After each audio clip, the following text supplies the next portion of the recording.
History's Strongest Husband Chapter 489 to Chapter 511.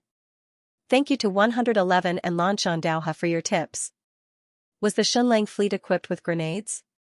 Was it a bomb that would explode? Of course they were, and they were quite powerful. However, his time in the Western world was too short, so he did not have the time to modify grenades. That was why all his cannons were smoothbore cannons instead of rifled cannons. Secondly, all his grenades were spherical cannons, and they used the most primitive time fuse. A hollow wooden tube was filled with slow-burning gunpowder, and the intense heat would ignite the time fuse the moment the cannon was fired. After the cannon was fired, it would explode within a fixed amount of time. However, Xunlang did not manufacture too many of these spherical grenades because they were destined to be eliminated. The explosive grenade had a long history on Earth. There was a prototype of the explosive grenade in the 11th century AD, and the official grenade was invented in the 15th century, but it was only in the 19th century that it was widely used. Before rifled cannons and cylindrical cannons were invented, the spherical explosive grenade would not be mainstream. The cylindrical cannons were related to another problem, which was the trigger. These problems had to be solved one by one, which meant that Xunlang needed a huge base with a sizable industrial base. The Raging Tide City was very suitable. After taking over the Raging Tide City, they would take over Jinshan Island in the shortest time possible. That way, they would have an endless supply of steel. Next, they would have to build the Raging Tide City into a fortress on the sea and open a sea route to the Western world. They would be able to transport saltpeter and sulfuric acid from afar. That way, they would be able to develop the military industry and increase the damage of the cannons. Xunlang had done some calculations. As long as the supply points on the islands were built properly, the journey from the eastern world to the western world could be shortened from 3 months to 1 month. Back to the main topic, even if they did not use the grenades to attack Yan Nanfei's fleet, it was more than enough. This was because Yan Nanfei's fleet could not cause any damage to Xunlang from 300 meters away. Boom, boom, boom, boom, the cannons of Xunlang's fleet opened fire like crazy, and Yan Nanfei's fleet sank one after another. However, Yan Nanfei calmed down at that moment. It was as if his heart had returned to his chest. He had been floating in the air. This is more like it. There was a reason for Xunlang's seemingly crazy actions. He had a trump card, which was why he was so unscrupulous. Xunlang, you have never disappointed me when it comes to creating miracles. General, what should we do? What to do? Xunlang's new weapon is too ferocious, one of the generals shouted. What should we do? Yan Nanfei said fiercely, continue charging forward, of course. Keep going, keep going. Although Xunlang's new weapon is powerful, it would require at least a few dozen or even 100 iron balls to sink one of our warships. How many ships have we sunk since the start of the war? 15 of them, the general said. Yan Nanfei asked, how many ships do we have in total? 1,000 or so, the officer replied. Yan Nanfei said, isn't the current situation clear? From 300 meters away, we can only be attacked passively. However, within 300 meters, our giant crossbows can counterattack. When we're completely close, our thousands of warships will be able to fire a rain of arrows. Xunlang's new weapon is powerful, but as long as it can't wipe us out in a short period of time, it's over for him. It's a fool's dream to rely on this new weapon to defeat our 150,000 strong fleet. As long as we get close to Xunlang's fleet, it'll be over for him. Speed up, under Yan Nanfei's orders, the fleet under him continued charging forward despite the terrifying rain of cannonballs. They continued to attack. From the east and the west. To a certain extent, Yan Nanfei's thoughts were right. Xunlang's cannons were shockingly powerful, but iron balls and cannonballs could not destroy a ship in a short period of time. In the naval battles of the 16th century, the warships of both parties would usually attack each other for days and nights.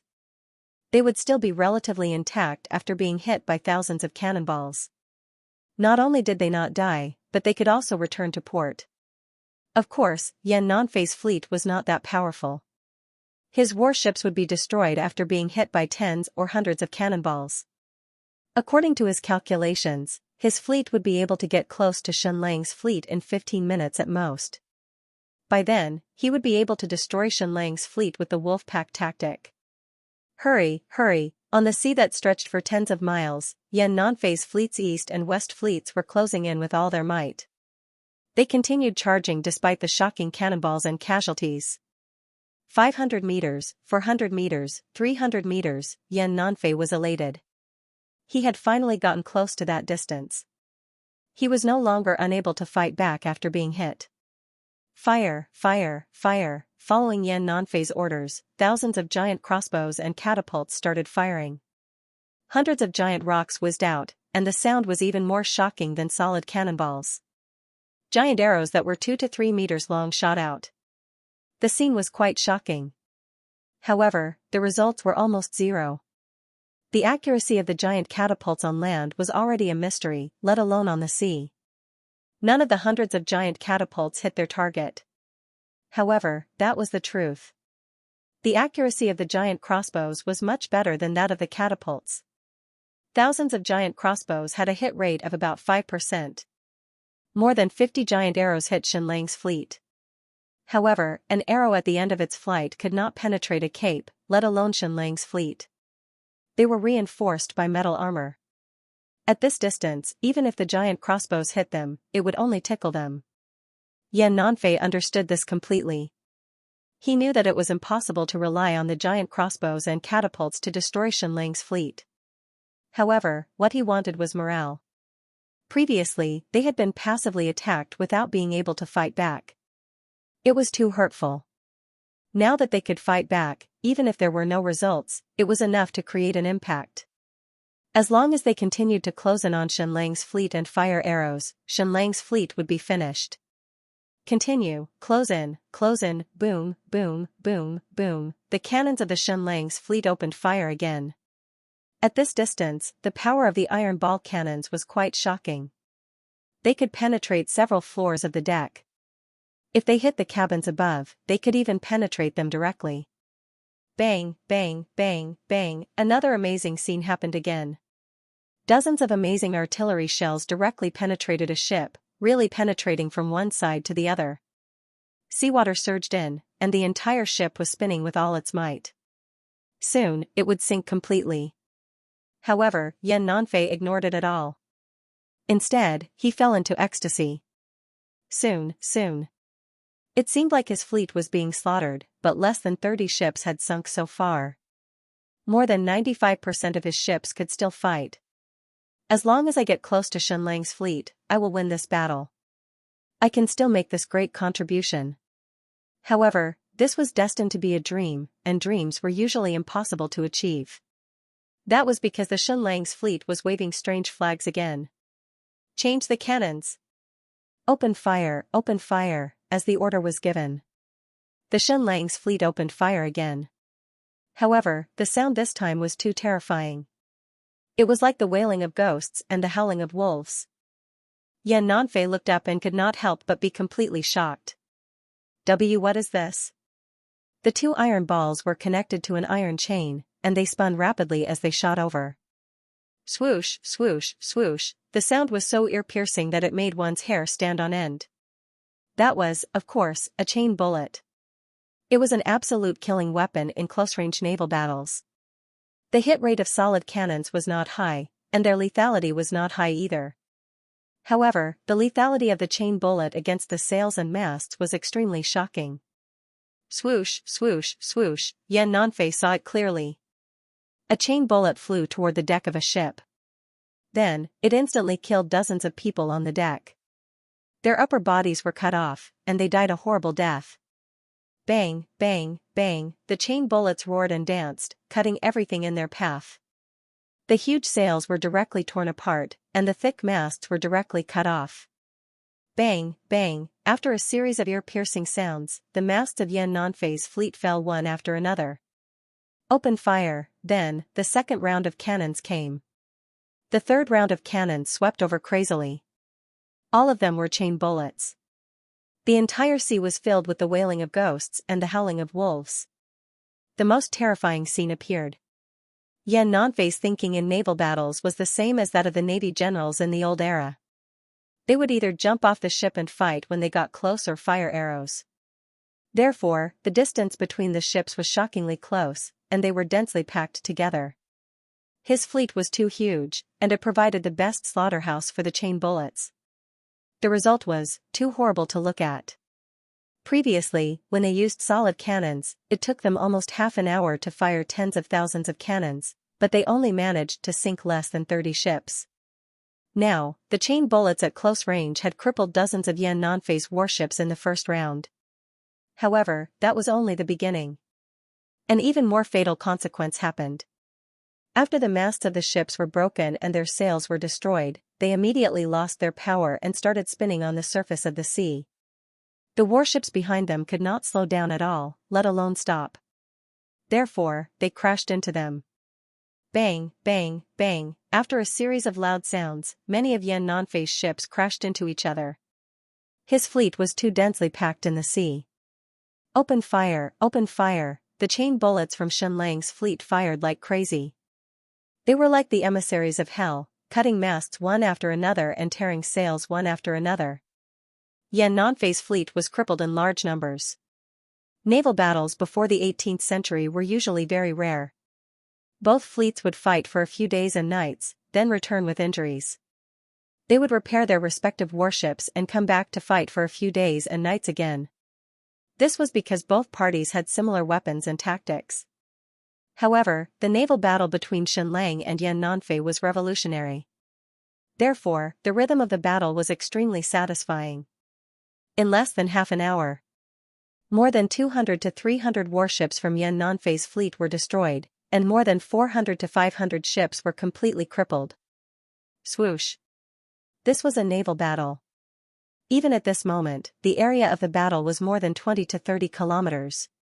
Even if Yan Nanfei stood at the highest point, it would be difficult for him to see the entire battle with binoculars.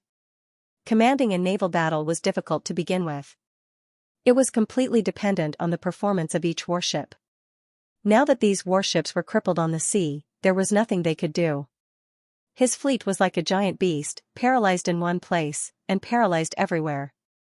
After Yan Nanfei's fleet was crippled, the real massacre began. The distance was very close. Xianxia's fleet changed to solid cannons again. Open fire, hundreds of cannons fired again. This time, they were hitting fixed targets. The enemy's warships had lost their momentum and were completely horizontal on the sea. Moreover, they were crashing into each other. It was difficult to miss. Bang, bang, bang, a scene of destruction appeared. A truly destructive scene appeared. At such a close distance, the power of the solid metal cannons was shocking. They easily pierced through the enemy's warships. They tore them apart crazily. At this moment, they should have used slow-motion footage. There was no explosion. It was just the tearing of the solid metal cannons. On the vast and boundless sea, one warship after another was smashed into pieces. Warships caught fire one after another. Due to such a close distance, the metal cannons that were shot out were bright red. While destroying the enemy's warships, they also ignited the wood. The great destruction had begun. This was the real massacre.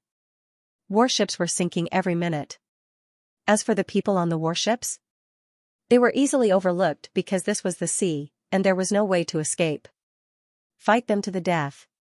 Fight them to the death. Swim over and fight them to the death. The warriors in Yan Nanfei's fleet were brave. They could not stand the feeling of being beaten up and not being able to fight back. They jumped into the sea like dumplings and swam toward Xianxia's fleet. There were thousands of them. Although a distance of 200 to 300 meters was far, it was a piece of cake for the warriors on the sea. The next step was to climb onto Xianxia's warships. This group of people was very cunning. They had been swimming in the water and only revealed their heads when they reached the bottom of the warships to avoid being hit by the crossbows of Xianxia's fleet. Moreover, after sneaking under Xianxia's warships, this group of people started to sink the warships. This was also the traditional tactic of the Navy in this era. They would drill through the enemy's warships, causing seawater to gush in and sink the warships. However, they could not help but despair when they started to drill. That was because the bottom of Xianxia's fleet was wrapped in a layer of metal armor. How could they possibly drill through it? Soon after, an even more nightmarish scene appeared. The skeleton party warriors on Xianlang's fleet all jumped down and screamed as they rushed forward. There were less than 20,000 people in Xianlang's fleet.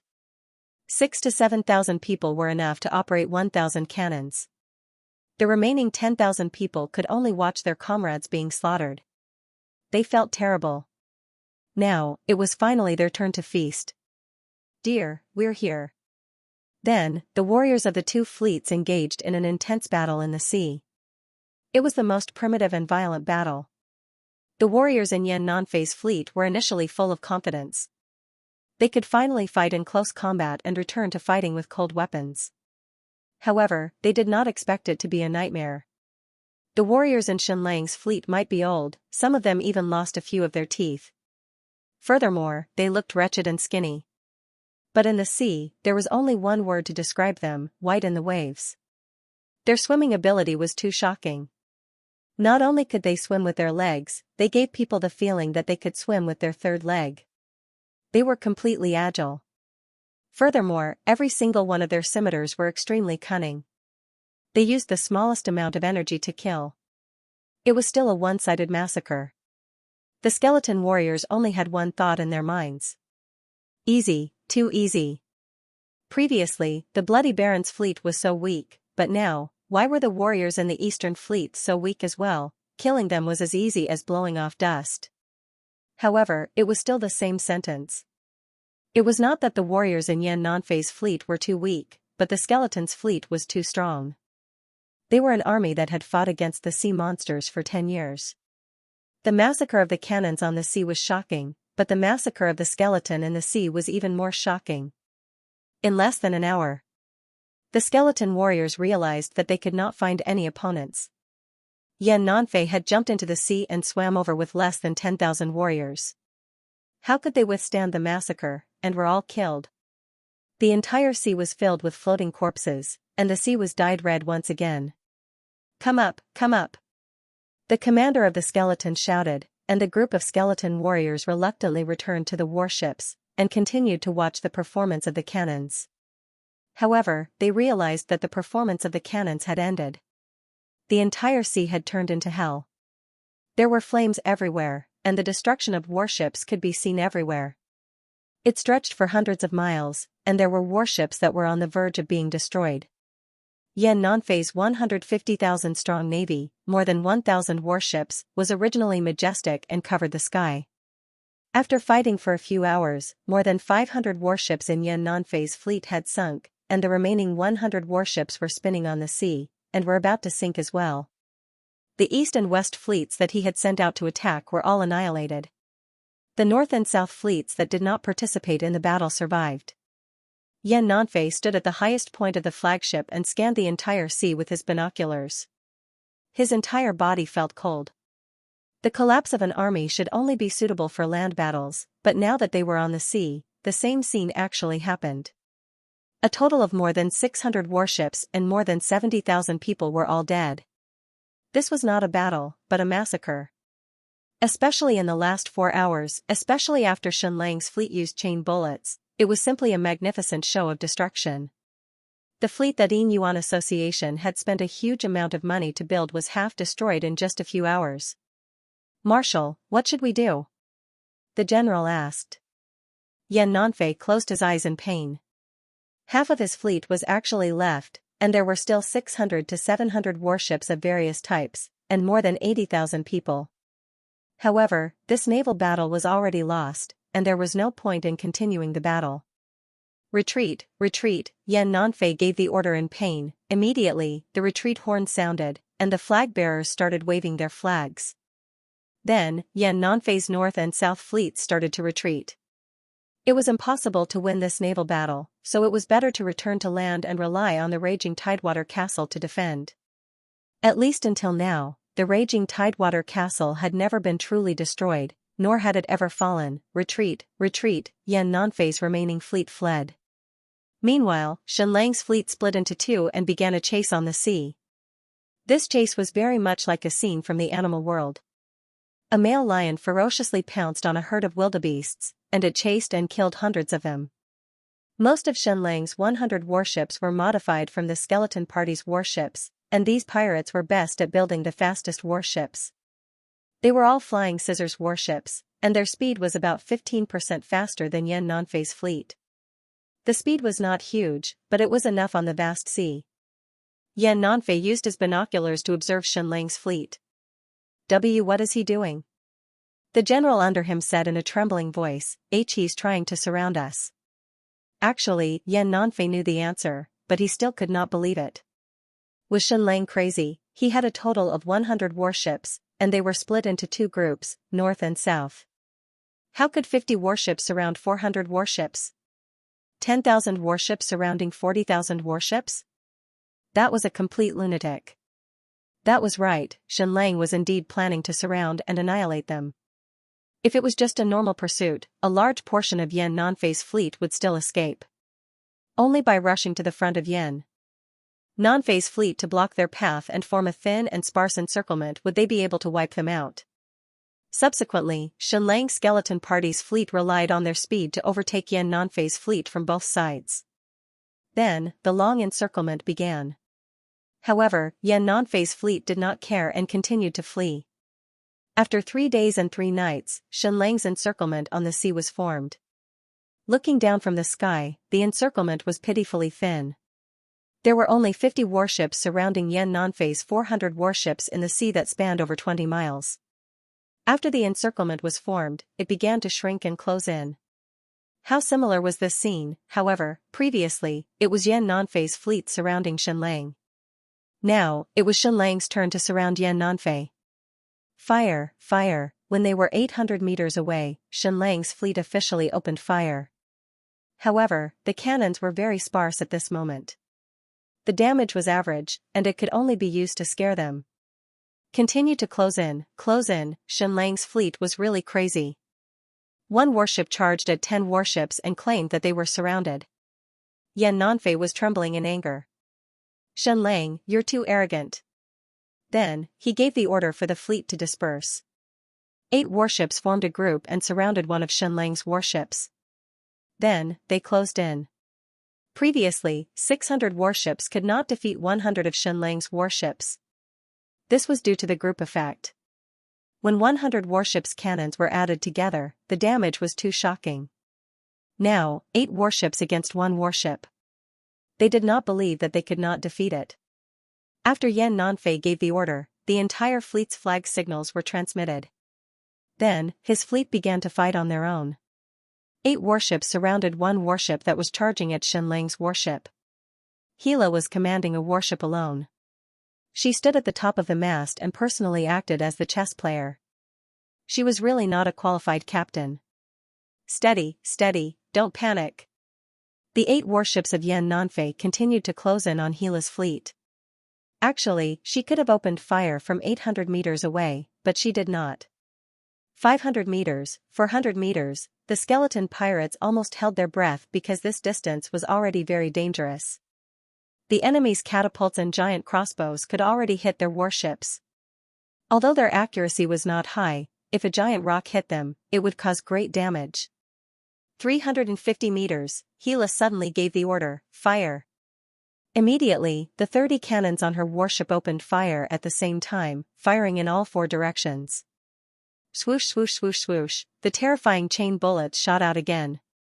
Fire, fire. Quick, quick, quick. The cannoneers on Hila's warship went crazy. They cleaned the cannons, loaded explosives, and loaded chain bullets as fast as they could. Fire, fire, this distance of 350 meters was simply a distance of death. Yan Nanfei's 8 warships tried their best to close in. Bang, bang, bang, the chain bullets once again displayed shocking destructive power. 1 ship, 2 ships, 3 ships, 4 ships, the warships lost their power one after another and started to spin on the sea. But there were still 4 warships that managed to close in on the 200 meters. Fire, fire, fire, there was no need to use the catapults because their accuracy was too low. They all used giant crossbows, and all of them shot out fire arrows. Swoosh, swoosh, swoosh, swoosh. The 4 warships were equipped with dozens of giant crossbows. Even at this distance, the accuracy was less than 10%. But more than 5 of the fire arrows still hit Gila's warship. Explode, explode, quickly explode, the commander of Yan Nanfei's fleet shouted in his heart. The reason why they shot the fire arrows was to detonate the explosives on Gila's warship. This way, they could easily destroy this powerful warship. But he was thinking too much. The gunpowder on the Shenlang's warship was all extremely stable. Even if they used fire, they would need to be at the highest temperature for a few seconds to detonate. However, the moment their fire arrows hit the explosives, they were immediately extinguished by the seawater. Fire, fire, Gila's warship kept firing, and dozens of cannons kept shooting chain bullets. Fire, fire, fire. The commander of Yan Nanfei's fleet shouted with all his might, and the warriors on the warship fired their fire arrows. Swoosh, swoosh, swoosh, swoosh, this distance was already very close, and the power of the chain bullets was extremely shocking. After a series of howls, dozens of warriors on the deck disappeared, and all of their bodies were cut in half. Charge, charge, charge, the commander of Yan Nanfei's fleet waved his saber and shouted. However, the warships around him lost their power one after another. Finally, this commander's warship rushed to the front of Gila's warship. Bang, with a loud bang, the two warships collided fiercely. Then, a huge crack appeared on his battleship. This was because Gila's warship had steel horns and was covered in armor. Welcome. Gila let out a ferocious laugh. Then, over 100 skeleton pirates jumped over ferociously, and even Gila herself jumped over. The commander of this warship was a Qian Hu, and he was a martial scholar. Seeing the beautiful Gila, he even said in his heart, "You are a beauty, why are you a thief? Let's fight." This Qian Hu suddenly pulled out his sword and shouted, "Kill! For the glory of the family, for Lord Yan Nanfei, kill!" He swung his sword and charged toward Gila. Gila did not pull out her sword, but she put on her boxing gloves and punched. Bang! In the next second, this Qian Hu's body flew out, and his head was gone. It was smashed by Gila. Then, Gila turned into a ferocious beast and charged into the enemy warriors, killing them crazily. In just a few minutes, the only State of Yu soldiers that got close to Gila's warship were all killed. Gila returned to her warship and shouted, "The fun begins." Then, she controlled the warships and approached them one by one. Within a distance of 100 meters, she started a crazy show of slaughter. The enemy's warships had their masts and sails broken by the chain bullets. They had completely lost their mobility. At a distance of 100 meters, it was completely bullying. More than 10 cannons on the side opened fire. Boom, boom, boom, the ferocious solid cannons directly pierced through the enemy warships and destroyed them, first paralysis, then slaughter. Gila's warship was only a microcosm of the entire sea battlefield. It was the same everywhere else. 6 whole hours later, the battle was over. To be precise, the hunt was over. 50 warships surrounded 400 warships and annihilated them. Yan Nanfei's fleet was almost completely annihilated. Note, the first update has been sent. I will write the second update after eating. The monthly votes are urgent. Please help. Dong, dong, dong, the bell of the raging tide city rang continuously. Yan Nanfei's remaining fleet entered the port in a sorry state.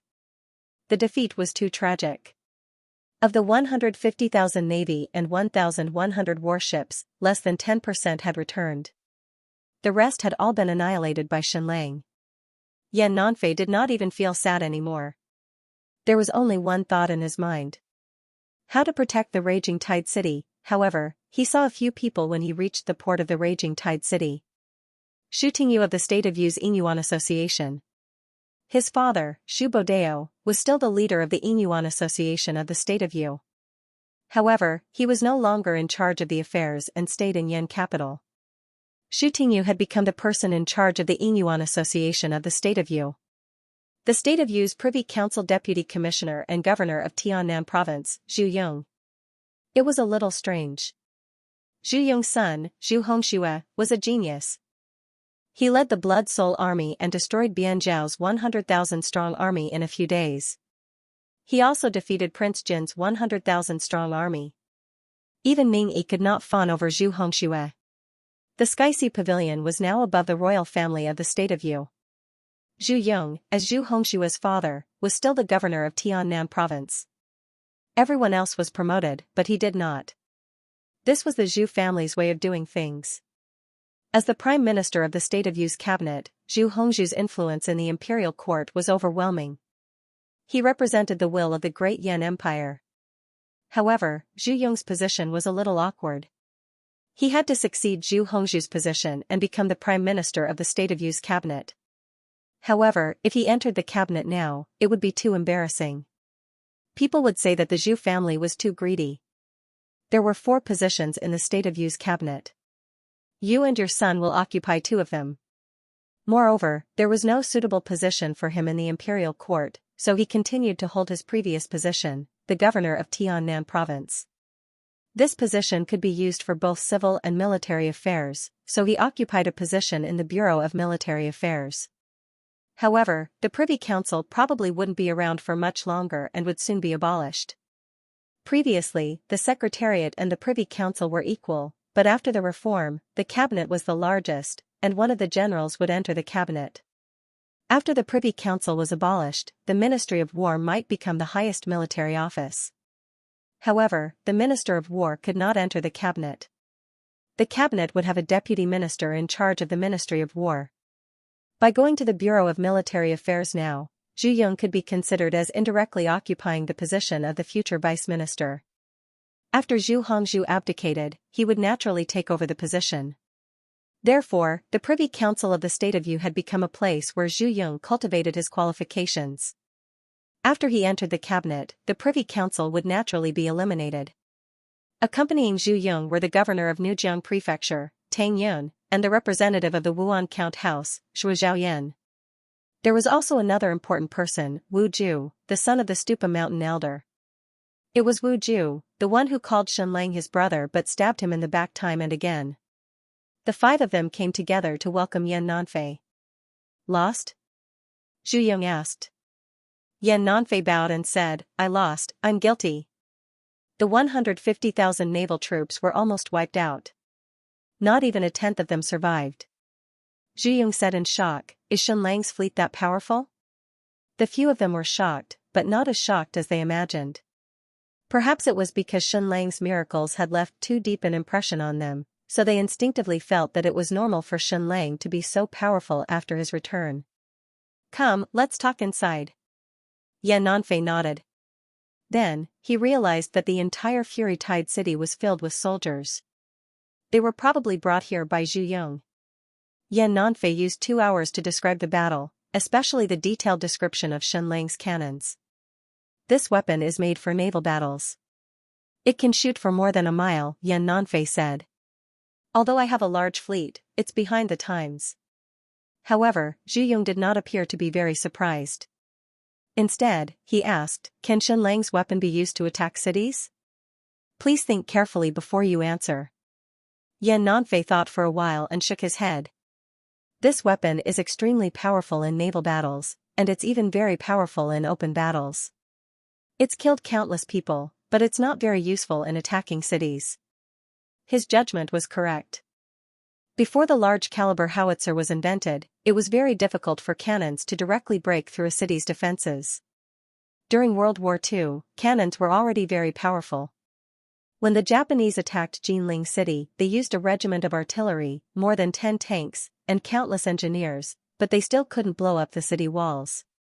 In the end, they only managed to take down a few city gates with the bombardment of airplanes and the more powerful aerial bombs. Yan Nanfei said, is there any decree from Yan capital? Zhu Yong shook his head. Even if there was a decree from Yan capital, it wouldn't be so fast. Yan Nanfei said, Miss Shui, did you go to the Sky-Sea Pavilion? What instructions do you have? Can Lord Zhu Hongshua's Blood Soul Army return as soon as possible? Where did Zhu Hongxue lead the powerful Blood Soul Army to? They went to attack the countries in the western region, especially the Great Tribulation Temple. How could one describe the combat power of the Blood Soul Army? They destroyed Bianzhao's army of 100,000 in 3 days and defeated Prince Jin's army of hundreds of thousands in a short time. They almost wiped out the Sand Barbarians. Next, he was ordered to lead the Blood Soul Army to destroy the countries in the western region and the Great Tribulation Temple. The news of this battle was sealed. No one knew how it went. However, Yan Nanfei was a high-ranking official and had a close relationship with Stupa Mountain. That was why he knew the progress of the war in the western region. In just a few months, Zhu Hongxue destroyed countless countries. With just the Blood Soul Army, he destroyed about 13 countries. Under the call of the Great Tribulation Temple, the countries in the western region gathered a million-strong army to surround Zhu Hongxue. This battle was still ongoing. Perhaps there would be an outcome soon. The Blood Soul Army had nothing to do with the state of Yu. It was completely the army of the Sky Sea Pavilion. Moreover, it was only an experimental army. However, the reputation of transcending forces with an army was not good. Therefore, they were affiliated with the state of Yu.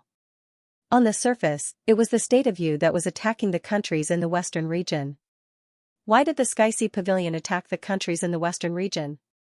Was it to destroy the Great Tribulation Temple? Definitely not. The Sky Sea Pavilion did not take the Great Tribulation Temple seriously. They would not destroy them with great fanfare. Yan Nanfei had a guess. The Sky Sea Pavilion wanted to open up a path to the Great Desert. They had a big plan. Shui Zhaoyan shook her head. No. The Sky Sea Pavilion has something important to do. They can't care about something as trivial as Shenlang's return. TSK. That was too pretentious. Yan Nanfei asked Wu Ju, what about Stupa Mountain? Can you send a martial arts army? Your Hell army has hundreds of thousands of people. It's enough to wipe out the Chu, state of Yu, and Wu armies several times over. Even if you send 10,000 people to help me destroy Shenlang? Even 5,000 would be fine. Wu Ju shook his head. Yan Nanfei, don't spout nonsense. Stupa Mountain is a transcending force. We don't have any Hell army.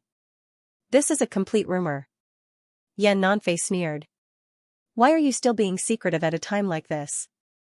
Look at the Sky Sea Pavilion. The Blood Soul Army has already shown up.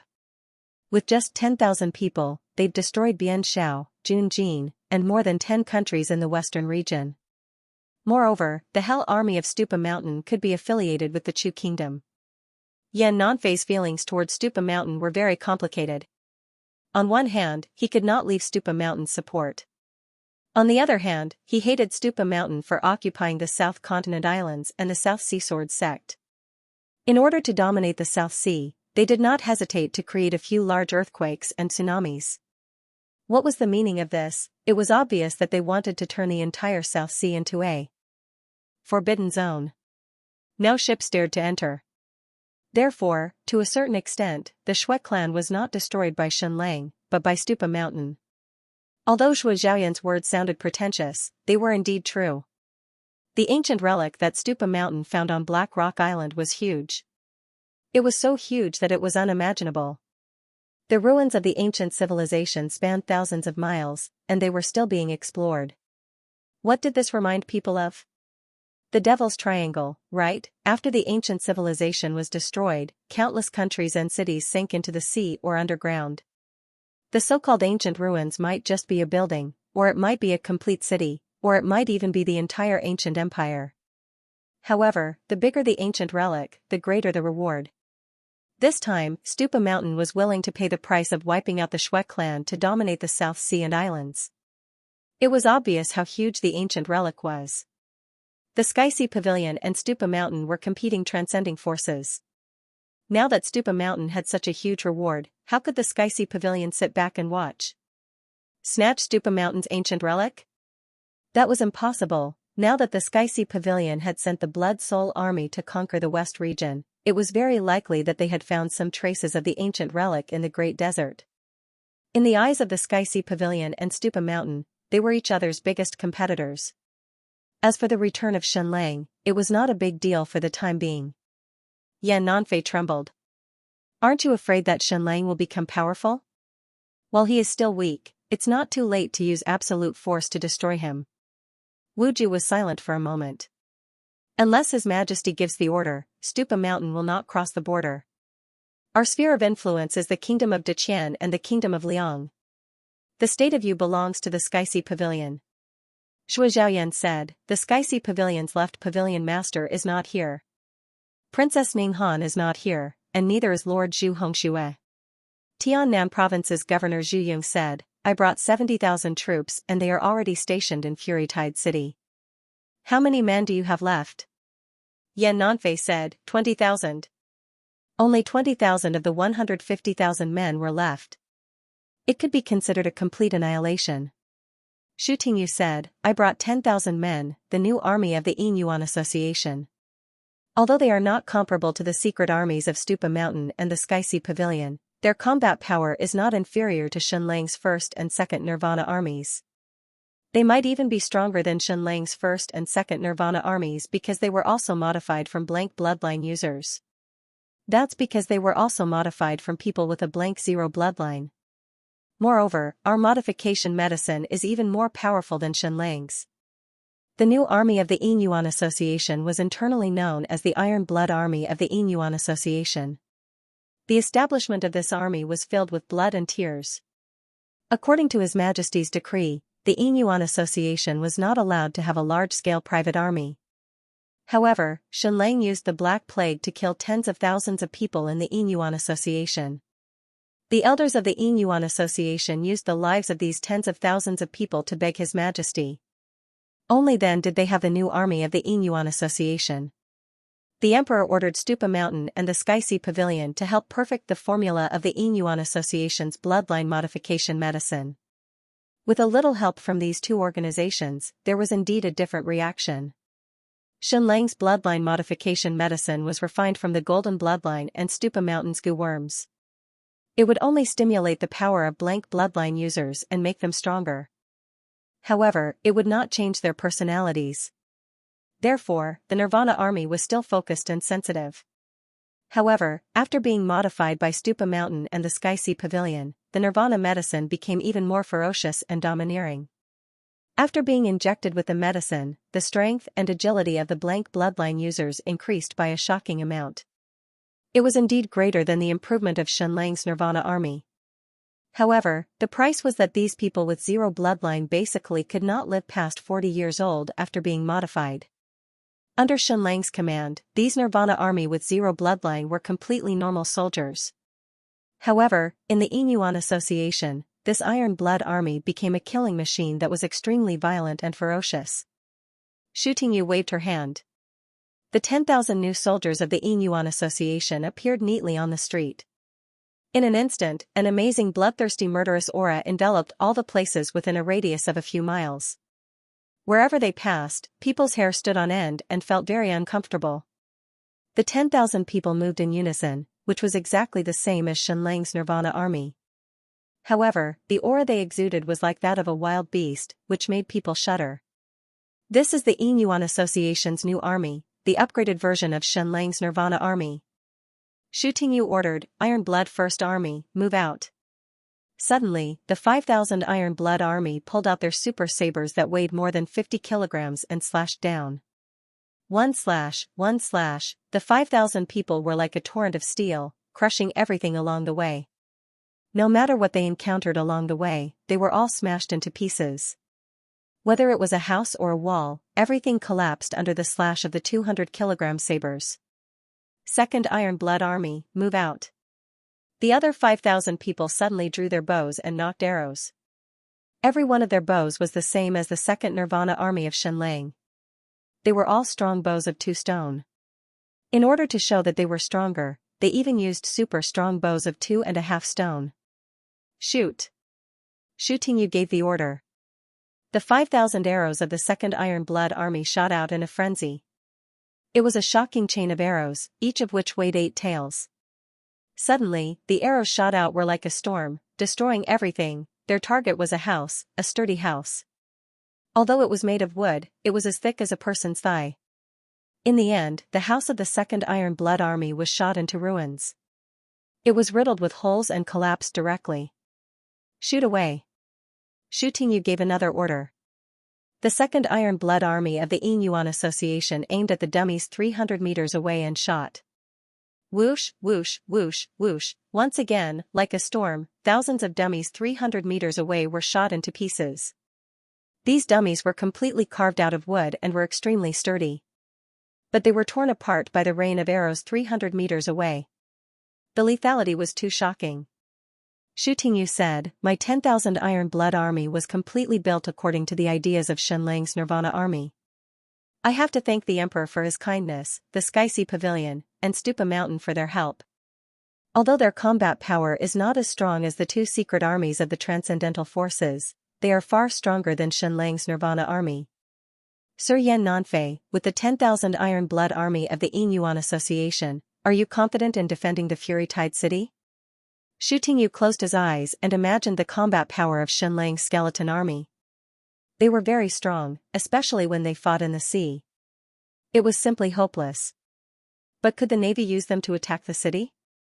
Impossible, these pirates were suitable for fighting on the sea, not on land. In terms of individual combat power, the Iron Blood army of the Yinyuan Association was stronger. Moreover, he had an extremely sturdy castle in his hands. This castle had never fallen before.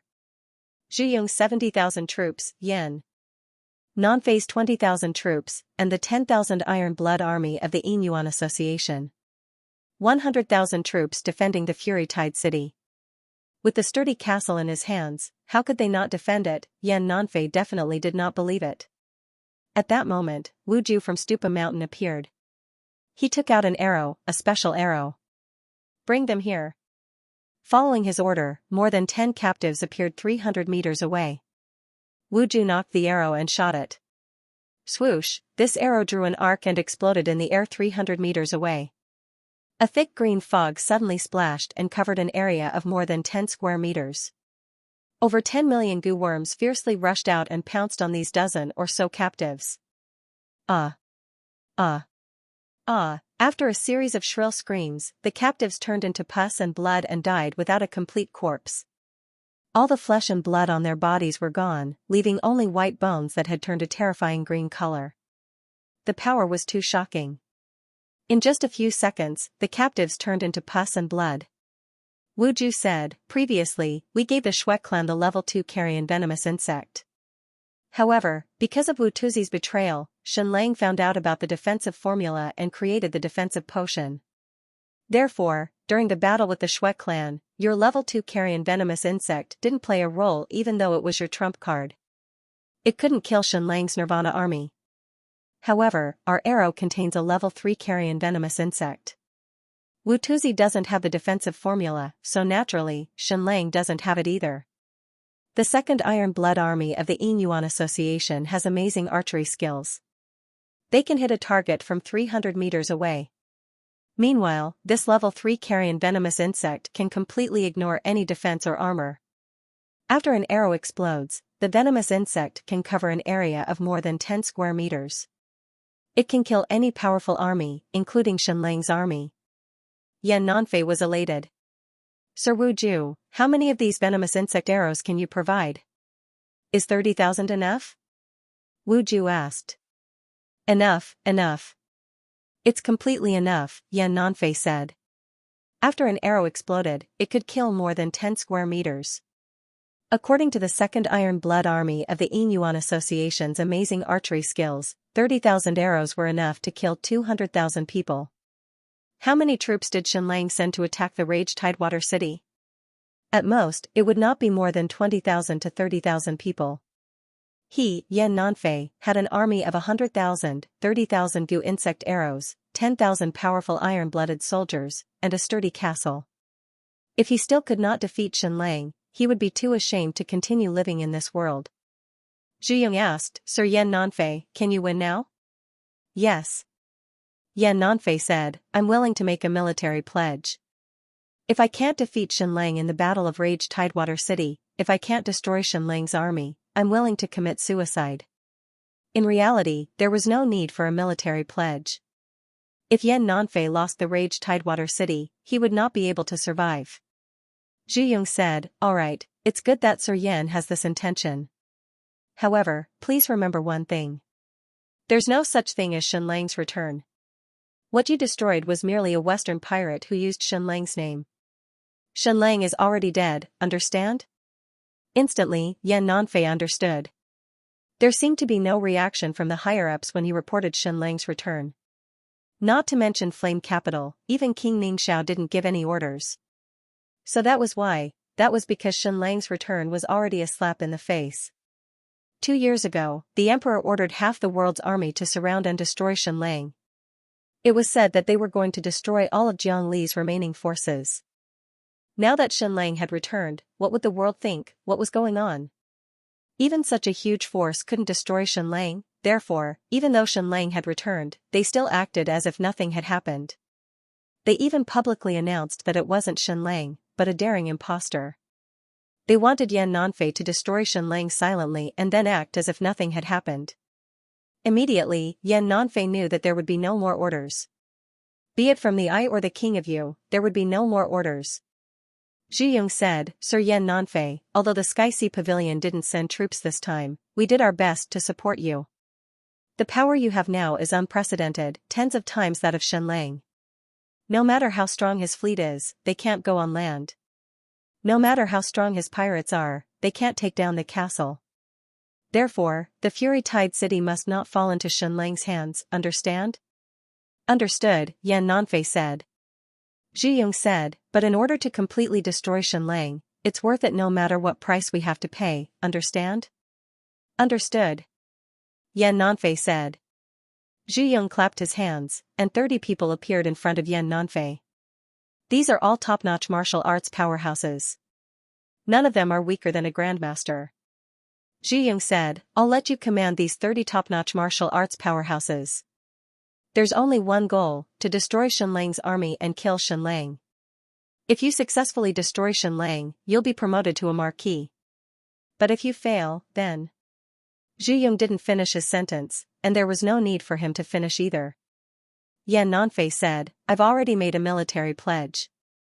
Zhu Yong said, I'm still in Tiannan City, Tang Yan is still in Nujiang Commandery, and Zhu Wenhua is still in Xuanwu City. We won't move. Duke Ningyi is still in Tianyue City, and the king of Yu is still in the palace. We don't know anything, and there's no Shenlang returning.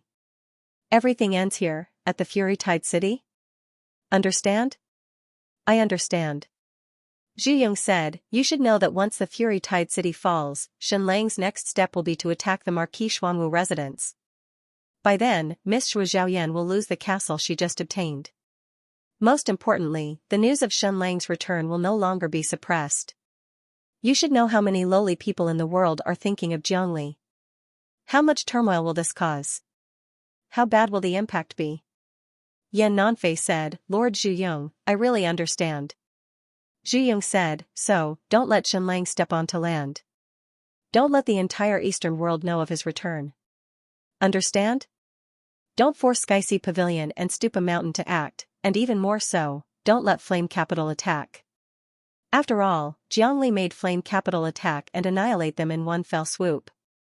If Emir Shenlang makes Flame Capital attack twice, what will the rest of the world think of Flame Capital? What will the rest of the world think of Flame Capital? This is a crucial moment for His Majesty to unify the world. Nothing must go wrong with the governance. If Shenlang steps onto land and puts on a show like the return of the king, you will naturally die a horrible death. We will be in trouble too. Then, Zhu Yong cupped his fists and said, so, I'll leave the situation here to Count Yin. You are highly skilled and a fierce general. We can rest assured in your hands. The 30 of you must obey Lord Yan Nanfei's orders. Understand? Yes, the 30 grandmasters replied in unison. Instantly, 30 shocking sword auras shot into the sky. Then, I'll take my leave. I'll wait for the good news of you completely annihilating Shenlang, Zhu Yong said. Goodbye. Wu Ju said. Matters in the south are very busy. I can't leave even for a moment. Xue Zhaoyan said, Lord Yan, there's a huge iron mine on Jinshan Island. You, me, and Lord Tang split it equally.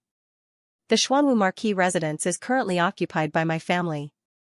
If you lose Raging Tide City, you won't be able to defend Jinshan Island either. My Count House will be lost as well. Xuanwu City and Nujiang Prefecture will all fall.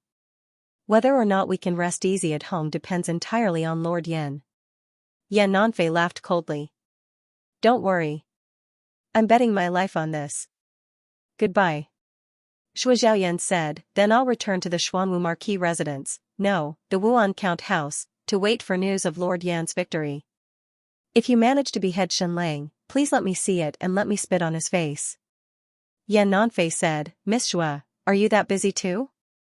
Why don't you join the battle at Raging Tide City? Shu Xiaoyan smiled. I'm just a weak lady, so I won't cause trouble for you, Lord Yan. Our lives are at stake in this battle. Lord Yan, please do your best. You're dozens of times stronger than Shenlang, so you'll definitely be able to kill him. The last to bid farewell was the governor of Nujiang Prefecture, Tang Yun. Lord Yan Nanfei, this isn't just a battle of destiny for you, it's also related to my fate. If we can eliminate Shenlang at Raging Tide City, we'll be able to silently eliminate all the effects, Tang Yun said. Tang Yun said, if Shenlang is allowed to attack the Black Tortoise City, then the paper won't be able to contain the fire. At that time, countless people in the world will shout loudly for the return of Shenlang, the king. At that time, the adverse effects caused by that would not be something that you and I can bear. That's why I'll leave this battle of destiny to you. I'll wait for your good news at Nujiang Prefecture, Tang Yun said. I'm a civil official, so I won't stay here and cause trouble for you. Goodbye. Goodbye. The five of them left, leaving Yan Nanfei an army of 100,000, 30 grandmasters, and 30,000 parasite arrows. Yan Nanfei's fighting spirit soared. Shenlang, come. Attack Raging Tide City. This is the foundation of the Kim family. Come and take it back. I don't believe your fleet can land on land, and I don't believe you can dismantle these cannons from the ships and push them onto land. The difference in strength between us isn't decreasing, it's getting wider. If you come, then rest in Raging Tide City. Everything will end here. Your return as the king shall end here. Time flowed like water, and 3 days passed. Shenlang's 100 warships appeared in the waters around Raging Tide City. Yan Nanfei was still in disbelief when he saw Shenlang's fleet from the top of the castle.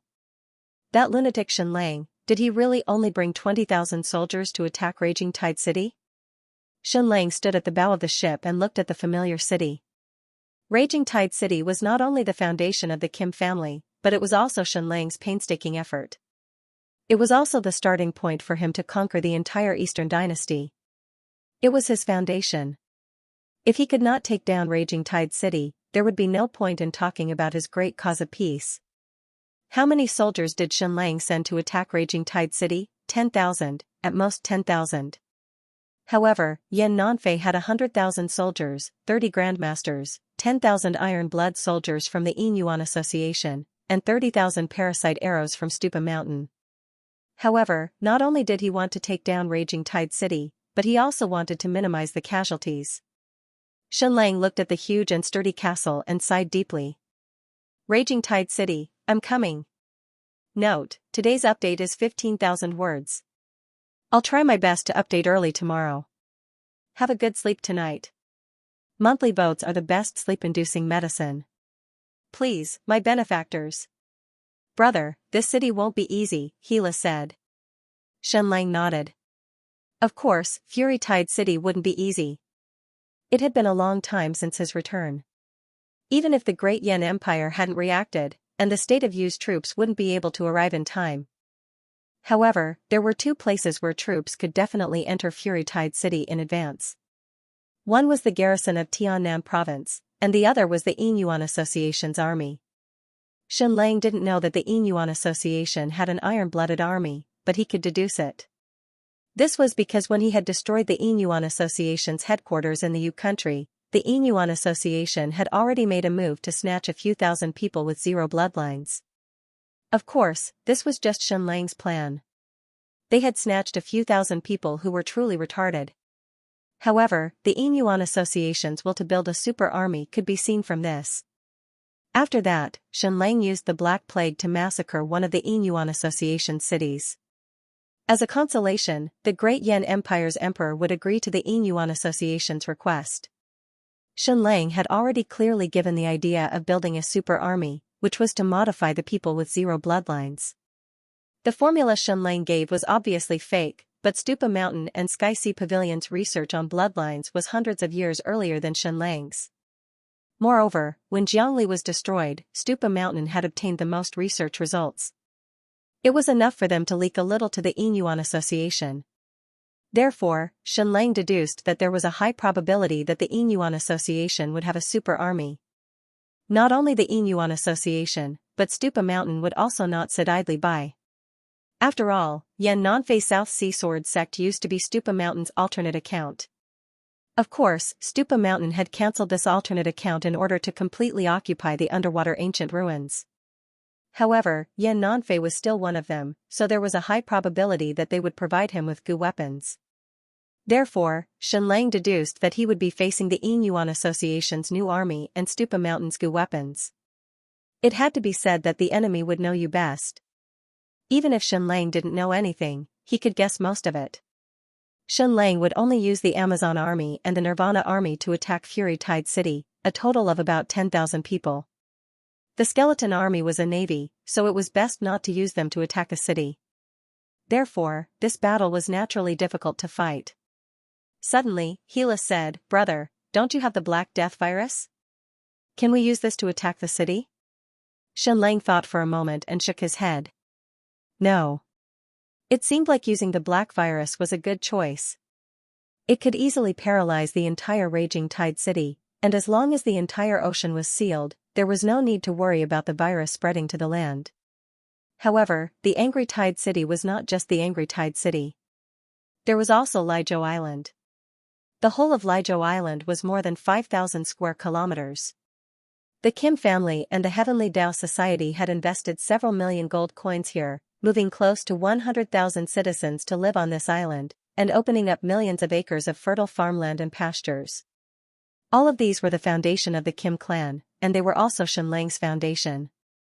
Once the Black Death virus was used, the entire Raging Tide City would be wiped out.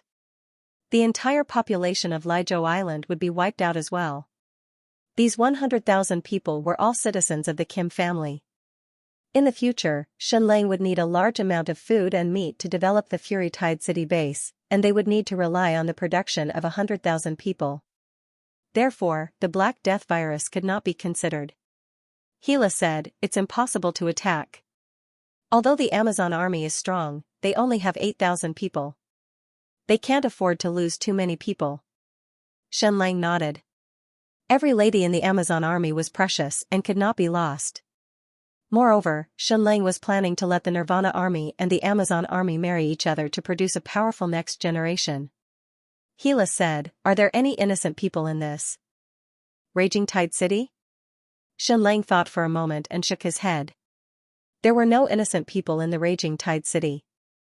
This was for sure. The Heavenly Dao Society's influence in the Raging Tide City had been uprooted. Now, this city completely belonged to Yan Nanfei and the Yinyuan Society. As for the merchants in this city?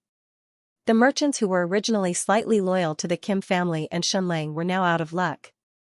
The ones left were all merchants loyal to the Yinyuan Society. Merchants did not have a motherland. This was not a lie. At first, the owner of the Raging Tide City was Cho Tianwei, then the Kim family, and finally the Yinyuan Society and Yan Nanfei. Every time the owner changed, the merchants in the Raging Tide City would still dance and drink. Even when the Kim family ruled the Raging Tide City, these merchants had never been loyal and only paid taxes. Therefore, in the past, the Raging Tide City was a completely free city, a city of trade. No ruler interfered with the trade of this city, and they completely shared the ruling rights with the merchants. Therefore, the merchants of the Raging Tide City had no loyalty.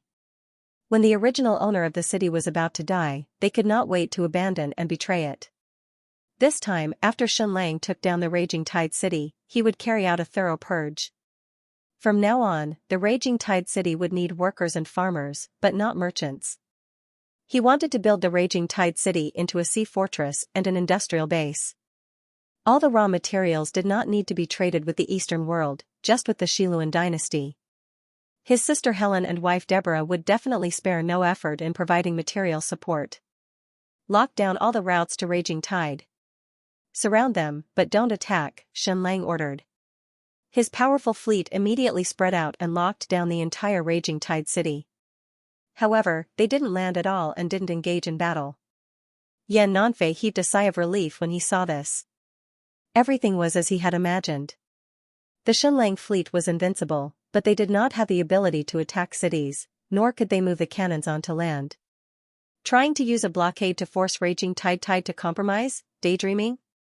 The furious Tide City was not a lone city. Behind it was the entire Liuzhou Island. Thanks to the Kim family and the Heavenly Tao Society, they had spent a few years migrating 100,000 people over and opening up millions of acres of fertile farmland, allowing the angry Tide City to have an endless supply of food. There was no need to rely on sea trade at all.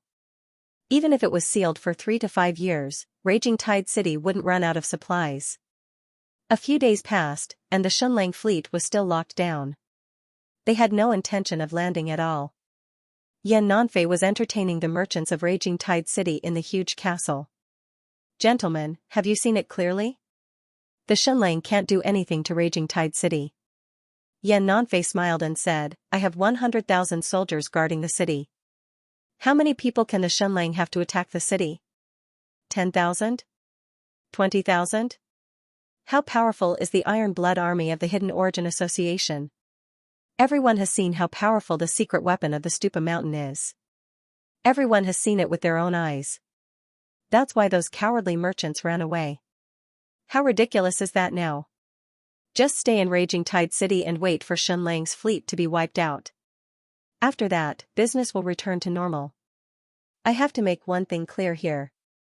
The merchants who left Raging Tide City previously don't need to come back. From now on, all the businesses in Raging Tide City and the remaining businesses in the Eastern Sea will belong to you." The moment he said this, the few hundred merchants present raised their cups and cheered, "Lord Yan is mighty. The Xunlang is really interesting. Since he escaped to the Western world, why didn't he just live a good life there? He just had to come back and affect everyone's fortune. Cutting off one's livelihood is like killing one's parents. I really want to skin him alive. He wants to stage the return of the king." "The return of the king?" The merchant held his stomach and laughed out loud. "Have you seen the return of the king with 20,000 people? Have you seen the return of the king who doesn't even dare to attack a mere Raging Tide City? He can't even take down a small Raging Tide City, yet he wants to attack the capital of the state of Yu. He wants to attack the entire Eastern world? This is the greatest absurdity in the world." After Yan Nanfei's fleet was defeated, half of the merchants in Raging Tide City fled. The remaining half of the merchants became cowards and didn't dare to express any opinions. They were even prepared to change sides. Now that a few days had passed and the Xunlang was completely helpless against Raging Tide City, their confidence immediately rose. After all, to a certain extent, they were the traitors of the Kim family. After Xunlang's identity was exposed, this group of merchants immediately cooperated with the Hidden Origin Association to invade and seize the foundations of the Heavenly Tao Association and the Kim family. Every family had a share of the meat and benefits. Let's just talk about the millions of acres of fertile farmland on Raging Tide City. The Kim family had borrowed an astronomical amount of gold from the Heavenly Tao Association to relocate 100,000 people to reclaim the land. The fertile farmland belonged to the Kim family, but it was distributed to the 100,000 immigrants for free. Every year, they only had to hand over 20% of the harvest. The remaining 80% belonged to them. Also, the Kim family had loaned the 100,000 people interest-free gold to build houses and businesses. In the end, the millions of fertile farmland and 100,000 people had all been forcibly taken away. Yan Nanfei had gotten the biggest share, while Zhuo Zhaoyan, Tang Yun, and the others had gotten a small share. The hundreds of merchants present also had a share. Not only were they merchants, but they were also the owners of Liuzhou Island. Originally, under the rule of the Kim family, these 100,000 people only had to hand over 20% of the harvest. Now, they had to hand over 70%. They were eating the people's fat and money happily. So, who loved Xunlang's return and hoped that the Kim family would rule Raging Tide City again? It was definitely the 100,000 immigrants. They had lived miserable lives for the past 2 years, and they missed the Kim family even more. When the news of Xunlang's return spread, these 100,000 people were extremely excited. Every day, they prayed that Xunlang's army would immediately land and take back Raging Tide City, freeing them from the abyss of suffering. However, after more than 10 days, Xianlong's fleet was still only sealing off Raging Tide City. They still had no intention of landing and starting a war. Now that we know everything about Xianlang, he only has a few tens of thousands of people. His warships can't land, so it's impossible for him to take down Raging Tide City. Food doesn't grow on the sea. Xianlang has no place to stand. I want to know how long he can hold out and how long the supplies on his ships can last. Yan Nanfei felt complacent when he heard the words of the merchants. He smiled reservedly and said, I'm hoping that Xianlang will attack the city immediately. The 100,000 soldiers under me are already sharpening their blades and their battle intent is soaring. Don't worry, Lord Yan Nanfei. Xianlong's fleet can't hold out for much longer. If he can't get supplies, his fleet will die without a fight. Brother, we're running out of supplies, Hila said. Food is still okay. After all, we can harvest it from the sea, but we're running out of staple food, especially bean sprouts. We can't not eat vegetables at sea. Xianlang nodded. Therefore, he had to take down Raging Tide City as soon as possible. He was waiting for news from Zhang Chuanhua's side. When Chou Yaoer led the pirates west, they encountered many islands along the way. One day, they saw a very strange island that was constantly spewing fire. It was not a volcano spewing fire, but a crack had appeared on the ground. Black oil sprayed dozens of meters into the sky, and for some reason, it was ignited. After knowing this, Xianlang was overjoyed. This was an oil well, and it was a self-erupting well that did not need to be dug. It was extremely glorious to mine, and they only needed to prepare countless barrels. Therefore, after leaving the Devil's Triangle, Xianlong's fleet split into two. 100 of the main fleet came to fight Yan Nanfei at sea, while the other 1,000 ships sailed toward the island in the northeast to mine large amounts of crude oil. Petroleum was also the mother of industry. To Xianlang, petroleum was not just fuel. Countless chemical materials were extracted from crude oil. Of course, with Xianlong's current industrial strength, it was far from being able to extract crude oil, but even crude oil was a terrifying fuel. Before that, if they wanted to carry out a large-scale fire attack, they had to use fish oil. That was to catch fish and boil them into oil. How precious was that? No matter how strong a force was, preparing a few 100,000 kilograms of fish oil at once was already the limit. For a large-scale battle, a few 100,000 kilograms of fish oil was really nothing. Once they had oil, they would have an inexhaustible supply. If they used it to attack with fire, they could use millions of kilograms at once. With Xianlong's current ability, they could not create incendiary bombs or even extract gasoline and kerosene. However, crude oil could be used to attack with fire. It was even more vicious because when it burned, it would emit many toxic gases. Carbon monoxide, sulfur dioxide, and so on. Therefore, Xianlang had never thought of attacking the Fury Tide City normally. He was going to use tens of millions of kilograms of crude oil to burn the entire Raging Tide City and kill every single person in the city. After the Great Purge, they would carry out a great reconstruction. There was no more thorough purge than this. So, what 100,000 troops? What 10,000 soldiers from the Hidden Yuan Association? What Stupa Mountains Gu insect arrows? What huge castle? Xianlang did not care about any of that. He wanted to let Yan Nanfei know what a real fire attack was. Another 5 days passed. They're here, they're here. Hila suddenly shouted. Xianlang hurriedly rushed out of the deck to take a look. Immediately, he saw countless black dots appearing on the horizon. His other fleet had finally arrived. There were thousands of ships. Xianlang did not need to ask because he could already see that almost all the ships were densely packed with wooden barrels. Each barrel contained about 50 kilograms of crude oil. The thousands of ships carried more than 100,000 barrels of crude oil. To Zhang Chunhua and the others, extracting crude oil was the easiest. There was countless crude oil in the cracked oil wells. After emptying them, it would not take long for the oil wells to be full. Just finding 10 self-erupting wells would be enough for Xianlang to extract for a year or two. Speaking of which, these crude oil gushing wells had not always existed.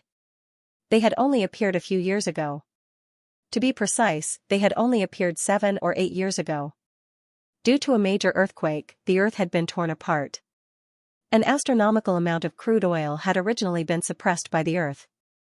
Now that a crack had been torn open, the crude oil gushed out. For almost a month, Zhang Chunhua led 20,000 people and did not dare to do anything else but to forge oil barrels. They directly cut wood on the island. Even the skeleton warriors had become carpenters and knew how to put tenons together. 20,000 people worked hard for a whole month and finally made more than 100,000 barrels. They extracted more than 100,000 barrels of crude oil, which was more than 15 million kilograms, or 7,000 tons. This number was not even worth mentioning in modern Earth, but it was already an astronomical number for this world. When the U.S. Army bombed Tokyo, they used more than 300 bombers and dropped 2,000 tons of incendiary bombs. However, the raging tide city in front of them was less than 1/10 of the size of Tokyo during World War II. There were no civilians in the raging tide city. They were all merchants, and the cowardly merchants had already run away. The ones who stayed were all merchants who followed the Inyuan Association to the end. The raging tide city was only about 30 square kilometers. Other than the 100,000 soldiers, there were also a few hundred merchants. On average, each merchant had 100 subordinates, so the entire raging tide city did not exceed 180,000 people. Zhang Chunhua directly rushed in front of Shunlang and rolled up her sleeves. Shunlang could not help but dodge.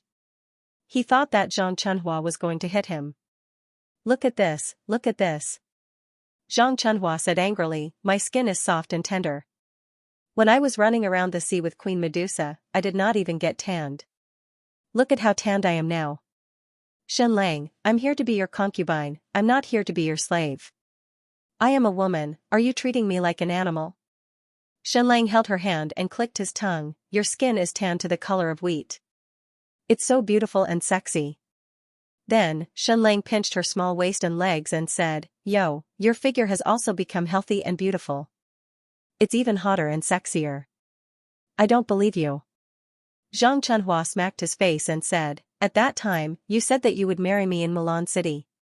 Later, you said that you would marry me in the castle on the top of Beijing City. Now, a few months have passed. Shunlang, since you have already come to the Eastern world, I can't let you be wronged. I must save your father and brother, and then marry you with their blessings. Zhang Chunhua looked at Shunlang for a while and said, is it because we are too close that you are no longer interested in me?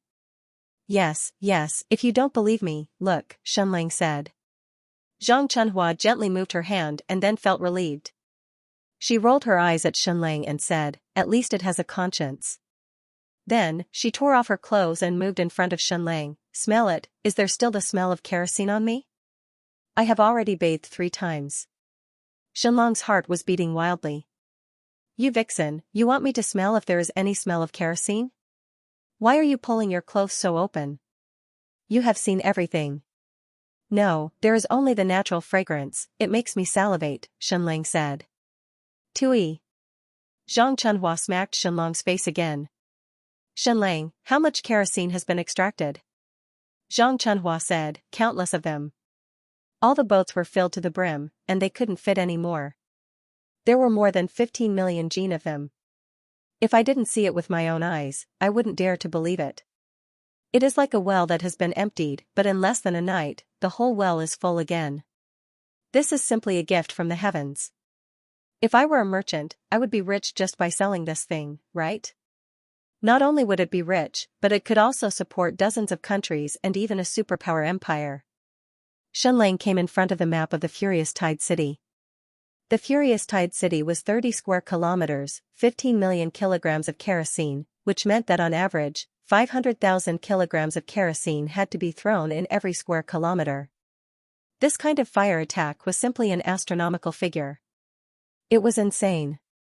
Zhang Chunhua said, next, are you planning to throw all this kerosene into the Furious Tide City? Shunlang nodded and said, yes, are you trying to say that it is against the heavens? Zhang Chunhua shook her head and said, no, I am so excited that I am peeing. Shunlang cast a glance at her. What a vixen from head to toe. I've already said that I'll marry her after rescuing Zhang Chong and his son, yet you're still trying to seduce me all the time. The strategy had been decided. The insane fire attack would pour more than 7,000 tons of kerosene into the furious Tide City. But the key problem now was how to throw more than 7,000 tons of kerosene into the furious Tide City. It was still a hot air balloon. After extreme simplification, the hot air balloon made by Xianxia could carry 800 kilograms at a time. After deducting the weight of one person, there should be about 730 kilograms left, which was 14 barrels of kerosene. Xianxia used an astronomical amount of resources to make more than 100 hot air balloons, which meant that in theory, they could throw up to 150,000 kilograms of kerosene at a time. This time, they needed to throw about 100 batches of kerosene. This was Xianxia's crazy air attack plan. There was no steam engine, no nitrogen, no helium, so airships couldn't be made. All the hot air balloons could only fly with the wind and couldn't fly by themselves. But it was enough for an air attack at close range. There was always wind on the sea. Whether it was the east wind, west wind, or north wind, they could all be used for air attacks. And of course, the ones carrying out the air attack were still the Amazons. The crazy Princess Dora was still going to lead the air attack.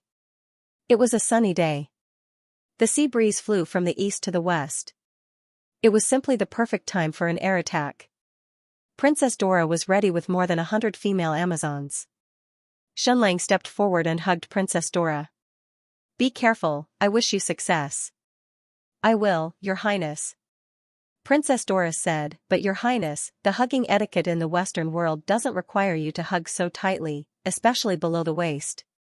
There's no need to push against each other, so I suspect that you're taking advantage of me." No, how could that be?" Xianxia quickly let go. Then, he went in front of General Quining and hugged her. "I wish you success, General Quining." "Thank you, Your Highness," General Quining said shyly, letting Xianxia hug her tightly, even sticking to her from top to bottom. Her shyness almost made people forget that she liked to split people in half, symmetrical halves at that. Ning Yan saw the scene and couldn't help but frown. "Do we still need women in our house?" Zhang Chunhua said lightly, "Don't worry, your husband is very cheap. When people are cold, he likes to take advantage of them. But if they really stick to him, he'll pretend that nothing happened.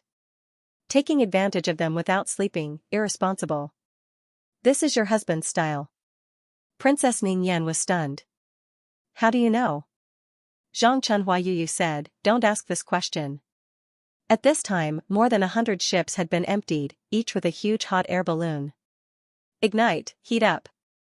More than half an hour later, the huge hot air balloon was heated up and was already floating in the air, ready to take off at any time. Load. With an order, barrels of crude oil were loaded into the hot air balloon's basket. The maximum load of these hot air balloons was more than 800 kilograms, but to be conservative, each hot air balloon was only loaded with 13 barrels of crude oil. Boarding. Princess Dora led more than 100 female Amazons into the hot air balloon's pod. Take off. The ropes below were untied. More than 100 hot air balloons began to slowly rise into the air, carrying more than 1,000 barrels of crude oil, slowly flying in the direction of Raging Tide City. It had been nearly a month since Xianxia's fleet sealed off Raging Tide City. The people in Raging Tide City had lost all respect because Xianxia had yet to land and start a war. Under Yan Nanfei's hint, the merchants in the city all donated their salaries and even offered their guards. At this point, Yan Nanfei had more than 130,000 soldiers under his command. At this time, the interests of the merchants and Yan Nanfei were the same. They had both embezzled the interests of the Kim family and Xianxia. Because he felt that he had seen through Xianxia's background, Yan Nanfei was even more eager for Xianxia to attack Raging Tide City, so that the 100,000 soldiers in his hands would have a place to use their skills. So that the 10,000 Inyuan Association's iron-blooded soldiers and 30,000 Stupa Mountain's Gu arrows would be useless. In order to lure Xianxia to attack the city, Yan Nanfei's army began to challenge. They set up directions at the port and cursed at the castle by the sea. "Xianxia, you call this the return of the king? This is your wife's Raging Tide City. Your castle has been occupied by us, but you don't dare to attack. How is this a return? It's the return of a tortoise. Xianxia, we've taken over the 1,000,000 acres of farmland that you've cultivated. We've taken over your mirror industry, and your 100,000 citizens have become our slaves. Thank you. Shenlang, where's your wife, Jean Mulan? How did you get this fleet? Did you sacrifice your wife to the Emperor of the Western world in exchange for this fleet? Your Majesty Shenlang, I heard that you became Shiluan's Emperor's boy toy in the Western world and sold yourself to get this fleet. Why haven't you come to attack Raging Tide City after paying such a huge price? This is your home. We're in your home, eating your food, holding your gold and silver, and sleeping with your citizens. Aren't we happy? Yan Nanfei ordered his army to humiliate Shenlang with all their might. He wanted to provoke him into going ashore and then use the weapons in his hands to destroy him. However, from the beginning to the end, Shenlong's army was like a tortoise hiding in its shell, not moving at all. This is the return of the king? Marshal, Shenlang might have really sold himself to get this fleet in the Western world. He might be Shiluan's emperor's puppet. Otherwise, why hasn't he attacked the city yet? Of course, Yan Nanfei wasn't that frivolous. Logically speaking, Shenlang wouldn't dare to attack the city. The longer this dragged on, the more disadvantageous it would be for Shenlang. Right now, the state of Yu was gathering troops and organizing a defensive line in the east. Zhu Hongshua's Blood Soul army might be returning soon. However, Yan Nanfei's heart grew heavier and more uneasy. That was because the Shenlang he knew was full of miracles. He shouldn't be a cowardly tortoise hiding in its shell. At this moment, one of the generals suddenly shouted, What is that? Yan Nanfei looked up. Suddenly, he saw over 100 giant balls flying up from the sea in the east. They can fly, what does that mean? Then, he realized that the 100 giant balls were slowly flying toward Raging Tide City. Soon, they were above Raging Tide City. Shoot! Shoot! Shoot these things down! Yan Nanfei ordered. Then, the Yinyuan Hui Iron Blood army shot with all their might. However, these hot air balloons were at an altitude of 1,500 meters. No arrows could hit them. In the next second, whoosh whoosh whoosh whoosh, countless black dots appeared in the sky. Hundreds and thousands of barrels of crude oil fell from the sky. From his field of vision, the densely packed black dots were like raindrops.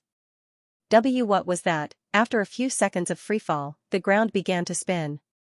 Bang, bang, bang, bang, these oil barrels smashed on the ground, the roof, and the walls. Boom, boom, boom, boom, every oil barrel had mercuric acid, and there was more than one. No matter which angle it fell from, it would explode. Instantly, thousands of oil barrels exploded one after another. Blazing flames erupted from it. The entire Raging Tide City was in a sea of fire. Shenlong's plan to massacre the city had begun. Note, sorry, it's only half an hour early.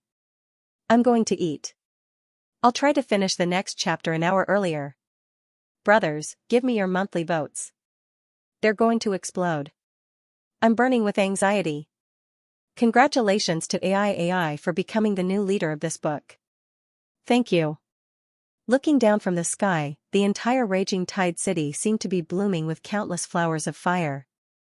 Boom, boom, boom, boom, in the blink of an eye, thick smoke billowed and flames shot into the sky. Countless people wailed like ghosts and howled like wolves. They rushed out of their houses and fled to the streets outside. They looked up at the sky and cursed. Goddamn Shenlang, aren't you afraid of harming the heavens? We are all commoners. Even if we are merchants, even if we betrayed the Kim family, even if we embezzled the benefits of the Kim family, even if we occupied the millions of acres of farmland of the Kim family, we are still commoners. Kill Yan Nanfei if you can. Kill your way to flame capital. What's the point of killing merchants like us? Meanwhile, Yan Nanfei's body was cold as he looked up at the sky. Shoot! Shoot them down! He roared crazily. His troops were desperately shooting at the sky. Even the giant crossbows were shooting at the sky. However, it was all in vain. I knew it. I knew that Shenlang definitely had a trick up his sleeve. Yan Nanfei's body was trembling. He felt extremely uncomfortable. Goddamn Shenlang, can't you just fight me fair and square for a round? When we were on the sea, your cannons started bombarding me from 2 miles away. I, Yan Nanfei, could only passively take the hits. Now that I have finally mastered great power, Shenlang's warships can't land, but you're attacking from the sky. This made the situation even more hopeless. In the previous battle on the sea, Yan Nanfei could still rush to the front and fight a few times. Now, Shenlang's troops were flying 2 kilometers in the sky. He couldn't reach them at all. Shenlang, you're really amazing. You have so many tricks up your sleeves. You actually brought people to the sky. Marshal, this isn't strange at all. It's just a large Kongming lantern. It's not a miracle at all, a scholar advisor sneered. Yan Nanfei could not take it anymore. He pulled out his sword and killed him. Scoundrel, you scholars only know how to make empty promises. It's easy for you to say that. If you say it's not strange, why don't you want to come out? Subsequently, Yan Nanfei could only pray that the attacks that descended from the sky would stop there. After all, it seemed to be a kind of oil that was thrown down just now. Whether it was fish oil or tung oil, it was limited. Yan Nanfei had been in charge of the Fury Tidewater City for so long, but he had only accumulated a few 100,000 kilograms of fish oil. Shenlang had traveled tens of thousands of miles from the west, so there was no reason for him to bring so much oil. Although the scene of the first round of attacks was shocking, the casualties weren't that high. Although the entire raging Tide city was covered in flames, at least the big castle was still fine. After dropping the kerosene barrels, the hot air balloons floated past the raging Tide city and arrived above the western sea. Descend, descend. Even without the need for an order, the Amazon warriors controlling the hot air balloon began to reduce the flames. The hot air balloon continued to float towards the west while slowly descending. At this moment, Shenlang's fleet consisted of more than 1,000 ships. There were a few hundred ships in the sea east of the raging Tidewater City, a few hundred ships in the south, and a few hundred ships in the west. As soon as these hot air balloons landed, ships immediately went over to receive them. They couldn't let the hot air balloon completely deflate, let alone let it float on the sea. Otherwise, it would be difficult to clean up. It was best to let it land more than 10 meters above the sea. Then, the ships would use ropes to catch it and gradually pull it down. Continue loading. More than 10 barrels of crude oil were loaded into the gondola. After more than half an hour, all the hot air balloons had successfully landed and floated above the sea. They were all loaded. At this time, if the direction of the wind changed, they would immediately rise into the sky. If the direction of the wind did not change, the ships would drag these hot air balloons back to the eastern sea and continue the next wave of attacks with the help of the wind. Put out the fire, put out the fire.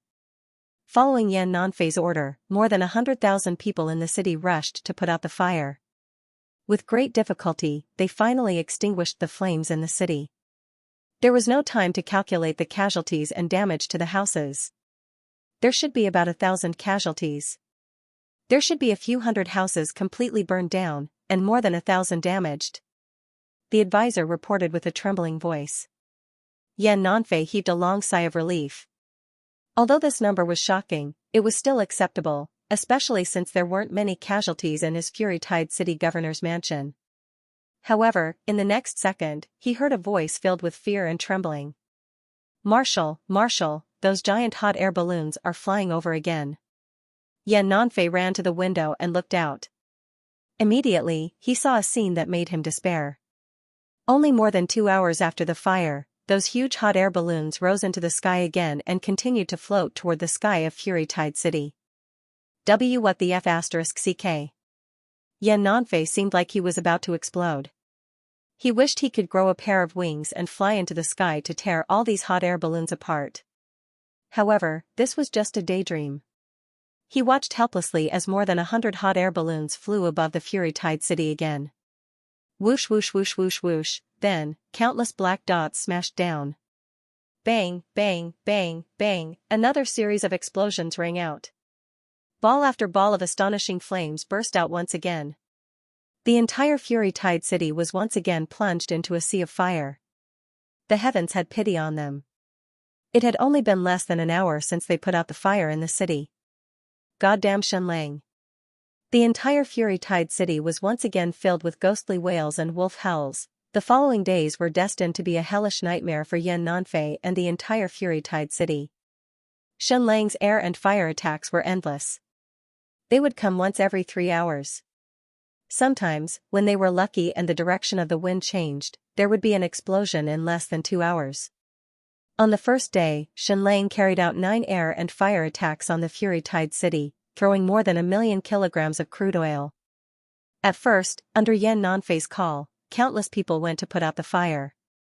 However, later on, the merchants of the Fury-Tide city gave up. What was there to save? Less than an hour after the fire was put out, the next wave of fire came.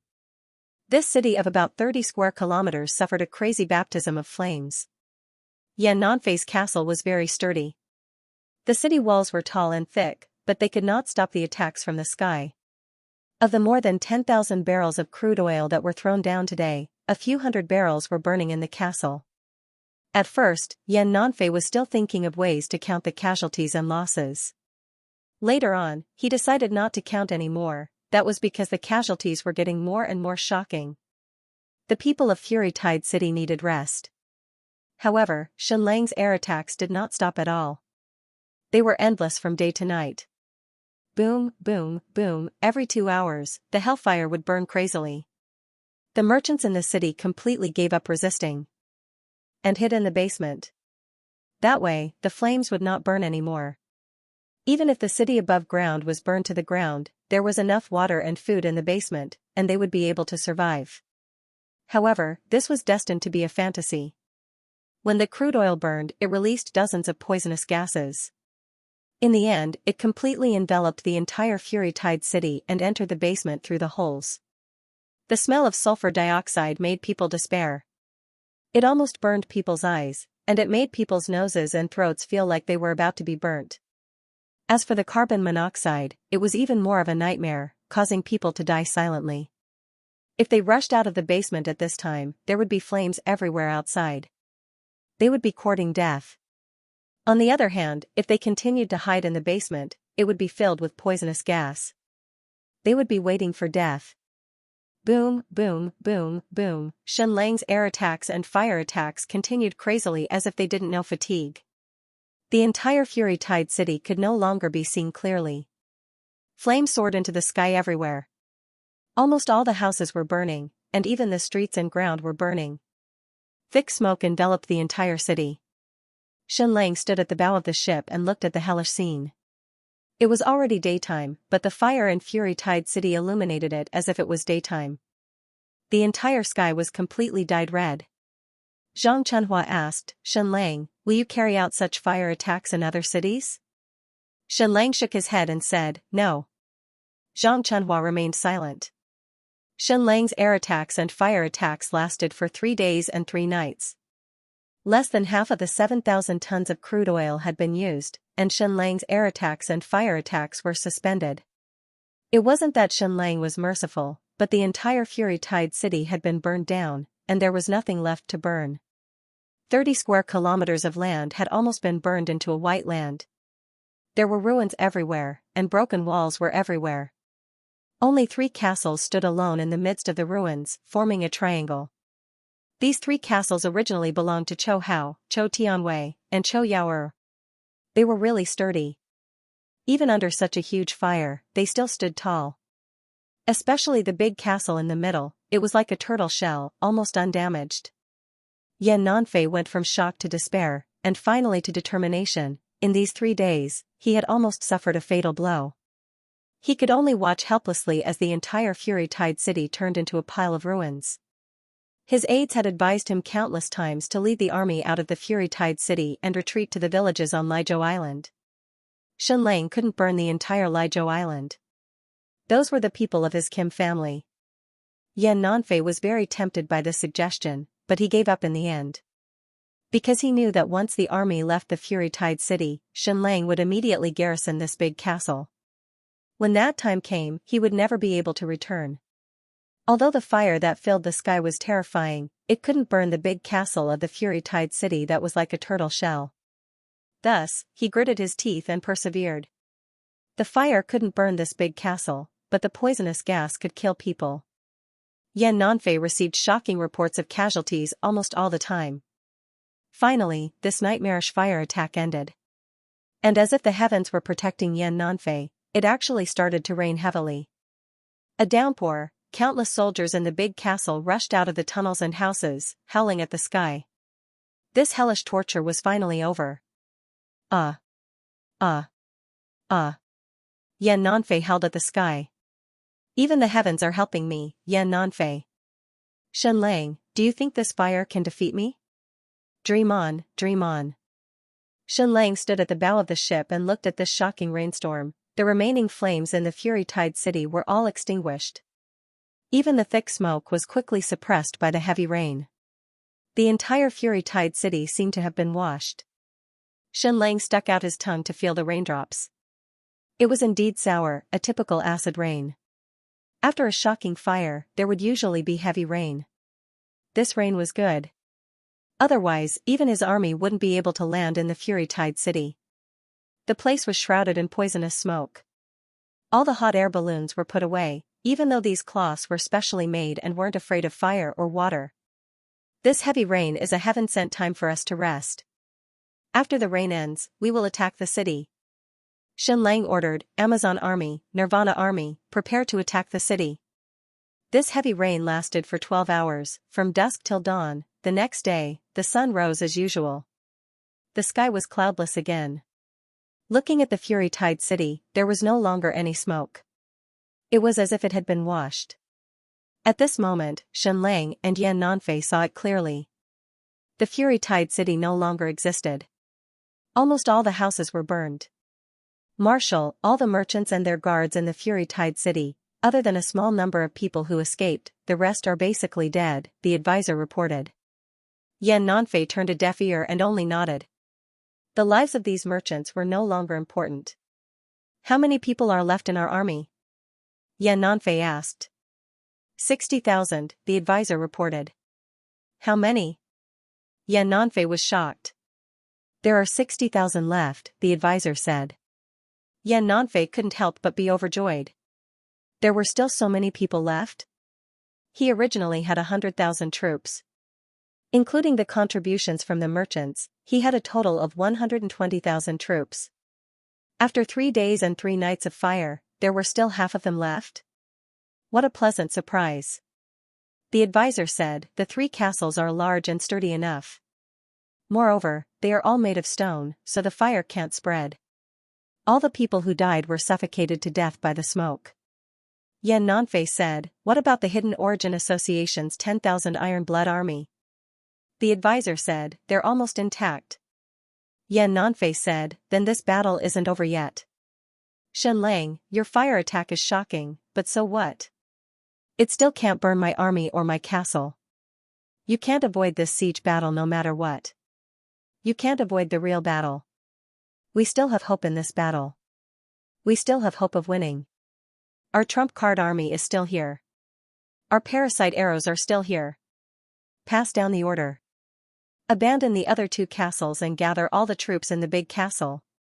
Yan Nanfei ordered. Yes. A few hours later, Yan Nanfei's surviving 60,000 troops all rushed into the super big castle that was as sturdy as a turtle shell. The castle was more than 1,000 acres, but after the 60,000 people squeezed in, they were armed to the teeth. Almost every foot of the wall was guarded by a few people. Shenlang's fire killed more than 100,000 people. However, Yan Nanfei was right. They still couldn't avoid this siege battle. Woo woo woo. Shenlang's fleet's horn sounded. His army had officially landed. Close to 8,000 Amazon soldiers and 3,000 Nirvana soldiers. Bang, bang, bang, bang, the 2 armies stepped onto the land of the raging tide city in an orderly manner. They slowly marched toward the big castle along the scorched wide streets. An hour later, the soldiers arrived at the city. A mere 10,000 people could not be considered an encirclement. The big castle was dark to begin with. After being burned for 3 days and 3 nights, it was pitch black. Shenlang rode on the giant Amazon horse and looked at Yan Nanfei, who was on the city wall. Lord Yan Nanfei, how have you been? Shenlang smiled. Yan Nanfei smiled faintly and said, Lord Shenlang, how have you been? Cut the crap. Let's start the war and attack the city. How about that? At that moment, Shenlang's army stopped 400 to 500 meters away from the big castle. Yan Nanfei waved his hand, and 10,000 Iron Blood soldiers of the Yinyuan Association knocked their arrows and aimed at Shenlang's army. This was a super strong bow that weighed 2.5 stones. It could shoot 300 meters away. Moreover, they were equipped with Stupa Mountain's level 3 carrying goo insect arrows. When an arrow exploded, it could cover an area of more than 10 square meters. Shenlang did not have the antidote or defensive potion. Yan Nanfei looked at Shenlang's army. It was pitifully small, only about 10,000 people. He was confident that he could kill all 10,000 of Shenlang's men in one round of shooting. This was because the Stupa Mountain's insect arrows could ignore all defenses and armor. Yan Nanfei said slowly, "Lord Shenlang, this raging tide city is considered your blood and sweat. It can be considered your first real spoil of war. Now that it's in my hands, it's like a dove taking over a magpie's nest. You've been dreaming of taking it back, haven't you?" Shenlang said, "That's right." Yan Nanfei said, "Where are your metal cannons?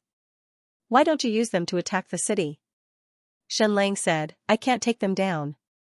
Yan Nanfei said, "Lord Shenlang, I've already made a military pledge.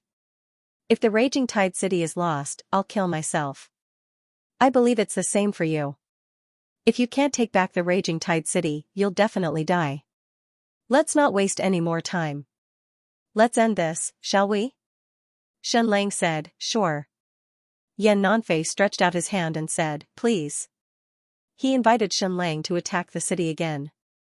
On the surface, he was polite, but in reality, he was burning with anxiety. He couldn't help but curse. "Shenlang, hurry up and attack the city with your army.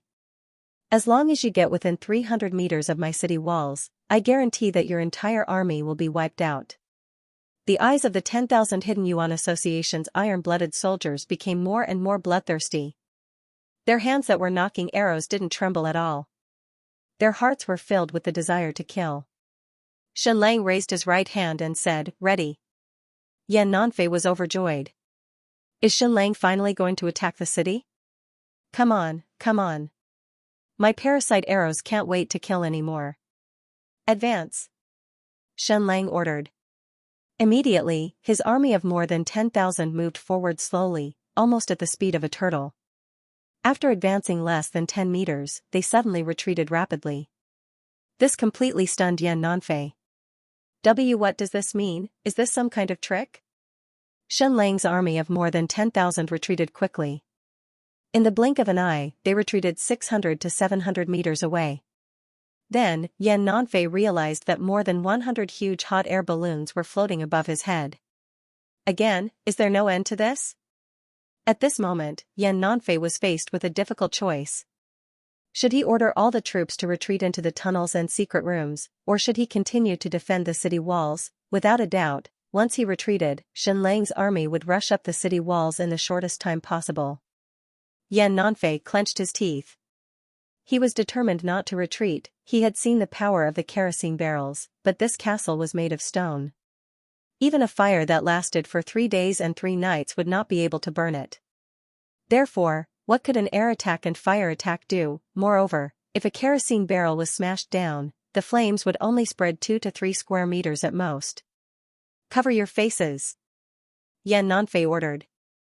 Immediately, all the guards on the city walls covered their nostrils and mouths with wet towels. This was relatively effective in blocking the poisonous gas. Iron-blooded army, be ready. Immediately, the 10,000 iron-blooded soldiers of the Yinyuan Association pulled their bows even wider and aimed at Shenlang's army. As long as they dared to enter their shooting range, they were destined to be annihilated. Third-level carrion parasites killed all living things. At this moment, the 100 huge hot air balloons floated above the huge castle again. As they floated, they descended. 1,500 meters, 1,000 meters, 800 meters, 500 meters. This height was already very dangerous. However, the 100 hot air balloons were still descending. They had actually descended to 300 meters.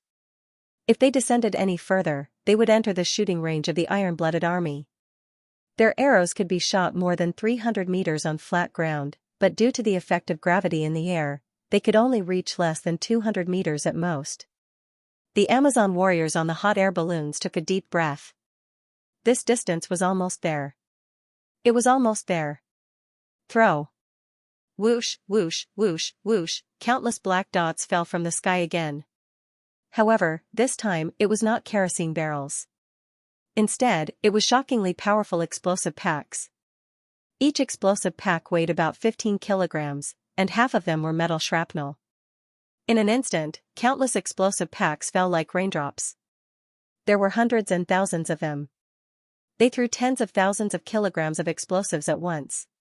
It was no wonder that Xianxia's army retreated quickly. If the explosive packs fell into his army's hands, the casualties would be shocking. Yan Nanfei's scalp went numb.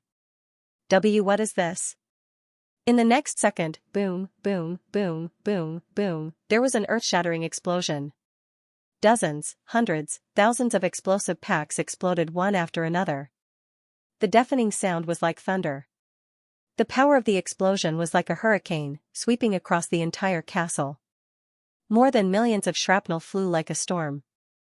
Whoosh, whoosh, whoosh, inside the castle, Yan Nanfei's countless guards flew out like scarecrows. Corpses flew everywhere, everything within dozens of meters of the explosion would not be spared and would be swept away. The lucky ones were blown into pieces, while the unlucky ones were blown away by the shockwave. Countless shrapnel drilled into their bodies, turning them into a bloody mess. They could neither live nor die. However, after all, it was an air raid from a few hundred meters above the ground. It was difficult to guarantee the accuracy.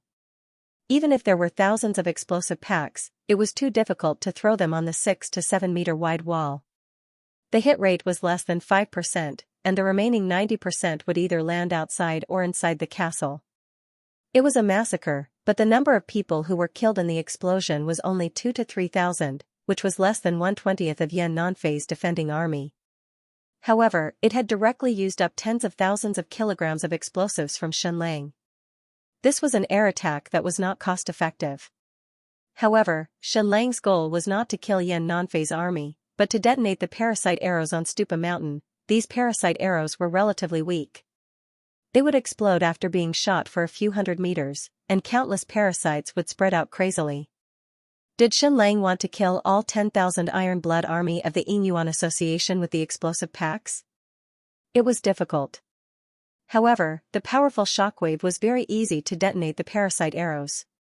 Boom, boom, boom, even though the explosion was dozens of meters away, the powerful shockwave still swept over. Then, an extremely terrifying scene appeared. The 10,000 Iron Blood army of the Yinyuan Association were knocking their arrows.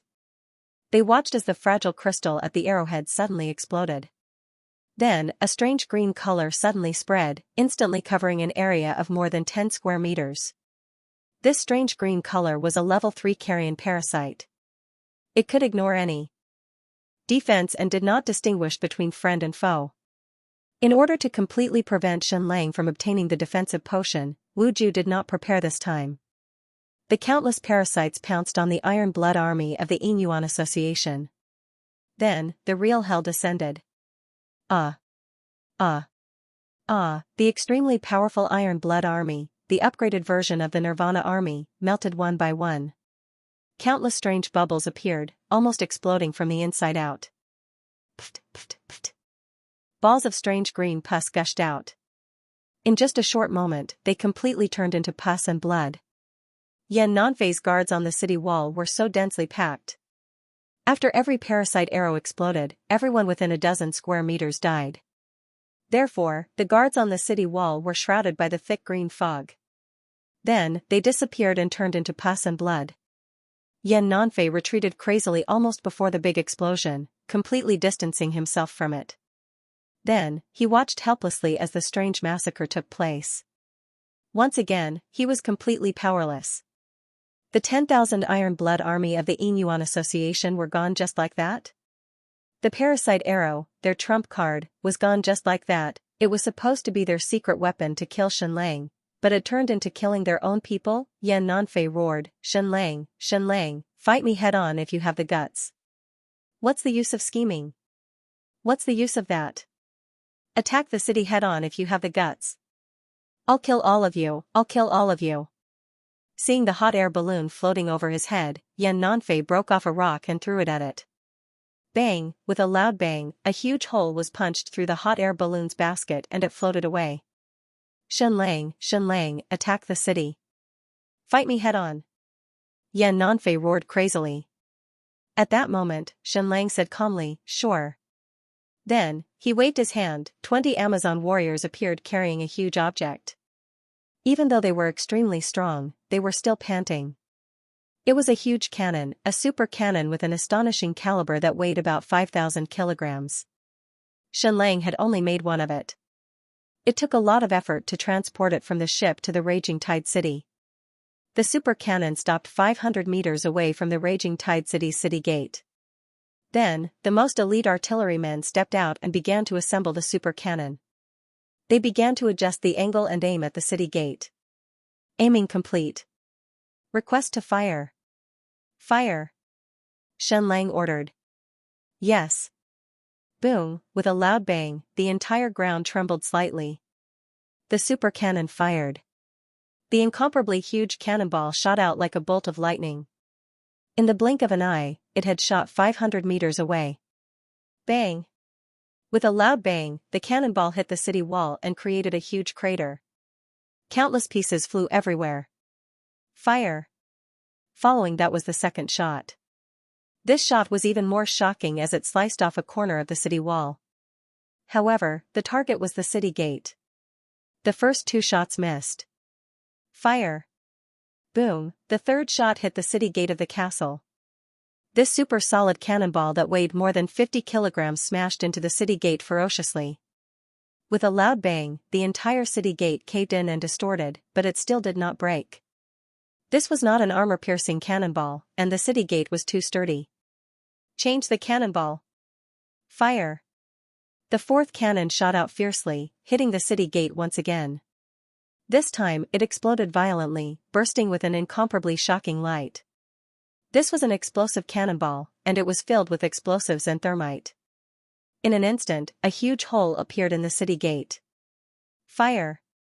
Boom boom boom boom, following that, the huge cannon roared crazily. 15 minutes later, the incomparably sturdy city gate of the castle was torn open. Charge!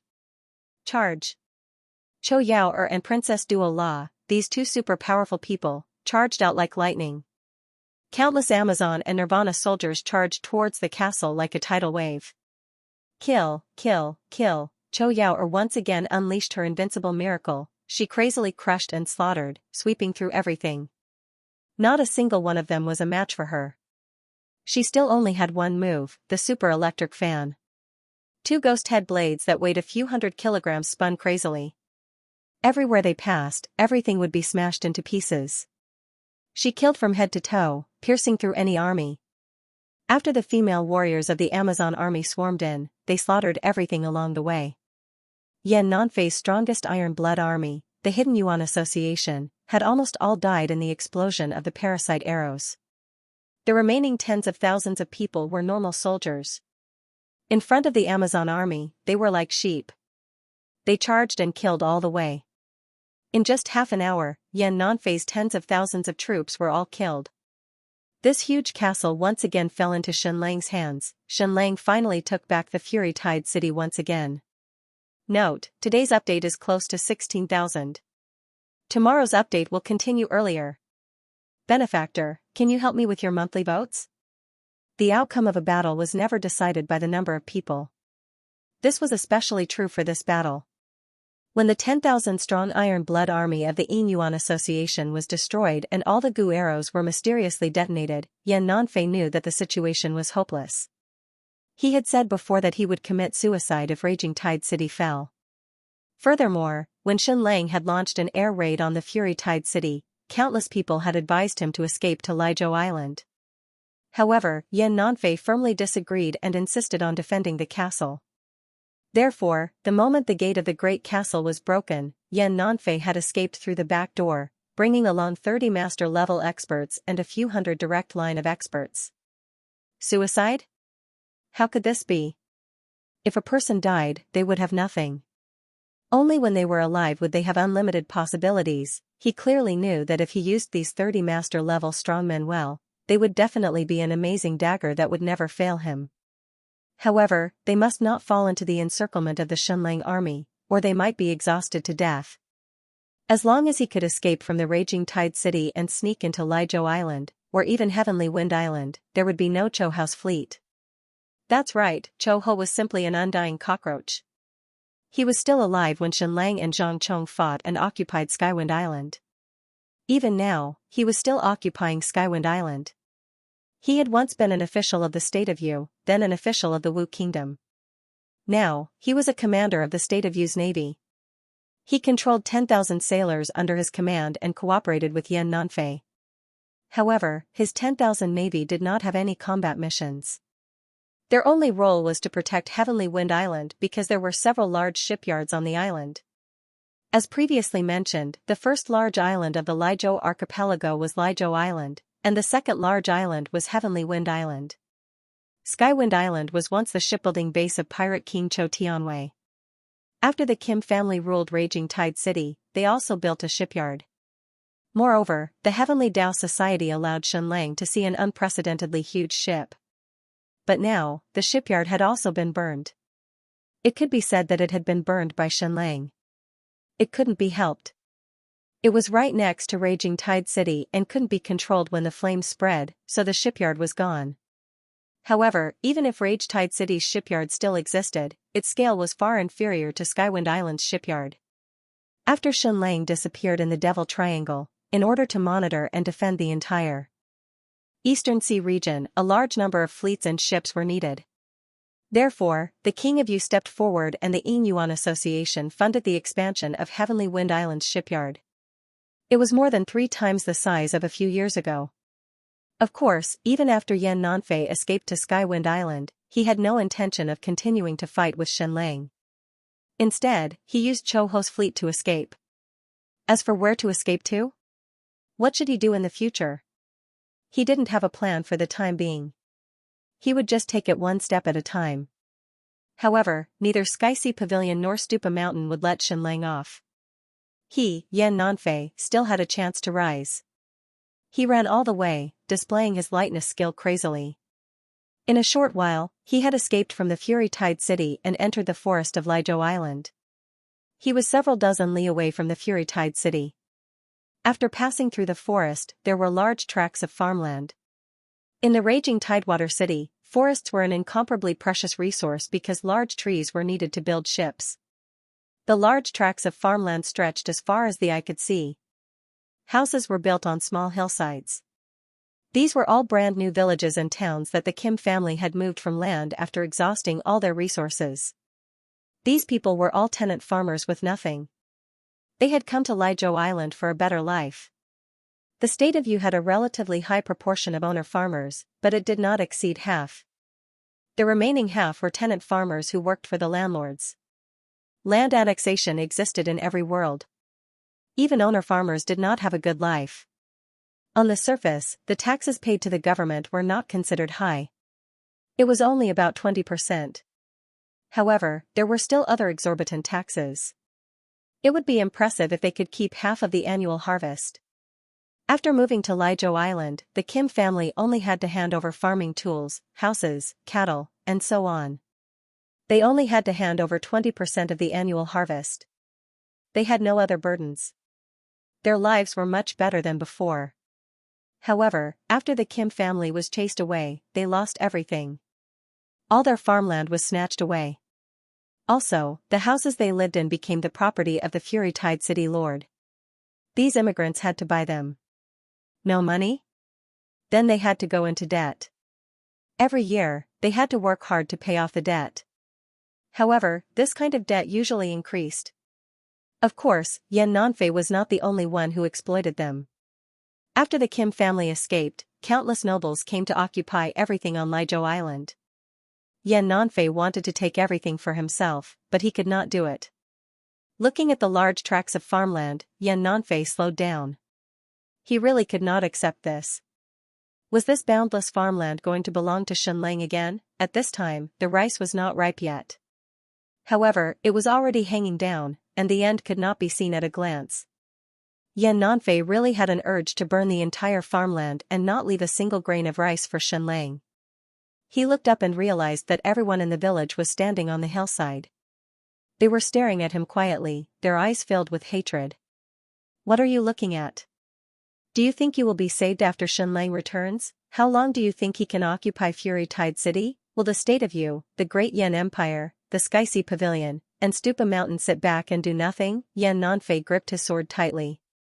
He wanted to kill every single person in this village. It was not to vent his anger, but to not leave a single person for Shenlang. However, he knew that it was impossible. It was a waste of time. He had to escape immediately. Go! Yan Nanfei ordered. Then, he led a few hundred people and continued running towards the north. Escape from Liuzhou Island and think of a way to make a comeback. There was still a chance. However, in the next second, he saw a person appear at the end of the road. It was the King of Swords, Li Qianxiu. The second person was Li Qianxiu's wife, Lady Qiu. The third was Big Fool. The fourth was Shuayin. The fifth was Grandmaster Ban Rua. The sixth was the Snow Mountain Demon, Lin Shang, who had never won a fight. The seventh was Grandmaster Zhong Chuk. Yan Nanfei's eyes narrowed. Shenlang had actually sent people to wait for him here? However, the other party only had 7 grandmasters at most. He had 30 grandmasters by his side and a few hundred experts under his command. Yan Nanfei pulled out his sword. The 30 grandmasters followed suit. The few hundred experts followed suit. At this moment, a few more figures appeared behind them.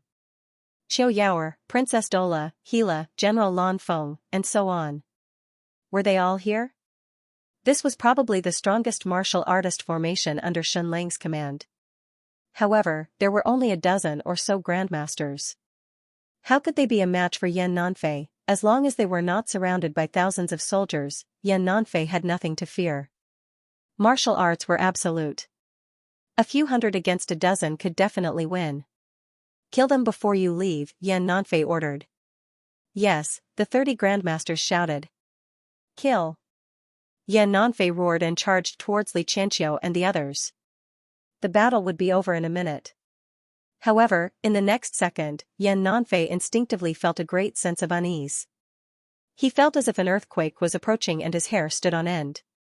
Boom, boom, boom, boom, the ground under the feet of the few hundred experts under Yan Nanfei suddenly exploded. It was earth-shattering and deafening. Everything within a few hundred meters exploded because there were more than 10,000 kilograms of explosives buried here. It was a carpet bombing that did not leave a single corner unscathed. Countless shrapnel shot out like a torrential downpour. Yan Nanfei and the 30 grandmasters were amazing. They immediately gathered their strongest inner energy and executed their strongest qigong. They dashed out like lightning, trying to escape from the explosion. However, no matter how fast they were, it was impossible for them to run a few hundred meters in a second. No matter where they ran, they would still be within range of the explosion. The powerful shockwave of the explosion sent them flying like scarecrows. The violent rain of shrapnel enveloped their bodies. Whoosh, whoosh, whoosh, whoosh, the swords in these 30 grandmasters' hands danced wildly, blocking the shrapnel that was like a torrential rain. They even released their inner energy like a wall of air, trying to deflect all the shrapnel. Boom, boom, boom, boom. However, this kind of explosion seemed to be endless, rising and falling one after another. The entire ground trembled violently. Even though Li Qianxiu and the rest were a few hundred meters away, they were all sprawled on the ground to avoid being baptized by the powerful shockwave and the rain of shrapnel. After half a minute, the crazy explosion stopped. Yan Nanfei was amazing. He was still alive. The few hundred experts he had brought with him were all dead. They were either completely blown up or cut by countless shrapnel. However, only a few of the 30 grandmasters under his command had died, and the remaining 20 or so were still alive. A grandmaster was indeed amazing. Even in such a shocking explosion, he was still able to survive. However, everyone was in a terrible state. No matter how good their swordsmanship was, no matter how hard they swung their swords, the rain of shrapnel was too dense and fast. In particular, the shockwave of the explosion had a huge suppression on their inner energy. Yan Nanfei's tall body swayed for a while before he spat out a mouthful of black blood. There was a series of explosions in his ears. It was as if he could not hear anything. He reached out and touched his ears. His hand was covered in blood. His eardrums must have been perforated. His head was dizzy and he was vomiting. This was a concussion. Giddy, giddy, giddy, a series of hurried galloping sounds could be heard. Xianlang appeared, riding on an astonishingly big horse. Moreover, he couldn't even ride this horse by himself, so he was riding it with another woman. Right now, he was actually lazily nestling in this woman's embrace. General Kuei Ning was the best. If he was nestled in Princess Dora's arms, Xianlang would have been thrown off. Sir Yan Nanfei, why are you in such a hurry to run? Xianlang smiled. Yan Nanfei looked at Xianlang in the woman's arms and gritted his teeth in hatred. The heavens were blind. How could they let this pretty boy get what he wanted? Xianlang, you little thief. Don't you dare to fight me fair and square? You only know how to scheme every day. What's the big deal? Yan Nanfei roared furiously. He really wished that he could eat Xianlang alive. From the start of the battle until now, he had never fought Xianlang head-on. He was either using cannons or hot air balloons. Now, he was burying explosives in the ground. F***ck your mother, F***ck your mother, fight me fair and square. Xianlang waved his hand. Thousands of Amazonian female warriors surged forward and surrounded the 20 people under Yan Nanfei. Fire! At his command, thousands of Amazonian female warriors fired a rain of arrows. Before this, Yan Nanfei and the 20 masters would have been able to block the arrows. Now, they could still block the arrows, they swung their swords to block the arrows. Their inner energy burst out and deflected the arrows. Grandmaster powerhouses were indeed amazing. They had just experienced such a shocking explosion and were still alive. Now, they could even block the rain of arrows that filled the sky. Moreover, all of them had a severe concussion. Their vestibular function was extremely chaotic.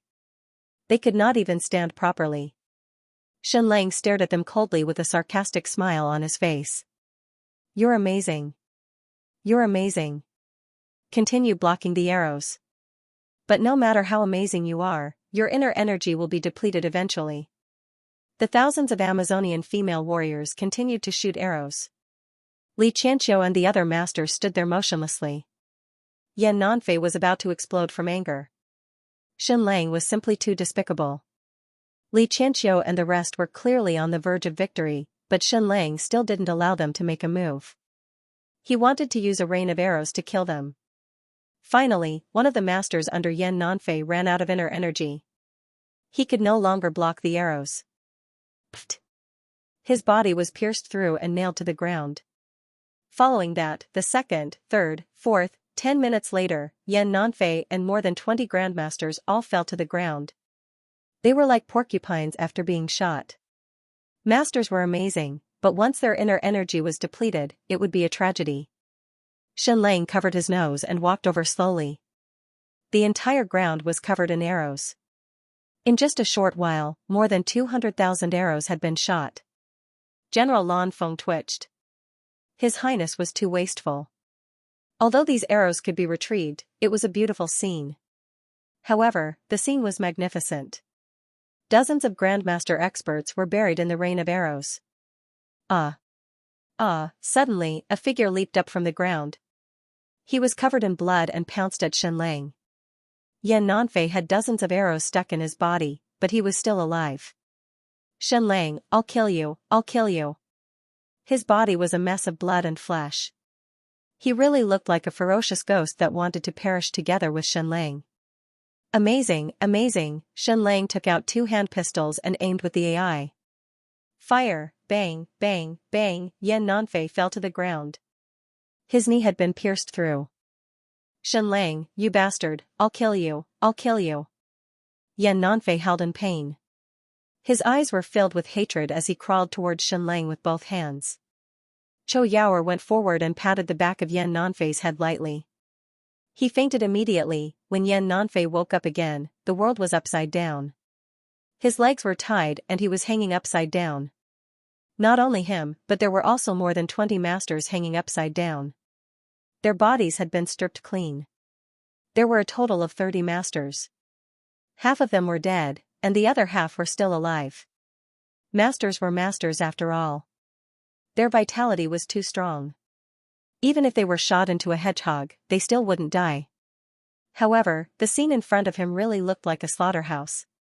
A moment later, Shenlang walked in and squatted down not far from Yan Nanfei. "Sir Yan, you're not dead yet? Your vitality is too strong." "You're too amazing," Shenlang said. Yan Nanfei was already deaf. He could not hear what Shenlang was saying, but he could guess from the shape of his lips. "Shenlang, what are you trying to do?" Yan Nanfei roared. "Just kill me.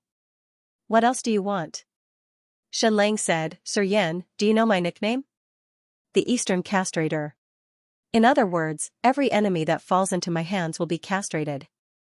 Men spread open Sir Yan Nanfei's legs. An Amazon female warrior suddenly pulled, and the hanging Yan Nanfei's legs spread open. He instantly felt very insecure. Shenlang frowned. Yan Nanfei's hair was too thick. Shenlang could not stand it. He was a little jealous. Shenlang came in front of Yan Nanfei and took out a curved hook knife. "Sir Yan Nanfei, please bear with it." Yan Nanfei's body was trembling. He had been a hero all his life. He did not expect to be humiliated like this. "Shenlang, kill me. Kill me, Shenlang, give me a quick death. Otherwise, I'll curse you in hell after I die." Shenlang said seriously, "Sir Yan Nanfei, it would be great if you died in that tsunami. You wouldn't have to suffer like this. Don't you think so?" Then, he slashed the hook knife in his hand. Yan Nanfei successfully became a eunuch. Ah. Ah. Ah. He let out a series of shrill cries. He was the leader of the South Sea Sword sect and the Wuan Count. Now, he was castrated like a beast. It was a great humiliation. "Shenlang, kill me. Kill me," Shenlang said. "Kill you? No, no, no, that would be too wasteful. Lord Yan Nanfei, you're a martial guru. I'm going to conduct a research that might require a large amount of martial guru's blood. May I ask if you're willing to cooperate with my experiment? Would you like to be my lab rat?" Then, Shenlang stood up and said, "Masters? What do you think? If you don't say anything, then you agree. Come, come, come. Sign the voluntary forms." Then, Shenlang really got someone to take out dozens of voluntary forms and let the surviving grandmasters put their fingerprints on them. "All of you, masters, are willing to sacrifice yourselves for science. Amazing, amazing." Shenlang clapped. The surviving grandmasters cursed in their hearts. "You're the one who grabbed our hands and put your fingerprints on them. How are we willing?" Next, more than a dozen female Amazonian warriors walked in and picked up knives. Whoosh whoosh whoosh whoosh, ah. Ah. Ah, half of the surviving powerhouses under Yan Nanfei had been castrated. According to Shenlang, pigs would grow faster after being castrated. Therefore, his subjects were divided into two batches. One was castrated, and the other was not. Unfortunately, Sir Yan Nanfei was assigned to the first batch. Whoosh whoosh whoosh whoosh, more than 10 Amazon female warriors raised their knives and cut off the tendons of the surviving enemy powerhouses. Then, they bandaged and stitched up the wounds. Blood extraction. Following Shenlang's command, a scene that caused them to feel their blood run cold appeared. Needles were inserted into their blood vessels, and blood was actually extracted. About 500 milliliters were extracted. Stop. Next, we have to take good care of all of you. You can't take more than 800 milliliters of blood each time. Also, we have to ensure your nutrition. Blood is taken every 10 days. As soon as he said that, the dozens of people present were scared out of their wits. Although they did not have to die, it was more painful than dying. They were like pigs being reared in captivity to provide blood for Shenlang's new research. "Sir Yan Nanfei, you can forget about it." Shenlang said, "You must believe me. Losing you as an experimental subject hurts my heart, but who asked you to be my enemy? My goal is to have no enmity in the world. If I let you live, it will really go against my principle. One must not forget one's original intention. Someone, bring Sir Yan Nanfei out and execute him in front of everyone. In the ruins outside the huge castle, tens of thousands of people stood there. These were all immigrants from Lizhou Island. They were all once members of the Kim family. After the Battle of Raging Tide City, they had spontaneously poured out from the villages below and carefully arrived in front of the big castle, waiting with their heads held high. However, they did not see Shen Lang appear. Instead, they saw someone else. He's here, he's here. Who is this? Yan Nanfei, it's actually Yan Nanfei. Why is there nothing below him? Yan Nanfei is so mighty. I really can't recognize him if he's not wearing clothes. Countless people pointed at Yan Nanfei, and it almost made him die of shame and anger.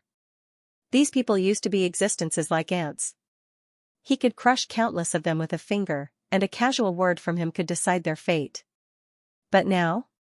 He was being watched like a clown. Goddamn Yan Nanfei, he has brought us so much trouble. The heavens have eyes. That dog Yan Nanfei is finally getting his comeuppance. The Eastern executioner from the skeleton party appeared again. He cupped his hands at the tens of thousands of people watching and said, young and old, this is my second time showing my skills. It might be a little moist. I hope everyone won't laugh at me. Come on, serve him with ginseng soup. We can't let Sir Yan Nanfei die. Nutrition must keep up. Otherwise, I'm afraid he won't be able to withstand 1,000 cuts. Sir Yan, I'm here to serve you. The executioner bowed at Yan Nanfei, then the first cut was aimed at Yan Nanfei's nose. When you thought you were already in the basement, you didn't expect there to be 18 levels of hell below. This was how Yan Nanfei felt. He thought being castrated was already the greatest humiliation and pain. Without the endless pain, he wouldn't have been able to die even if he wanted to. Shen Lang really gave him the death of 1,000 cuts, and it was done in front of 100,000 people. Shen Lang still didn't appear in front of the 100,000 people on Lizhou Island, but Jin Zhuo Count appeared on the city wall. He was extremely emotional and tears filled his eyes. He bowed to the 100,000 people and said, my fellow citizens, Jin Zhuo is back. Everything will go back to normal. All the houses are yours, all the farming tools are yours, and all the cattle are yours. You only have to hand in 20% of the food every year. When he said this, the 100,000 people knelt on the ground and cried bitterly. Sir Marquis is benevolent. We are willing to be loyal to the Kim clan generation after generation and farm for you generation after generation. Long live Sir Marquis. Long live His Majesty Shen Lang. Long live, long live. Finally, someone shouted out. Soon, more and more people shouted out loud. Long live His Majesty Shen Lang. Long live, long live. Inside the huge castle, Shen Lang carried Yao Xiao in his left hand and Shinmi in his right. He couldn't help but shiver when he heard the cheers outside. This feeling was too weird, too mushy. Yao Xiao was in the middle of a great creation. He was drawing a map, and it was a map of half the world, from the east to the west. Shen Lang and Yao Xiao were really close father and daughter. Yao Xiao was really too smart. No matter what data Shen Lang said, Yao Xiao could draw it, and it was very accurate. Furthermore, she had a thriving desire to create. She couldn't wait to present everything in the world on her brush. Yao Xiao drew, and Shinmi colored. She wasn't as intelligent as her sister, but she was definitely exceptionally smart and meticulous. His two daughters were wholeheartedly drawing maps for Shen Lang. As a father, there was no need to mention how blessed he was. What is the yield per mu of farmland on Lizhou Island? Shen Lang asked. 300 caddies of rice. Zhang Chunhua said, this is already very high. Because the farmland on this island has just been developed, the fertility of the soil is still very high. After a few more years, I'm afraid the yield will decrease. That won't happen. Shen Lang said, next, I will think of a way to improve the seeds. Furthermore, Mulan Island not only has a large amount of saltpeter, but also an astronomical amount of phosphate. With that, the fertility of the soil can be maintained, and the crops can be harvested. Of course, the key is to improve the seeds. The crops of the ancient civilization far exceeded the present. Where do we attack next? Zhang Chunhua asked. Wind Island. There is a huge shipyard there. We can use it directly. Shen Lang said, although the Skeleton Gang's warships are not bad, they are far from enough. We still need to build a new type of cannon warship, a super battleship that exceeds 5,000 tons, or even 8,000 tons. Remember, when we seize Wind Island, it is best not to let the shipyard suffer any damage. Aren't you familiar with Cho Ho? You lead the team to attack Wind Island. All right. Zhang Chunhua said, attack Wind Island, and then? Jinshan Island. There are iron mines and huge smelting factories there. Shen Lang said, these smelting factories were personally designed and built by me. Even now, they are outdated. Next, we will need an astronomical amount of steel. We need to build new cannons, new shells, and new warships. Also, there is one thing that you need to record. Zhang Chunhua immediately took out a notebook and started to record it in a special password. Project What? Officially start. Shen Lang said, we have already discovered a large amount of oil. Once Project What succeeds, it will bring about earth-shattering changes. This project is completely strategic, and it might even decide whether we can survive or not. Yes. What was Project What? Of course, it was the steam engine. With the steam engine, they could build large airships, new warships, and mass-produce new cannons and shells. This was because the steam engine could liberate productivity, allowing machines to replace manual labor. Wind Island, this island originally had no value, but because there were a few large shipyards, it became the most important place. Cho Ho was really awesome. His Wind Island had gone through so many changes, but he was still standing strong. He led a fleet of 10,000, looking majestic. Zhang Chunhua led 30 warships, a total of 5,000 skeleton pirates to the north to attack Wind Island. Wind Island's waters, Cho Ho led a fleet of 10,000 in a row, looking very majestic. Although the scale of his fleet was not as huge as Yan Nanfei's, it still stretched for more than 10 miles. Zhang Chunhua led 30 warships to the north and approached. They were 5,000 meters away from Cho Ho's fleet, 3,000 meters, 1,000 meters, 600 meters. Ready. All the cannons aimed and were ready to fire. At this moment, Cho Ho waved his hands and shouted, is this Miss Zhang Chunhua? You want to kill me? Where is His Majesty Shen Lang? Where is His Majesty Shen Lang? Bring me to pay my respects. Cho Ho knocked his head on the deck and shouted, Pirate Cho Ho is willing to pledge loyalty to His Majesty Shen Lang. Long live, long live, long live. Zhang Chunhua opened her pretty little mouth and spat out 2 words, F***ck, Cho Ho, is this how you survived all these years? You're awesome, you surrendered before I even started fighting. Can't you at least try to resist? Cho Ho could surrender, but there were some people who could not, such as Zhuo Xiaoyan. She had occupied the Marquis Xuanwu residence for more than 2 years, and was mighty and domineering in Tiannan province. And now, she had just received the grievous news of Furious Tide City.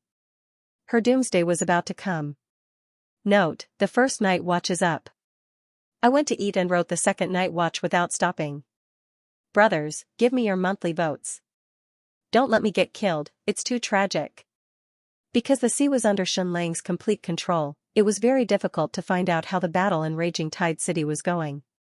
But there were still some who slipped through the net, such as the merchants who had escaped not long after the battle started. After escaping Raging Tide City, they kept fleeing to the north of Liezhou Island and found a remote beach to board a small boat and escape to Nujiang Prefecture. Of course, many of these merchants failed because many small boats weren't suitable for sailing on the sea. Even under calm conditions, a large number of them successfully escaped to the Yu Kingdom's mainland. One of the Raging Tide merchants knelt in front of Zhuo Xiaoyan and wailed, tragic, too tragic. Zhuo Xiaoyan said coldly, stop wailing and tell me everything in detail. Don't exaggerate. The Raging Tide merchant said, Shen Lang used a giant ball to fly into the sky and then threw a type of black oil at Raging Tide City. The fire burned for a few days and the entire city was in ruins. Even the stones and bricks were destroyed. More than 100,000 people were burned to death. Only a few hundred managed to escape. It was too tragic. I saw countless people die in the sea of fire with my own eyes, burned to a crisp. Also, the smoke is poisonous. Many people suddenly fell down and died while running. At this point, the merchant from Raging Tide City burst into tears and almost collapsed to the ground. Shui Zhaoyan said, "What about Yan Nanfei? The big castle?" "I don't know. The fire was still burning when I escaped, but the big castle is still there. I didn't see Sir Yan Nanfei." Shui Zhaoyan was still full of hope. She knew about the big castle in the center of Raging Tide City. It was like a turtle shell, extremely sturdy. No fire could burn it.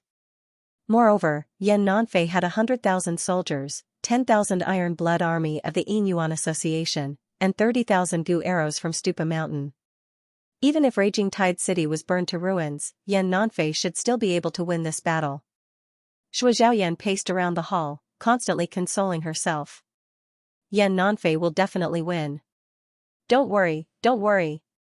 At this time, one of her warriors stepped forward and said, "Miss, the city lord of Xuanwu, Zhu Wenhua, requests an audience." Shui Zhaoyan frowned. She didn't like this Zhu Wenhua at all. Not long ago, he had gone to Raging Tide City to try and get a share of the silk business. Not only that, but he also wanted to take Su Qianxian as a concubine. Wasn't he trying to steal her away?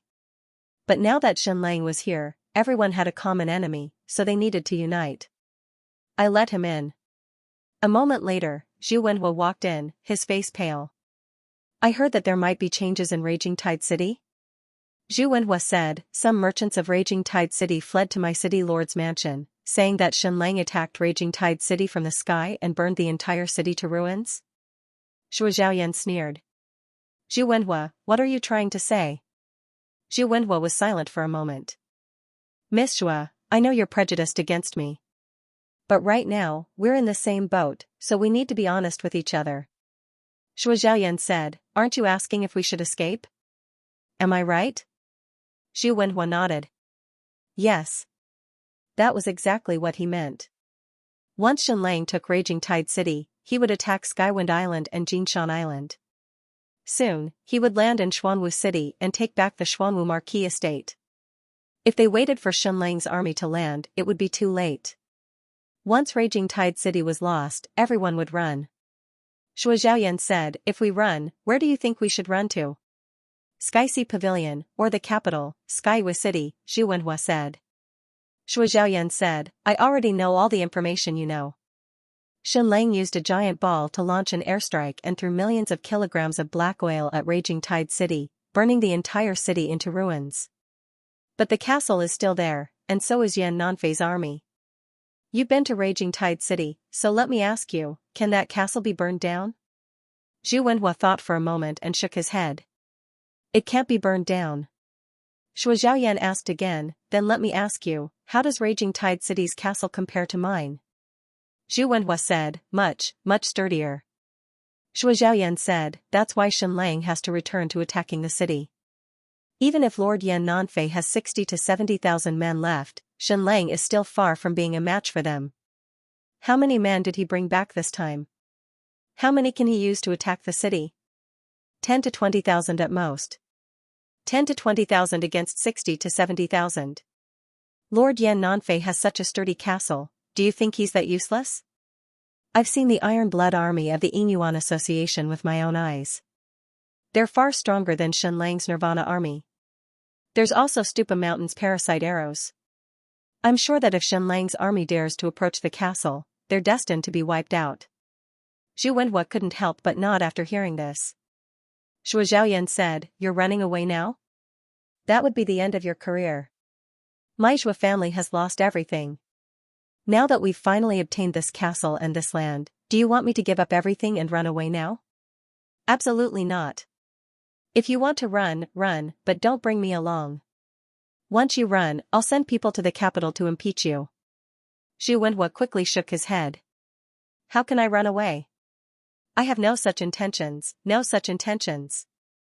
After Zhu Wenhua left, Shui Zhaoyan fell into silence.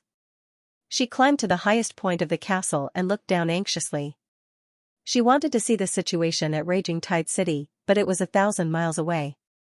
How could she see it? Next, she greedily looked down at the entire Anting Count house, which was the former Marquis Xuanwu's residence. More than 10 years ago, because of bitter joy, her Xue family suffered a calamity. They lost their title and land, and those days were like hell.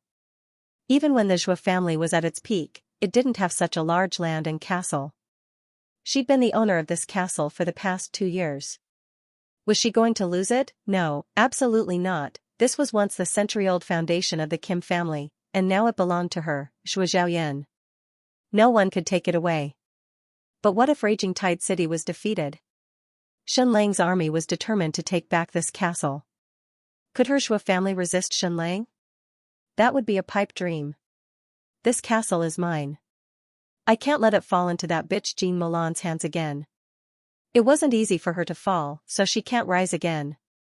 Xue Zhaoyan muttered venomously to herself, then gritted her teeth. If I can't have it, no one can.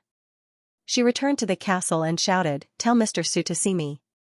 A moment later, a sage-like man appeared in front of her. It was a Daoist. He was an alchemist and one of Xue Zhaoyan's confidants. He'd given her a formula, a gunpowder formula. In the state of Yu, Shenlang had used gunpowder several times, especially when he attacked the Zhong family. The gunpowder had been half revealed, but no one knew its formula. Many alchemists had tried, but to no avail. This Daoist Su had successfully concocted the black gunpowder and offered it to Xue Zhaoyan, gaining her trust. "How much gunpowder do we have now?" Xue Zhaoyan asked. "Saltpeter is too hard to come by. We scavenge from the latrines. It took us 2 years to gather 150,000 caddies of gunpowder." 150,000 caddies? This number sounded like a huge number. Can we destroy Shenlang's army with this amount of gunpowder? Can we defend this castle? Xue Zhaoyan asked. It'll be very difficult. If Raging Tide can't be defended, we won't be able to even if we have 150,000 caddies of gunpowder. Xue Zhaoyan's gaze turned frosty. Then is this 150,000 caddies of gunpowder enough to blow up the entire manor? Daoist Su trembled in disbelief. All of it? Xue Zhaoyan nodded. Yes, all of it. Daoist Su said, it's rather difficult to blow up the entire manor because it's too big. But it's possible to blow up most of the main buildings. Xue Zhaoyan asked, how much fish oil do we have? About 80,000 caddies of fish oil and 130,000 caddies of tung oil. Xue Zhaoyan asked, will we be able to completely destroy the Xuanwu manor with all of this? Daoist Su said, that's about it. Xue Zhaoyan asked, if Shenlang's army enters this castle, will they be blown up as well? Daoist Su said, yes. Xue Zhaoyan said, then go make preparations. Bury 150,000 caddies of gunpowder, 80,000 caddies of fish oil, and 130,000 caddies of tung oil in shallow places. As long as I give the order, the entire Xuanwu manor will be flattened, and everyone there will be torn to shreds. Daoist Su said, yes. Then, he left to handle the matter. Xue Zhaoyan gritted her teeth once more. What I can't have, no one else can. Jean Milan, I won't let you have this manor anymore. I'd rather destroy it completely than let the Kim clan take it back. Cho Ho knelt before Shenlang and kowtowed. Bandit Cho Ho greets your majesty Shenlang. Long live, long live, long live. Shenlang looked at this person, completely speechless. Many of his enemies' corpses had rotted away, but only this person was still alive. Raging Tide City had changed masters 3 times already, but Cho Ho was still in control of Skywind Island. Shenlang said, you once sided with the state of Wu to attack my Kim family. Then, you sided with the state of Yu and participated in the naval encirclement against me. Even though I didn't see your fleet, you did participate. There were simply too many fleets surrounding Shenlang at the time, hundreds of thousands of them. Cho Ho's ship of a few thousand was inconspicuous. Cho Ho kowtowed. This lowly one is guilty, and I cannot be punished. Shenlang said, do you kneel and surrender every time you meet someone stronger than you? Protect your family first? Yes. Cho Ho said. Shenlang said, in the future, when the Great Yan Empire invades, or Sky Sea Pavilion or Stupa Mountain invades, will you betray me and surrender to them? Cho Ho knelt on the ground and said tremblingly, no. Shenlang said, "Oh? Why? Are you only loyal to me?" Zhou Ho shook his head and said, "No, because I am tired." Shenlang couldn't help but be stunned. When Zhou Ho raised his head again, he said, "Your Majesty, you know that I like both men and women. For a long time I liked men. Then, I met a woman who was like a man. Then, I got married and had children." Shenlang said, "A person changes completely after having a family. This reason is very good, but I don't believe it." Zhou Ho said, "Your Majesty, I am really tired. I used to have great ambitions. I surrendered to Crown Prince Ning Yi, then to the state of Wu, then to Ning Xiao, and finally to the Yin Yuan Association. I also wanted to bring honor to my ancestors and be made a marquis. But gradually, I realized that I was powerless. I, Zhou Ho, am just an insignificant person. I will always be a chess piece manipulated by others. The reason why I can stay in this position is not because I am too powerful, but to a certain extent, I am too incompetent." Shenlang was stunned. Zhou Ho's understanding was very profound. "It is because of my incompetence that people can rest assured." Zhou Ho said, "The world is changing too much, but I follow the trend. I surrender to one person today and another tomorrow. It seems like I am a slave with 3 surnames. Of course, this is the truth. But basically, I am in a precarious situation every day. I am really tired. I am an incompetent person. Before this, I couldn't even get off the ship even if I wanted to. Now that your Majesty is here, and your fleet is very powerful, I can't defeat it. I am just courting death. I don't know if you will lose in the future. I don't even dare to think that you will win because the Great Yan Empire is too powerful. But at least at this moment, I want to surrender. I want to let go. I don't want Tianfeng City anymore, nor do I want the 10,000 fleets. I didn't destroy any of the large shipyards on the island, so I can hand them over to you. I've made a lot of money over the years, enough for my family to live a luxurious life. So, I want to hand over Tianfeng City, my fleet, and the shipyards. I just want to keep my gold coins, about 390,000 gold coins. Can you fulfill my wish?" "Your Majesty." Shenlang. Zhou Ho knelt on the ground and looked at Shenlang with sincere eyes. Shenlang asked, "Then where do you want to go?" Zhou Ho was silent for a long time before he said, I don't know." He really didn't know. The world was so big, there was no place for him to go. This was because the entire eastern world belonged to the Great Yan Empire. If he surrendered to Shenlang, he would become an enemy of the Great Yan Empire. No matter where he went, he would be wanted. To the countries in the western regions? However, it was said that Zhu Hongshua's Blood Soul army had massacred more than a dozen countries in the western regions. Perhaps, those countries would become vassals of the Great Yan Empire soon. To the western world? That would require him to cross tens of thousands of miles of ocean. Zhou Ho didn't have the courage to do that. "Why don't I stay in Furious Tide City for now?" Zhou Ho asked. Shenlang said, "Sure." At this point, Shenlang had completely taken over Tianfeng Island, and Zhou Ho's fleet of 10,000 had completely surrendered. However, Shenlang didn't care about the fleet. It needed to be greatly reduced, broken up, and retrained before being incorporated into his fleet. The key was that the few large shipyards with more than 9,000 shipwrights had fallen into Shenlang's hands. Just because of this, Shenlang couldn't kill Zhou Ho. He could even write off all their previous grievances. In fact, Zhou Ho and Shenlang actually didn't have any enmity. Shenlang's petty enemies didn't even have this person's name in his account book. If Zhou Ho wanted to disgust Shenlang, it was very simple. He could directly burn down the shipyards and take away the thousands of shipwrights. Or he could kill them all. That would be a huge loss. If Shenlang wanted to build a shipyard from scratch, it would take at least a year or 2. Zhou Ho's surrender saved him a lot of manpower, material, and financial resources. At the same time that Zhang Chunhua took over Tianfeng Island, Marquis Jin Zhuo led another fleet of skeleton party to attack Jinshan Island. The importance of this island wasn't any less than Tianfeng Island, because there was a huge iron mine here. Not only the iron mine, there were also many other minerals. Without Jinshan Island, Shenlang's great undertaking couldn't be discussed. Whether it was the new warships, the new cannons, or even the steam engines, they all required an astronomical amount of steel.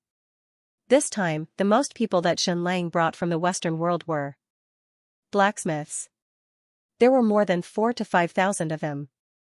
Because Jinshan Island was so important, Yan Nanfei and Tang Yin stationed 5,000 troops there. Moreover, this group of people didn't surrender. So, they were all killed. After 4 hours of intense battle, the garrison of Jinshan Island was completely annihilated. Marquis Xianxia had once again taken back the Iron Mine Island. When he led his army into the mine and the smelting workshop, they didn't encounter any resistance. There were 20,000 miners and 5,000 to 6,000 blacksmiths on Jinshan Island. These people had been here for a long time. They used to serve the Tang family, and then the Kim family. When they saw Marquis Xianxia, they were slightly stunned at first. Then, they knelt neatly and expressed their loyalty to their new master. At the very least, among the few masters they had served, Xianxia was the best. When he ruled Jinshan Island, he gave them the highest wages and the most food to eat. Moreover, he made good arrangements for the families of these blacksmiths. Marquis Xianxia looked at the miners and blacksmiths kneeling on the ground. His heart was filled with emotions. Jinshan Island has once again fallen into the hands of the Kim family. Of course, he was more emotional about the changes in the outside world. It was as if these miners and blacksmiths had nothing to do with them. Even with a different master, they still worked every day and struggled to survive. Yet, these people were the ones who produced everything. Immediately, Marquis Xianxia bowed to the tens of thousands of people present. Thank you for your hard work, everyone. Inside Anting's Count House, formerly Marquis Xuanwu's residence, Shui Zhaoyan was in complete despair. Before this, he still had high hopes for the Battle of Raging Tidewater because Yan Nanfei's army was powerful enough to defeat Shenlang. However, the latest news proved that Yan Nanfei had lost. Shenlang had already taken back Raging Tidewater. Bad news came one after another. First, Shenlang's fleet appeared in Skywind Island's waters. What did this prove? Shenlang's fleet would only go to Skywind Island after the Battle of Raging Tidewater. Then, Shenlang's fleet appeared in Jinshan Island's waters. Finally, a few spies hidden among the Liezhou immigrants reported that Yan Nanfei's army had been completely wiped out. Yan Nanfei had been castrated and executed by 1,000 cuts. There was no more room for imagination. Shui Zhaoyan was in pain for a long time. She had no idea why things had turned out this way. Yan Nanfei's army was clearly so powerful. Why had they lost so badly? Why was Shenlang's life so tenacious? Why wasn't he dead yet? Was the king really going to return? But there was no time to be in pain. She had to make a decision immediately. Leave immediately. She had to leave Xuanwu with the entire Shui family. But should they go to the State of Yu's Imperial City or Sky Sea Pavilion? Sky Sea Pavilion was the safest, but Shui Zhaoyan could take refuge there alone. She didn't have the authority to take refuge with her entire family. Besides, the State of Yu's Imperial City might not necessarily be unsafe. Shenlang had already left Raging Tidewater and was about to land. News of his return could no longer be hidden. Next, Sky Sea Pavilion had to think of a way to protect the State of Yu's Imperial City. The next battle of the Raging Tide City battle would not be in Black Tortoise City, nor would it be in Nujiang County, but the capital.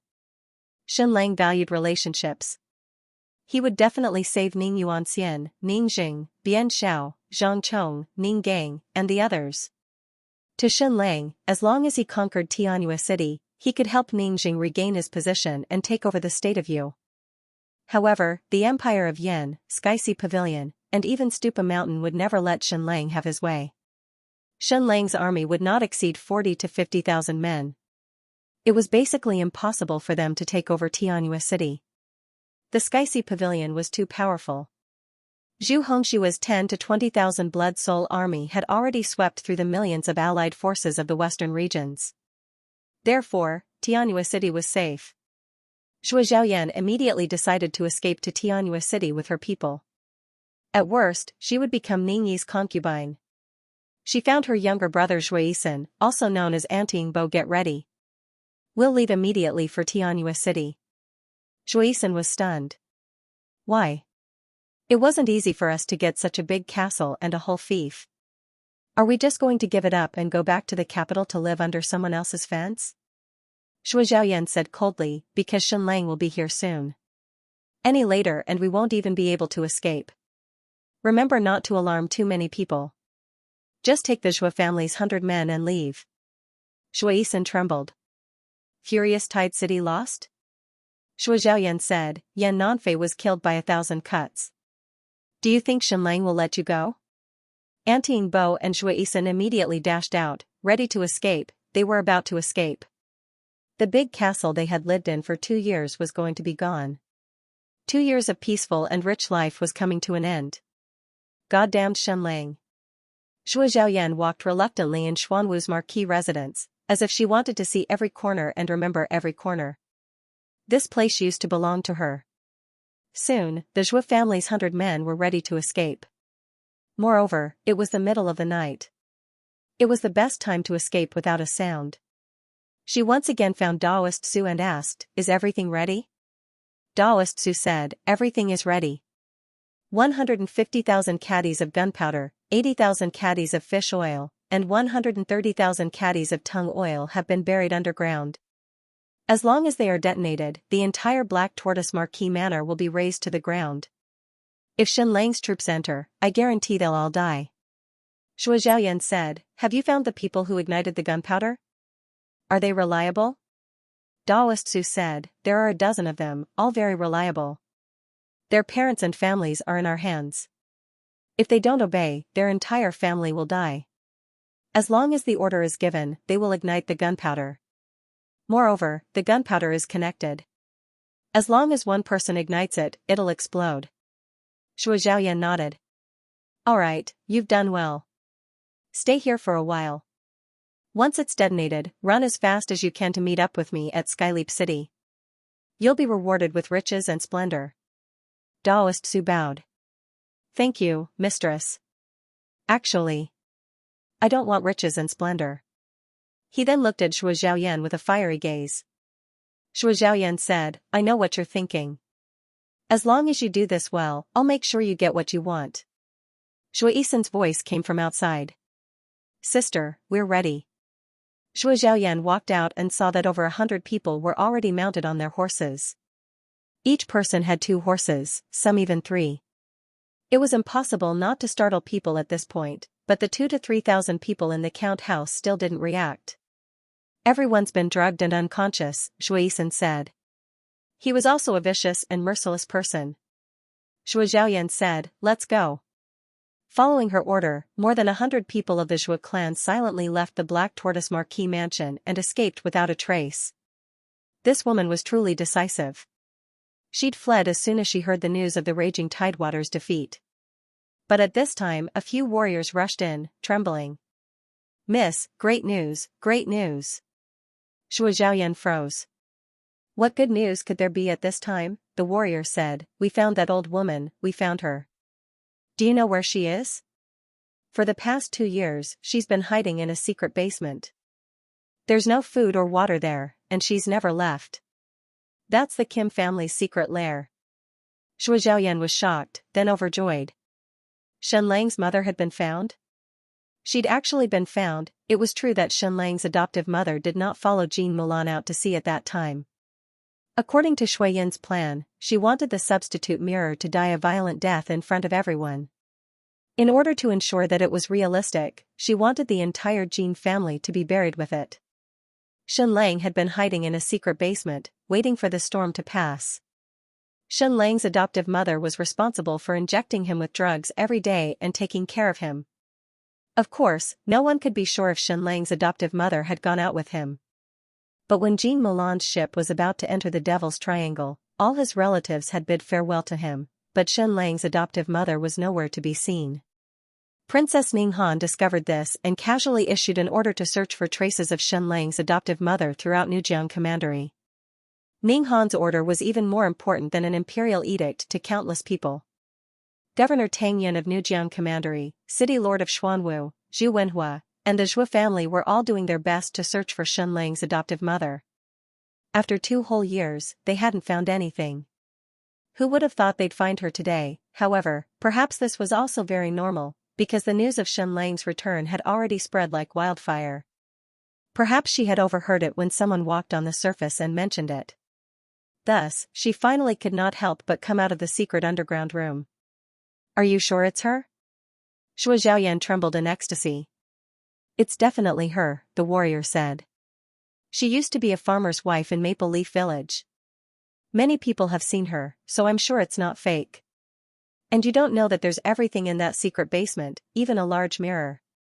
If it wasn't Xianlang's adoptive mother, who would stay there for 2 years?" Shui Xiaoyan waved her hand. "Bring her up."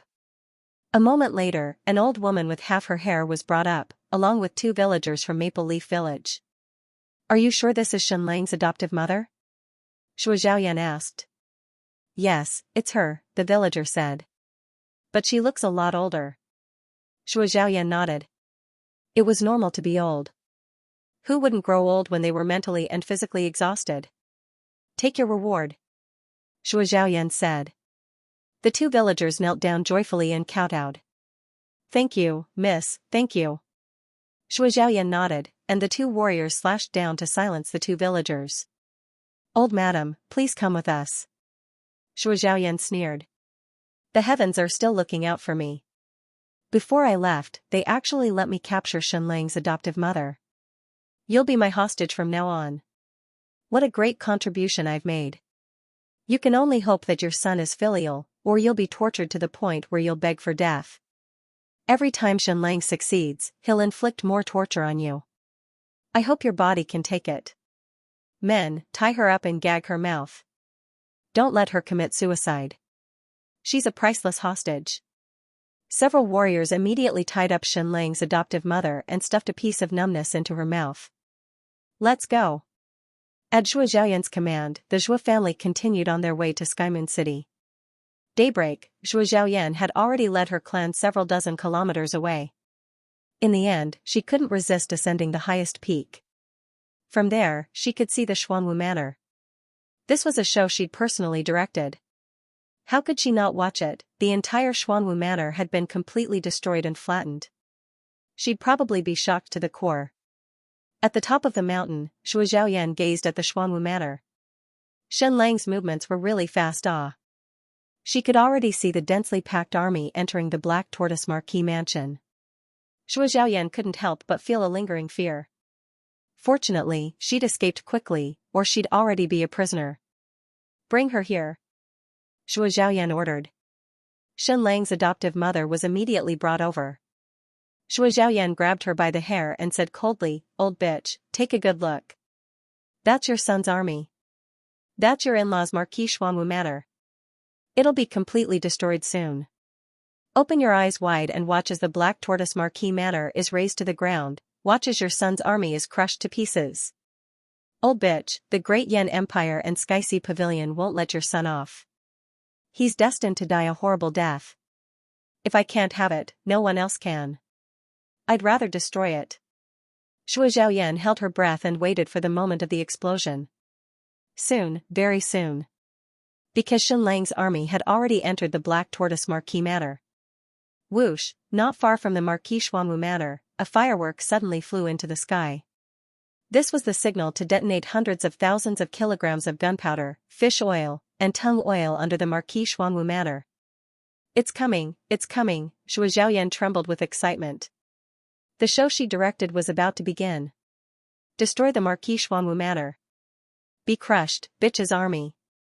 Weep, Xianlang. I, Shui Xiaoyan, will not let you have anything. Boom, boom, boom, boom. There was a violent explosion, and heaven and earth shook. However, it wasn't the Marquis Xuanwu Manor, but the Zhou clan's convoy. In the next second, Xianlang's adoptive mother suddenly smiled mysteriously. She tore off the dry skin on her face, revealing a beautiful face. She wasn't Xianlang's adoptive mother, but goddess Xueyin. Then, a figure flew over. To be precise, there were 2 figures, with Chou Yaoer carrying Xianlang. Soon, Xianlang reached the top of the mountain. Looking at Shui Xiaoyan, he said, "TSK, Miss Shui Xiaoyan, how have you been?" Come, come, come. Open your eyes wide and take a good look at how I annihilate your Zhua clan. Come? Don't tremble, don't resist, and don't piss your pants. At this moment, the Zhua clan is completely extinct. Watch carefully. Whoosh, whoosh, whoosh. At the foot of the mountain, a group of warriors raised their swords and chopped off the heads of the Zhua clan's members. That's your brother, Xianxia, Count Anting, right? Then you can't just behead them so easily. Tear them apart, tear them apart. Note, today's update is over 16,000. Help me on the monthly votes list. Don't watch me get killed, benefactor, thank you, I'm only missing a girlfriend, Ran Ruirui's 10,000 yuan tip. It was only now that Zhuo Xiaoyan came to her senses. Her entire body was trembling violently, and she couldn't even stand straight anymore. She felt like collapsing to the ground. Everything had happened too quickly. Just what had happened, Marquis Xuanwu's estate had buried so much gunpowder, fish oil, and tung oil. Why hadn't there been an explosion? Why had Shenlong's adoptive mother suddenly become Shuayin? A moment later, a familiar face appeared before Zhuo Xiaoyan. It was Daoist Su, whom she had always trusted. He walked up to Shenlang and knelt on both knees, tears streaming down his face. This old servant, Su Fan, greets your majesty. Zhuo Xiaoyan was in disbelief. Who are you? I've checked your identity. You're an abandoned disciple of Lianshan Dao Palace. There's no problem with your identity. You can't be from Shenlong's Black Mirror Agency. Su Fan said, that's right, I'm an abandoned disciple of Lianshan Dao Palace. But I'm also an orphan under Jiang Li's command, just like Kutu and Madman Huanlan. Zhuo Xiaoyan said, no, you don't have any trace of a special bloodline. Su Fan said, only a portion of His Majesty Jiang Li's talents have special bloodlines, and the rest are passionate about all sorts of mysticism. You people only care about those with special bloodlines, but most of the students in His Majesty's Academy were of ordinary bloodlines. We grew up in the mountains, living with our parents, learning all kinds of knowledge, living a happy and free life. Until one day, when the sky fell and the earth split, we lost everything and became war orphans. Madman Huanlan was only 10 back then, and I was a bit older. But I've been a loner since I was young. Su Fan wiped his tears and said shakily, I'll never forget the day my father, mother, and sister were executed by that bastard Guan. From then on, I swore to get revenge. I wasn't good at martial arts, but I knew a bit of alchemy, so I went to Lianshan Dao Palace. Because I blew up 2 buildings during an alchemy experiment, I was chased out. From then on, I wandered the world, trying to assassinate Guang and his father with alchemy, but all my attempts failed. In the end, His Majesty Shenlang appeared, and my sky brightened up. I could have followed Madman Lan, Bitter Joy, and Prince Jean to the Sand Barbarians, but I didn't. I chose to stay, so I chose you, Zhuo Xiaoyan. In reality, there were many people like Su Fan. The moment Shenlang's identity was exposed, the war orphans who were once under Jiang Li's command came one after another. But before many people arrived, Shenlang had already set out to sea. Some of these people were arrested, but a larger portion of them managed to find a way to hide. Zhuo Xiaoyan trembled, but you, Su Fan said, I acted like I was infatuated with you, and I even treated your illness 3 times, right? Zhuo Xiaoyan was a very suspicious person and wouldn't trust anyone. Even if Su Fan gave her the formula, he wouldn't be able to gain her trust. In fact, she might even kill him to silence him. The only reason he could gain Zhuo Xiaoyan's complete trust was because Su Fan had treated her and even saved her life. There was another illness that she couldn't mention. It wouldn't have been hard for you to kill me, so why didn't you? Zhuo Xiaoyan hissed. Su Fan said, if you died, the Xuanwu Marquis estate would fall into someone else's hands. So before His Majesty returns, of course you can't die. By this time, Count Anting and Xianxia were already tied up, their limbs and neck tied with ropes. Zhuo Xiaoyan trembled all over. This was her younger brother, the only heir to the Zhuo family. The 5 warhorses strolled slowly, and Xianxia's body was pulled straight into the air. Sister, save me, save me. This young Count Anting was so scared that he peed his pants and his soul flew away. Zhuo Xiaoyan said, Shenlang, what right do you have to treat the Zhuo family like this? We had no enmity to begin with. It was your father's evil that wandered into my house and brought disaster upon us. What's wrong with what I've done? Was it wrong for me to identify you? Shen Lang shrugged. Miss Xue, only children talk about right and wrong. You're right, alright? He then waved his hand. The 5 warhorses galloped, tearing Count Anting and Shui Yisan apart in an instant. Shui Zhaoyan couldn't control herself any longer and sat on the ground. The Nirvana army soldiers were expressionless as they raised their blades and killed all of the Xue family members in a short while. Shen Lang smiled. Miss Xue, you're the only one left. The most important thing for a family is to be in order. Shall I send you on your way? Shui Zhaoyan's face twitched as tears and snot streamed down her face. She used all her strength to kneel down. Shen Lang, the winner is the king and the loser is the thief. Will I be able to survive? No matter how humiliating it is, can I live? Shui Zhaoyan sobbed. Even if I have to be ridden on by 1,000 men, or if you torture and ravage me in every possible way, it's fine as long as I live, alright? Shen Lang closed his eyes and started to recall this woman.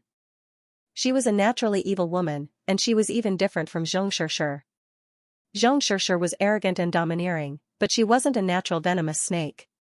But this Shui Zhaoyan before him was practically dripping with poison. Shen Lang would never forget how this Shui Zhaoyan had threatened him when Milan's vitality waned day by day after giving birth to Xinyi. Chou He wasn't on his list of enemies, but Shui Zhaoyan was. Cripple her meridians, Shen Lang said. Shui Yin immediately cut off the meridians in Shui Zhaoyan's limbs. Shen Lang took out a rope and wrapped it around Shui Zhaoyan's neck. Shen Lang, what are you doing? What are you doing? Don't kill me. I can be a slave, a servant, a pig, Shui Zhaoyan shrieked in terror. Shen Lang mounted his tall Amazon warhorse and ordered, return to the manor. Then, he urged the horse to gallop. Shui Zhaoyan's delicate body was dragged to the ground as she screamed in pain. An hour later, Shen Lang returned to the Xuanwu manor. Shui Zhaoyan was gone. He didn't even know when she died. Jin Xue, Su Peipei, Jin Muzong, and the others had all entered the manor and were happily inspecting every yard and room. It had been more than 2 years. He had finally taken it back and returned to the manor. Shen Lang walked into his own courtyard. Binger had already led a dozen people to clean up the place. She was playing with a few children inside. Even though he had been gone for more than 2 years, Shen Lang could still smell Milan's scent. He reached out and touched the table, the chair, and the wall of his enemies. He had too many enemies now. He couldn't even write all of them on the wall. He didn't even know if he should write some of their names. He didn't have any major enemies, but they were disgusting enough. For example, the former crown prince, Ning Yi. Then, whose name should he write on the wall? Shen Lang thought for a long time and wrote 3 names. The Zhu family, Ning Han, and Sky Sea Pavilion. These were his 3 biggest enemies in the state of Yu. Even if Shen Lang didn't kill them, they would definitely come to kill Shen Lang. Of course, there were bigger enemies than these 3, Ying Guang and his son, and the emperor of the Great Yan Empire. However, he had to take revenge one at a time. He would first deal with the state of Yu, then the New Qian kingdom, and then the Great Yan Empire. Especially Ying Guang and his son. Their hatred for Shen Lang was as deep as the ocean. Emperor Jiangli thought highly of him. Ying Guang was his sworn brother, not his biological brother, but he was conferred the title of king by Jiangli, second only to the emperor. As for Ying Wuming, he addressed Jiangli as his father and was practically his only direct disciple. In the end, after Jiangli died, the 2 of them directly betrayed the Jiang dynasty, and cleanly slaughtered the entire Jiang dynasty. Not only that, the countless talents that Jiangli nurtured at that time all died under the butcher's knife of this father and son pair. At this moment, a woman stood in front of Shen Lang, her face cold. TSK. Shen Lang said, Xianxia, you've lost weight. Fortunately, you still have your curves, and your chin is sharper. You've become more beautiful, we were once husband and wife.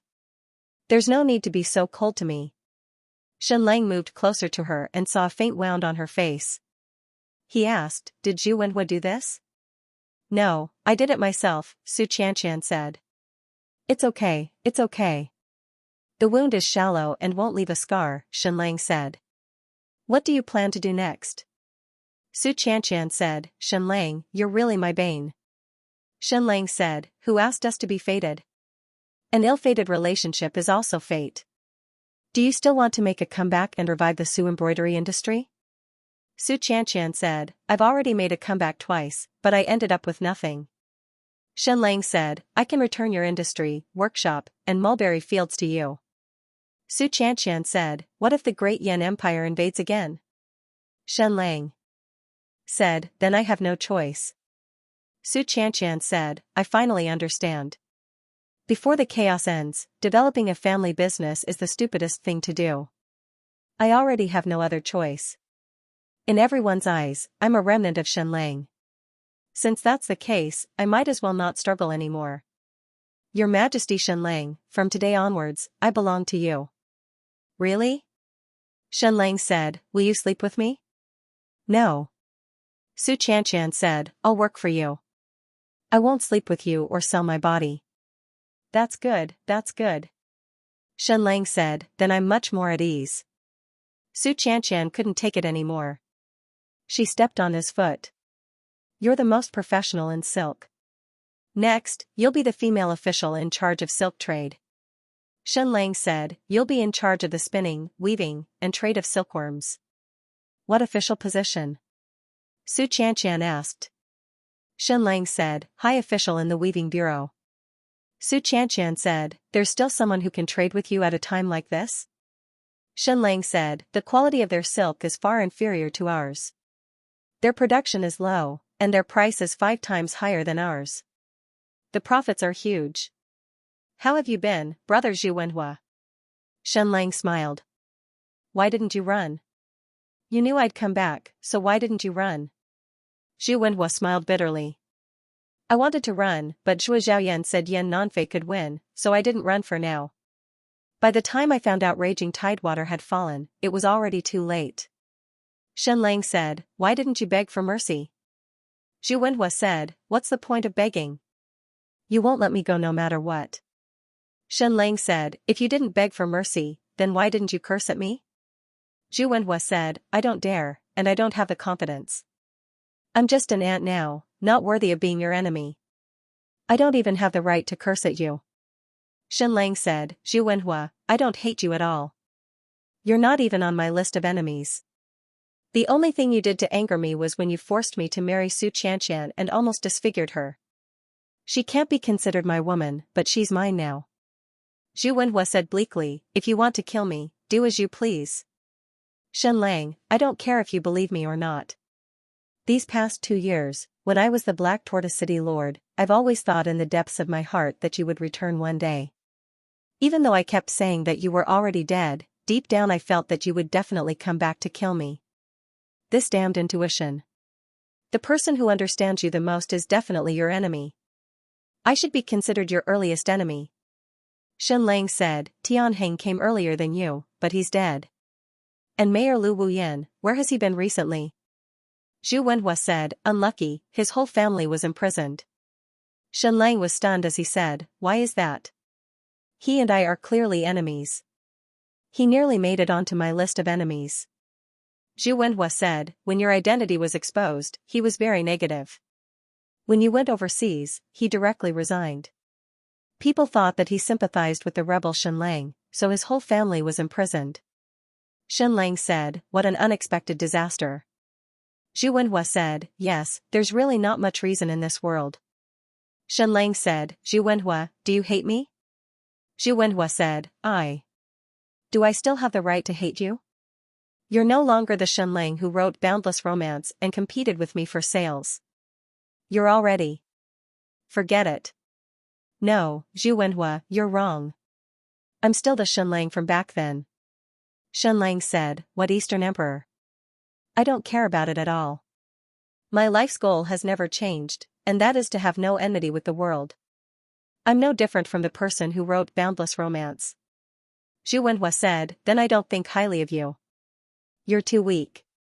In front of the Great Yan Empire, you're like an ant trying to shake a tree. Alright, let's stop chatting. Shenlang said, "Do you know that I have a nickname?" Zhu Wenhua shook his head to indicate that he did not know. In the Eastern world, Shenlang's nicknames were very messy. Some people used to call him shameless moocher, pretty boy with demonic intelligence. The Eastern castrator. Shenlang said, "Men, help me hold young master Zhu Wenhua down." Two warriors stepped forward and held Zhu Wenhua down so that he could not move at all. "Bear with it. It'll be over soon. My skills are very good now," Shenlang said. Then, he swung the hook in his hand. There was one more eunuch in this world. Ah! Zhu Wenhua screamed in pain. Then, he collapsed to the ground, his body twitching. Shenlang said, "Brother Zhu Wenhua, you've been castrated by me. What do you want to say to me now?" Zhu Wenhua's face was covered in cold sweat. His face was completely pale. He was in so much pain that his face was almost contorted. When will the second volume of your boundless romance be released?" F***ck. Zhu Wenhua said in a trembling voice. Shenlang said, "Men, stop the bleeding for Lord Zhu Wenhua." Before he died, he skillfully stopped the bleeding for Zhu Wenhua and stitched up the wound. Zhu Wenhua, from this moment onwards, the past grudges and gratitude have come to an end. You can decide for yourself what to do next, Shenlang said. Now, I need you to go to the capital, Xianxia City, and pass on a message for me. Zhu Wenhua said, "To whom?" Shenlang said, "Brother Zhu Wenhua is indeed smart. Pass on a message to two people. One is the cabinet prime minister Zhu Hongzhu, and the other is King Ning Xiao." Zhu Wenhua said, "All right, I will definitely pass on the message." Shenlang said, "First, please immediately and unconditionally release Ning Yuanxian, Ning Jing, concubine Bian, Ning Gang, Ning Qi, Bian Zhao's entire family, Zhang Chong's entire family, and so on. In short, all those who were arrested because of me must be released. Second, hand over Ning Yi unconditionally to me. I want to hack him into pieces. Third, are Zhu Ning and Ning Qi married?" Zhu Wenhua shook his head and said, "No, their engagement has been cancelled." Shenlang said, "Now Ning Qi can no longer curry favor with Zhu Ning?" Zhu Wenhua said, "More or less." Shenlang said, "Third, please hand over Zhu Ning unconditionally and betroth her to Jin Muzong as a concubine. If King Ning Xiao doesn't agree, I will immediately send troops to attack Skymoon City, exterminate the Zhu clan, and tear Ning Xiao's carriage apart." Zhu Wenhua said, "Anything else?" "No, just these 3 sentences." Shenlang said. Zhu Wenhua said, "Yes." The next day, the heavily injured Zhu Wenhua left Xuanwu City in a carriage and went to the capital Tianjua City. For this, Shenlang even gave him a dose of penicillin to prevent him from dying of infection on the way. At this time, the news of Shenlang's return could no longer be suppressed. In an instant, it spread throughout the entire state of Yu. The governor of Nujiang Prefecture, Tang Yun, directly abandoned the city and led his subordinates back to the capital Tianjua City. Immediately after, the deputy of the State of Yu's Privy Council, the governor of Tiannam Province, Zhu Yung also directly abandoned Tiannan City and went to the capital Tianjua City. In the entire Tiannam Province, including Tiannam Province, countless officials and generals fled. Almost all the troops retreated to Tianjua City. With Xianwu Mansion as the center, within a radius of 1,000 li, there was not a single State of Yu's officials or troops. Shenlang really didn't have enough troops, so he couldn't send troops to occupy it. Otherwise, he would already be sitting on half a province. However, the atmosphere in Tiannan and Tiannam provinces was very strange. After the officials and troops had all withdrawn, the order in the 1,000 li territory was still cold. All the people closed their doors, like a ghost town. No one came out to shout "Long live Shenlang" or "Long live Emperor Zhongli." Not to mention welcoming the imperial army and supporting Shenlang. Xuanwu City was very close. After Zhu Wenhua left, there were no officials or troops here.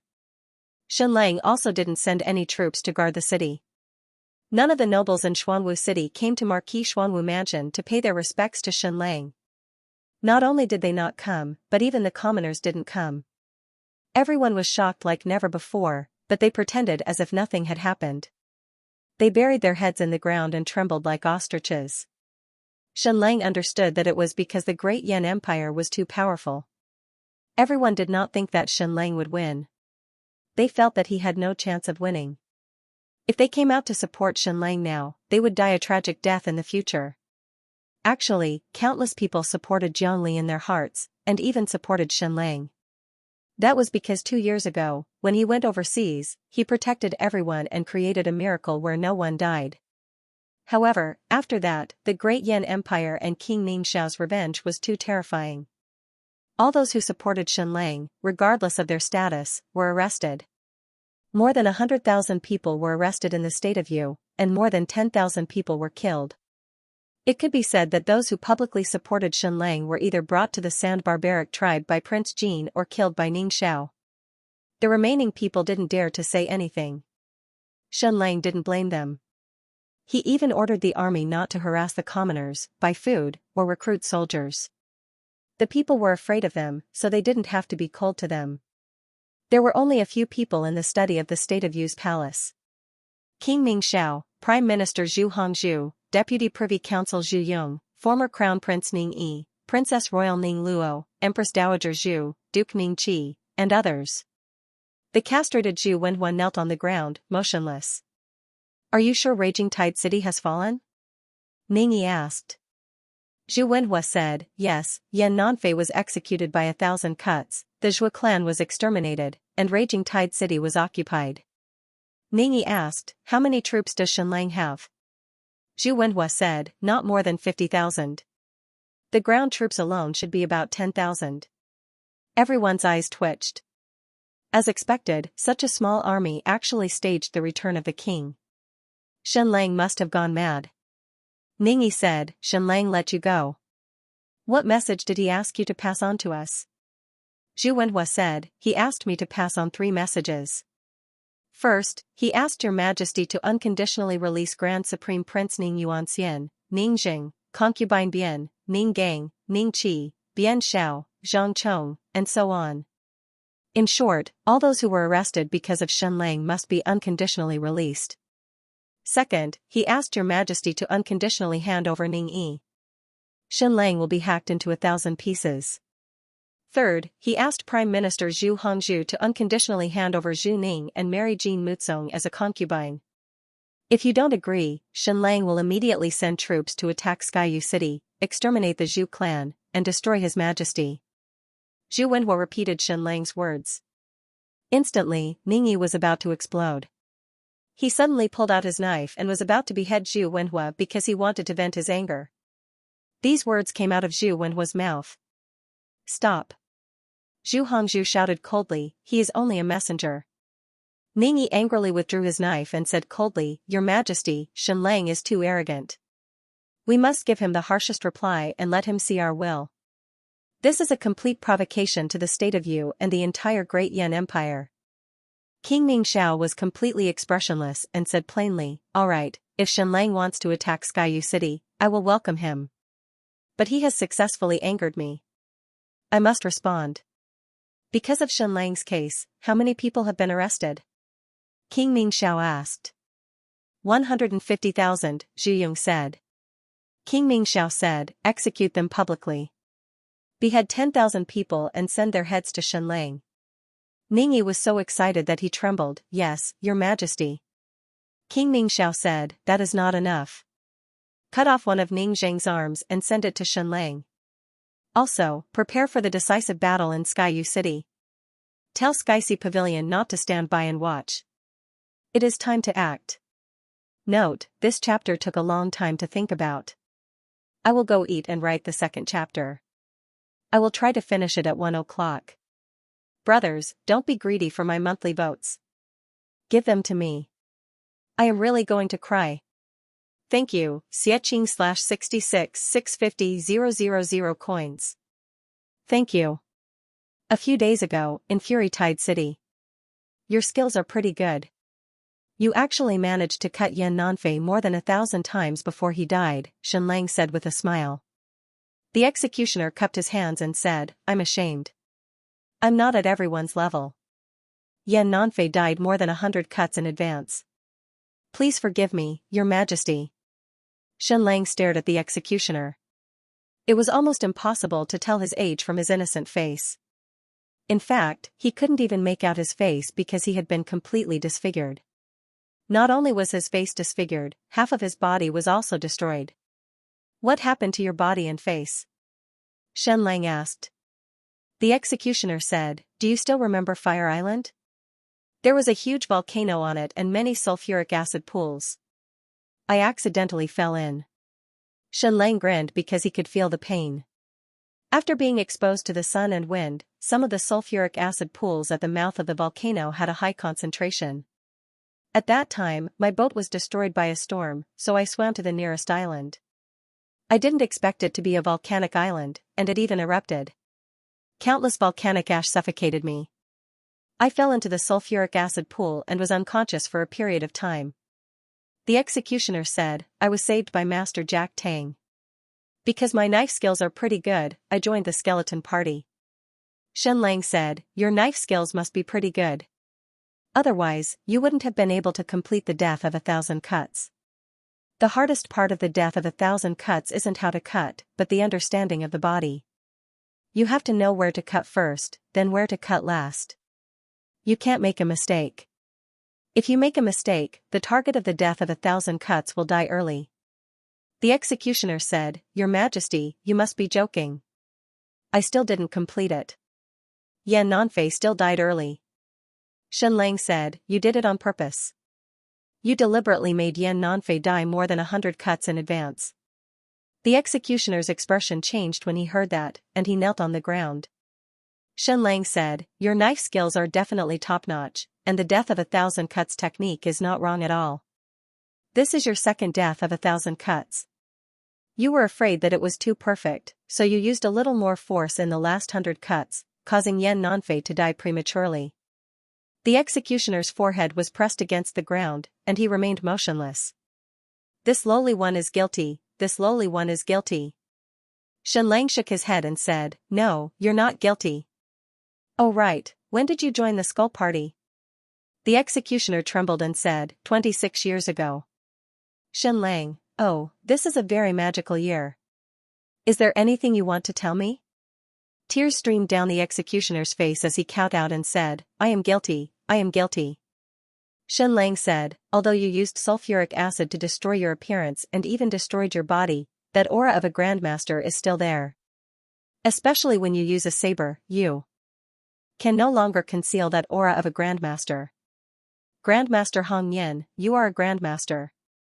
My aunt, Shuiyin, is a spy and has a photographic memory. She accidentally discovered your temperament and even your back, especially the way you hold your saber, it was very familiar. The executioner continued to kowtow and said with a trembling voice, I am guilty, I am guilty. Xianxia, what are you guilty of? Great Grandmaster Hong Yin, you were loyal to my father for a long time, and even became his secret academy's martial arts instructor, what are you guilty of? The executioner continued to kowtow with all his might, I am guilty, I am guilty. Xianxia, because you were loyal to my father, Jiangli, but after he suddenly died, you escaped to the west. This is very normal, why did you destroy your appearance? And even destroy your own body?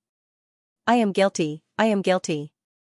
Xianxia, Great Grandmaster Hong Yin, I will say it again, you are not guilty. But there are some things that I hope you will tell me on your own, and not let me guess. At least until now, I trust you unreservedly. The executioner Hong Yin knelt on the ground, trembling and crying. Your Majesty, I am not called Hong Yin, my original name is Zhu Yao, and I am an illegitimate child of the Zhu family. Hong Yin cried, it is very normal for the Zhu family to have illegitimate children. Although it is not glorious, it does not necessarily mean that there is no future. And my mistake was that my talent was too high, so the family discovered my usefulness. From then on, I never showed my face again, and received the secret training of the Zhu family every day, becoming a grandmaster ranker. I originally thought that I would return to the family to build up my career, but I never thought that one day, the family would summon me, and secretly marry me. I had a wife, and very soon, I had a child. Then, the family ordered me to infiltrate His Majesty Jiangli's side. What a familiar scene, Shuiyin had also infiltrated Jiangli's side in the same way. It was not at all strange for the Zhu family to do this. Just like that, I became a martial arts general by His Majesty Jiangli's side. At first, I was his personal guard, then I was sent to the secret academy to be a martial arts instructor, and also the vice-mountain head of the academy, training the new army for His Majesty. Zhu Yao said, His Majesty has a very special charm, he can influence anyone around him. I was originally a spy by his side, but gradually, I actually forgot my own identity, and wholeheartedly served His Majesty. The Zhu family also seemed to have forgotten me, and did not give any orders. Shuiyin was the same. She was originally a spy sent by the Great Yan Empire and Stupa Mountain to infiltrate Jiangli's side, but as time passed, she was influenced by him, and directly rebelled. Then, the war between His Majesty Jiangli and the Great Yan Empire broke out, but it still had nothing to do with us. I continued to train the people with the special bloodline in a remote valley, and built the skeleton of the new army. Suddenly, one day, shocking news arrived. His Majesty Jiangli had suddenly died. Immediately after, I received an order from the Zhu family, to lead all the people with the special bloodline to a certain location, and present them to the Great Yan Empire. I did not agree, and the Zhu family used the lives of my wife and children to threaten me, but I still did not agree. Then, they ordered me to kill all the children in the academy, to cut the weeds and eliminate the roots, and absolutely not to let the people with the special bloodline escape to the rest of the world. I was a weak and powerless person, I could not betray His Majesty Jiangli, and even more could not bear to kill all the children. However, I didn't dare to fight for Emperor Jiangli. I was worried that if someone saw me on the battlefield, the Zhu family would kill my wife and children. Therefore, I ran away, and fled to the Western world. I didn't feel safe, so I destroyed my own face and body. After he finished speaking, the executioner knelt on the ground and wailed loudly. Shen Lang looked at the executioner in disbelief, he really did not expect that there was such a past. Actually, in the Western world, Shen Lang had paid special attention to this executioner, because he knew the method of dismemberment, and his face was destroyed, so he had investigated his whereabouts, and found out that he had actually joined the Skull Gang 26 years ago. He was immediately shocked, the timing was too coincidental. So, at that time, he thought, if this executioner was Jiang Li's subordinate, why did he conceal his identity? There was no need at all, the Skull Gang was created by Jiang Li. After returning to the Eastern world, Shuiyin did not pay attention to the executioner at first, but when Ling Qiyan could not escape, she smelled that special aura, so she told Shen Lang that this person was very similar to someone. But the fact that he was the illegitimate child of the Zhu family, Shen Lang did not think about it at all. Shen Lang said, "You said that the Zhu family did not give you any orders for a long time, was it because His Majesty Jiangli was powerful, so they wanted to make the best out of their mistake, and let you become the Zhu family's bargaining chip? The big families in this world would not put all their bargaining chips in one basket. When Jiangli was at his peak, the Zhu family might have thought, what if Jiangli obtained the world in the future? At that time, this Zhu Yao would no longer be a spy, but a bargaining chip that the Zhu family had long arranged to be loyal to Jiangli, and at the crucial moment, he might be able to protect the Zhu family's wealth." This situation was very normal, and Shen Lang even suspected that this Zhu Yao was not the Zhu family's only bargaining chip. Shen Lang asked, "Then did the Zhu family give you any secret letters, or anything that can be used as evidence?" The executioner shook his head, "Not at all." Shen Lang said, "Then does the Zhu family have a secret base that specializes in training martial arts experts?" The executioner said, "Yes, I came out from that secret base." Shen Lang asked, "Where is that secret base?" The executioner said, "I don't know, because when I left there, my eyes were completely blindfolded, and my ears were blocked. But I know it is definitely on a secret island in the sea, because when I left, I took a boat." Shen Lang said, "From the time you left the island to the land, how long did you sail?" The executioner said, 5 days and 5 nights. Shen Lang said, "At that time, they should have completely knocked you out, why do you know so clearly?" The executioner said, "By looking at the waxing and waning of the moon." "Amazing, amazing." Shen Lang asked, "Then where did you disembark from?" The executioner thought for a moment, "It should be the state of Wu." Shen Lang said, "After disembarking, your eyes and ears should have been completely blindfolded, so how could you see the moon, and how did you know that you disembarked from the state of Wu?" The executioner said, because at first the wind was salty, but then it became warm, and the speed of the boat slowed down, so it must have entered the river mouth from the sea. In the entire Dongfeng dynasty, there are 3 rivers that enter the sea: the New River of the state of Yu, the Lan River of the state of Wu, and the Longjiang River of the Great Yan Empire. The New River is turbulent and narrow, the Longjiang River is cold, only the Lan River is calm and warm. Amazing, amazing, this executioner could be said to be as subtle as a strand of hair. The executioner continued, only when I reached the state of Liang was my blindfold removed, and at that time, it was exactly 15 days after I left the secret base, because it was the night of the full moon. The distance from the state of Wu to the state of Liang should be about 10 days, so the sailing time should be about 5 days and 5 nights. Xianxia walked in front of the map, took out a compass he made, and drew a semicircle with the mouth of the state of Wu's Lan River as the center. This meant that the secret base of the Zhu clan should be within this semicircle, and couldn't be too close to the south, because Xianxia's fleet had already explored the east of the new Tiao city. Following that, Xianxia kept asking for details, especially about the sea breeze, ocean currents, and most importantly, the weather, because it was autumn when he disembarked from the state of Wu. If the weather was colder when he left, it meant that the island was further north. If the climate was similar, it meant that it was parallel to the mouth of the state of Wu's Lan River, and if it was significantly hotter, it meant that it was further south.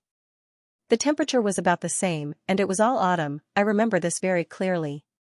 When I entered the state of Wu, I smelled the fragrance of osmanthus, and when I was on the secret island, the osmanthus tree also looked like it was about to bloom.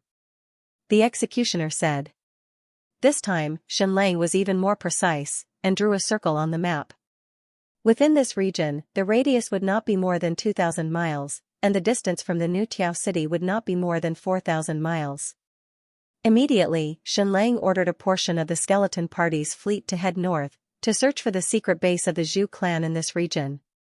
If it was before, it was basically impossible to find this secret base. Because there were countless islands on the sea, and strange rocks and forests grew everywhere, unless one went to each island to explore, it was impossible to find any clues. Xianxia had a secret base on the Nirvana Island, which was completely out of the range of any sea route, and even if a ship passed by, it would be impossible to find it, because there were no traces of human activity on the island. But Xianxia had a hot air balloon. Once it flew into the sky, everything could be seen clearly. There. Hila used the binoculars to look at the island carefully. In the center of the incomparably dense forest, there was a piece of empty land, and it was a flat piece of land that had been cut down, and she could even see the entrance to some underground caves. Not only that, there were many mysterious statues in the center of the island, and there was also a pagoda that was extremely ancient. It's here. The executioner Zhu Yao said. At this time, the people in the secret base also discovered the hot air balloon in the sky, and then, like poking a hornet's nest, they surged out.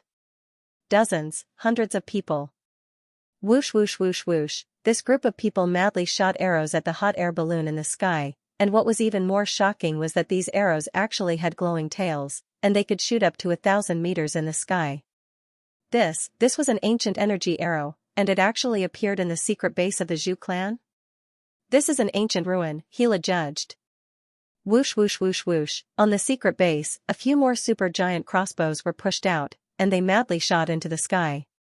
Bang, there was a giant arrow that actually shot up more than 1,000 meters in the sky, and it even fiercely exploded, directly blasting a huge hole in the basket of the hot air balloon that Hila was riding on. Hila was completely shocked, and even the executioner Zhu Yao was completely stunned. There weren't these weapons here before, there weren't such powerful weapons here before. The importance of this secret base has already increased, and it is no longer to nurture secret experts. Instead, it is also to develop ancient ruins. The Zhu clan's ambition is very big, and they are no longer satisfied with being a family of civil officials, Hila said. At this time, more and more people surged out from the secret base below, and in the end, there were more than 1,000 people. Those super-strong crossbows that could shoot more than 1,000 meters in the sky, a total of 10 were pushed out. Whoosh whoosh whoosh whoosh, hundreds of people shot out glowing arrows at the same time, and the giant arrows shot out by the giant crossbows continuously exploded in the sky. Princess Dora said, "Their military strength is very strong, and with our current strength, we might not be able to take down this secret base. Even our ships will be in danger." Gila also did not dare to believe it. Originally, she thought that she was only here to explore a secret base to nurture martial arts experts, but she did not expect that it was actually an ancient ruin, and there were so many powerful secret weapons. It seemed like this had stabbed the Zhou clan's fatal weakness. "What should we do next?" Princess Dora asked. Gila thought for a moment, and said, "Look carefully, what are the special characteristics of the giant crossbows they shot out?" Princess Dora took the binoculars and looked carefully, and found that the giant crossbows in the Zhou clan's secret base were all fixed in a certain position, and could not be moved. Gila said, "Immediately occupy this secret base, and occupy this ancient mountain ruins. This is an ancient ruin that is in a semi-developed state, and it will be very helpful to our great cause." Princess Dora said, "Their military strength is very strong, and it will not be easy to occupy it." Gila said, "Then by hook or by crook, kill them all. Take out the black death bombs." As soon as these words came out, the surrounding people's expressions changed. What was a black death bomb? Inside the bombs were living bodies of the black death virus, and once they were thrown out, it would be a massacre. Gila said, "When we left, Xianxia said very clearly that as long as the black death virus does not spread to the mainland, we can use the black death bombs. However, we need all three of us to agree." Princess Dora, "Sir Li Xianxia, do the two of you agree?" Li Xianxia hurriedly waved his hands and said, Don't call me sir, I am not a sir." Princess Dora could not bring herself to do this, because this kind of massacre was simply too terrifying. Li Qianqiu said, "The reason why His Majesty Xianxia asked us to find this secret base is to protect Ning Yuanxian and His Majesty Ningxing, and to use it as a bargaining chip to threaten Zhu Hongzhu." Gila said, "However, as subjects, we should understand the greatest benefits of our Majesty. The benefits of this secret base have already far exceeded our original goal. As long as we occupy the secret ancient ruin, many things will be able to advance by leaps and bounds, and we will also be able to truly possess the power of the ancient civilization. This is extremely important to Xianxia. The enemy will not give us the time to do so. Do you want His Majesty to risk his life in the Great Demon Triangle again?" Li Qianqiu and Princess Dora still could not come to a decision. Gila said, "Being merciful to the enemy is being cruel to ourselves. We have to occupy this ancient ruin. Our fleet will seal off the area and sink any ship that tries to leave. This way, we can ensure that the Black Death virus will not spread to the mainland. Furthermore, this virus has already been modified many times, so the time it takes for it to act up is much shorter.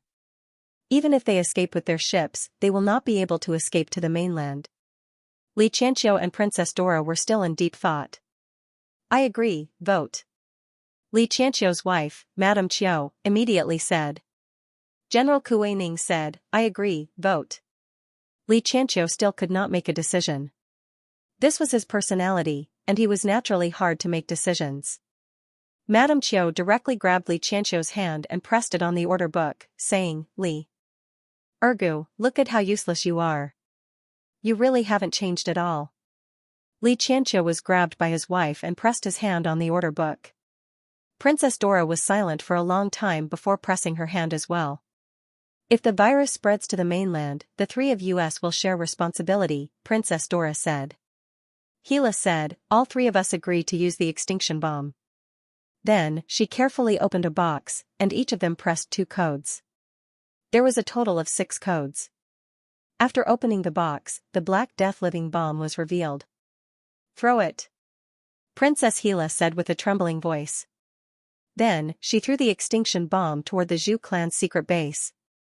A few days later, when Xianxia received the report, he was completely stunned. He had really wanted to use the people in this secret base to threaten Zhu Hongzhu, so that he would not harm Ning Yuanxian, Ningxing, and the others. This was basically to hold each other hostage.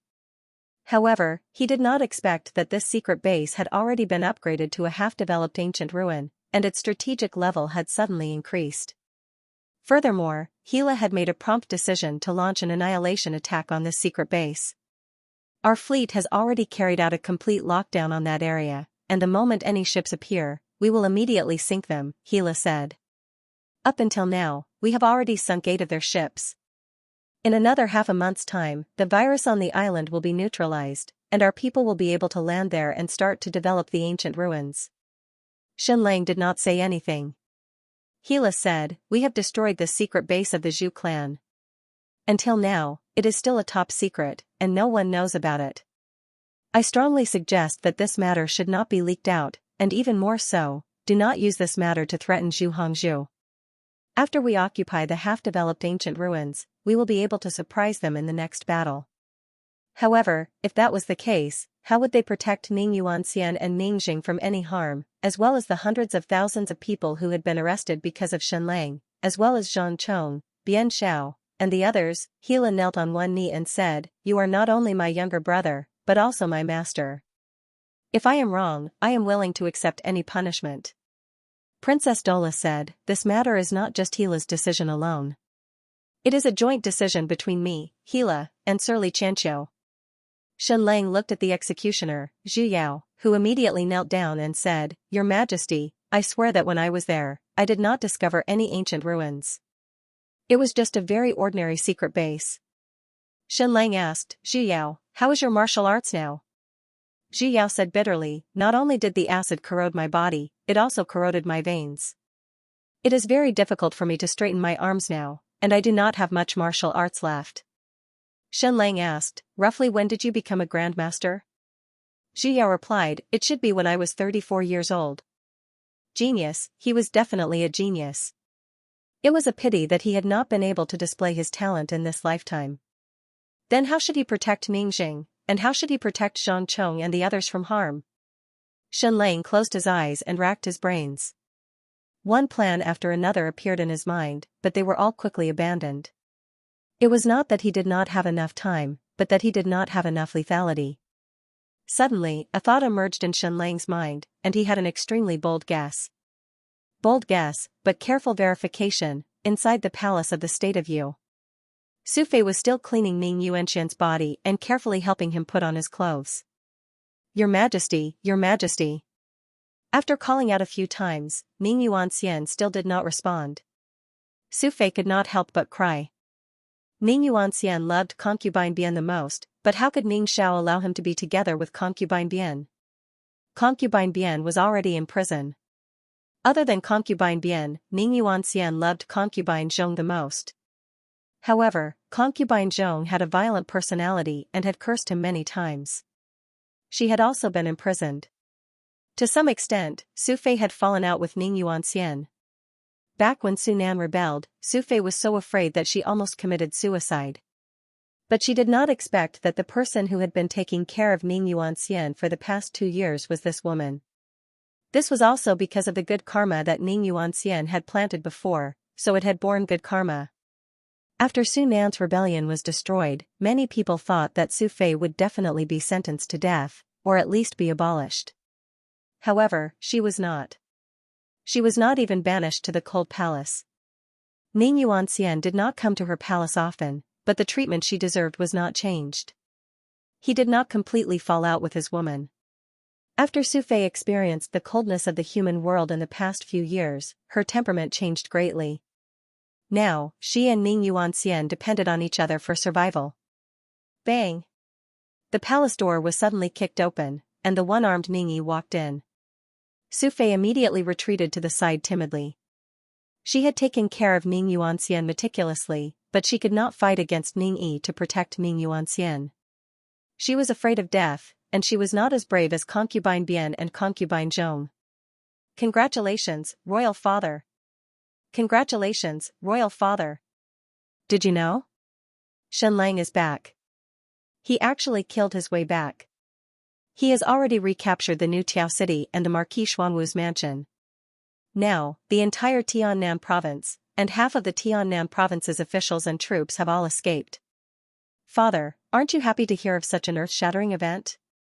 Ming Yi looked at Ming Yuanxian as he spoke, and said with a smile, "Father, at this time, don't pretend to be crazy. Xianlang is back. Xianlang, whom you care about the most, is back. Everything you have done, all the torture you have suffered, isn't it all because of him? Now that he is back, and it is said that he will soon fight his way to the capital to save you. Aren't you excited? Father, I know you are pretending to be stupid. You don't have to pretend anymore. Shenlang is back. However, after Ning Yuanxian heard these words, he said in a daze, Shenlang is back? Shenlang is back? Good, good, good. Who is Shenlang? Who is he? Then his eyes became unfocused, and he began to chatter, saying something that no one could understand. He looked completely stupid, and saliva kept flowing from the corner of his mouth. Old thing, I know you are pretending, I know you are pretending. Ningyi said ferociously, stop pretending. Show me your original face, or I will ravage you, Su Fei, and make you wear a green hat. With that, Ningyi directly rushed in front of Su Fei, grabbed her clothes, and directly pressed her to the ground. Old thing, tell me you are pretending to be crazy, or I will make Su Fei half dead. But Ning Yuanxian was still indifferent, and he kept chattering, saying something that no one could understand. Your Majesty, save me, save me. Su Fei shouted. Ning Yuanxian instinctively glanced at her, and then foolishly talked to himself. Ningyi let go of Su Fei, came to Ning Yuanxian's neck, and sneered, Old thing, you are ruthless, you are ruthless. I am convinced, I am convinced. You can continue to pretend. Let me tell you one more thing, Shenlang has completely angered Ning Xiao. He is prepared to start a massacre. I will first chop off one of Ning Zheng's arms, then behead 10,000 people. After that, I will send Ning Zheng's severed arm and the heads of 10,000 people to Shenlang. I will let him know the consequences of angering us. Continue pretending, those 10,000 people have now been taken to the execution ground. And will soon be beheaded, an unprecedented beheading. Killing 10,000 people at once, is it exciting enough? These people died because of Shenlang. Isn't Shenlang awesome? Isn't he omnipotent? He came to save these 10,000 people, he came to save Ningxing, ha ha ha. Then, Ningyi directly walked away. Ningyi was right, these 10,000 people had already been taken to the execution ground, and were about to be beheaded. No one wanted to see this scene, and no one dared to see it, but King Ning Xiao still forced the 100,000 people of Tianyue City to watch this unprecedented execution ceremony. And there were two executioners. One was Ning Qi, he was forced to come. The other was Princess Ning Luo, she was monitoring Ning Qi, ensuring that the execution was carried out. Ever since she was disfigured by Prince Jin's wife, her heart had become twisted. She hated Prince Jin, and then she hated Shenlang, even though Shenlang had saved her life before.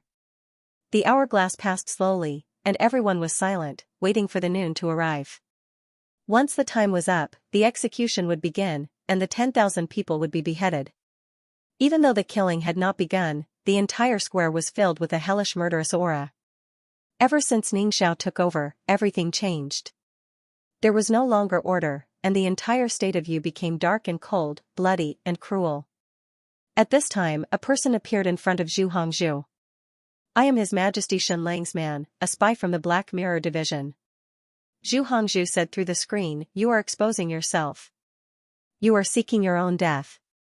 Yes, when I chose to expose myself, I did not think about living, the Black Mirror Division spy said. I am here to deliver a message from His Majesty Shenlang, a secret letter for you. Zhu Hongzhu said, what message? The Black Mirror Division spy said, do not harm a single hair on His Highness Ningxing, and do not kill a single one of the people he implicated. The execution ceremony will stop immediately. Zhu Hongzhu said, it is impossible to stop. Once the bow is shot, there is no turning back. This is His Majesty's decree, no one can defy it. The Black Mirror Division spy said, but you can stop everything. Zhu Hongzhu said, I can, but I will not do it. Zhu Yong said, Ning Zheng's arm will be cut off, and the 10,000 people will be executed. The spy from the Black Mirror Division said, Sir Zhu Hongzhu, you must stop this. This is a secret letter that His Majesty Shenlang has given you. You must not let anyone see it, and only you can read it. Otherwise, you will have to bear the consequences. Zhu Hongzhu waved his hand, and immediately a dozen people came forward, carefully checking every corner of the secret letter. Then, Prime Minister Zhu Hongzhu put on a glove, wrapped himself tightly, and received the secret letter from Shenlang. Shen Lang's secret letter was very short. Zhu Hongzhu only took one look, and his expression changed. He burned it, and then closed his eyes, as if he was deep in thought. Time passed minute by minute, second by second, and it was getting closer and closer to 3/4 past noon. The Black Mirror Division spy said, "Lord Zhu Hongzhu, time is almost up. You must make a decision, or else you will bear the consequences." Zhu Hongzhu opened his eyes, and said, "Someone, immediately stop the execution ceremony." Note, today's update is still at 15,000. Everyone, benefactor's monthly votes. Pastry's voice is hoarse from asking. Thank you for the final microbe. I am Xiaolong's 10,000 tip. 16 days have passed this month, and a total of 257,000 words have been updated. 7 to 8 days were spent in Japan. Every day, I immersed myself in writing and eating instant noodles. It passed by in a trance, as if I had never been there. It really felt like tears were streaming down my cheeks. Writing was so hard. Forget it, I don't dare to act pitiful anymore, let me say this weekly. The monthly votes list is about to explode. I feel that I can still save myself a little, and struggle a little. Benefactor, if you have the monthly votes, please vote for me, I need to save myself a little. SOS. Help, help. Has 3 million words. Help. Currently typing, please wait for a moment.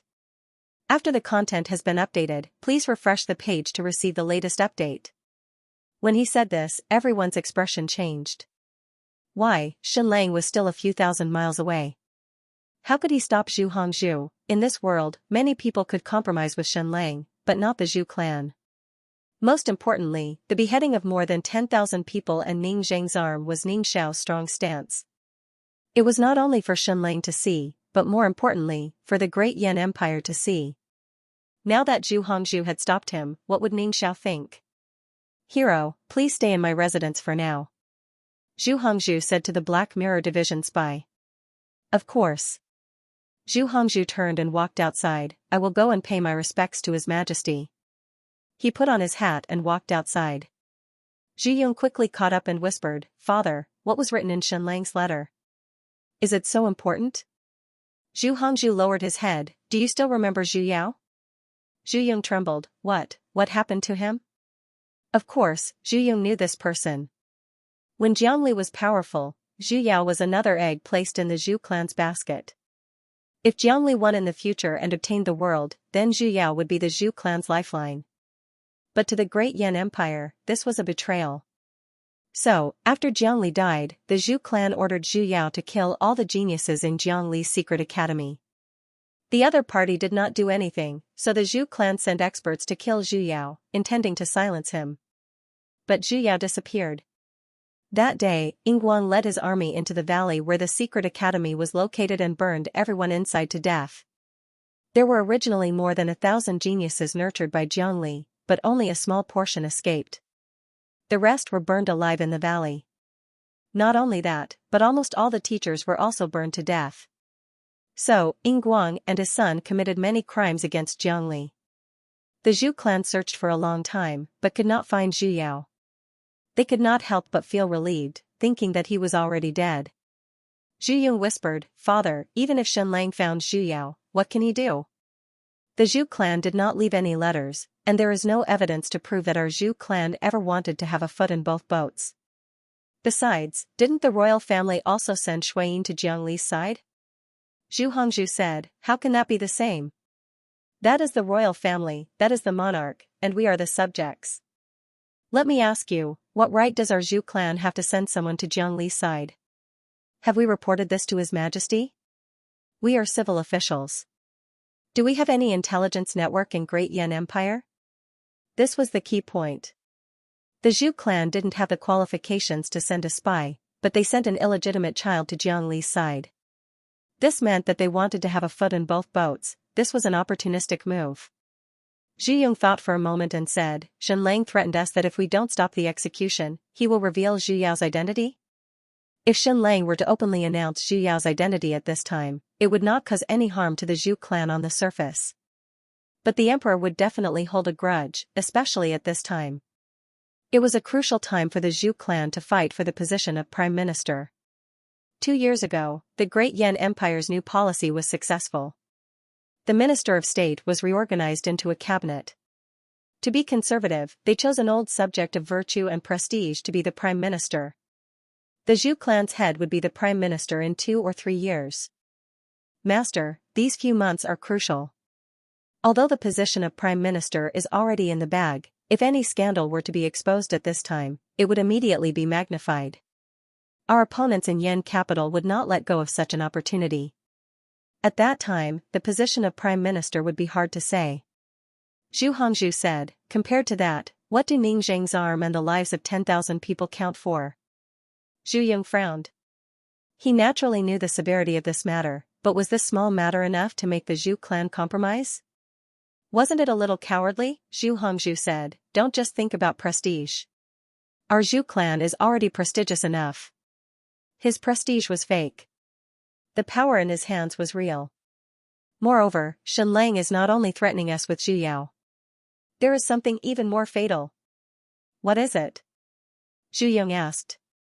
Zhu Hongzhu said, Hongshua's identity.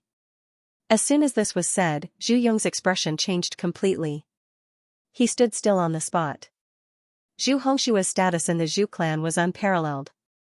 His martial arts talent was too high. In the future, he would become the Xianxia Pavilion's second-in-command. This position was even higher than the Prime Minister of the State of Yu. This was because once Shen Lang was eliminated, the Great Yan Empire and the 6 transcendent powers would once again seal off the entire Eastern world. The Xianxia Pavilion and the other 6 transcendent powers would once again increase their status. Therefore, nothing could happen to Zhu Hongxue. If Zhu Hongshua's identity was exposed, then whether he could inherit the second-in-command position in the Xianxia Pavilion in the future would be unknown. After a long while, Zhu Yong gritted his teeth and said, Zhu Hongxue is my son. Whoever wants to change this must die. Zhu Hongzhu said, do you know the reason now? Shen Lang made a deal with us. Before the decisive battle between him and Tianyue City, Ning Yuanxian, Ning Jing, Bian Shao, Zhang Chong, and the hundreds of thousands of people who were arrested must not be harmed. Inside the palace, Zhu Hongzhu directly said, reporting to your majesty, this old subject wishes to stop the execution ceremony. If possible, Ning Zheng's arm should not be chopped off. After all, he is your younger brother. This will also show your majesty's benevolence. King Yu Ningxiao was stunned. He looked at Zhu Hongzhu in disbelief. What did this mean? Previously, you had also agreed to this matter. Furthermore, you were extremely appreciative of this point, and felt that we must be sufficiently unyielding towards Shen Lang. Why have you changed your mind now? Prime Minister, why? King Yu Ningxiao asked. Zhu Hongzhu bowed and said, this is all for the sake of your majesty's wisdom. If Ningjing is guilty, after we eliminate Shen Lang, we can punish him. There is no need to chop off his arm now. Also, I feel that it is more justifiable to kill these 10,000 people after we eliminate Shen Lang. King Yu Ningxiao looked at Zhu Hongzhu for a long time. He really could not imagine that Zhu Hongzhu would change his mind at such a crucial moment. Prime Minister, did Shen Lang find you and threaten you? Zhu Hongzhu shook his head and said, there is no such thing. Then, he knelt down on both knees and kowtowed. Your Majesty, please have mercy. King Yu Ningxiao looked at the trembling Zhu Hongzhu kneeling on the ground. His eyes narrowed and a cold smile appeared at the corner of his mouth. Then, he went forward and helped Zhu Hongzhu up. Having an elder at home is like having a treasure. I still have to listen to the Prime Minister's words. Then, King Yu Ningxiao issued a decree. Come, send a decree to the execution grounds. The execution ceremony is over. There will be no more executions. On the plaza, Zhu Yong was facing off against Princess Ning Luo. He was here to stop the execution, but Ning Luo insisted that without the king's decree, it would not be stopped. Lord Zhu Yong, if I remember correctly, the state of Yu should still be surnamed Ning, not Zhu. Zhu Yong bowed and said, of course, Princess Royal. I am not here to stop the execution, but to ask the two of you to wait for the palace's decree. Then wait. Princess Royal Ning Luo sneered. After being disfigured, she wore a silver mask almost all the time. Only her eyes were exposed, making her look especially cold. And the previous third prince Ningqi, the current Duke of Qi, had not said a word. He had once shone brightly, especially during the war between Chu and Yu. The stunning talent he had displayed had completely won everyone's admiration. He was even called the most outstanding member of the Ning clan royal family in the last few hundred years. However, after the destruction of the Shui clan, he seemed to have completely faded into the crowd. After the new king, Ning Xiao, ascended the throne, he still expressed his loyalty and even led an army to destroy the South Kingdom. In the end, they fought for a few months without any tension. After Zhu Hongshua's 10,000 blood soul army arrived, they easily destroyed the Sand Barbaric tribe and defeated Prince Jin. Including the Sand Barbaric civilians, they slaughtered nearly 1 million people and burned thousands of miles of forest. After returning to the capital, this Duke of Qi did not have any outstanding performance and did not make a single sound. More than 10,000 prisoners knelt on the ground in an orderly manner. They did not make a sound and their faces were filled with despair. Most of these people had once followed Ningxing and indirectly followed Shenlang. They were especially Ningxing's direct subordinates in the Tianyue commander's office. If it was before, they would have cried out that they were wronged. However, after being imprisoned for 2 years, they were almost numb. City Lord Lu Wuyan's entire clan knelt among them. He was actually among the first to be beheaded. For a long time, he was Shenlang's enemy. He had 2 crimes. First, when he saw Shenlang in Xuanwu City, he moved to the side of the road and bowed deeply. Second, after Shenlang fled overseas, Lu Wuyan resigned from his position. He was judged to be resentful, sympathizing and missing Jiangli. The sand in the hourglass gradually slid down. It was almost 1/4 to the afternoon. At this time, the eunuch sent by King Yu Ningxiao to deliver the edict walked slowly. He was even unhurried. The last drop of sand in the hourglass had flowed out. Looking at the pendulum clock, it was already 1/4 to the afternoon. Time's up. Princess Ning Luo said, Duke of Qi, begin the execution. Ningqi trembled and said, since Lord Zhu said there would be a new edict, why not wait a little longer? Eldest Princess Ning Luo said coldly, Ningqi, do you also want to rebel? Do you also sympathize with the remnants of Shenlang? Zhu Yong said loudly, Eldest Princess, wait a little longer, wait a little longer. The eunuchs from the palace are here. They're here. Ning Luo said sternly, then we'll wait until they're here. Then, she overstepped her authority and grabbed the token in front of Ningqi. She threw it on the ground and said loudly, begin the execution. Swoosh swoosh swoosh swoosh, the first batch of executioners raised their blades. Blood splattered everywhere. Over 300 heads were chopped off. The spectators instinctively covered their eyes. The entire square was filled with blood.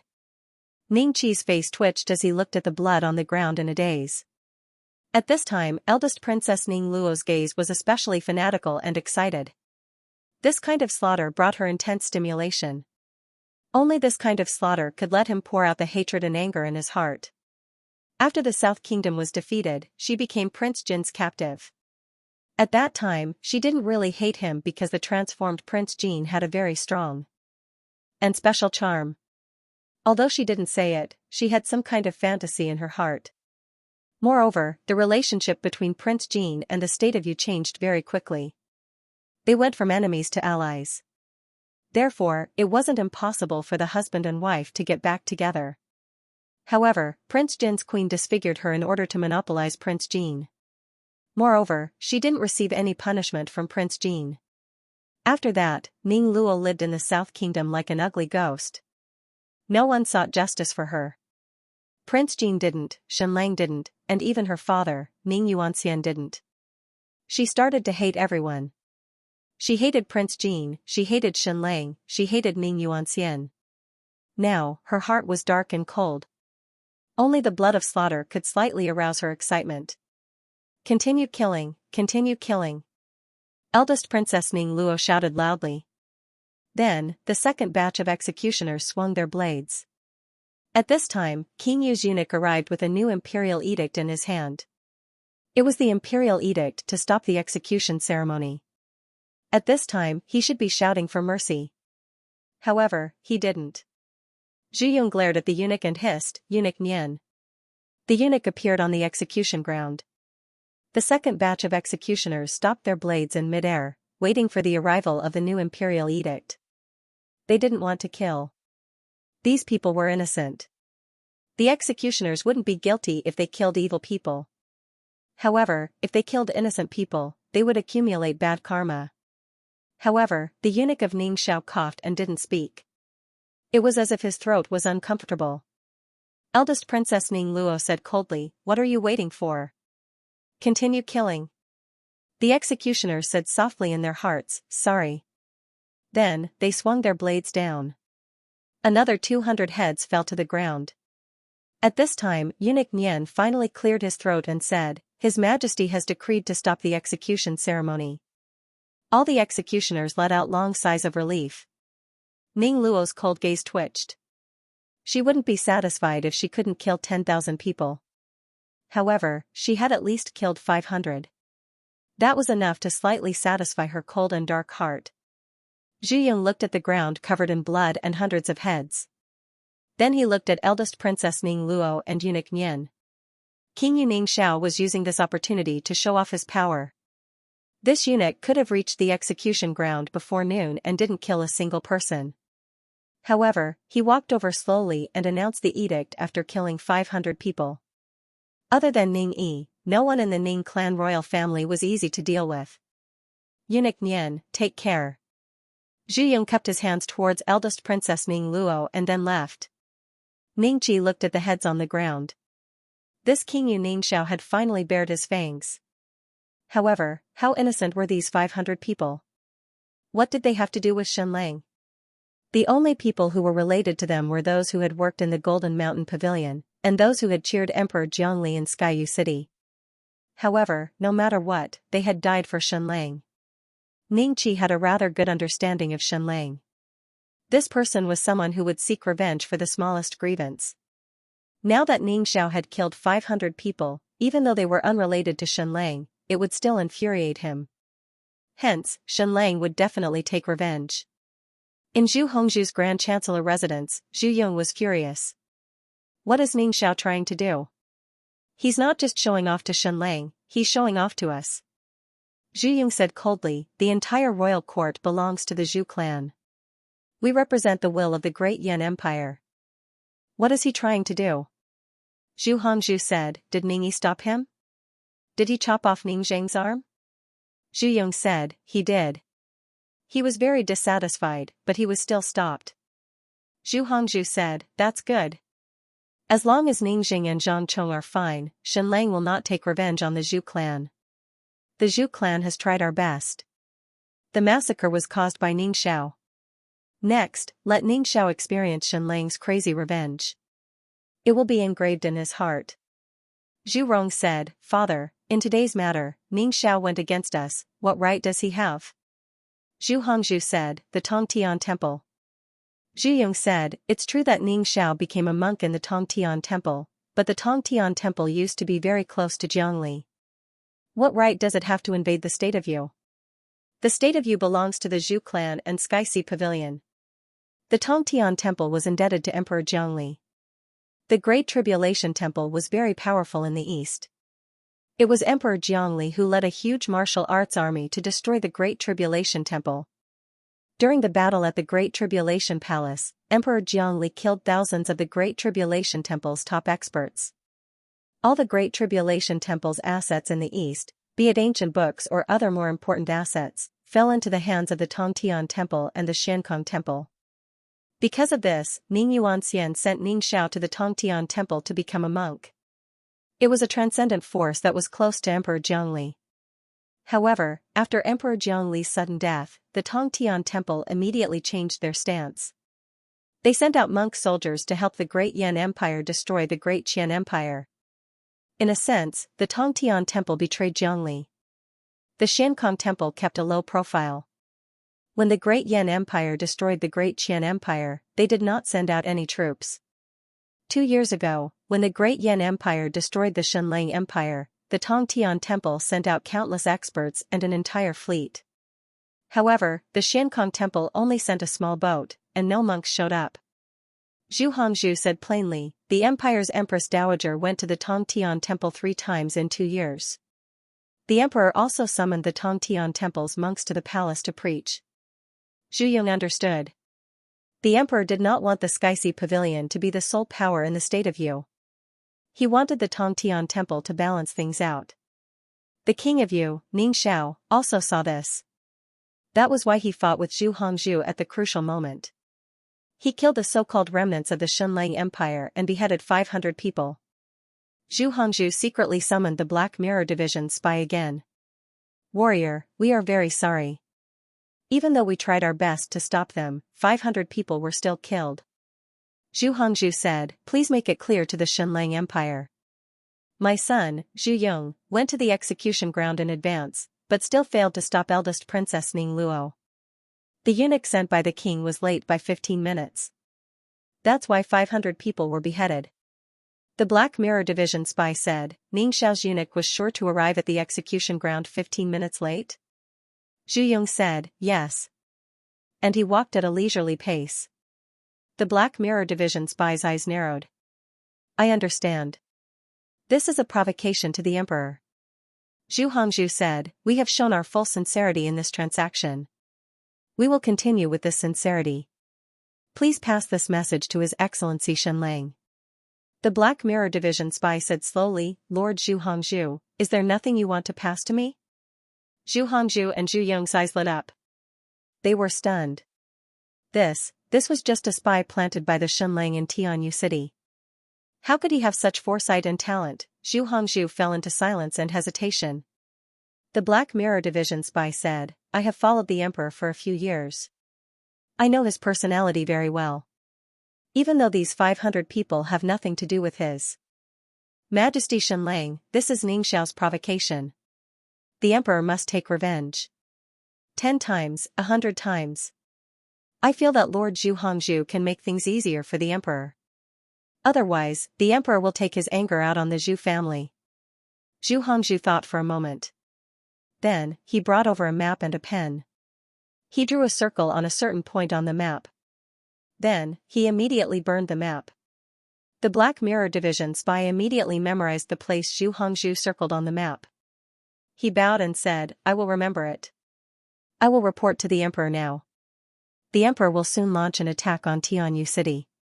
But before that, no matter if it is the state of Yu's Supreme Prince Ning Yuanxian, King Ningxing, Prime Minister Zhang Chong, Duke Bian Shao, Li Sun, Li Mu, Li Benefactor, or anyone else, no one can be harmed. If they get hurt, we'll put the blame on the Zhu clan. Zhu Hongzhu said, we will do our best to complete the deal with Lord Xunlang, all the way until the final battle. The Black Mirror Division spy said, then we will take our leave. Zhu Hongzhu said, we will send people to escort you out of Tianyu City. Go to Xuanwu City.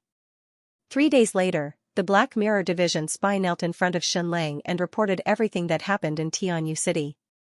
Xunlang was furious. He smashed the paperweight in his hand into pieces. Who would have thought that the Zhu family would compromise on this matter? King Ningxiao would be the one to make a fuss. This was a provocation. This was a slap to the face of Xunlang. It was also a slap to the face of the Zhu family. Zhu Hongzhu had already appeared to stop the execution, but Ningxiao still deliberately killed 500 people. Even though these people had nothing to do with Xunlang, they were at least crowned as the remnants of Xunlang. So to a certain extent, they were Xunlang's people. They died for Xunlang.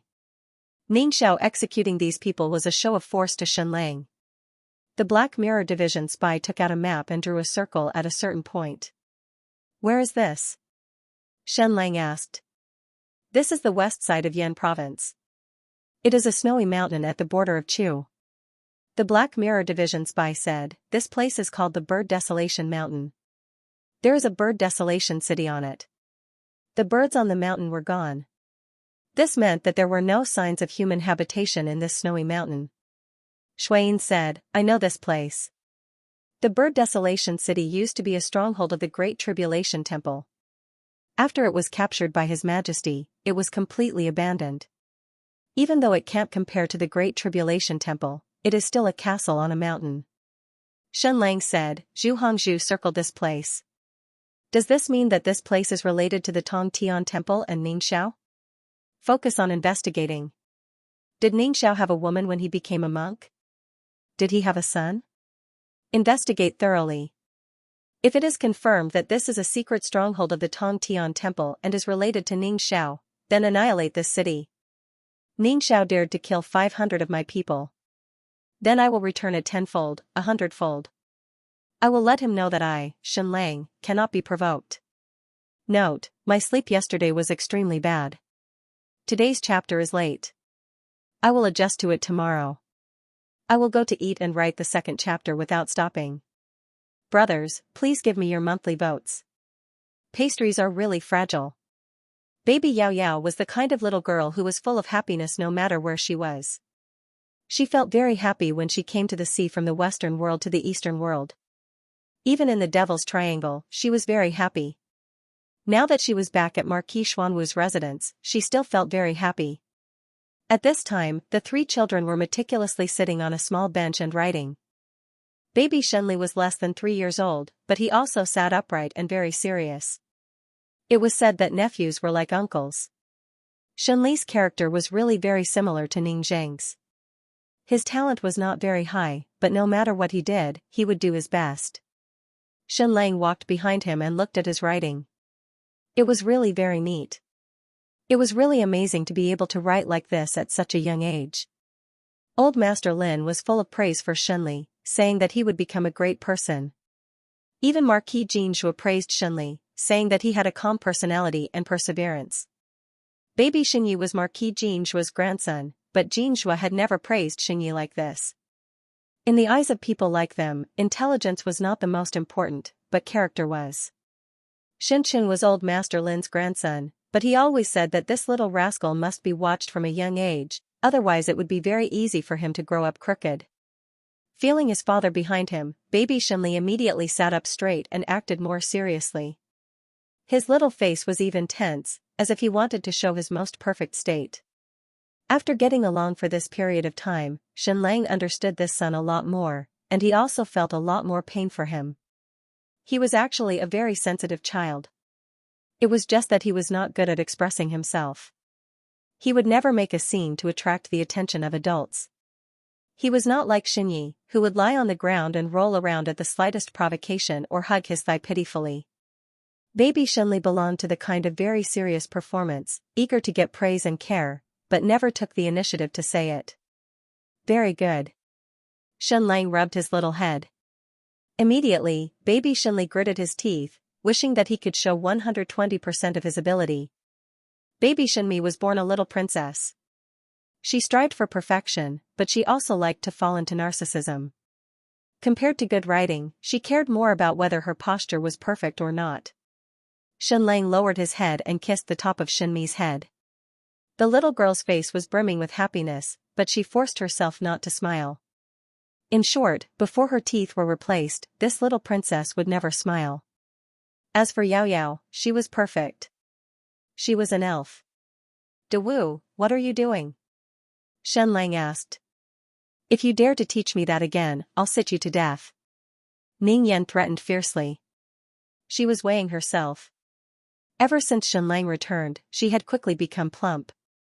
When Xianlang was not around, she was depressed almost all the time, and her whole body became thin. In the end, she gained weight just by drinking water every day.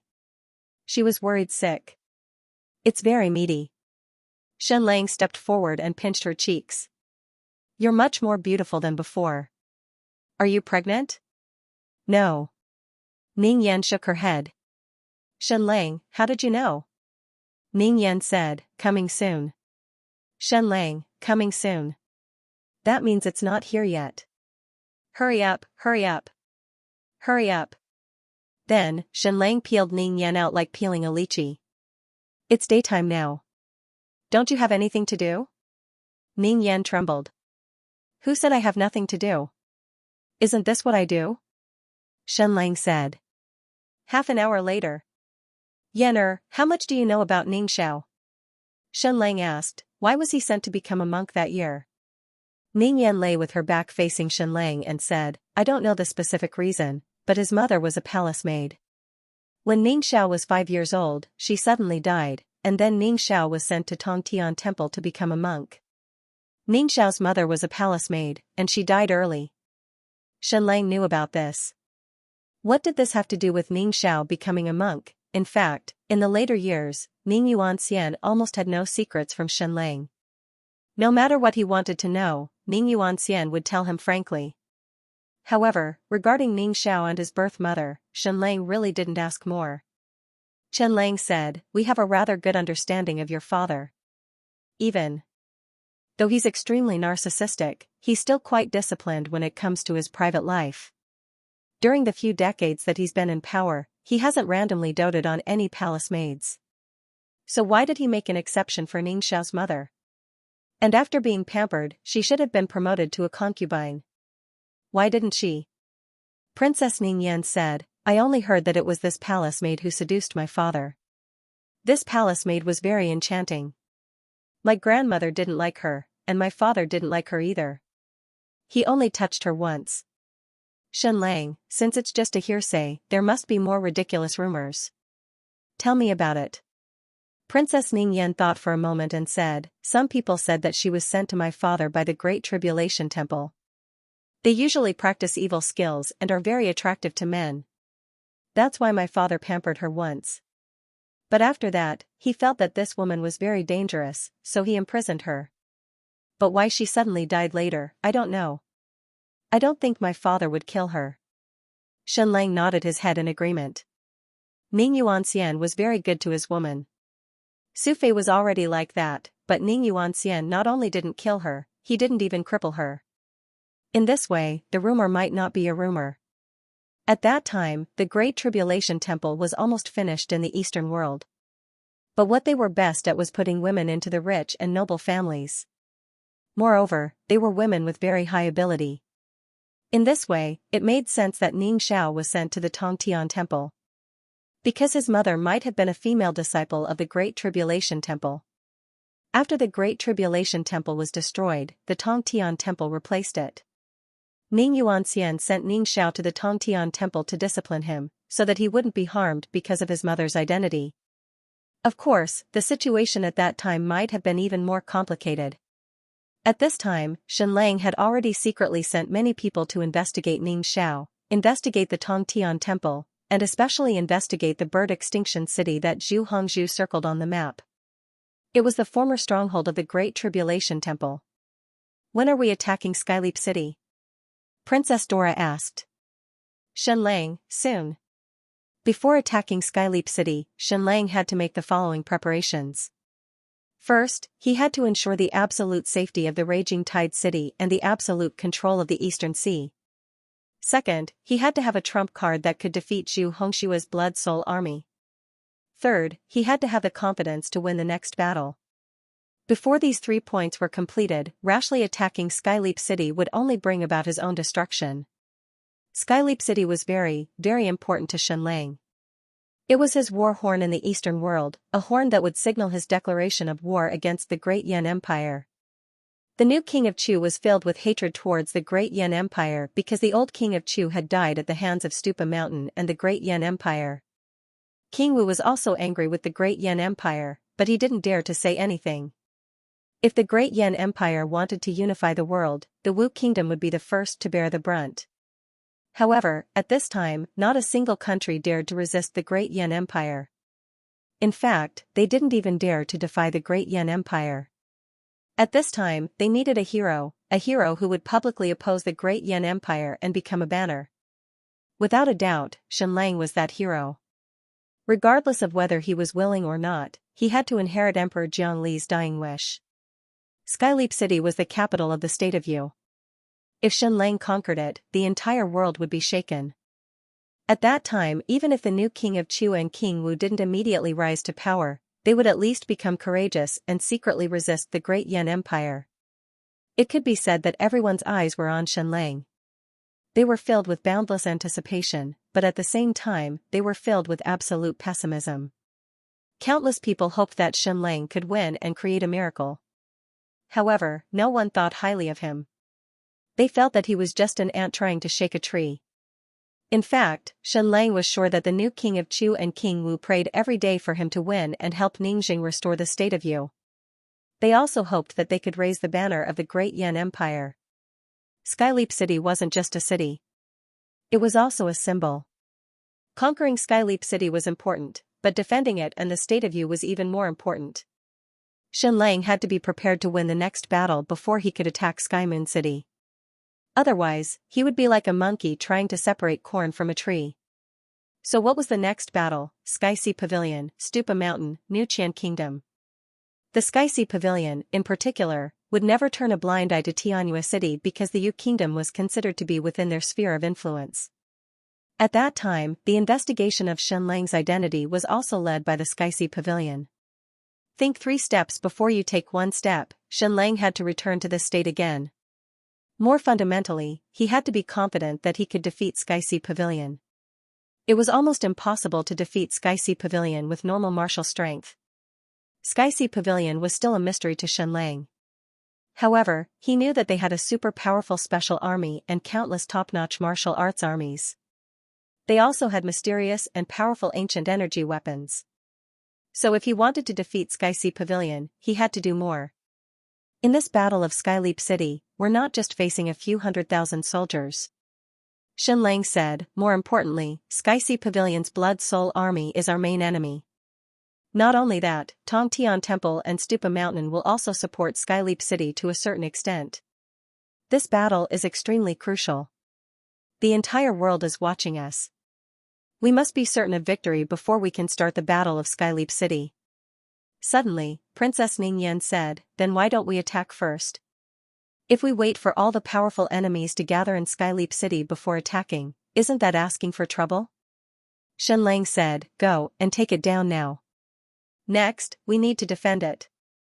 This is even more strenuous for us with so few troops. We have to face Zhu Hongshua's Blood Soul Army, so it's better to settle this once and for all. Otherwise, how can we defend Skyleap City, Marquis Xuanwu's residence, Jinshan Island, and Furious Tide City with our few troops? Moreover, destroying Sky Sea Pavilion's power is our ultimate goal in the state of Yu, not to seize any city. Ning Yan was puzzled. General Lanfeng said, what your majesty means is that the goal of the decisive battle of Skyleap City is to seize power, not territory. If we want to occupy territory, we can occupy half of Tiannam Province and Tiannam Province. If we want to seize power, we must fight head-on with the Sky Sea Pavilion's army in Tianyu City. Only then will we be able to shock the world and let the other countries see our power. Then, we will have hope against the great Yan Empire. Only then will many people gather under your majesty's banner. A few days later, the fleet in the northeast sent the latest news. All the people in the Zhu clan's secret base were dead. More than a dozen of their warships tried to rush out of the sea and return to land to report, but they were all sunk by the skeleton party's fleet. In Hila's report, the Zhu clan's secret base's fleet was very powerful, especially their bows that could burst with blue flames. They could shoot 500 to 600 meters away, and they could maintain a certain level of accuracy. However, those giant crossbows that would explode when shot could not leave the ancient ruins, so they could not be placed on the warships. Otherwise, the outcome of the naval battle would be hard to predict. Hila said that this was the most powerful enemy she had encountered on the sea. In order to sink the Zhu clan's secret fleet, she even used a large number of exploding bombs. Now, through the observation of the hot air balloon in the sky, the thousands of people in the secret base were all dead. However, to be safe, she decided to wait another 5 days before landing on the island. That night, Shenlang met with a secret guest. Long time no see, master. Long time no see, young master Shenlang. Shenlang did not exchange pleasantries. He immediately spread out a map and drew a circle on a certain point. This bird-vanishing mountain is located at the border of Yenzhou, Chu, and Liang. It belongs to the uninhabited Snowy Mountain. Many years ago, it used to be a stronghold of the Great Tribulation Temple. After His Majesty Jiangli brought people to destroy the Great Tribulation Temple, this secret stronghold was abandoned. Shenlang asked, may I ask what relationship it has with the Tongtian Temple now? There is a relationship. Shenlang asked, then is it an ancient ruin? Not really. The other party said, it is considered an ancient ruin. There are no ancient books or energy cores inside. However, there are a lot of reliefs and gold, especially special metals. Xianxia could not help but be startled. Special metals? What does that mean? Xianxia asked. Then what is its position to the Tongtian temple? The other party was silent for a long while before saying, a harem, a base of evil techniques. Xianxia was shocked. The Tongtian temple was filled with monks and they actually had a harem? The other party said, the Great Tribulation Temple is good at evil techniques. After His Majesty Jiangli led the Martial Path army to wipe them out, some people were unwilling to let their evil techniques disappear. Some people were unwilling to let the evil techniques of Great Tribulation Temple disappear. They were even more unwilling to let go of the charming women that Great Tribulation Temple nurtured. Thus, they hid in Bird Vanishing Mountain. Some people felt that they couldn't break through after cultivating normal techniques, so they came to Bird Vanishing Mountain to cultivate evil techniques. Maybe they could break through. Xianxia said, a cunning rabbit has 3 burrows. Bird Vanishing Mountain is one of them. The other party nodded. Xianxia asked, does Ningxiao have any family in Bird Vanishing Mountain? The other party said, the higher-ups of the Tongtian temple all have women who are scattered all over the place. Ningxiao is highly regarded, so he has 7 women and 5 sons. All of them are sons? Xianxia was stunned. The other party said, the reason why the Great Tribulation Temple was able to move so many nobles back then was because they had to give birth to boys. Xianxia was stunned. This had already been achieved on Earth, but those were artificial embryos. If a man and woman got pregnant naturally, they still couldn't give birth to boys and girls. Xianxia asked, how old are Ningxiao's children? 15 to 17. Xianxia was shocked, so old? Ningxiao is only 34 this year. The other party said, Ningxiao has a dozen children but only 5 in Bird Vanishing Mountain. That place is too cold and too high. It is hard for young children to survive there. His other children are in Tongtian Pavilion and 100 Flower Valley. Only people who cultivate special techniques will be in Bird Vanishing Mountain because of the special environment there. Xianxia said, can I put it this way? The Tongtian temple was suppressed by the Great Tribulation Temple back then, but after His Majesty Jiangli destroyed the Great Tribulation Temple, the Tongtian temple developed itself into the Great Tribulation Temple? You can say that. There are thousands of paths in the world but some are just shortcuts. The other party said. Xianxia couldn't help but think about something. What about Xiankong Temple? Which path did they take? Bird Vanishing Mountain. This place was in a snowy valley that was 6,000 meters above sea level. There were traces of the Great Tribulation Temple all around. There were weird male and female sculptures and weird words that made one's face flush red. Great Tribulation Temple had gone through a huge battle, so many of them were in ruins. This place was relatively more complete. The reason why this place became one of Great Tribulation Temple's strongholds wasn't because it was secluded but because of the spring here. Even in a world of ice and snow, the dark red spring water emitted billowing hot air. What was weird was that there was a giant female sculpture that was over 100 meters tall. The spring water flowed out from her legs and formed a pond. This thing had existed for many years. The Great Tribulation Temple people realized that as long as one soaked in the water, one's abilities would greatly increase. It was as if one could stay young forever. Of course, it wasn't immortality but one would look younger than normal people.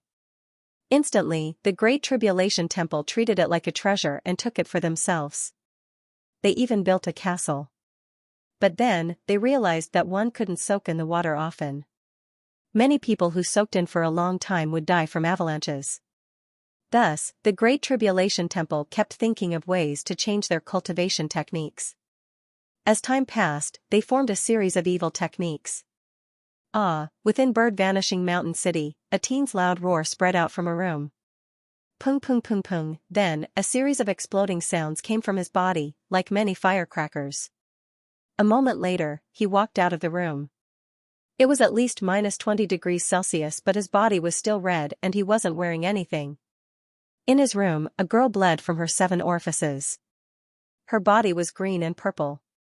He walked to the courtyard and clenched his fists. He punched the giant fake mountain. There was a loud explosion and stones flew all around. Pung! With a deafening bang, the entire rockery was snapped in half. A moment later, a beautiful woman walked in and chided, "Why aren't you wearing any clothes?" The teen said, "Mother, when can I go to Xianxia City? When can I inherit the throne?" The woman said, "Isn't it good to accompany me here? What is so good about going to Xianxia City?" The teen said, "This place is too desolate. If you want to take a woman, you have to walk hundreds of miles to capture her. There are many beauties in Xianxia City. I heard that Xianxia is the top beauty in the state of Yu. I want her. If I become the king, all the beauties in the state of Yu will be mine. I heard that my Aunt Ningyan is special and people call her Dubai. I like her the most." The woman said, "It is good that my son has such ambition, but now is not the time. You can't go to Xianxia City yet. To stabilize the throne, your father has to marry the daughter of the Zhu family. You have to wait until he grasps power before you can appear. Now, your only mission is to get stronger, stronger, and stronger." The teen said, "Tongtian Temple's martial arts are just not good. The Great Tribulation Temple's Yin Yang technique is still the best. Mother, I need a woman with stronger martial arts. It is best if she is pure and flawless. This will help me break through to the next realm." The teen went to defeat the evil dragon and became the evil dragon himself. Such stories were repeated. Tongtian Temple turned itself into the Great Tribulation Temple. Xianlang didn't want to stand on a moral high ground and criticize them. Among the 6 transcendent powers, which one of them was truly clean? It was hard to say. He used to think that Tianyasi Pavilion was a hall of knowledge. At this moment, a few hot air balloons floated over Niaoju City. Looking down from the sky, the castle hidden in the valley was very clear, especially the 100-meter-tall statue and the special pool in front of the statue. There were even more than 100 people soaking in the pool. Not only were there men, but there were also women. All of them were naked, and it was an extremely unbearable scene. These are the people from Tongtian Temple? Grandmaster Ban Rua was in disbelief. Those who don't know might think that it is the Great Tribulation Temple. Among the 6 transcendent powers, Tongtian Temple had a good reputation. How could they be so unbearable? Shui-yin laughed coldly. This Niaoju City, or should I call it Niaoju Temple, at least on the surface, it has nothing to do with Tongtian Temple. More than half of them are from the Great Tribulation Temple. Then, Goddess Shui-yin took out her binoculars and searched the crowd. As she searched, she took out the portraits to compare. I found him, King Yu Ningxiao's eldest son. Oh my god! What is he doing? Ningxiao's second son, third, fourth. Suddenly, Grandmaster Ban Rua said, Shui-yin, I have seen some of Great Tribulation Temple's techniques. In the past, I nearly couldn't help but cultivate them. As compared to normal techniques, their progress is too fast. If we cultivate normally for 5 years, it only needs 3 years. However, during the cultivation process, it is against the harmony of the world. Shui-yin said, is it an evil technique like yin and yang? Ban Rua said, you know that I will never have a man in my life. Great Tribulation Temple's techniques are not only in this aspect, they have countless evil techniques. Shui-yin said, I know this better than you. A few years ago, I had been in contact with Western Region's Great Tribulation Temple. I even have many techniques now. If you want, I can lend them to you. Then, Goddess Shui-yin said, seal off all the paths down the mountain and prepare to annihilate Bird Extinction City. Ban Rua suddenly said, but if we do that, we will completely offend Tongtian Temple. Goddess Shui-yin said, are we still afraid of offending Tongtian Temple at this time? We have already destroyed a city of Yin Yuan Association and a city of Heaven Execution Pavilion. Why would we care about another Tongtian Temple? 2 years ago, when the Great Yan Empire besieged Xianlang, the Tongtian Temple had mobilized a large fleet. 20 years ago, he had immediately betrayed Emperor Jiangli. If Emperor Jiangli did not destroy Great Tribulation Temple, Tongtian Temple would never be able to rise again. Next, Shui-yin, Chou Yaoer, and Ban Rua each twisted the 2-digit code to form a complete code. Then, they took out the Black Death Bomb.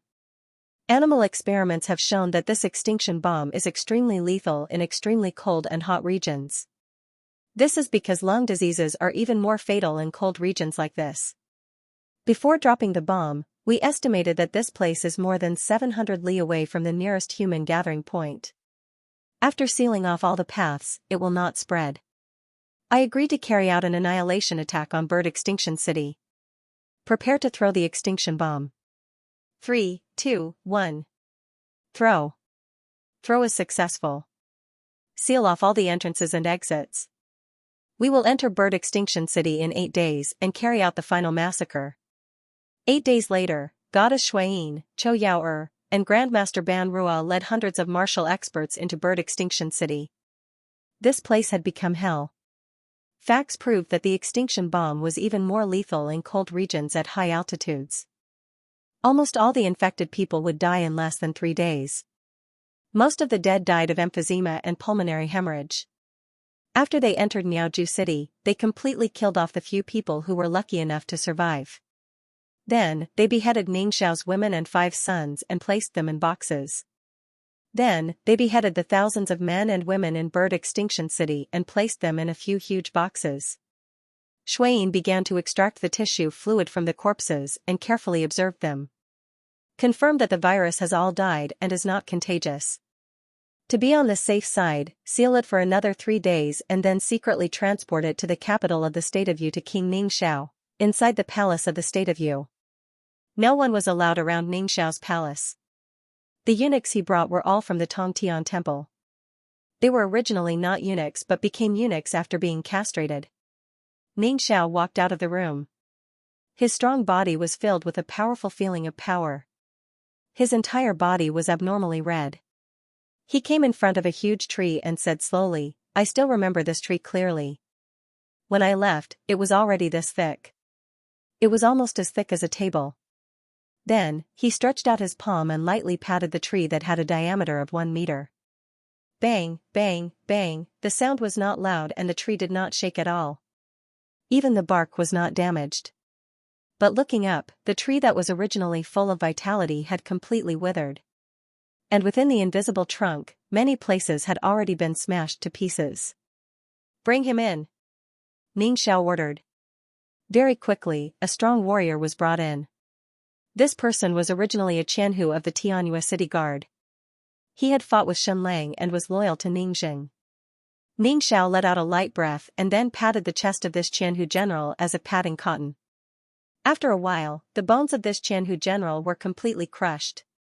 His internal organs turned to mush. Without a scream, he fell to the ground and died.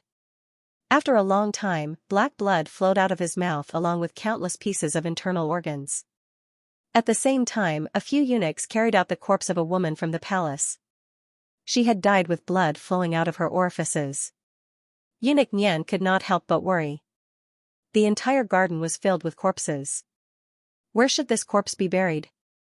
In the end, he had no choice but to dig a large hole in the corner of the wall and bury it. Inside the study. The decisive battle in Tianyue City is about to begin. Where is the army of the Tongtian Temple? Where is Zhu Hongshua's Blood Soul army? Ningxiao said indifferently, "Don't be slow. If we are any slower, His Majesty the Emperor will doubt our abilities." "Yes." King Ningxiao said, "Oh right, is there any reaction from Shenlang and Xuanwu City?" Ningyi said, "Shenlang sent a messenger, saying that we used despicable methods to behead 500 people, he will definitely take revenge. He also announced that from today onwards, we are not allowed to kill or injure another person, or else we will bear the consequences." "Oh." Ningxiao said, "Have the 500 heads been sent to Xuanwu City?" Ningyi said, "I sent it. It should be here already." Ningxiao said, "Since Shenlang said so and threatened me like this, then why don't you tell me? Then he would kill another 1,000 people and send their heads to Xuanwu City. My meaning is very clear. I will absolutely not compromise with the rebels, and I will absolutely not back down. Zhu Xiang, what do you think?" Zhu Hongzhu said, "This old subject feels that we should still place our focus on the upcoming battle of Tianyue City. There is no need to fight with Shenlang's rebels." Ningxiao nodded, "The Prime Minister is right. Duke Ningyi, then kill another 2,000 Shenlang survivors and send them to Xuanwu City. Zhu Xiang, His Majesty the Emperor is watching us. Ning Yi's eyes were wild with joy. Yes, I will do it now. I will go too. Eldest princess. Ning Luo said. She loved killing the most now. But at this time, eunuch Nian suddenly rushed in and said in a low voice, Your Majesty, Shen Lang has sent you a gift, it is just outside the palace. Half an hour later, Shen Lang's gift appeared in front of King Ningxiao. 5,000 heads were densely packed together, looking sinister and terrifying. They were piled up into a small mountain. And at the very front were Ningxiao's women and 5 sons. Among them was his most beloved eldest son, his most outstanding eldest son. Your Majesty, our Tong Tian Temple's Niaoju city is all dead. King Ningxiao's eyes were like lightning. He didn't dare to believe the scene in front of him. Shen Lang's revenge was so thorough. He really killed his entire family and the entire city. Note, I have finally finished writing. I will definitely update earlier tomorrow. You must sleep well at night. Vote for me, let me sleep in peace, okay, thank you Xiaoyao for the tens of thousands of coins. Actually, Ningxiao and Shen Lang had not interacted much and did not know how fierce his methods were. But now, he truly felt it. If he said he would kill your family, he would kill your family. The entire place was deathly silent. Almost no one dared to make a sound. Especially Zhu Hongzhu. His eyes were looking at his nose was looking at his heart, and his heart was looking at his toes. It was as if he could not see anything. Who was the first person in this world to know that something was going to happen to Shen Lang? It was Zhu Hongzhu. In the year before Shen Lang's identity was exposed, Zhu Hongzhu showed a respectful attitude towards Shen Lang. The only thing he said over and over again was, don't provoke Shen Lang, but don't get close to him either. After something happened to Shen Lang, the person he wanted to support the most was still Ning Yi because this person was easy to control. But Ning Yi's reputation was too bad. Supporting Ning Qi was a good choice because Ning Qi was smart and knew how to choose. The ruler and the prime minister would work well together. But he did not think that Ning Qi would still be influenced by Ning Yuanxian and Shen Lang. He gave up the throne at the crucial moment and allowed Ning Xiao and Tong Tian Temple to take advantage. In Zhu Hongzhu's eyes, he was not afraid of an incapable ruler like Ning Yi or a wise ruler like Ning Qi. But people like Ning Xiao gave him a headache. On the surface, Ning Xiao looked like a cold and quiet person. But after Zhu Hongzhu understood, he knew that this person's heart was crazy and even twisted. This was related to the background he grew up in. His mother was a palace made from Great Tribulation Temple that was hidden in the palace. When he was very young, his mother passed away and he was sent to Tong Tian Temple to become a monk. Other people did not know the secret of Tong Tian Temple, but Zhu Hongzhu knew it well. In order not to be at the bottom of the 6 factions, it walked the so-called evil path, the path of Great Tribulation Temple. For a long time, Ning Xiao had lived in Bird Extinction City. Now, Tong Tian Temple was divided into 2 factions. One faction cultivated the original martial arts of Tong Tian Temple, which was known as the Righteous Path. The other faction cultivated the evil techniques of the Great Tribulation Temple. Ningxiao's mother was from the Great Tribulation Temple, so of course, she also cultivated the evil techniques. For about 10 years, he lived in Bird Extinction City. He only left when he was in his 20s and went to another area of Tong Tian Temple. He only truly entered the headquarters of Tong Tian Temple after he was 30.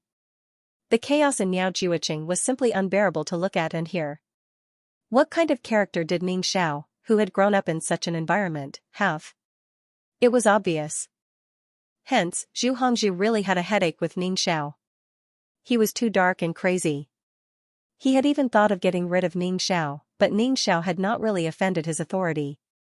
Moreover, Skycy Pavilion had to take action to get rid of Ning Xiao. And this time, Ning Xiao had violated Zhu Hongzhu's authority. This was something that could not be tolerated. Zhu Hongzhu immediately made a move and used Shen Lang's hand to slap King Ning Xiao's face. But seeing the scene in front of him, Zhu Hongzhu couldn't help but suck in a breath of cold air. Shen Lang was still as fierce as he had imagined. This kind of revenge was too shocking, too intense. Ning Xiao squatted down and picked up his eldest son's head. He looked at it closely. He must have died in great pain. His handsome face was completely distorted. Even his eyeballs were bloodshot. The veins on his face were blue and purple. Then, he picked up the head of a woman. This was his first woman and the mother of his 3 sons. This woman was older than him. Her age was a mystery. It was as if she had always been this young. But now that she was dead, it was as if her true age was revealed. Xianlang, you are really ruthless, Ningxiao's body trembled. He closed his eyes and began to recall the various things he had done with this woman. He recalled the past with his sons. When he opened his eyes again, he gently squeezed with his hands. Immediately, 2 heads were crushed. Burn them all with a fire. Ningxiao ordered calmly. Then, he turned and walked into the palace. Before he left, he glanced at Zhu Hongzhu. Prime Minister Zhu Hongzhu did not have any reaction. It was as if all this had nothing to do with him. After returning home, Zhu Hongzhu went into his study and spaced out. Zhu Ning lit the incense for him and brewed some tea for him. Then, she was about to leave. She had become much quieter. She was once going to marry Ningqi. But in the end, this marriage was left unsettled. Father, has His Majesty still not given any orders? Zhu Yong asked. Yes. This was very strange. After Xianlang's return, it should have caused a huge commotion. But the entire Great Yan Empire was especially quiet. The Supreme Emperor of Yan capital did not even mention a word. The kings below him also acted as if nothing had happened. Zhu Yong said, sometimes, no order is the best order. Yes, the absence of a decree was the clearest decree. At this moment, His Majesty's eyes were like a hawk watching the kings of the world. He stared at King Wu and King Chu. Is there any movement? Xianlang has already killed his way back. Do you guys have any ideas? Zhu Yong said. Previously, His Majesty mobilized the military forces of half the world to destroy Xianlang. However, in the end, it wasn't for Xianlang. Instead, it was for the sake of cleaning up the entire world. The King of Chu and the King of Wu sensed the danger and obediently followed the footsteps of the empire. They carried out internal reforms and abolished all the ministers and reorganized them into a cabinet. Moreover, the prime ministers were sent by the Great Yan Empire. Therefore, this time, they made use of Xianlang to put up a show. Yes. It was more than successful. Xianlang had helped the Emperor of Great Yan save almost 10 years of time. Originally, after Great Yan's new policy succeeded, the most important thing was to have the imperial power restored. Then, they would begin the process of unifying the world. In the end, after Xianlang's identity as Jiang Li's son was exposed, the emperor had a reason to gather the military forces of half the world. In the name of destroying Xianlang, he intimidated all the countries and forced them to reshuffle their cabinets. Now, the cabinets of all the countries were in the hands of Great Yan. Not only that, Great Yan's emperor used the destruction of Xianlang to successfully confer titles to the kings of the world. Therefore, the current king of Yu, Ningxiao, should be called the Great Yan Empire's king of Yu. The emperor's ultimate goal was to turn the kings into vassals and disband the armies of all the countries. Not only would he take back the internal power of all the countries, but he would also take back the military power. Reshuffling the cabinets of all the countries and conferring titles to the kings of the empire should have taken 10 years. However, because of Xianlang's appearance, the emperor completed it in less than half a year. Sometimes, it was better to use the enemy than to use one's own people. Zhu Yong said, therefore, this time, His Majesty should have 2 ideas. The first idea is to use half the world's army to destroy Xianlang again. Then, he can take the opportunity to station troops in all the countries and take back the military power of all the countries. This idea is very tempting. However, I think he will give up on this idea in the end. This is because the results from 2 years ago are enough. What's more important is to digest this fruit of victory. He has not completely grasped the internal power of all the countries. If he tries to take back the military power, it will be easy to cook a pot of half-cooked rice. Zhu Hongzhu said, continue. Zhu Yong said, previously, Xianlang was extremely weak. In the end, His Majesty treated him like Jiang Li and beat him up. It was as if Xianlang was an earth-shattering figure. This time, Shenlang's return was a slap in the face to the flame capital from a certain perspective. Previously, you sent half the world's army and still failed to completely destroy Shenlang. To think that someone actually made him put on a show of a king's return. Therefore, this time, His Majesty should display a disdainful attitude. He needs to deal with Shenlang with the attitude of crushing an ant with his fingers. He should treat him as if he is an insignificant person. This way, he can counteract the impact of Shenlang's return. This way, he can better display the supremacy of the great Yan Empire. Zhu Hongzhu said, yes. Zhu Yong said, therefore, His Majesty did not give any orders. This means that this matter must be resolved within the state of Yu. In other words, we need to use the name of the king of Yu to completely destroy Shenlang. There is no need to use the name of the great Yan Empire. Otherwise, it will damage the empire's prestige. After all, Shenlang only returned with a few tens of thousands of soldiers. They are not qualified to become the empire's enemy. Zhu Hongzhu said, then tell me, can we use assassination methods to infiltrate the Raging Tide City or the Marquis Xuanwu's residence and kill Shenlang? No. Zhu Yong said, at least not now. After all, Shenlang is the descendant of Jiangli and not some bandit leader. The great Yan Empire needs to display absolute strength to crush him. Only then can the empire's prestige be displayed. If we use assassination methods, we will be condemned by the world. The world will say that the empire is so incompetent that it can't even defeat a mere few tens of thousands of Shenlang soldiers. Why would we use assassination methods? A thunderous strike, like a lion pouncing on a rabbit. This is the next battle of Tianyue City. Zhu Hongzhu said, this battle will be watched by the world. We must completely destroy Shenlang in the shortest amount of time possible. If we destroy him within a day, we will have merit. If we destroy him within 3 days, we will have no merit or fault. If we do not destroy Shenlang's entire army within 5 days, then we, father and son, will be out of luck. Zhu Yong said, we will use the name of the state of Yu to fight against Shenlang, but we will also represent the empire's strength. Yes. Zhu Yong said, therefore, we must grasp the political propriety in this matter. We must keep a low profile when we spread the news, as if we are eliminating an insignificant rebel. However, we must be fully prepared. We must use 10, 20, 30 times the strength to destroy Shenlang. A thunderous strike, yet we must play it down. Yes. Zhu Yong said, then do we need to inform Tongtian Temple and Stupa Mountain? No need. Don't say anything. Zhu Hongzhu said, the state of Yu is Sky Sea Pavilion's territory. The main force in this battle will still be Sky Sea Pavilion. If Stupa Mountain is sensible, they should know what to do. Needless to say, Tongtian Temple. When will Zhu Hongzhu return? Soon. The war in the West region is coming to an end. Zhu Yong said, but there is still no news from Princess Ninghan. It is as if she has completely disappeared. Don't ask about anything about Ninghan. Zhu Hongzhu said, also, start gathering the army. We must not only win the battle of Tianyue City, but also win beautifully. Otherwise, we will be out of luck.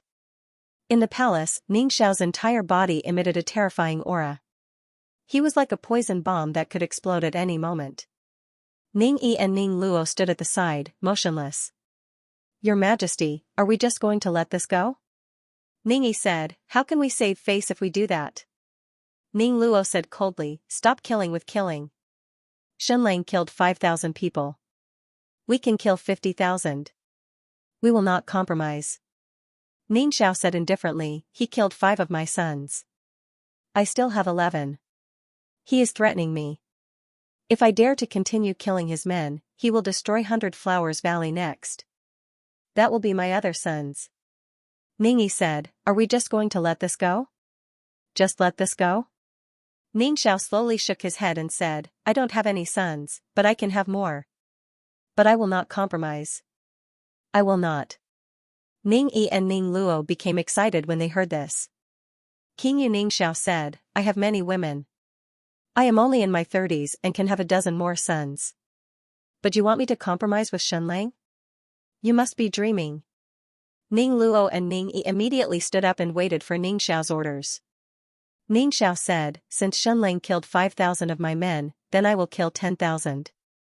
Zhang Chong is very important, right? Chop off his head and limbs and send them to Shenlang. Also, chop off Ning Zheng's arms and legs and dig out his eyes. Send them to Shenlang as well. At the same time, tell Shenlang one thing. If he wants to continue taking revenge? Whatever. I can have more sons if I don't have any sons. Kill. Ning Xiao randomly pulled over a eunuch and cut open his wrist. He let the blood flow onto the inkstone. He dipped a brush in the blood and wrote the word kill with murderous intent. Ning Yi, go kill Zhang Chong and Ning Jing. Ning Luo, go kill the remnants of Shenlang. Use the people from Blackwater platform to kill them. Kill 10,000. King Yu Ning Xiao threw out the decree. As you command. Ning Yi and Ning Luo left with murderous intent. This was Ning Xiao. Zhu Hongzhu could clearly see that this person was crazy in his bones. After Ning Yi and Ning Luo left, Ning Xiao muttered to himself in a low voice, Shenlang, you overestimate my feelings for my sons and women. Do you really think I have any love or feelings in my heart? What a joke. There is no one in this world that I don't dare to kill. Ning Yi led over 100 warriors into Blackwater platform prison to kill Zhang Chong. Ning Luo led over 1,000 people to North Yard hunting ground to kill the remnants of Shenlang. Because there were too many people, the Supreme Court prison couldn't hold them all. Therefore, they were imprisoned in North Yard hunting ground. Most of them were imprisoned in the salt fields and mines of the state of Yu. They were imprisoned while working like pigs and dogs. The entire North Yard hunting ground imprisoned the remnants of Shenlang who had a higher status. There were over 10,000 of them.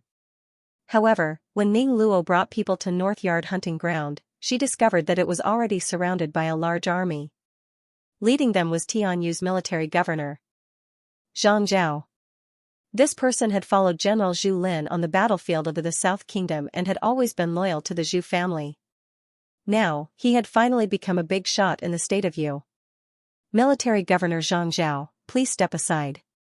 I am here on His Majesty's orders to kill the remnants of Shenlang. Princess Ning Luo said coldly. Zhang Zhao said, Your Highness, I am here on the orders of the Cabinet and the Bureau of Military Affairs to watch over the remnants of Shenlang. Without orders, no one is allowed to enter or leave North Yard prison. Princess Ning Luo said, General Zhang Zhao, are you going to defy the imperial edict? With that, Ning Luo opened King Yu's imperial edict. It was clearly written that all the remnants of Shenlang in North Yard prison were to be beheaded. Zhang Zhao received King Yu's imperial edict and looked at it for a long time. He said, Your Highness, this imperial edict does not have the seal of the cabinet. After the Great Yan dynasty's new policies, the power of the cabinet of the various countries was greatly increased. The emperor's imperial edict needed the seal of the cabinet to have the highest authority. Otherwise, it would be an imperial edict and there would be cases of disobedience. It was like this during the Ming dynasty. The officials even took pride in disobeying the emperor's imperial edict. If an official dared to accept an imperial edict without the seal of the cabinet, he would be the scum of the officials. The Great Yan Empire used this method to gradually strip the power of the various kings. Princess Ning Luo said, I am going to kill the remnants of Shenlang and you want to stop me. Are you sympathizing with Shenlong's rebellion? If I report this to the Yan capital, can you bear it? Zhang Zhao said expressionlessly, Your Highness, please send this imperial edict to the cabinet for its seal. Otherwise, I will not dare to show favoritism. Then, he suddenly roared, Troops, listen up. No one is allowed to enter or leave Beiyuan prison without my orders. Anyone who disobeys will be killed. Yes. The 30,000 troops shouted in unison. Ning Luo looked at Zhang Zhao with a ferocious gaze and sneered, Very well, very well. Treacherous officials, then, Princess Ning Luo left angrily. Zhang Zhao looked at Princess Ning Luo's departing figure and sighed in his heart. Although Ning Yuanxian had done a lot of ridiculous things, his position was upright, so was Ning Zheng's. However, after Ning Xiao ascended to the throne, the order of the entire state of Yu had been greatly subverted and divided. How could they talk about treacherous officials at this time? Even if the officials of the state of Yu wanted to serve the emperor, who could they serve? They could only bypass the state of Yu and serve the Great Yan Empire directly. Princess Ning Luo's side was obstructed, and so was Ning Yi. He brought over 100 warriors to Blackwater Platform Prison. However, they were stopped outside the castle by the Blackwater Platform governor. Duke Yi, your imperial edict does not have the seal of the cabinet. Please forgive me for not obeying you. Ning Yi said angrily, the Blackwater Platform is under the direct command of the Great Yan Empire. Since when do we need to listen to the orders of the cabinet? The Blackwater Platform governor sneered in his heart. As the governor, he was directly sent by the Great Yan Empire.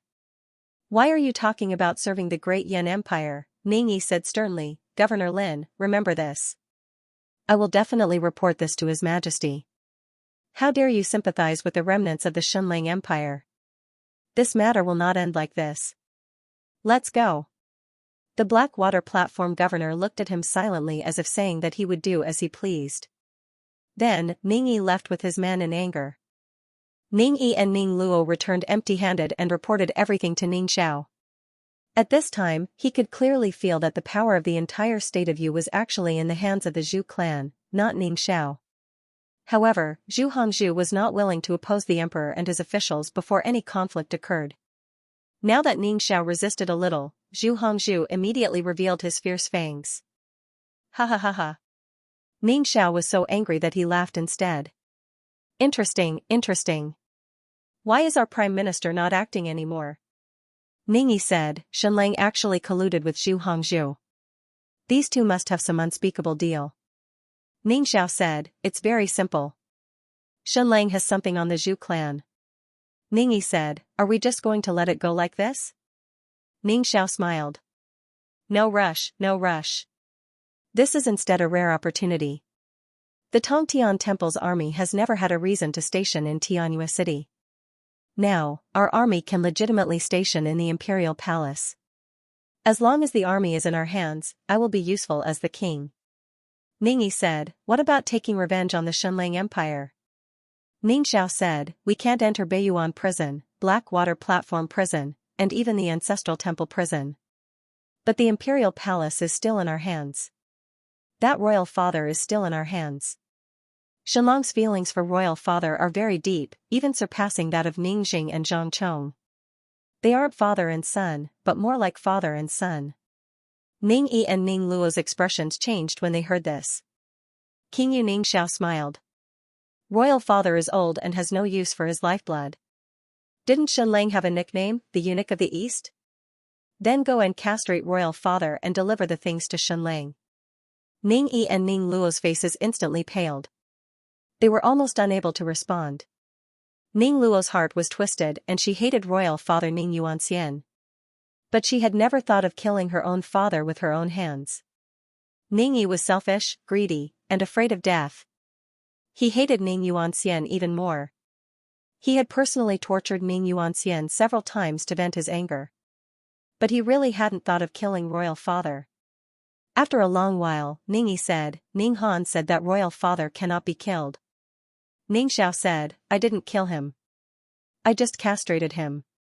Royal Father has no use for him anyway. Pigs grow even faster after they are castrated. Royal Father's lifeblood is a burden now. Maybe after he is castrated, his body will get better. Also, this will have a big impact on Xunlang, right? King Yu Ningxiao picked up a hook knife and blew on it. Then, he wiped it with a piece of silk and walked towards Ning Yuanxian's palace room. Ning Yi looked at Ning Xiao's back and felt his scalp go numb. This was a madman. At this moment, Eunuch Nian suddenly rushed in and shouted, Your Majesty, great news, great news. Ning Xiao was stunned. What's the news? Eunuch Nian said, the Tongtian Temple's army is here. They are just a few dozen miles away. Our army is here. Ning Xiao was instantly overjoyed. This was indeed great news. Get ready. I will personally go to the Vermilion Bird Gate to welcome them. The world was watching the impending battle of Tianyue City. The Sky Sea Pavilion's Blood Soul army had not returned yet. The Tongtian Temple's army had already entered Tianyue City. A total of 10,000 monk soldiers were all special troops. Their combat power was far superior to ordinary troops. Every single one of these monk soldiers had been specially modified. Not only did they cultivate evil arts, but their bloodlines had also been modified. Under King Yu Ningxiao's welcome, the 10,000 monk soldiers entered the city and entered the palace. Ningxiao greets Uncle Master Kong Xing. Ningxiao did not dare to put on the airs of a king. He bowed respectfully. The reason why he could become King Yu was because of the Tongtian Temple's support. With these 10,000 monk soldiers, he could fight against Zhu Hongzhu. Now, there was no army in the entire capital that could stop the monk soldiers of the Tongtian Temple. If he wanted to kill the remnants of Shenlang and Zhang Chong, it would be a piece of cake. Zhang Zhao's army could not stop them, and the Blackwater Platform's commander-in-chief definitely could not. The commander of these 10,000 monk soldiers was the Tongtian Temple's elder Kong Xing. He looked at Ningxiao coldly and suddenly slapped him. Ningxiao was sent flying. Blood flowed from his mouth and nose. Why did you provoke Shenlang? Why did you kill Shenlong's men? Do you know that he wiped out our entire bird extinction city?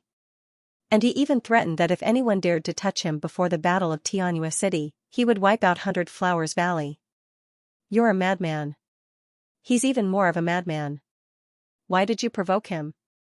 We could have defeated him and eliminated him in the Battle of Tianyue City. Why did we have to complicate matters? Why did we bring irreparable damage to the Tongtian Temple? Shenlang is Jiang Li's son. He massacred the cities of the Yinyuan Association and the Punishing Heaven Pavilion. Now it's our Tongtian Temple's turn. You want to compete with him? Can you beat him? Can you? If you completely anger him, he'll dare to slaughter 1 million people for you to see. I order you not to touch a single hair of Shenlong's remnants before the Battle of Tianyue City. Do you hear me? Do you hear me? Note, monthly votes are going to explode. I'm panicking. Benefactor, make your move. Give me a hand. In the past 20 years, Ningxiao had been training like a sick person. Hence, his martial arts were very high, even to an astonishing level. But now, after he was sent flying, he smashed into the bookshelf and was buried by countless books. After a long while, he finally emerged from the pile of books. He wiped the blood from his nose and mouth and walked in front of Grandmaster Kong Xing. He patted his back and said, "Xiao understands. Don't be angry, Uncle Master." At this moment, Ningxiao's voice was unprecedentedly gentle. He sounded like the most obedient junior. Don't worry, Uncle Master. I was just blinded by anger. From now until the decisive battle in Skyleap City, I will not touch a single hair on the people of Shenlang. Ningxiao said in a low voice, I'm sorry, Uncle Master. I caused trouble for the elders. Then, he personally poured tea and placed it in front of Grandmaster Kong Xing. Kong Xing looked at the handsome young man in front of him and could not help but sigh in his heart. He could not help but recall that 28 years ago, it was he who personally came to the Yu Palace to take away the 5-year-old Ningxiao. Although Ningxiao was not his disciple, he was the one who taught him martial arts. However, Kong Xing cultivated the martial arts of the Tongtian Temple and was not proficient in the martial arts of the Great Tribulation Temple. Hence, Ningxiao followed Grandmaster Kong Yen. Uncle Master, how is the fighting power of our 10,000 monk soldiers? Ningxiao said, I heard that Zhu Hongshua's battles in the western countries were very successful. Many of the Great Tribulation Temple's monk soldiers were killed. Kong Xing said, the Great Tribulation Temple that escaped to the western countries is no longer the true Great Tribulation Temple. All the elites of the Great Tribulation Temple were killed by Emperor Jiangli. Many ancient books and secret techniques have been lost by the Great Tribulation Temple. Ningxiao said, however, these ancient books and secret techniques have all fallen into our hands? Kong Xing said, Emperor Jiangli is a very impressive person. His research on bloodlines is unparalleled. Moreover, his realm is very high. His research on bloodlines is beneficial to the masses, not just a few elites. Kong Xing's words were very vague. What he meant was that after Jiangli died, the success of the research on bloodlines was taken by the 6 transcendent powers and the Great Yan Empire. The Tongtian Temple also obtained a part of it. The 6 transcendent factions loved to conduct research on bloodlines in a high-end manner. They loved to create shocking top-notch experts. On the other hand, Emperor Jiangli's bloodline research could give everyone hope of transforming and becoming stronger. It was precisely because of this that the six great forces secretly trained a super army. Of course, this included the Tongtian Temple. Therefore, what he meant was that Tongtian Temple's monk army was not something that the Great Tribulation Temple's monk army could compare to because of Jiangli's achievements. Ningxiao said, the 10,000-strong Iron Blood Legion of the Hidden Origin Association was annihilated in Raging Tide City. Master Kongjing said, Hidden Element Association is Hidden Element Association, Tongtian Temple is Tongtian Temple, Xianxia Pavilion is Xianxia Pavilion, New Tide City is New Tide City, Tianyu City is Tianyu City. The meaning of these words was even more clear. The Iron Blood Army of the Hidden Yuan Association was largely the result of a slight gift from Stupa Mountain and Xianxia Pavilion, and they had only been trained for less than 2 years. The monk soldiers of the Tongtian Temple had been trained for more than 20 years. Furthermore, they had used the results of Jiangli's research. Therefore, the Iron Blood Army of the Yin Yuan Association could not be compared to them. Moreover, when Xianlang attacked Raging Tidewater City, he could do anything. He could attack with fire as there were no innocents in Raging Tidewater City. It didn't matter even if the city was burnt to a crisp. However, this was not the case in Tianyu City. There were many innocent people here, and even countless people who were loyal to Xianlang. Thus, not only could the Battle of Skycross City not harm the innocent, but the damage to the city must also be minimized. Master Kongjing's words were right. In reality, your Hidden Yuan Association's 10,000-strong Iron Blood Army was very powerful. If they really fought, this group of people would bring great casualties to Xianlang. What really killed the Iron Blood Army of Yin Yuan Association was none other than the goo worms of Stupa Mountain. It was a fact that the 10,000 Iron Blood Army was stronger than the Xianlang Nirvana Army. The fact that the monk soldiers of the Tongtian Temple were stronger than the Iron Blood Army of the Yin Yuan Association was also an ironclad fact. Of course, the fact that the Blood Soul Army of the Xianxia Pavilion was stronger than the monk soldiers of the Tongtian Temple was also an ironclad fact. The goo worm weapons of Stupa Mountain were very terrifying and even had destructive power. However, they were also very exclusive. Only the Stupa Mountain could use them. If it was given to others, they would suffer a backlash if they were not careful. When Jiangli falls, the world is full. Master Kongjing said, because of the destruction of His Majesty Jiangli, the 6 transcendental forces have all received different degrees of improvement. However, there are differences among the 6. For example, the difference between our Tongtian Temple and the White Jade Capital is like heaven and earth. We are still the last transcendental force. Ningxiao said, don't worry, Master. I know my mission. Only when the transcendental forces are tied to the secular royal authority can I improve further. I will be like a nail, firmly nailed to the state of you and constantly fight for space with the Zhu clan. Master Kongjing said, this Battle of Skycross City is a rare opportunity. Because you are the king of you, our Tongtian Temple is qualified to send troops. You might think that 10,000 monk soldiers are too little, but this is already the greatest result of our negotiation. 10,000 monk soldiers is the bottom line of Xianxia Pavilion. Most of the things in this world were carried out under the table that could not be seen. For example, this period of time looked calm and peaceful, but it was unknown how many rounds of conflict had already occurred between the transcendental forces. First, the Zhu clan and Xiankong Temple worked together to sell Tongtian Temple's Niaoju city.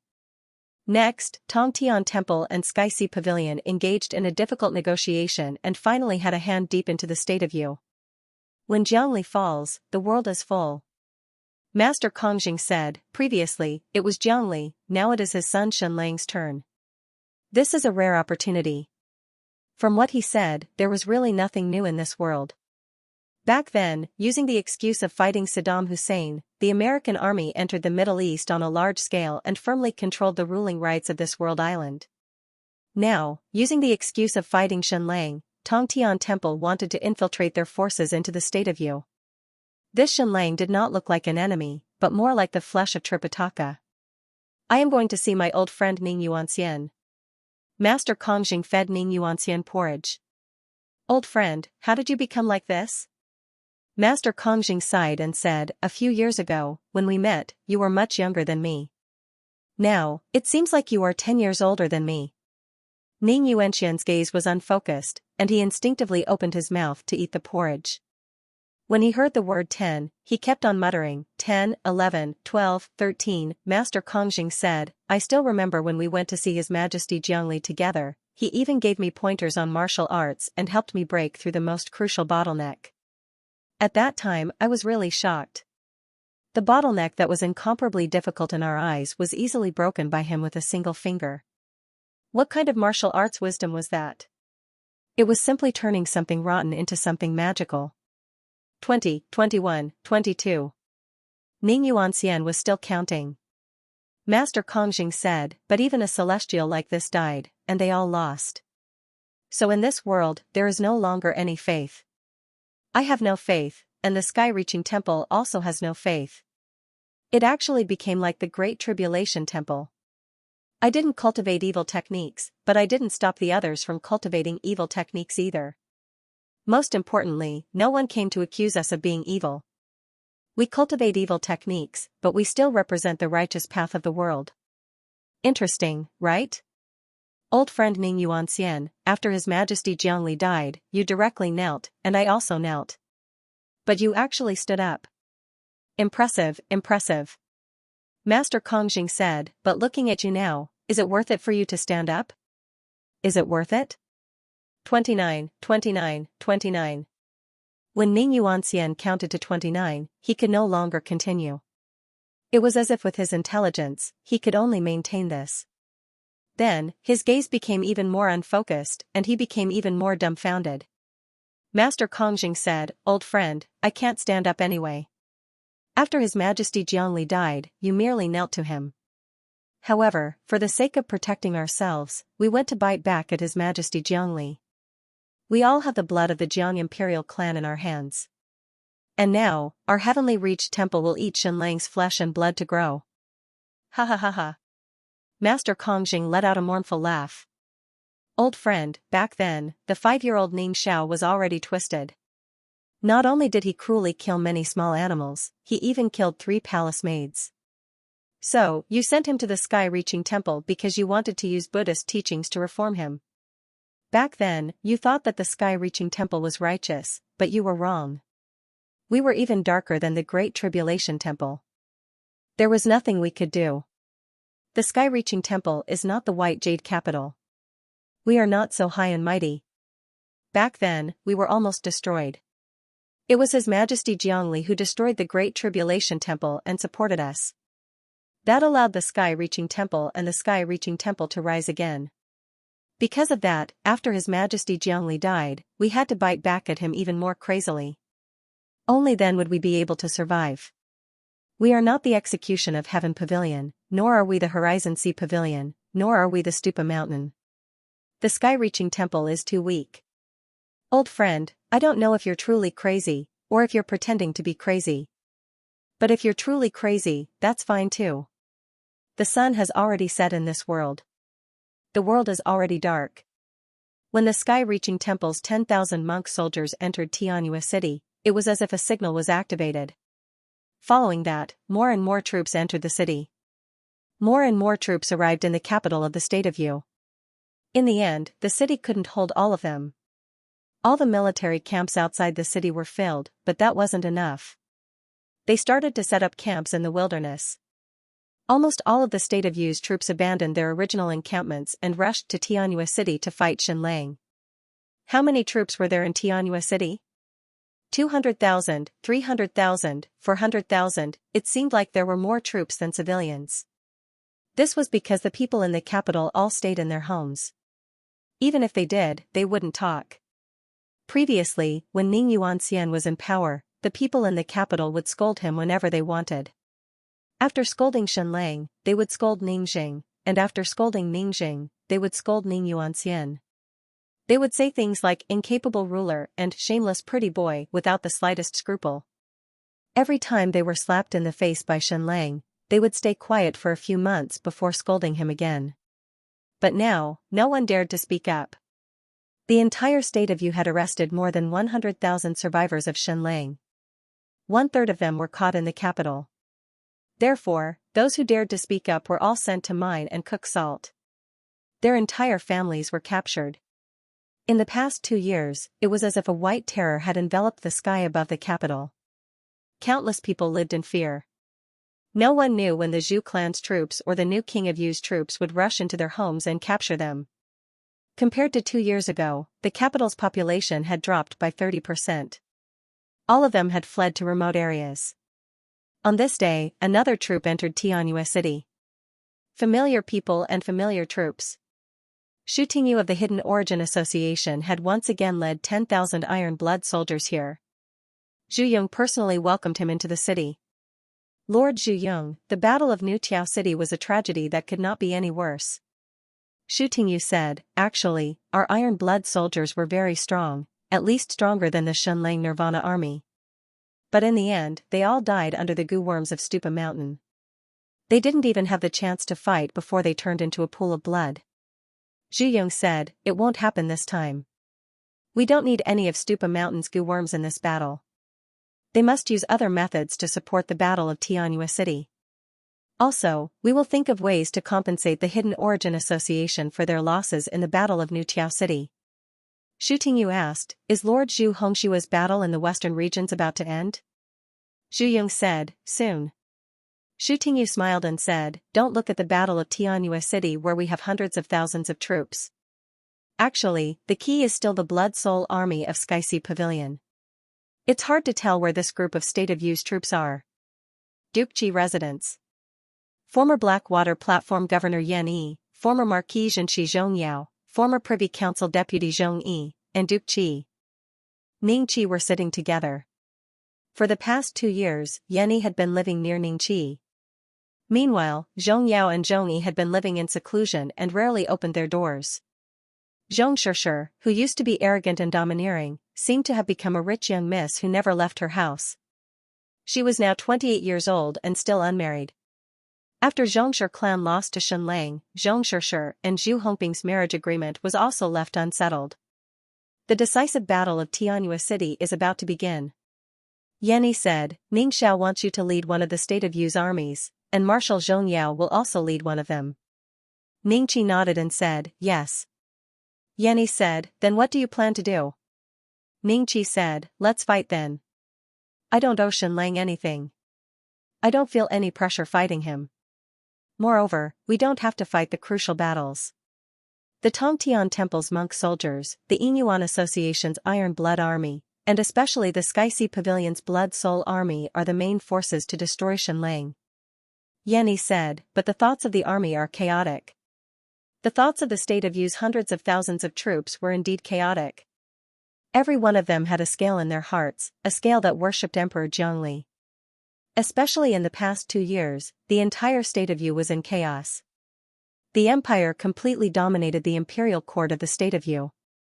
The White Terror completely enveloped the State of Yu, arresting and implicating those who dared to say anything good about Zhongli. Yan Yi said, more than 2 years ago, Shenlang fled overseas and protected all his loyal subordinates. Not a single one of them died. He fought against the 6 transcendent forces and the countless soldiers of the Great Yan Empire alone, winning the hearts of the people. Therefore, it's hard to say who these hundreds of thousands of troops are loyal to. Zhong Yi suddenly said, do you know Zhu Wenhua? He was castrated by Shenlang, but after returning to the capital, he went into seclusion and didn't say a word. He is Shenlang's true enemy, even his position is unclear now. Yan Yi said, not long ago, Ning Xiao killed 500 so-called remnants of Shenlang. Shenlang then massacred an entire city of the Tongtian Temple as revenge. He also used strange methods to force the Zhu clan and Ning Xiao not to touch a single hair on Shenlang's men. Shenlang is indeed a very protective person. Ningqi raised his hand and said, elders, please don't continue. I understand what you were trying to say. In the State of Yu, the hearts of the people are with Jiang, not Ji. These words were extremely dangerous. If outsiders heard them, their lives would be in danger. Ningqi continued, but there is one word that is very clear, a motley crew. A few years ago, when Shenlang helped Ningxing fight for the throne, the hearts of the people were first with Ning Yi, then with me. In the end, we still lost. The hearts of the people are precious and cheap. Now that the world is in darkness, countless people think of Xianxia as the new sun, but this is only a beautiful fantasy. A few decades ago, His Majesty Zhongli was so powerful that he was like a real sun. Countless people sacrificed themselves for him, but even a sun like His Majesty Zhongli was destroyed. Xianxia is so weak and can't bear the heavy responsibility of a sun. He is more like a shooting star. No, I should say that he is a demon star. Ningqi said, "Royal father and Ningjing spared my life twice at the crucial moment, and Ningjing even abdicated the throne to me at the crucial moment. This made me change. But I have never been loyal to Xianxia, and I almost never thought about this matter. More than a year ago, Ning Xiao ordered me to lead an army of hundreds of thousands to attack Prince Jin of the Sand Barbarians. I went, even though the battle was ugly. Uncles, Xianxia is too weak. He's unable to bear the expectations of the masses. Royal father had once said that it's not impossible for the sun to rise again after it has fallen. However, at the very least, he's still a tiny star right now. So, we still have to fight the Battle of Xianxia City. If we defy the decree, the wrath of the great Yan Emperor will be upon us, and we will all be beheaded. No matter what you think, wait until the Battle of Xianxia City is over. Xianxia wants to prove that he is the new sun? Fine, let's first defeat the allied forces of Tongtian Temple, Horizon Sea Pavilion, and Yinyuan Association. We are not the only ones watching him. King Wu in the north and King Chu in the west are also watching him. If he really is the sun, then let him shine in this battle of Xianxia City. In the state of Yu, the hearts of the people were with Jiang, not Ji. Xianxia felt this more and more clearly. At least, the entire Tiannam province had entered a very strange state. There was no army, but it was still orderly. Still, no one made any contact with Xianxia, but everyone's eyes seemed to be fixed on Marquis Xuanwu's residence. This feeling of being the center of attention and anticipation was too strange. Xianxia spent every day in front of the map, looking up almost all the terrain around Xianxia City. He had made more than a dozen sand tables, the largest of which was more than a dozen square meters. Information from Xianxia City came in almost every day. Ever since Xianxia returned, the Black Mirror Division spies were immediately awakened. Moreover, they were completely helpless within the borders of the state of Yu. From this, it could be seen that the hearts of the people were with Jiang. Currently, the defensive line of Xianxia City has more than 400,000 soldiers, but our real enemies are Tongtian Temple, Yinyuan Association, and Horizon Sea Pavilion. The hearts of the 400,000 soldiers of the state of Yu are in chaos. Xianxia asked, out of these 400,000 soldiers, how many are on our side? More than half. The Black Mirror Division spy said, but half of them are completely trained by the Zhu clan. They are determined to be our enemies.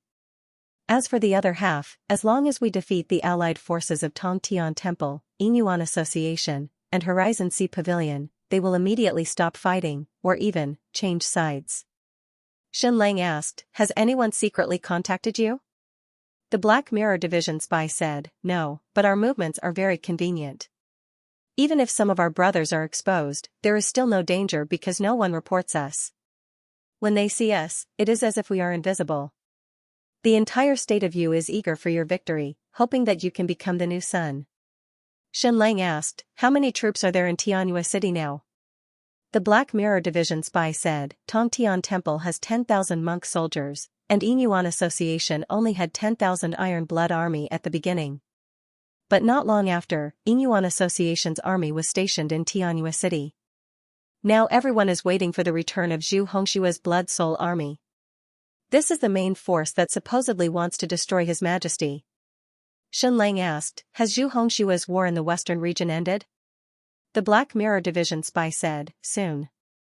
The allied forces of the western region and the Great Tribulation Temple were defeated. Originally, Zhu Hongxue wanted to continue westward and directly open up the passage to the Great Desert. But because of your appearance, he may have ended the war in advance and returned to the state of Yu. Xianxia asked, how many troops are there in the allied forces of the western region and the Great Tribulation Temple? Is the so-called million real? Yes. The Black Mirror Division spy said, more than 20 countries participated in the war. In the western region, this war is called the Holy War of Defense. So the so-called million troops are real, not fake? Xianxia asked, but they still lost too. Horizon Sea Pavilion's 20,000 Blood Soul Army, right? The Black Mirror Division spy said, in fact, less than 20,000. Xianxia sighed in his heart. What a great irony. The mysterious armies of the transcendent powers were established largely because they absorbed the results of Jiang Li's research on bloodlines. There were even many armies that Jiang Li didn't have time to establish, but were established by the transcendent powers. He believed that the Supreme Emperor wouldn't be very happy to see such a scene. Xianxia said, continue to monitor the western region. When Zhu Hongshua's Blood Soul Army returns, the decisive battle in Skyleap City will officially begin. Yes. Furious Tidewater Shooting Range, Xianxia's first batch of rifled cannons finally left the factory. The smelting workshops on Jinshan Island were all personally designed by Xianxia. Compared to the workshops in Milan City in the Western world, they were much more advanced. Jinshan Island originally had thousands of blacksmiths. In addition to the thousands of blacksmiths that Xianxia brought from the West, as well as an endless supply of superior steel, the cannons were built much faster than in the Western world. Of course, rifled cannons were much more difficult to build than smoothbore cannons, especially since Xianxia wanted to use superior steel to cast the cannons. Therefore, the development of rifled cannons was almost hellish. In contrast, the development of the cylindrical conical grenade was much smoother, including the progress of the trigger fuse. It was also much smoother than expected because Xianxia had the relevant information in his mind. It was nothing more than turning the theory into practice. To put it bluntly, it was countless experiments and countless failures before gradually succeeding. Because of the AI's information, at least the direction was absolutely correct. There were only 5 rifled cannons in the first batch. Fire! Fire! Following General Lanfeng's order, the 5 rifled cannons fired continuously. Whoosh whoosh whoosh whoosh, the speed of the cannonball was simply amazing. The speed of the cannonball was about 400 to 500 meters per second. Of course, the speed of the cannonball was related to the rifled cannons, but it was not a decisive relationship. The key was the use of a brand new cannonball. The airtightness and explosive energy efficiency were greatly improved. Previously, they used solid ball shells. Even if the airtightness was strong, part of the explosive energy was still wasted after the explosion. In just a few seconds, the 5 grenades easily reached the target 2 kilometers away. Boom, boom, boom, boom, there was an earth-shattering explosion. Flames soared into the sky, and the ground trembled. 2 houses were directly blown up, and bricks flew everywhere. Almost all of Xianxia's subordinates were completely stunned. Xianxia said that the rifled cannons would be very powerful, but they did not expect it to be so much more powerful than the smoothbore cannonball. It was several times more powerful. It was simply a weapon of slaughter. The effective attack range of the previous smoothbore cannons was at most 1 kilometer, but the rifled cannons could easily reach 2 kilometers or even further. Moreover, after the cannonball was fired, the trajectory was much more stable, and the speed was also much faster. The key was the lethality of the explosion after landing. It was simply unparalleled. Your Majesty, the new cannons are really too powerful. With these cannons, we are completely confident of winning the next battle. The new cannons are truly revolutionary weapons of mass destruction. However, this experiment was not perfect. In the first round of test firing, the firing mechanism of one of the cannons jammed. It was only successfully fired on the second try, and after firing, there was still a deflation. Not only that, out of a total of 5 cannonballs, only 4 exploded in the end. One was a dud, which meant that the trigger at the front of the cannonball was not mature enough. General Lan Feng ordered, "Cannoneer, go and remove the dud immediately." Yes. A cannoneer bravely rushed forward, placed a small piece of explosive in the front of the dud, lit the fuse, and quickly retreated. After a moment, there was a loud bang. The dud finally exploded. Time was very tight. The decisive battle in Tianjua City was very close, and there was not much time left for Xianxia. His cannon workshop had to solve the large number of problems with the rifled cannons in the shortest time possible and mass-produce them. As long as we have 100 new cannons, we will be able to win the decisive battle in Tianjua City, General Lan Feng said excitedly. Shenlang smiled but did not say anything. My dear brother, I'm back. Hila rushed into the big castle and gave Shenlang a warm hug. Her eyes searched everywhere, but she did not see her darling Yao Yao. She was slightly disappointed. More than 10 days ago, Hila led the bravest skeleton party warriors to the island where the Zhu family's secret base was. After a few small but intense battles, they finally took over the entire island.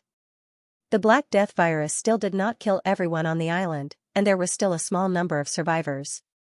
This group of people had high martial arts, and Hila, Princess Dora, and other experts personally took action.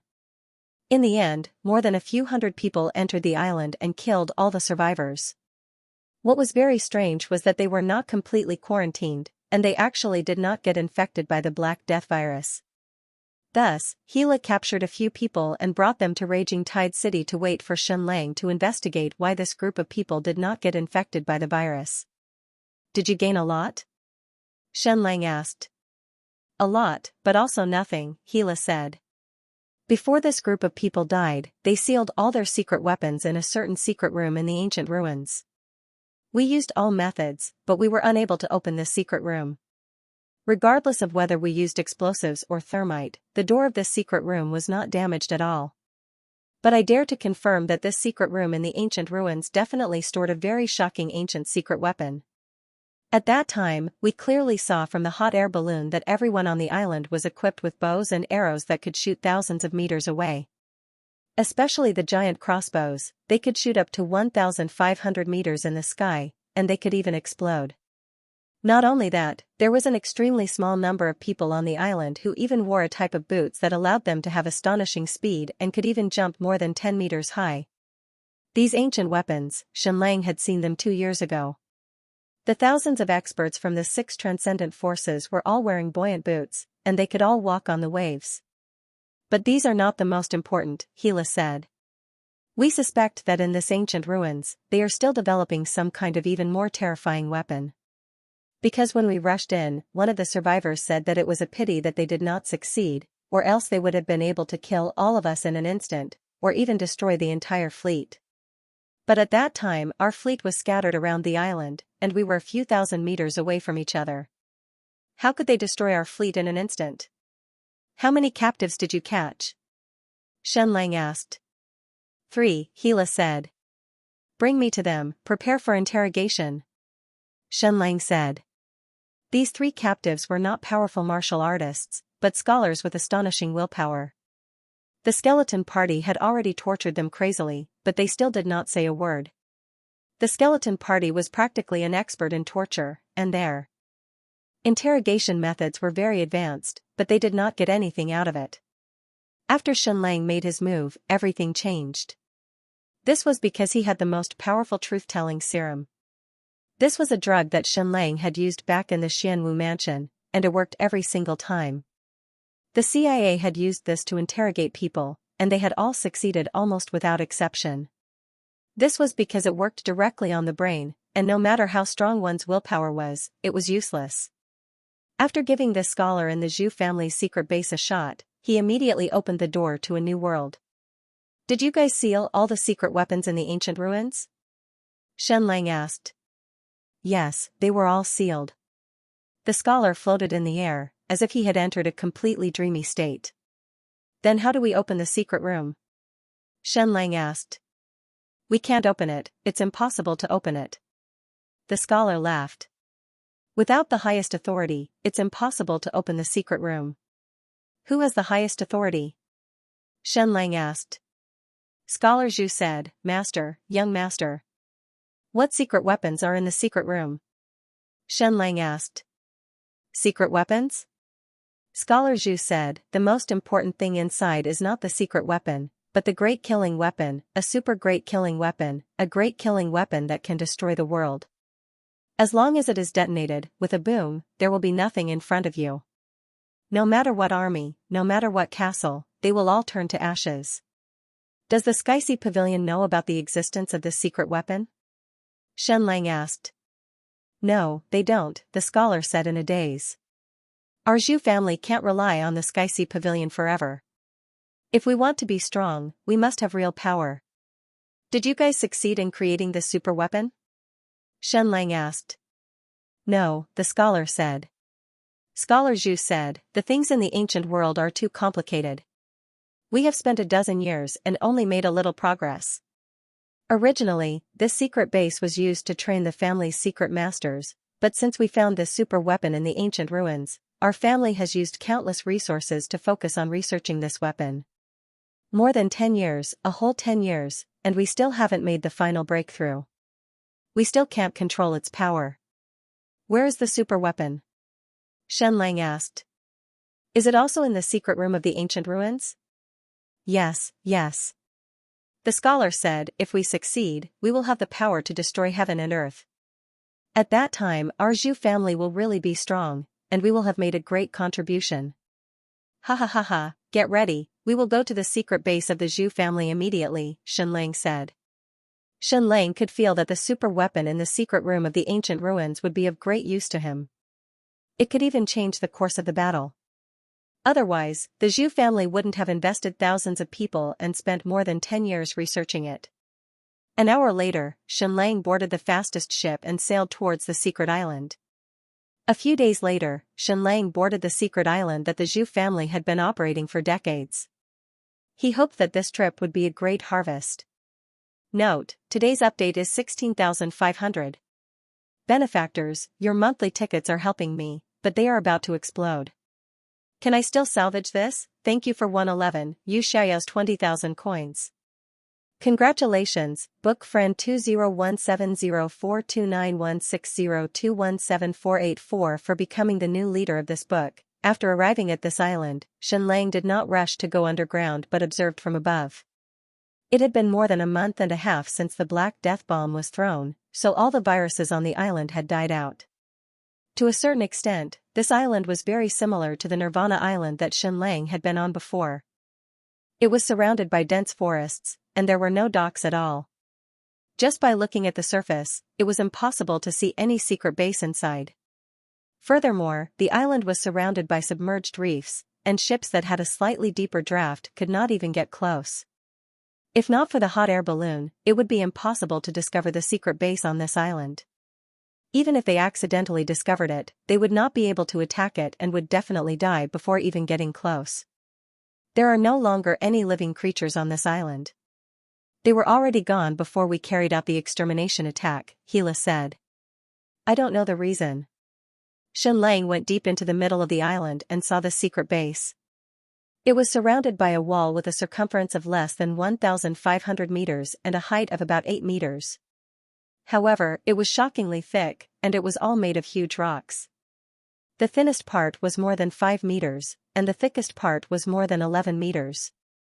The thickness of this wall was something that even Shenlang's new grenade cannons could not blast through.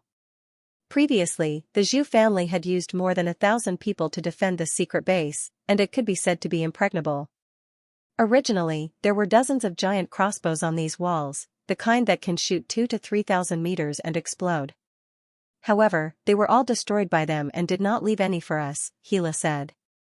And their bows and arrows can also shoot more than 1,000 meters away. Therefore, if not for the Black Death Bomb, even 10,000 Amazon troops would not be able to take down this secret base if we attacked normally. This was very scary. Shenlang only had 8,000 Amazon troops. Under normal circumstances, they could not even take down a secret base of the Zhu family, let alone those transcendent forces. However, they also destroyed those special bows and arrows, not leaving a single one for us, Hila said. There are also special boots that can allow you to jump more than 10 meters high and more than 20 meters away, Hila said. They've also destroyed all of them. After we attacked the secret base, we didn't get anything. After opening the thick door, Shenlang entered the secret base. He was immediately attracted by the dozens of statues and could not help but ask, Great Grandmaster Hong Yin, did these statues exist when you were here? The executioner Hong Yin, who was also the illegitimate son of the Zhu clan, Zhu Yao, replied, There is. There were many people with the same name in this world. King Wu was called Wu Qi, while Ning Yuanxian's uncle was called Ning Qi. The Marquis of Western Garrison was called Zhongyao, and this illegitimate son was called Zhu. However, this was also very normal.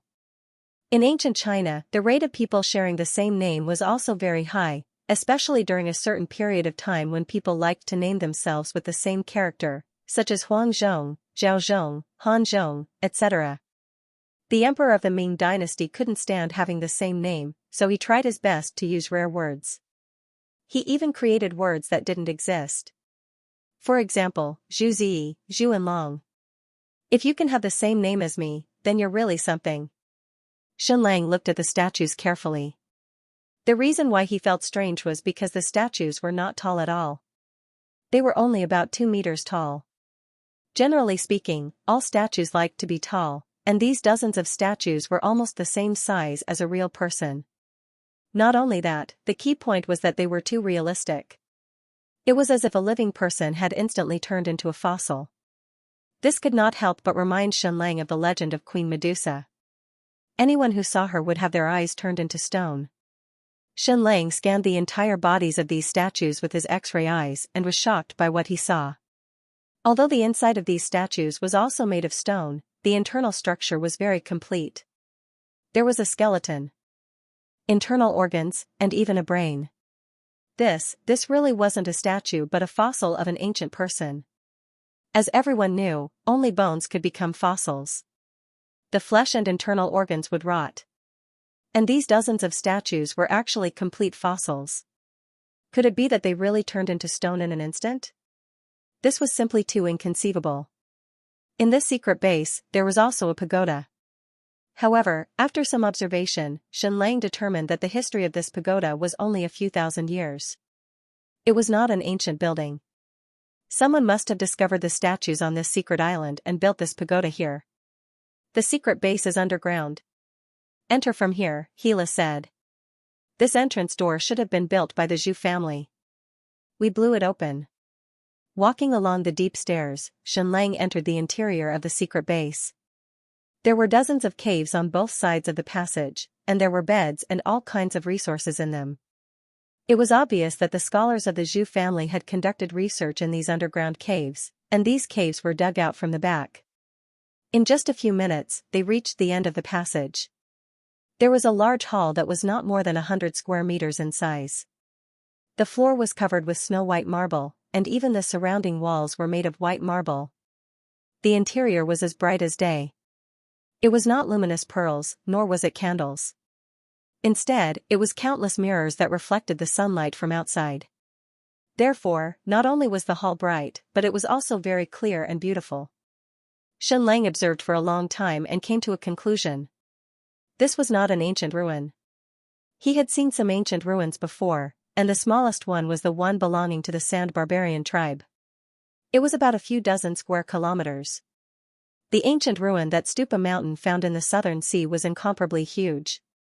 As for its exact size, Xianxia did not know, but it could be more than 1,000 miles wide. It was completely an underground city that was submerged in the sea. And this place in front of him was really too small. It should just be a stronghold of the ancient world. Behind this door in front of us is the ancient secret chamber. Before the warriors of the Zhu clan died, they locked all of their belongings in the secret chamber. It's this door that we tried everything we could not open. It is not even damaged in the slightest. Not only those secret weapons, but also the heaven-defying killing machine that the scholars of the Zhu family had mentioned was also in this secret chamber. Xianxia came to this door and carefully observed it. It looked like an ordinary stone door, and it was as smooth as jade. However, even after using a few hundred kilograms of TNT and more than 100 kilograms of thermite, it was still completely useless. Xianxia used his X-ray eyes to scan it, but the result was nothing. This was also normal, because at the entrance of the ancient ruin in the southern sea, that kind of dark stone could not even be scanned by Xianxia's X-ray eyes. Not only that, this door did not have any buttons or mechanisms, and there were no screens or words.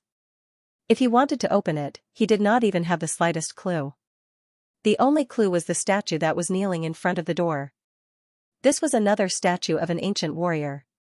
He was kneeling on the ground, motionless, and his expression was deep and carried a faint hint of pain.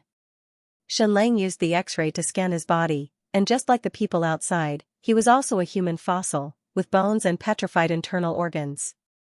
Then, Xianlang tried everything he could, but he could not open the door of the secret chamber. Using light, using the energy of the nightmare stone to stimulate it, the door of the secret chamber did not have any reaction. Using violent methods could not open the door, and using intelligent methods could not lead to any clues. Previously, the entrance of the ancient ruin on Black Rock Island was opened by using the four-color theory to form a complete map of the planet. And the ancient ruin in the Sand primitive race was about the arrangement of prime numbers. Although these questions were rare enough to make people feel despair, at least there was one question for you to solve, and the door in front of him did not respond at all. This further proved that this was not an ancient ruin, but an ancient stronghold. Therefore, the password to open this door would be relatively simple. It would not be a 1,000-year problem, but it would still be full of randomness. "Give it to me," Xianlang said. Hila put a special thing on the ground. Xianlang turned the switch, and the device immediately released a special blue light. This should be the ultraviolet light of this world. Instead of using electricity, it used the nightmare stone. He had seen it in two places. The first was Princess Jining's room, and the second was in the room of the Queen's palace in the Western world. Princess Ji Xian and Queen Medusa had both used this thing to create a sterile room. The door in front of him was very clean. From the naked eye, there seemed to be no traces left. However, the scholar of the Zhu clan had also said that the family leader and young master could open it, so they must have left traces on this door. If it was blood, then no matter how clean it was, it could still be exposed by ultraviolet light. However, this hall was too bright. "Can you turn off the light source in the hall?" Xianlang asked. "Yes," Hila said.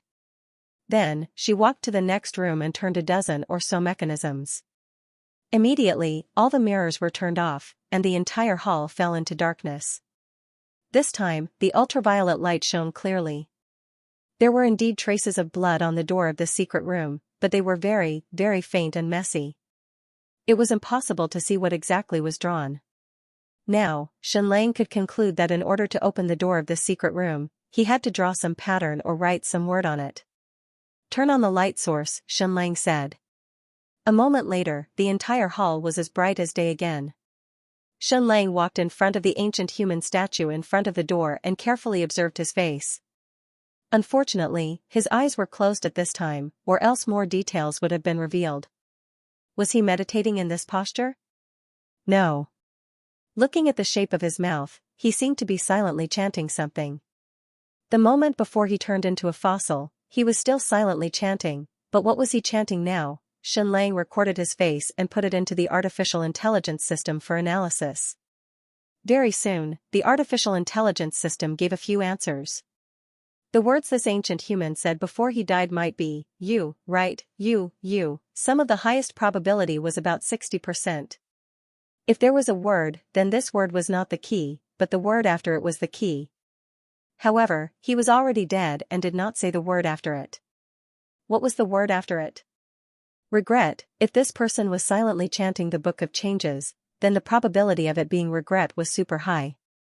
Moreover, this ancient human's face seemed to be in pain, as if he was struggling in pain. In the end, he did not make any decision, and then the great destruction came directly, turning them into stone.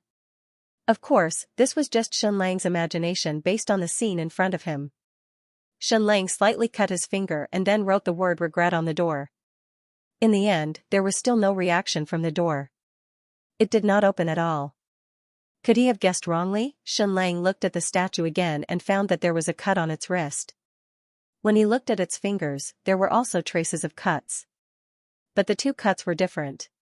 The cut on the finger was there before it turned into a fossil, while the cut on the wrist was made by someone later.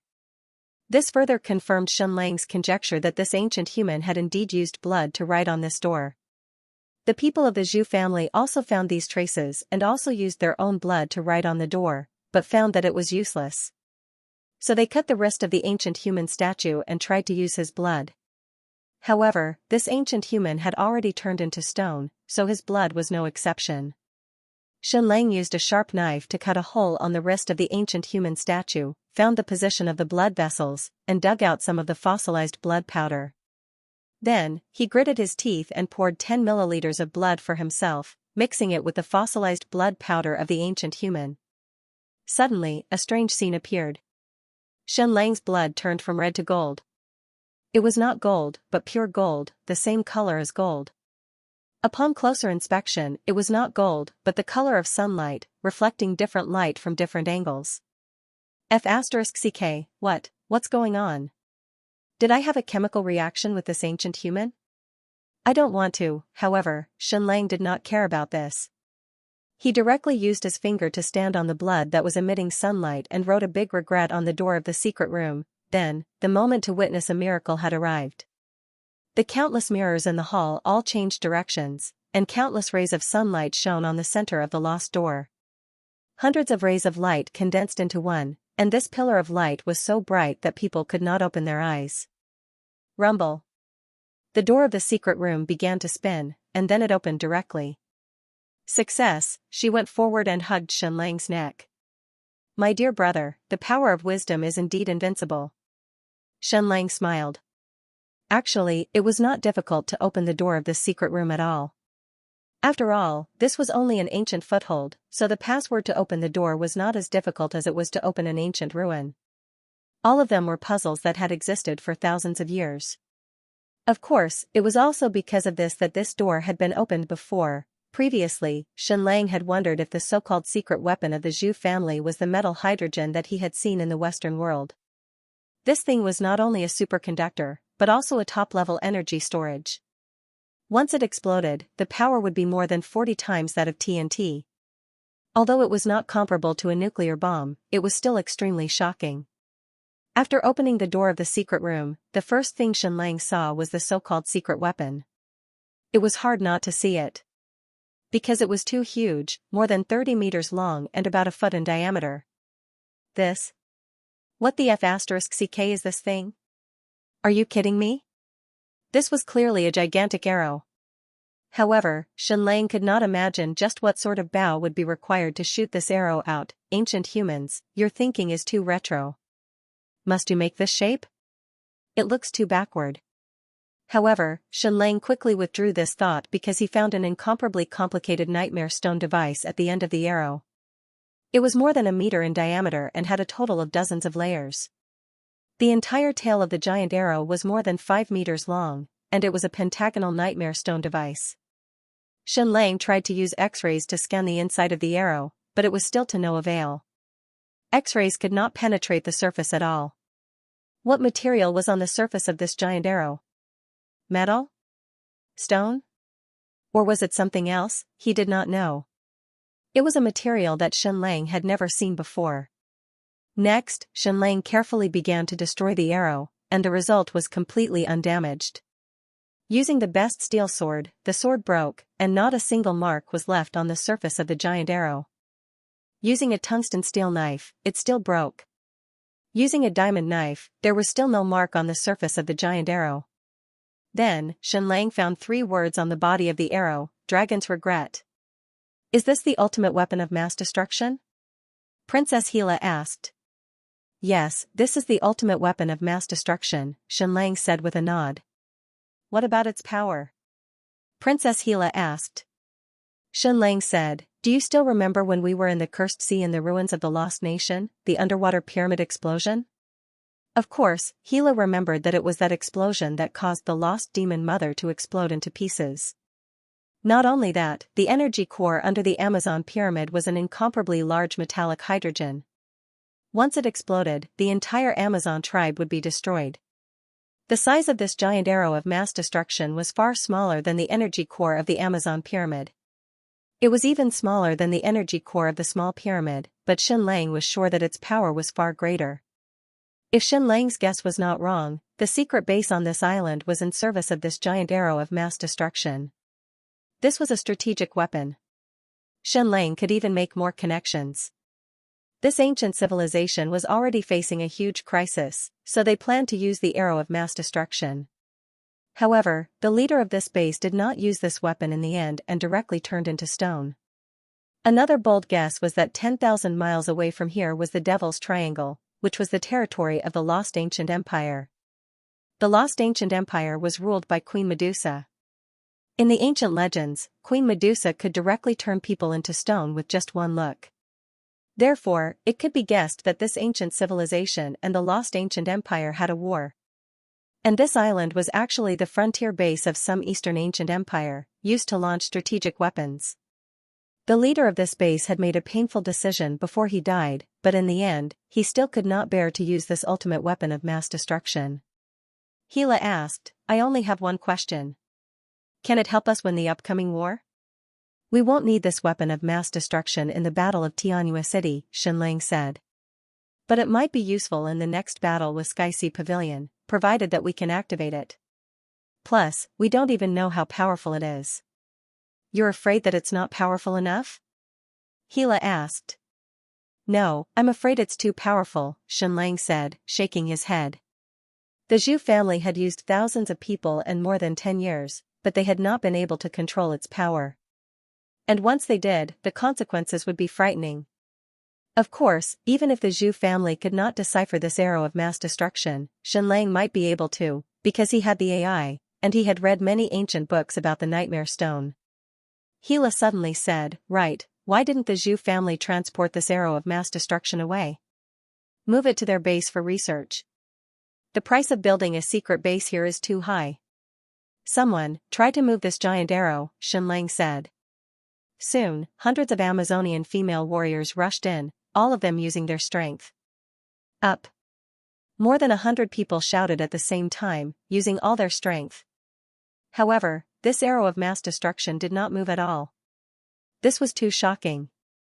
The combined strength of more than 100 Amazonian female warriors was probably more than a few 100,000 pounds, but they could not move this arrow at all. The strategic missiles of modern Earth were only a few dozen tons, and 100 Amazonian female warriors could move it easily. Could this arrow be heavier than the strategic missiles of modern Earth? However, it didn't look that big. It was as thin and long as an arrow. Very soon, Xianxia discovered that the reason it could not be moved was not because this arrow was too heavy, but because of the strong magnetic force, firmly sucking the ground. This magnetic force might be more than a few million pounds, so even 100 Amazonian female warriors would not be able to move it. But Xianxia had to transport it back to the Raging Tide City, and leaving it here was too much of a problem. Xianxia observed for a while and found that this magnetic force was some kind of force field in the secret room, and he needed to find a place to close it. Gila said, then let's not care about this arrow of mass destruction for now. Let's look at the other secret weapons. The other secret weapons were in another room of the secret room, and there was also a door that was tightly shut. Xianxia once again dipped his blood in the sunlight and was about to write the word regret on the door. He did not expect that the moment the blood touched the door, it would immediately open. Then he took a deep breath. He only had one thought in his mind at this time. I'm rich, I'm rich. This secret room was filled with all sorts of armors and hundreds of pairs of boots from the ancient civilization. Not only that, there were also thousands of ancient civilization bows. These were all nothing. What excited Xianxia the most was that there were hundreds and thousands of nightmare stone devices. There were all kinds of them, and even Xianxia could not recognize them all. There were even a few boxes of weapons that Xianxia did not recognize at all. But no matter what, Xianxia had really made a fortune. Note, the monthly votes have been destroyed. Great! Brothers, help me charge and see if I can get it back. Okay, thank you Xiaoyao and Curse for the 10,000 coins. Then, it was time to celebrate and experiment with the secret weapon of the ancient civilization. He chose a female Amazon warrior who was more elite, but not a top-notch master.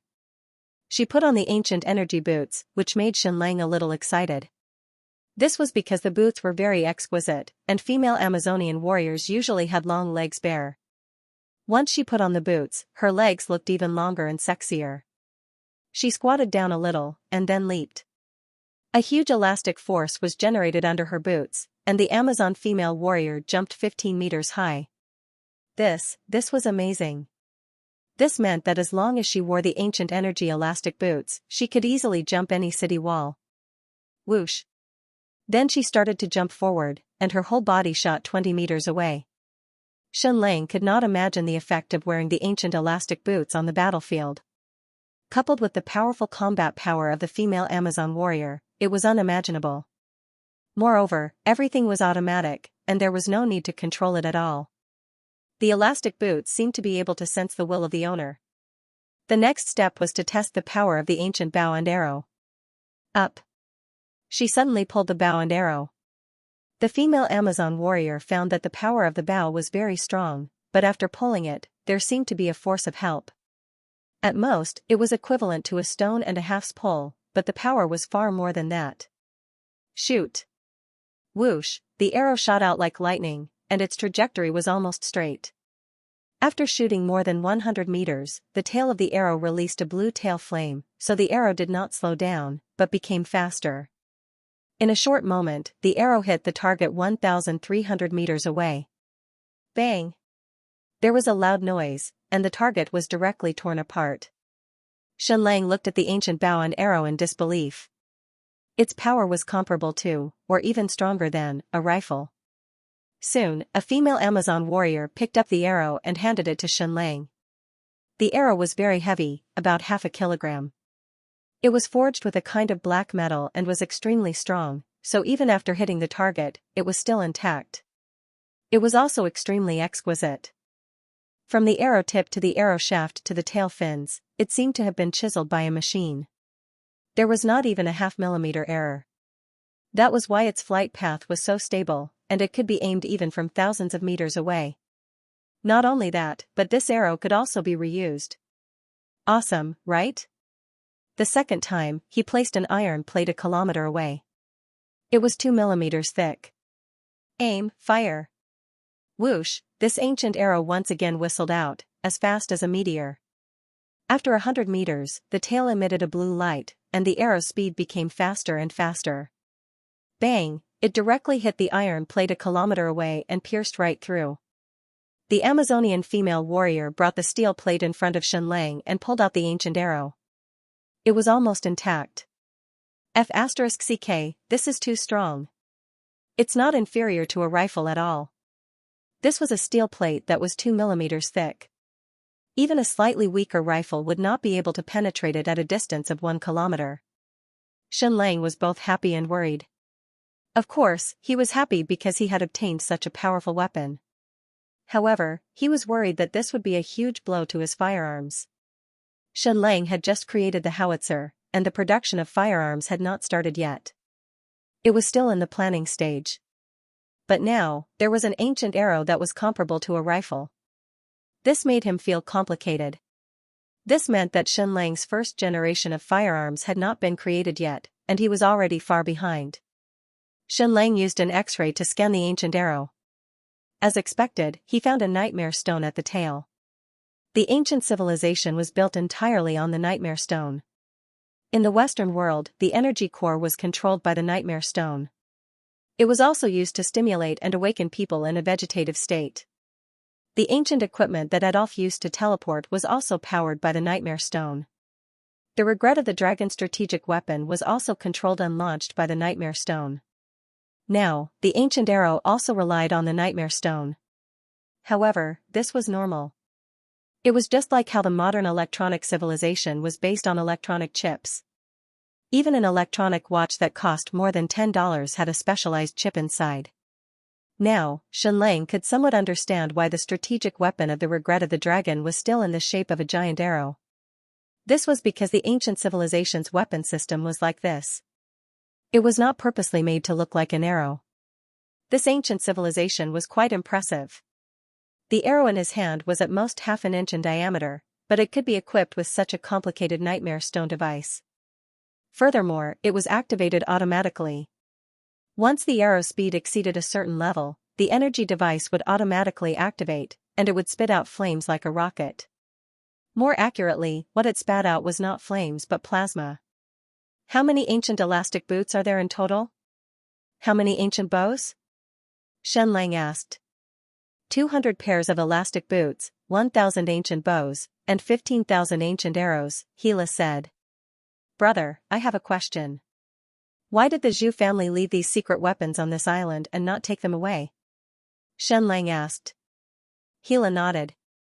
If I'm not wrong, be it the ancient elastic boots or the ancient bows, they can only be used within a certain range, which is the electromagnetic environment of this island. Once they leave this environment, they lose their effect. Gila thought for a while and said, "That makes sense." Gila thought for a while and said, "That makes sense." Their ancient giant crossbow is clearly very powerful, but they didn't move it onto the ship. Also, their archery at the beginning was very good, but their combat power kept decreasing until they were sunk by us. Next, Gila immediately left the island with the ancient elastic boots and the ancient bow, taking a ship to the sea to conduct experiments. The results proved that Xianxia's idea was correct. The further away from the island, the weaker the elasticity of the ancient elastic boots, until they completely became ordinary boots. The ancient bow was the same. When it was 10,000 meters away from the island, the ancient bow became an ordinary arrow. Because the arrow was too heavy, its effective range was only 200 meters, and its power was inferior to that of an ordinary arrow.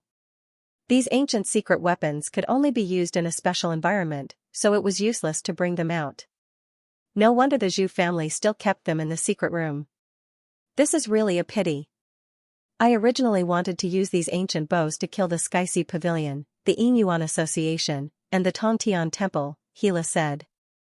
Gila said, "Brother, can you think of a way to modify the nightmare stones inside these ancient arrows so that they can be used normally outside?" "I have a certain understanding of this," Xianxia said. "The reason why this is like this is not because the ancient civilization deliberately limited these weapons. Instead, these intricate miniature nightmare stones can only be used in a special electromagnetic environment. Based on my calculations, even if we successfully modify these ancient arrow nightmare stones and allow them to be used normally in an external environment, their power will be weakened and their lifespan will be greatly reduced. It might even cause the nightmare stone to explode." "Then what do we do?" Gila asked. "Very simple," Xianxia said. "Don't these weapons need to be used in a special environment? Then we can create this special electromagnetic environment. If I'm not wrong, this electromagnetic environment is released by a huge nightmare stone device, and it's inside this secret base. This kind of large nightmare stone device released a huge energy magnetic field, and all secret weapons would be effective within this radius. This was like a cell phone signal tower, and the phone would only have a signal within its radius. The further the distance, the weaker the signal, until there was no signal, and the phone would lose its function. This ancient civilization was really too strong. It was like a super civilization built on the energy system of the nightmare stones." Then, Xianxia wondered if the ancient battleships also used the nightmare stones as their power core. More accurately, they used metallic hydrogen and the nightmare stones to become the power source of the large battleships. Previously, when he was at Prince Jin's place, Xianxia had read about the nightmare stones in the ancient book. There were millions of words and thousands of different blueprints, and there were more than 100 types of nightmare stones involved. At that time, Xianxia had even been shocked that there were so many nightmare stones. Now, it seemed that the nightmare stones mentioned in the ancient book were just a drop in the bucket. According to Xianxia's guess, in the ancient system, there might be more than 10,000 types of nightmare stones. Xianxia was sure that there must be a huge nightmare stone and energy core on this secret island that controlled the entire secret base. The dragon's regret arrow could not be moved at all due to the strong electromagnetic force, and he needed to find the secret base's control center to unlock it. Otherwise, even if Xianxia brought these secret weapons out, it would be useless. He would not be able to take that heaven-defying killing machine with him. Then where was the control center? It was definitely not in the secret base, because it was going to radiate the entire island. The Zhu family had spent more than 10 years looking for it, but they could not find it. If it was someone else, they might not be able to find it in their lifetime, but it was different for Xianxia. Any electromagnetic environment is a kind of wave, especially when the ancient bow and arrow is fired, it will continuously receive the wave of the control center. For example, any mobile phone is receiving the energy wave of a signal tower. It is just that this energy wave is invisible to the naked eye, but special equipment can see it, and the computers of communication companies can also see it clearly. Humans cannot see this kind of electromagnetic wave, but Xianxia's artificial intelligence system can see it, so it was very easy for him to find the control center. he held an activated nightmare stone and kept moving. The closer he got to the control center, the stronger the electromagnetic signal it received, and Xianlang's artificial intelligence system could read it clearly. Next, he held the nightmare stone and kept moving. In order to make it clearer, Xianlang even set a beeping sound in the artificial intelligence system. The closer he got to the control center, the more frequent the beeping sounds became. However, Xianlang quickly stopped because the island's terrain was too complicated, and Xianlang could not pass through it at all.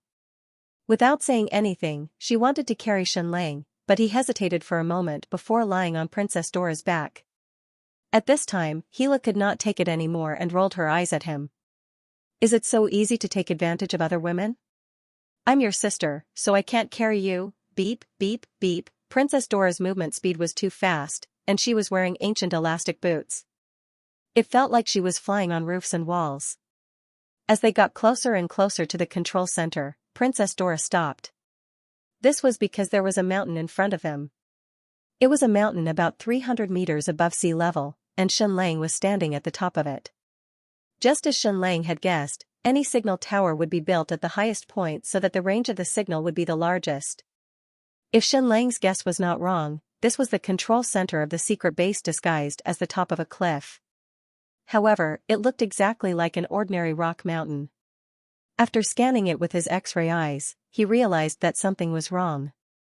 This part of the mountain was not made of ordinary rock at all, and it was still impenetrable by X-rays.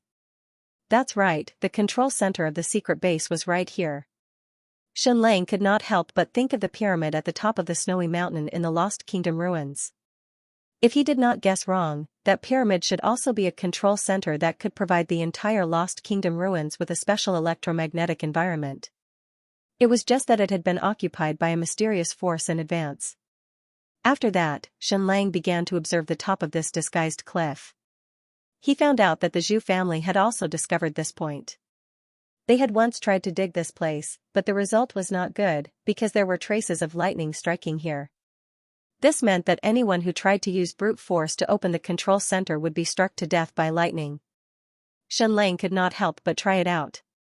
First, he got someone to use an ancient bow to shoot at this disguised cliff from a few hundred meters away.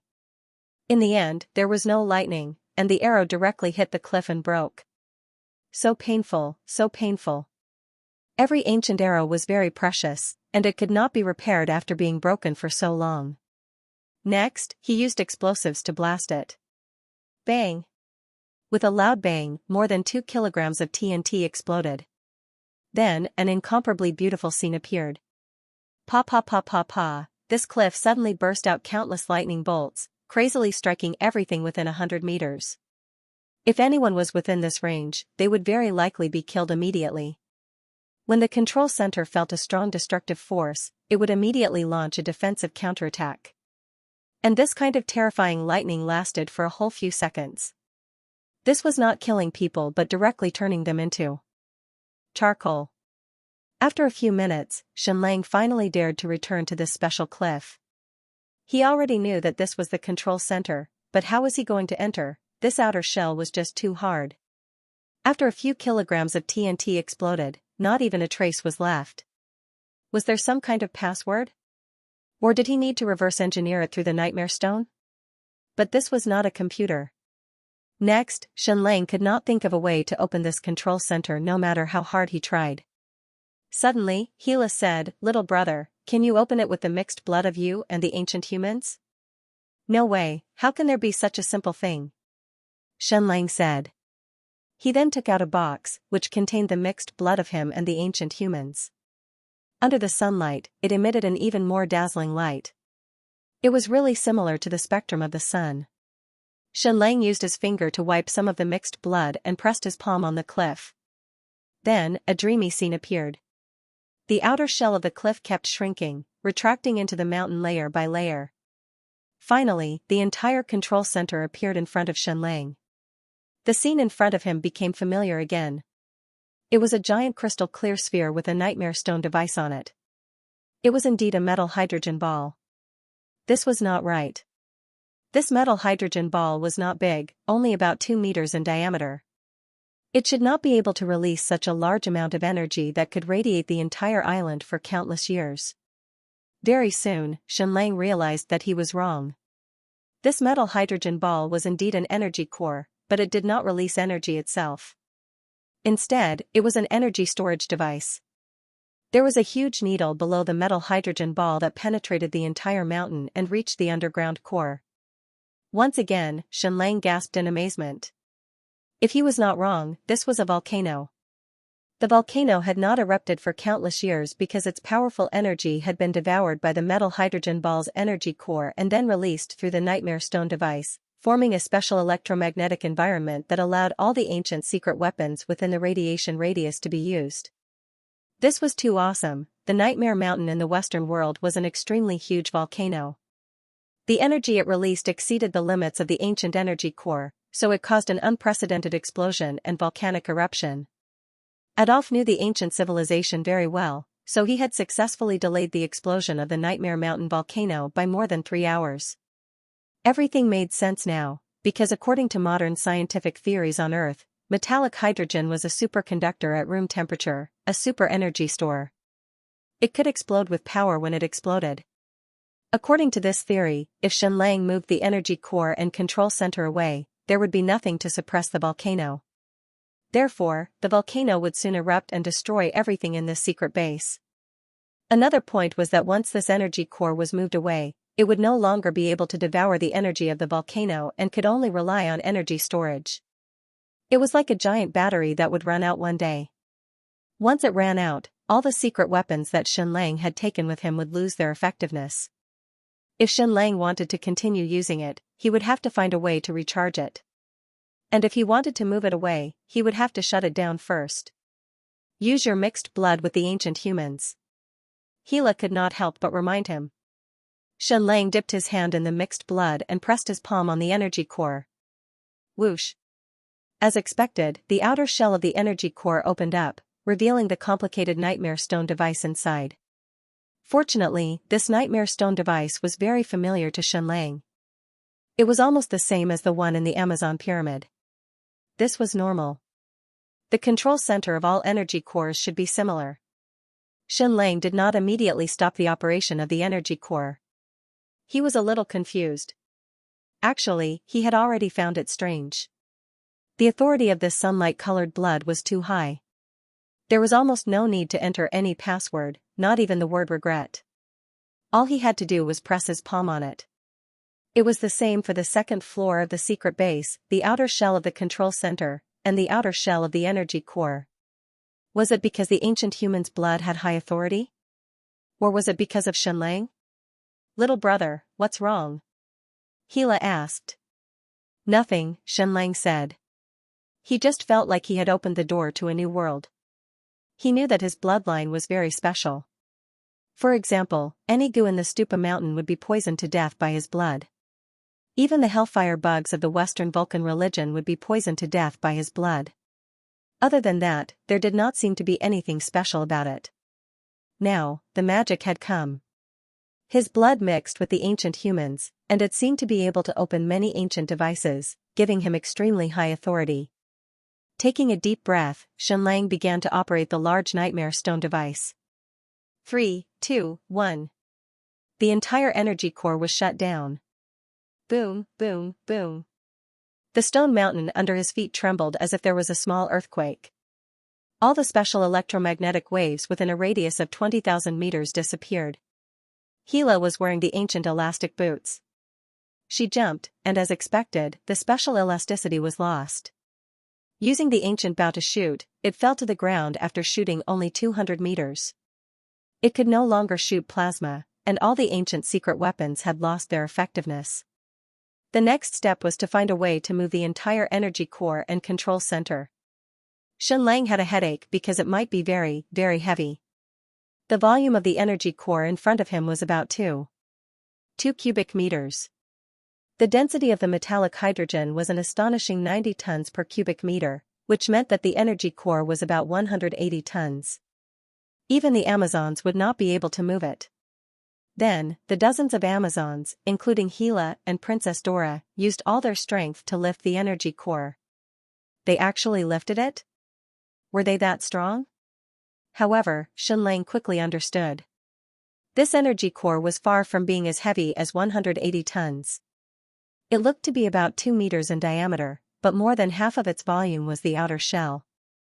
The real metallic hydrogen should be less than half of it. Then, the dozens of powerful warriors carefully carried the energy core down the mountain, using all their strength to transport it to a large warship. Xianxia once again returned to the secret underground base and found that all the doors had opened automatically, and the reflective mirrors had lost control. The dozens of powerful female warriors then moved the 30-meter-long dragon's regret arrow. As expected, the strong electromagnetic attraction disappeared, and they easily lifted it. This arrow of destruction was about 30,000 pounds, much lighter than the energy core. Then, they also moved the arrow of destruction to the large warship. Xianxia once again came to the statue of the ancient human. He should be an ancient big shot who had the right to attack the highest strategic weapon in this base. There should be a story behind you, Xianxia said in a low voice. Could it be that you were attracted by Queen Medusa and missed the opportunity? Gila stepped forward and said, "Little brother, let me prove it to you." She dug out some blood fossils from the blood vessels of this ancient human leader, crushed them, then cut her finger, let the blood drip in, and mixed it with the ancient human blood powder. It actually showed colorlessness. This colorlessness was not transparent, but similar to the colorlessness of a blackboard TV, showing a kind of gray scale. "I'm your sister. Even when my blood is mixed with his, it doesn't show the color of the sun," Gila said. "Therefore, my dear brother, your bloodline is 1 in a billion," Gila said. "You have a huge secret." Xianxia shrugged and said, "At least this isn't bad news, right?"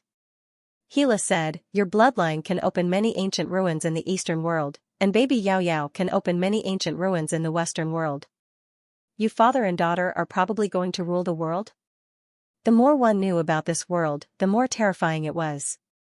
He had thought that Queen Medusa was just an ordinary ancient race, but she seemed to be a queen of an ancient lost empire. He had thought that Xianxia was just the son of Jiangli, but he did not expect his bloodline to have such high authority in the Eastern ancient empire. Everything seemed to be shrouded in a cloud of fog. Then did the ancient ruins in the Southern Sea and the ancient ruins of the Sand barbaric race belong to the Eastern ancient civilization? Xianxia thought about it carefully. It should not belong to them, because the area of the Sand barbaric race belonged to another empire in ancient times, temporarily called the Ancient Southern Empire. Baby Mulan had stimulated the bloodline of the ancient human because the marrow cleansing essence was taken from the ancient ruins in the Southern Sea. There were too many surprises in this world. He thought that he had only found the secret base of the Zhu family, but who knew that he had obtained so many ancient secret weapons? He thought that the biggest gain was the giant arrow of destruction, but he did not expect to obtain the control center and energy core of the entire secret base. Compared to the giant arrow of destruction, Xianxia felt that the energy core and control center were the bigger gains. With this thing, Xianxia could build an ancient civilization defense system in Raging Tide City. The current Raging Tide City was still very weak. If the enemy attacked with all their strength, it would be very difficult to defend. But once the ancient energy defense system was built, it might be able to defend against the enemy's million-strong army. The most important thing was that Xianxia had relied on one leg to walk, and that was the power of modern science. Now, he had another leg, the power of the ancient civilization. Once the two were combined, only the heavens knew what kind of combat power they would have. Xianxia faintly felt that a golden path had appeared in front of him. "Take all these ancient human statues away. They might have some shocking secrets on them," said Xianxia. Yes. Everything in the secret base was moved to the fleet. Not only the ancient bow, the ancient elastic boots, thousands of nightmare stone devices, but also dozens of boxes containing things that even Xianxia could not understand. Those ancient gigantic crossbows had all been destroyed by the Zhu family, and Xianxia had also sent people to transport all the broken parts back to the ship. Perhaps he could find a way to repair them, and these dozens of gigantic crossbows might become a part of the three-dimensional defense system of the new Tiao City in the future. Against enemies on the sea, Xianxia could use cannons. But against enemies from the sky, he would have to rely on the ancient giant crossbows. Even though Shenlang had never seen an aerial army from the Transcendent Forces, it did not mean that they did not exist. However, not seeing it didn't mean that it didn't exist. The 6 Transcendent Forces had sealed off the civilization for too long. His Majesty Jiangli focused on researching the ancient bloodline, while the 6 Transcendent Forces researched the ancient civilization in all aspects. Furthermore, it had been more than 1,000 years. Everything had been moved. Shenlang looked at this isolated island.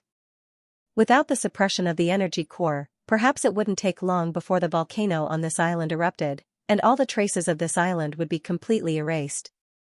Even the Zhu family wouldn't know that Shenlang had destroyed their secret base from the beginning to the end.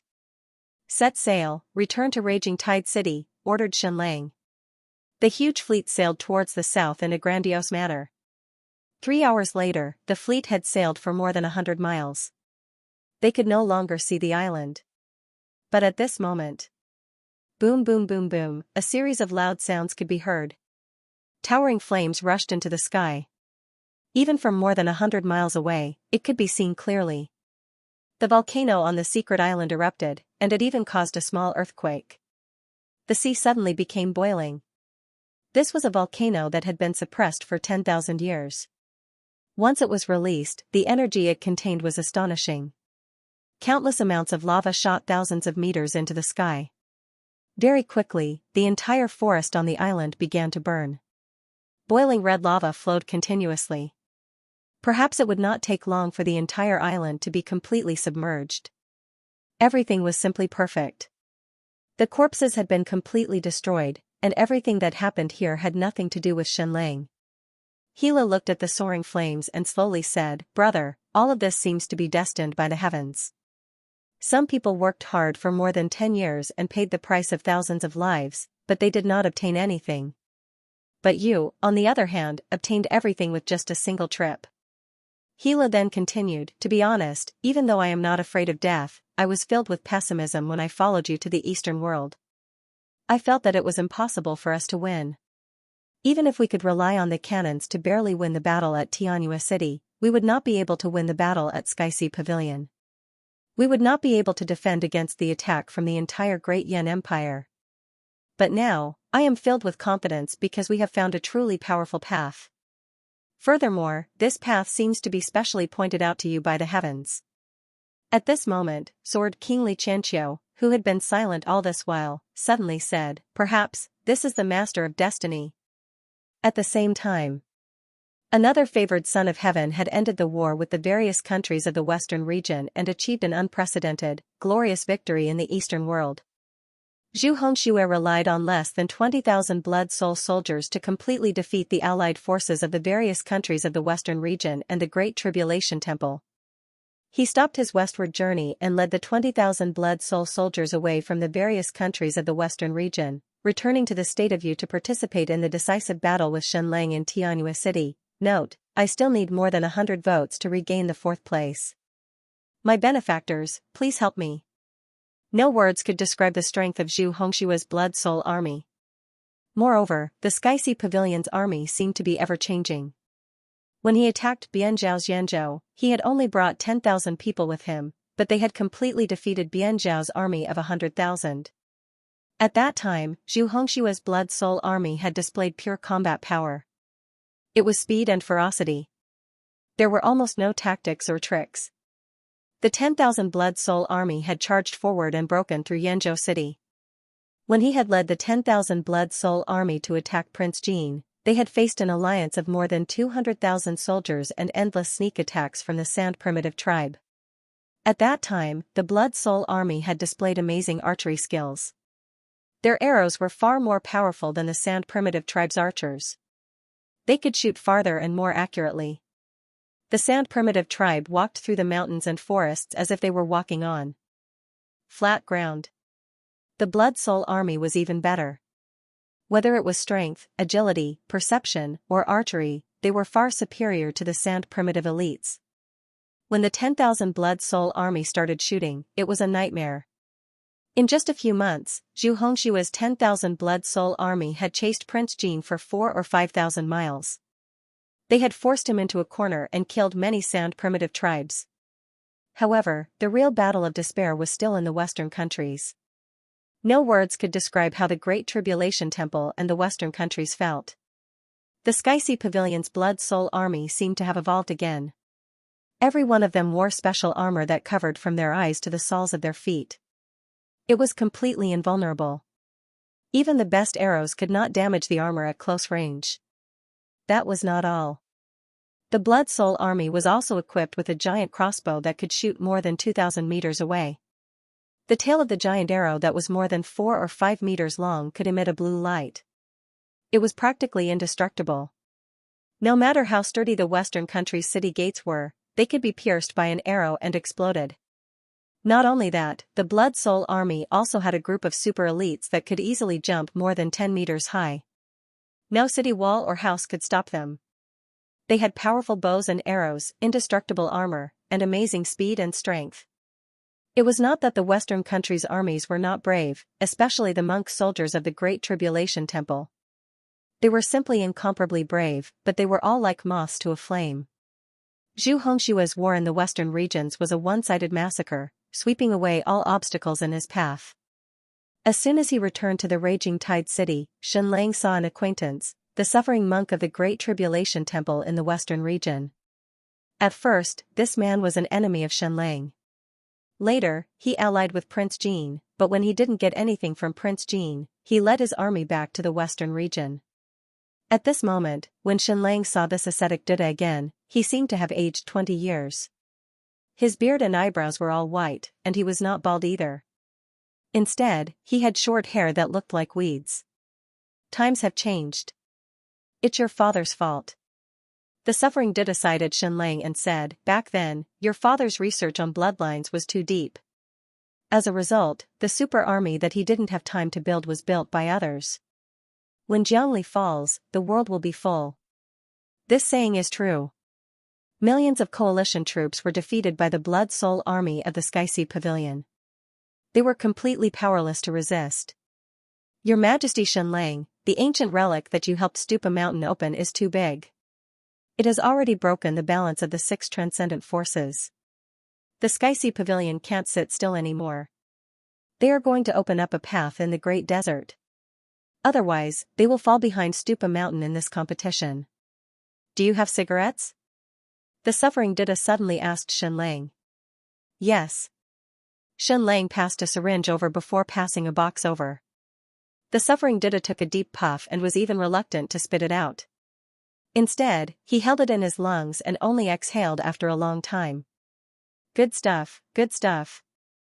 Good stuff that can make people forget their troubles. The suffering Buddha smoked half of the cigarette in one breath. Then, he looked at Xianxia and said, Your Majesty Xianxia, you should go. Go back to the Western world. There is no hope in the Eastern world. They are too strong. Xianxia took out a cigarette and put it under his nose to smell it. He didn't smoke it himself. The Eastern world was his home. Although the Western world had his sister and wife, there was actually no place for him in the Western world. The suffering Buddha said, The Great Tribulation Temple is a bastard. We used evil techniques to become strong, so your father, Jiangli, annihilated us. But why didn't he touch those few transcendent forces then? Our evil is on the surface, but their evil is deep in their bones. Xianxia said, he didn't even have the time to touch those transcendent forces before he died. The suffering Buddha said, Your Majesty Xianxia, have you been to the north? Xianxia said, No. The suffering Buddha said, If you go to the north, you will be able to see the ice mountain. They are only exposed a little, and most of them are hidden under the water. This is the transcendent forces. I have seen your army. The skeleton army is very strong, the Nirvana army is also very strong, and the Amazon army is the strongest. They are closer to the bloodline of ancient humans. But? Xianxia asked. The suffering Buddha said, But the Xianxia Pavilion's Blood Soul Army is stronger. Even without their powerful equipment, their combat power is also stronger. The combat power of the Amazon army should be equal to that of the Tongtian Temple's soldier monks. I am responsible for this conclusion. The suffering Buddha had the right to speak because he had fought with the Blood Soul Army and the Tongtian Temple's soldier monks.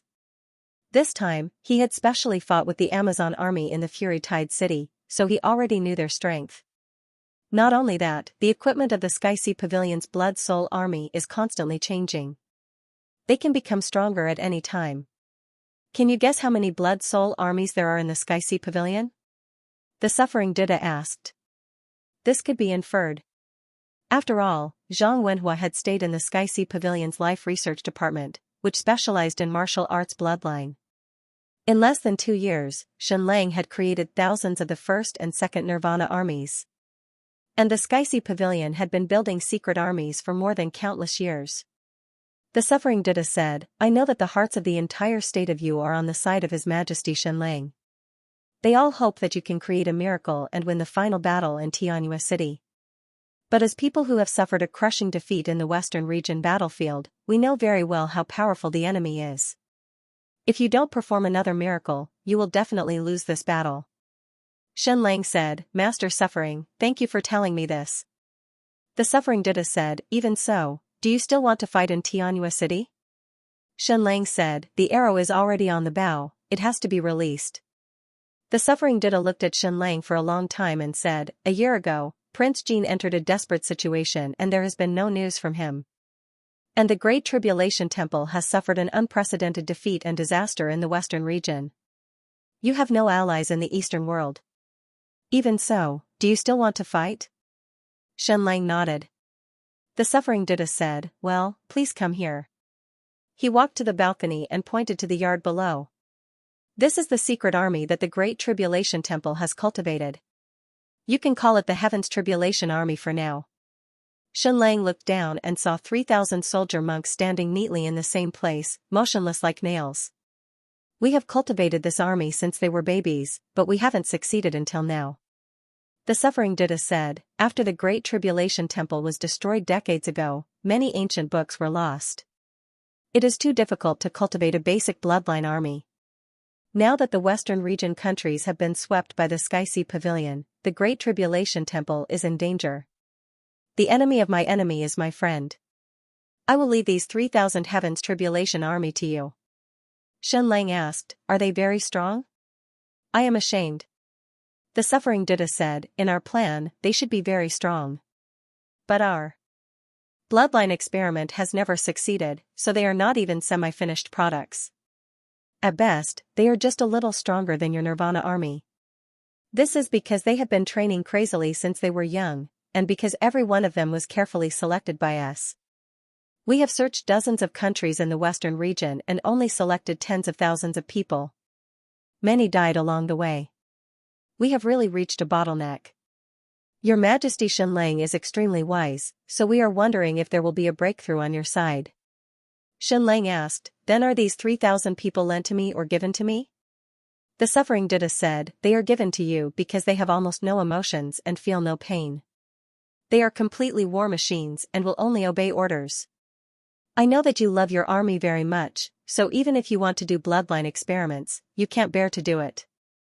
But you can use them as much as you want. They are not only war machines, but also the best test subjects. Shenlang asked, then what do I have to give in exchange?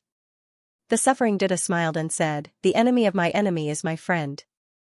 We don't need you to give us anything. As long as you can survive the final battle in Xianxia City, it will be the greatest gift to us. At least that means that the Great Tribulation Temple has a chance to breathe. Otherwise, it will be destroyed. In the following time, Shenlang and the suffering Dida talked for a long time. Shenlang asked about the Sky Sea Pavilion's Blood Soul army in detail. In the end, he came to a conclusion. The combat power of the Blood Soul army was indeed greater than that of the Amazon army, and they also had all kinds of ancient civilization equipment. Are their armor really invulnerable? They are absolutely impervious to swords and spears. Even our most elite warriors would find it difficult to cut through their armor with a 150-kilogram MO sword. Of course, our MO sword team copied your first Nirvana army, but I can guarantee that our most elite MO sword team is not inferior to your first Nirvana army. Next, Shenlang forged different levels of armor as quickly as possible.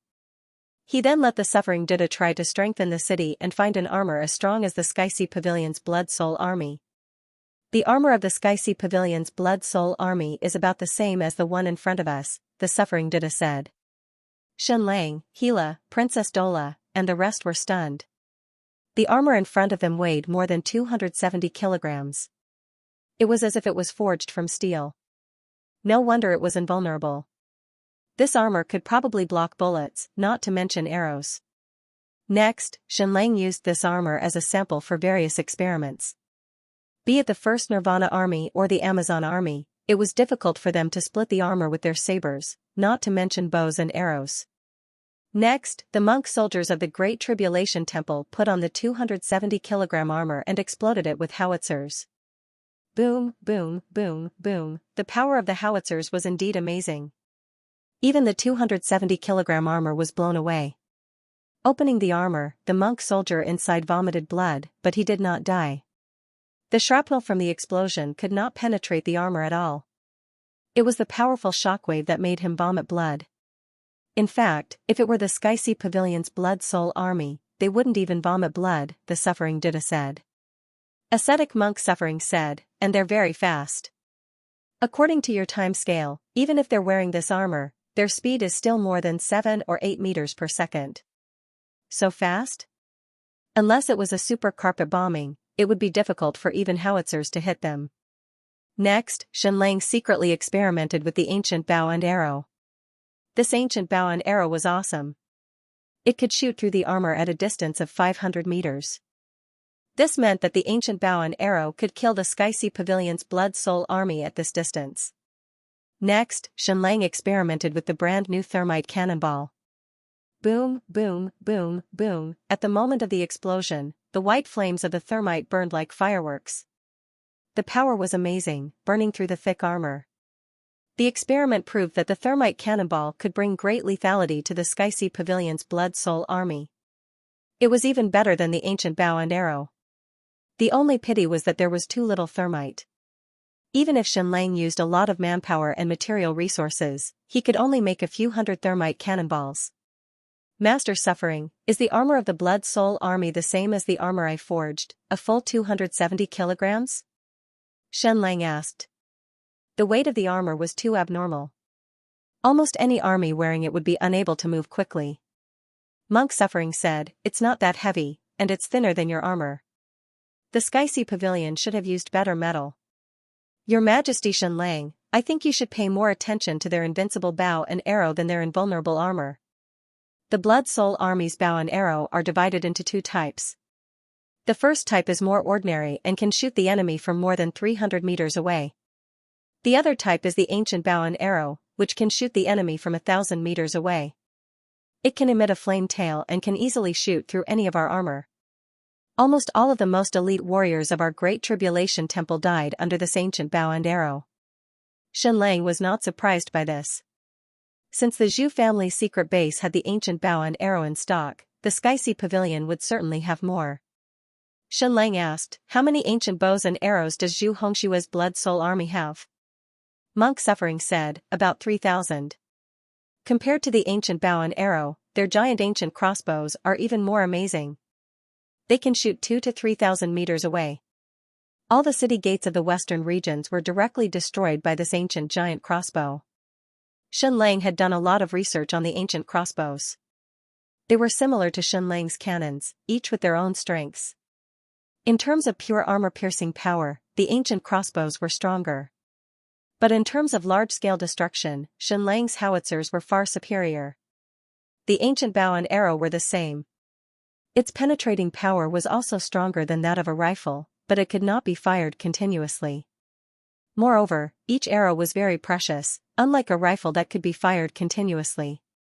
Xianlang asked, how many ancient crossbows do they have in total? 50. Monk suffering said, at least I saw about 50. In the dead of night, Xianlang was still in front of a big blackboard, writing and drawing. Hila walked in and said, why aren't you sleeping? Xianlang said, many people are not sleeping. Indeed, many people were not sleeping, especially the more than 10,000 craftsmen in the munitions factory. In order to catch up with the progress, it could be said that they were not sleeping. There was a shortage of rifled cannons and grenades, especially the thermite cannons against the Blood Soul army. will this battle be difficult? Gila asked. Xianlang nodded and said, the Blood Soul army is too strong. The millions of troops of the Western countries were helpless against less than 20,000 Blood Soul army. It was a complete one-sided slaughter. The key to the decisive battle in Tianyu City is the Blood Soul army. Gila said, but our thermite cannons can tear apart their armor, and our ancient bows can kill them. Xianlang said, but they have even more archaic bows and arrows, and even more archaic giant crossbows. For the decisive battle in Tianyu City, we can only send 20,000 troops at most. If we fight recklessly, the casualties will be too high to imagine. Once the ancient weapons of the Sky Sea Pavilion open fire, our people will instantly die in the hundreds, thousands, or even more. Our armor is not as strong as theirs. Gila said, so you want to create a weapon that can completely paralyze the ancient weapons of the Blood Soul army? Xianlang nodded and said, in fact, I have succeeded. When we were at sea, the top warriors of the Transcendent Forces were all wearing ancient buoyancy boots, and I directly used graphite bullets to make all their buoyancy boots ineffective. Gila said, so, they will definitely upgrade the ancient weapons to be able to resist your graphite bullets? Xianlang nodded and said, yes. Therefore, graphite bullets are no longer able to spring the ancient weapons of the Blood Soul army. I need to develop a new weapon. Of course, I already have an idea, because we have just obtained the control core of an ancient weapon. I believe that no matter where Zhu Hongshua's Blood Soul army goes to battle, they will need to bring that control core with them. As long as we can paralyze his control core for a short period of time, all his ancient weapons will be useless, at least for a short period of time. Gila asked, is this kind of secret weapon difficult? Xianlang said, in the past, the difficulty was limitless, almost impossible. This is because it requires an extremely powerful magnetic storm energy to be released in a short period of time, which is impossible with our current technology. But this time, we obtained a large number of nightmare stone devices in the secret base, so it is possible to create a special magnetic storm bomb. What was the strongest part of Zhu Hongshua's Blood Soul army? It was the ancient weapons. Once the control core was paralyzed by Xianlang, all the ancient weapons would lose their effect, and the combat power of the Blood Soul army would be directly cut in half. This was the power of wisdom. It was absolutely unexpected. Gila said, does this mean that as long as we can create the special magnetic storm bomb you mentioned, we will be able to win the battle in Tianyu City? Xianlang nodded and said, you can say that. Gila said, then continue to endure. Do you need me to send a woman over to refresh you? Xianlang said, Princess Dora, thank you. Gila said, my dear brother, you overestimate my ability. Know yourself and know your enemy, and you will always be victorious. Although the battle in Tianyu City had not started yet, Xianlang had more or less completed a complete plan. Facing the 200,000 strong army of the Zhu family, 300 smoothbore cannons would be enough to kill them. Solid cannons were more lethal than rifles, but the canister bullets were incomparable against infantry. The Iron Blood Army of the Hidden Yuan Association and the monk soldiers of the Tongtian Temple were all special troops, and it would be very difficult to kill them with canister bullets. This required rifles and grenades. They were indeed very strong, but they were still made of flesh and blood, and should not be able to withstand TNT or picric acid explosives. Zhu Hongshua's Blood Soul army was too strong, and Xianlang needed to use 3 secret weapons to defeat them. Thermite cannons, hell rockets, and nightmare stone magnetic bombs. None of these 3 could be missing. Especially the magnetic bombs, which were the key to defeating the Blood Soul army. Without paralyzing the enemy's control center, there was no way to fight this battle. The Blood Soul army was too strong, and their ancient weapons were too powerful. As for the magnetic bombs, Xianlang had designed several types. There was the most primitive graphite electromagnetic bomb, which was Xianlang's original plan. This kind of primitive graphite bomb was not difficult to make, because graphite was not rare, and it was not difficult to obtain. However, in that case, Xianlang would need to make countless graphite bombs, and he would need to cover the entire sky of the battlefield. It was not the control center that was paralyzed, but the entire illusion of the battlefield. After obtaining countless nightmare stones, Xianlang's plan could be upgraded.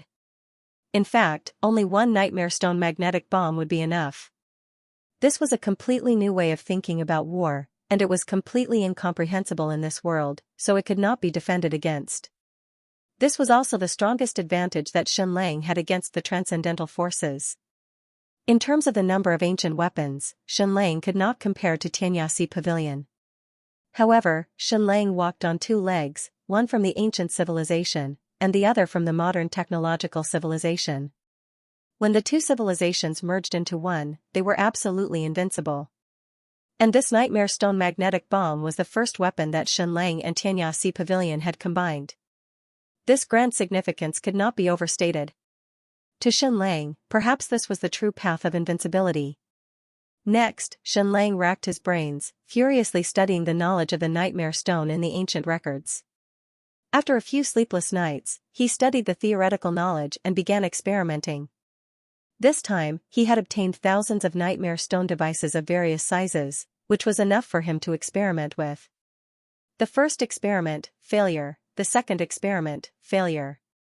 The third, fourth, fifth, the 50th, the 100th, Zhu Hongshua's blood soul army was getting closer and closer to the state of Yu. Every day, there would be spies reporting the army's movements. On this day, the 20,000 blood soul army entered the Chang Kingdom's territory, and were less than 2,000 miles away from Xianxia City. This army was too strong. They could march 300 miles every day, and it was very easy for them. They even had countless pieces of equipment with them. The 365th experiment. Xianlang was a little scared, because he had failed so many times that he began to doubt his life. Actually, in theory, the magnetic bomb was not difficult at all. Xianlang's artificial intelligence system also had the relevant information. The nightmare stone device could also provide enough electromagnetic energy. The only difficult part was the combination of technology and ancient civilization. Just this point alone caused Xianlang to fail hundreds of times. Baby baby baby, come over and bless daddy.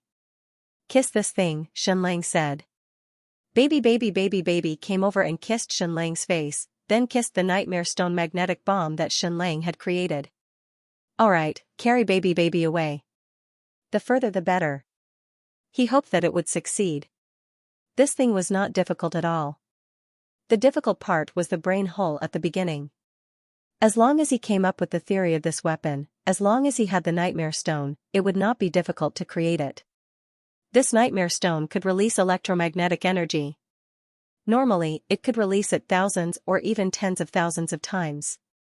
What Xianlang needed to do was to release all its energy in an instant. Detonate. Xianlang suddenly gave the order, then directly pressed the switch. Bang! Zee-la-la, there was a slight sound.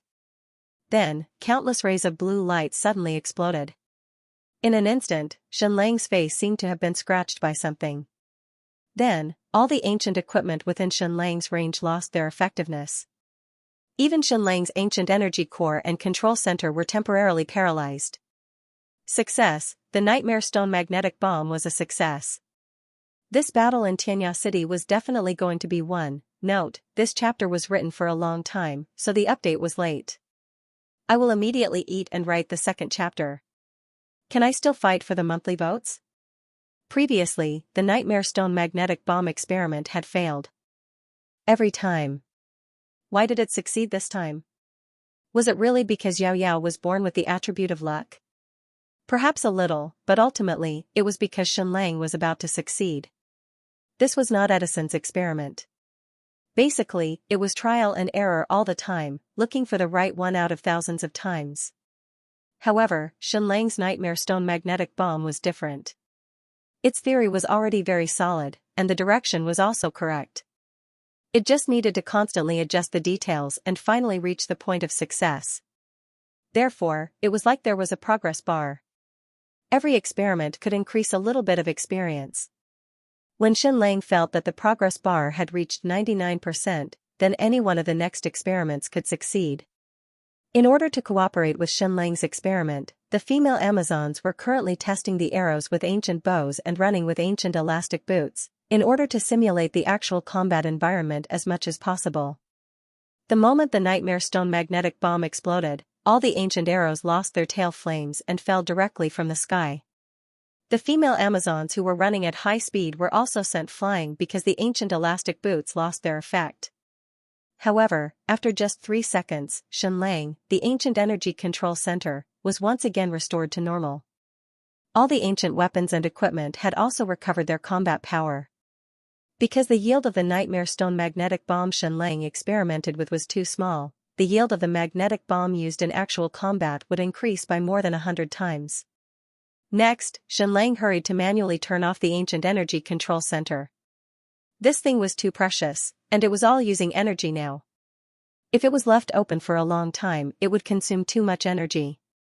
He must wait until the critical moment to turn it on. The most critical nightmare stone magnetic bomb had been completed. The next secret weapon was the Hellfire Arrow. All the preparations for this battle were to destroy Zhu Hongshua's Blood Soul army. The magnetic bomb would only make the Blood Soul army lose the attack power of their strongest ancient weapon. To destroy this powerful army, it was not enough to rely on thermite cannons because the number was too small, and the difficulty of refining aluminum with current technology was too high. It was difficult to increase the number of such cannons in a short period of time. Of course, the ancient arrows could also pierce through the Blood Soul army's sturdy armor. However, Xianxia had too few ancient arrows. He only had 1,000 ancient bows. Most importantly, Xianxia had not yet decided if he would use ancient weapons in the final battle of Skymoon City. To a large extent, Xianxia had decided not to bring along the ancient weapons or the ancient energy control center. There were 2 reasons for this. The first reason was that this ancient energy control center was simply too heavy. It weighed more than a few 100,000 kilograms. Moving it was simply too troublesome. The second reason was that he had to prepare for the next battle. Most importantly, would Raging Tide City be in danger when he led the army to attack Skymoon City? In this battle, he was prepared to take 20,000 people with him, almost all of the ground troops. The remaining 40,000 to 50,000 people not only had to defend Raging Tide City, but they also had to defend Jinshan Island and control the sea. He was really worried that after he led the main force away, someone would take advantage of the situation to attack Raging Tide City and Jinshan Island. This was his absolute foundation. With the ancient energy control center, Raging Tide City's defense had almost doubled. He could not allow the tragedy of losing Raging Tide City after taking down Skymoon City. That would not be worth it. So what was this Hellfire rocket? Remember the Hellfire bugs that the Western Vulcan religion used to assassinate Xianxia? That thing was simply breathtaking. Those Hellfire bugs were dozens of times smaller than mosquitoes and could drill into any gap in armor. After injecting a special liquid into the human body, it could turn all the blood into a terrifying fuel that could burn everything. At that time, dozens of female Amazons were killed by the Hellfire bugs and directly burned to ashes. However, Xianxia's blood was too poisonous. After the countless Hellfire bugs injected the strange poison into Xianxia's body, not only did they not burn Xianxia to death, but they also all died. This allowed Xianxia to harvest countless Hellfire bug corpses, a total of 12 liters. Before Xianxia left the Western world, the high priest of the Vulcan religion came to see Xianxia and gave him an ancient book that had records about the Hellfire bugs. Xianxia used these Hellfire bug corpses to conduct various experiments and finally found out that even dead, they could become very terrifying weapons. Grinding the Hellfire bug corpses into powder and mixing it with blood would produce Hellfire liquid. This was a very terrifying fuel. The energy released by the same volume of Hellfire liquid was countless times more than gasoline. This experiment was almost successful on the first try. Just a milliliter of Hellfire liquid could burn for more than 200 seconds. Of course, this was far from enough because the temperature after burning was too low, only 700 to 800 degrees Celsius. It was even lower than gasoline and kerosene. Next, Xianxia tried all kinds of blood, even using the blood of sea monsters. That's right, the blood of sea monsters. In the ruins of the Lost Nation, the Skeleton Party had killed countless sea monsters. Xianxia was not willing to waste any of them. He directly transported all the corpses back. The sea monsters' bones, skin, veins, and blood were all dismantled. Xianxia thought that the sea monster blood would have a great effect, but after mixing it with the Hellfire bug corpses, he found out that the effect was not as good as the blood of ordinary people. As the experiment went deeper, Xianxia found out that the higher a person's martial strength and bloodline talent, the higher their blood energy. After mixing it with the hellfire bug corpses, the more powerful the hellfire liquid would be. Therefore, after taking over the raging Tide City, Xianxia did not waste the blood of the 30 great grandmasters. He was even reluctant to kill them. Every day, he fed them well, just for the sake of their great grandmaster bloodline. What was the result? It was simply unbelievable. After combining the hellfire bug and the great grandmaster's bloodline, there was a strong reaction. The power of the hellfire liquid created was astonishing. When it deflagrated, the temperature of the flame exceeded 2,500 degrees Celsius, which directly surpassed the thermite agent. Moreover, this hellfire liquid was stronger than the thermite agent. That was, the energy released by each milliliter of hellfire liquid far exceeded that of the thermite agent. The hellfire liquid made from the great grandmaster's blood could burn for more than 300 seconds per milliliter, and it was deflagrated. This result was already satisfying for Xianxia, but he did not expect to discover the Zhu clan's secret base and the fossils of dozens of ancient human experts. Therefore, Xianxia had a whimsical idea. He directly took a bit of the ancient human's blood fossil and mixed it with the hellfire liquid. As a result, something amazing happened. The power of the hellfire liquid was further improved. When it deflagrated, the temperature of the flame reached 3,300 degrees Celsius. Next, Xianxia adjusted the ratio again and again. Of course, until now, he had not found the best ratio, but the harvest was already huge. The great grandmaster's blood, the ancient human's blood fossil, the sea monster's blood, and the hellfire bug's corpse were mixed in a ratio of 393. Although the hellfire liquid was not the most powerful, it was the most reasonable. 1 milliliter of hellfire liquid deflagrated for more than 330 seconds, and the temperature reached 3,400 degrees Celsius. Of course, if the ratio was adjusted, the temperature of the flame could even reach 5,000 degrees Celsius. But that way, the deflagration time would be reduced, and there was no need. 3,400 degrees Celsius was enough to melt any armor. Moreover, if the temperature was any higher, the enemy's armor would not be burnt through, but his arrowheads would have already melted into water. In order to make the hellfire rocket, Xianxia had already used tungsten arrowheads. Tungsten was very rare on Earth, and it was the same in this world. Even with Xianxia's current ability, he could not smelt tungsten metal on a large scale.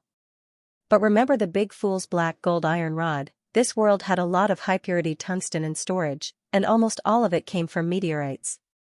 D-Bus had a small amount of tungsten in storage, but the skeleton party had a lot. They had obtained dozens of tons of tungsten from the Lost Nations warehouse. But after obtaining the tungsten, Xianxia could not do anything to it, because there was no flame with a high enough temperature to melt it, so it could not be forged into any armor or weapons. Then where did these tungsten arrowheads come from? Using tungsten fragments to grind them out, it was simply tiring. But when Xianxia discovered the Zhu family's secret base, everything changed. This was because some of the ancient civilization's nightmare stone devices could eject plasma, and the temperature was extremely shocking, enough to melt tungsten metal. With this thing, Xianxia's team of craftsmen could finally forge a large amount of tungsten steel arrowheads. They did not need to waste one tael of tungsten to polish an arrowhead, but now 1 gram of tungsten could make a tungsten steel arrowhead. Today, there were more than 3,000 blacksmiths forging tungsten steel arrowheads every day, and the daily output was more than 30,000 arrowheads. For this, Xianxia had specially allocated more than 100 nightmare stone devices to the munitions factory. Originally, Xianxia had planned to forge a large amount of tungsten steel armor, but there was not enough time, so he could only make small batches. His workshop had more than 30,000 people, but it was still far from enough.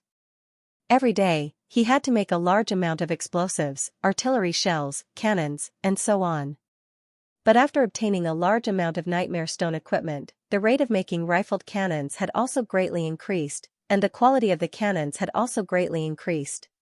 Previously, the rifling was completely done by hand, and that was a complete nightmare.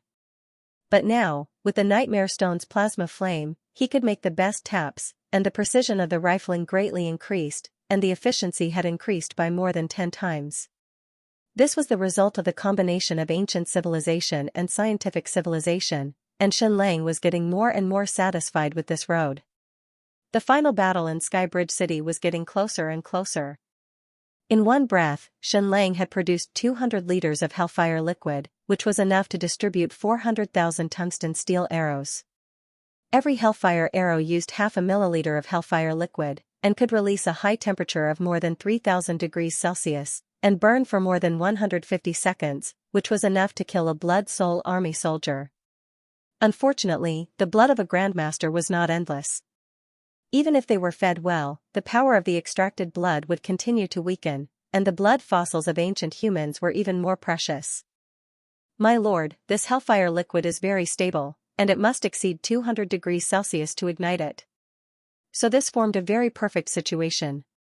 When the hellfire arrow did not hit the target, it would not be able to generate heat from the friction, and it would not be able to ignite the hellfire liquid, so the arrow could still be retrieved. But once it hits the target, the moment the tungsten steel arrowhead shoots into the enemy's armor, the friction from the strong impact would be enough to ignite the hellfire liquid. Of course, for safety reasons, you can also smear white phosphorus on the arrowhead to ignite it. Next, I request for a test fire of the hellfire arrows. Xianxia, permission granted. 30 Amazonian female warriors knocked their arrows, not the ancient bows, but the newly forged composite bows, the highest strength of which was about 3 stones. Even a Nirvana soldier would have a hard time drawing this bow, and only the Amazonian female warriors could easily draw it. Fire! Whoosh whoosh whoosh whoosh, 30 hellfire arrows whizzed out, and in a short moment, they hit the iron plate 300 meters away. These iron plates were made according to the sturdiness of the Blood Soul Army's armor. According to normal arrows, not to mention 300 meters, even 30 meters wouldn't be able to penetrate it, not even the tungsten steel arrowhead. However, these arrowheads were coated with hellfire liquid, and they instantly exploded after hitting the iron plate.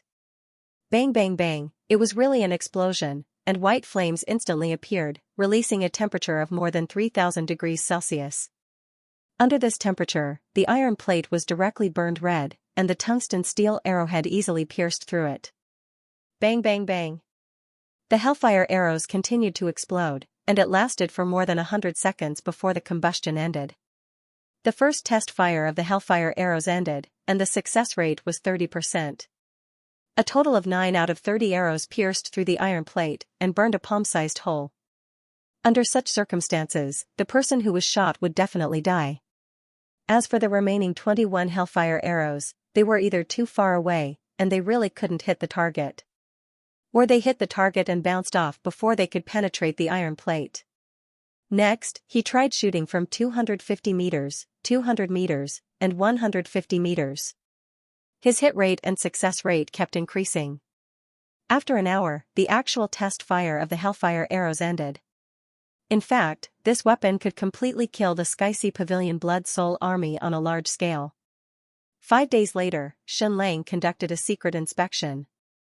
It wasn't an inspection of the army, but an inspection of the weapons. The 300 smoothbore cannons didn't need to be reviewed, but the key was the 100 rifled cannons. Originally, it was impossible to make 100 rifled cannons in a mere 2 or 3 months. Thanks to the ancient nightmare stone, the efficiency of making cannons was greatly increased.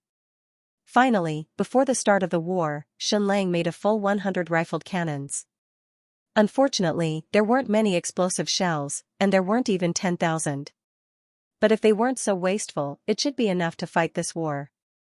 After all, the Zhou family's army of more than 200,000 used solid shells, and canister shells were enough. The powerful grenades were used to kill the Tongtian Temple and Yinyuan Association's super army. After all, the number of thermite cannons used to attack the Blood Soul Army did not exceed 1,000, only 500. But there were 300,000 hellfire arrows, which should be enough to destroy the 20,000 Blood Soul Army. The most important thing was the large nightmare stone magnetic bomb. Originally, 1 would be enough, but Xianxia prepared 10 to ensure that there was no harm in being prepared. This was the key to victory in this war. Xianxia directly abandoned the graphite electromagnetic bomb in his previous plan. It was no longer of much use, but Xianxia still brought dozens of them just in case. All the secret. Weapons for the Battle of Xianxia City were prepared. Originally, Xianlang could win this war, but it would be more difficult. It was just that there were fewer rifled cannons, fewer hellfire arrows, and primitive graphite electromagnetic bombs. But after he discovered the Zhu family's secret base, all the secret weapons were greatly improved in both power and quantity. Everything was more perfect than he had imagined. All of this was really fate. The Zhu family discovered this secret base and developed it for more than 10 years, but they didn't gain much. Now that it fell into Xianlang's hands, it only took a month for so many powerful secret weapons to appear. They were about to set off, and Xianlang made a final inspection of the Raging Tide City's defenses. He finally decided to leave the ancient energy control center in the Raging Tide City. This way, they wouldn't have to worry about possible sneak attacks. This is our Raging Tide City's cannons. There are a total of 15 super cannons, and they can attack targets up to 5,000 meters away. Because the cannons have long-distance turntables, the cannons can move 180 degrees, and they can basically radiate enemies in all directions on the sea. Xianlang looked at the 5 super cannons on the Raging Tide City. Although they weren't much compared to the cannons on Earth, each cannon weighed more than 10,000 kilograms. They were simply huge objects. They could only be used as shore-based cannons, and they couldn't even be used on warships.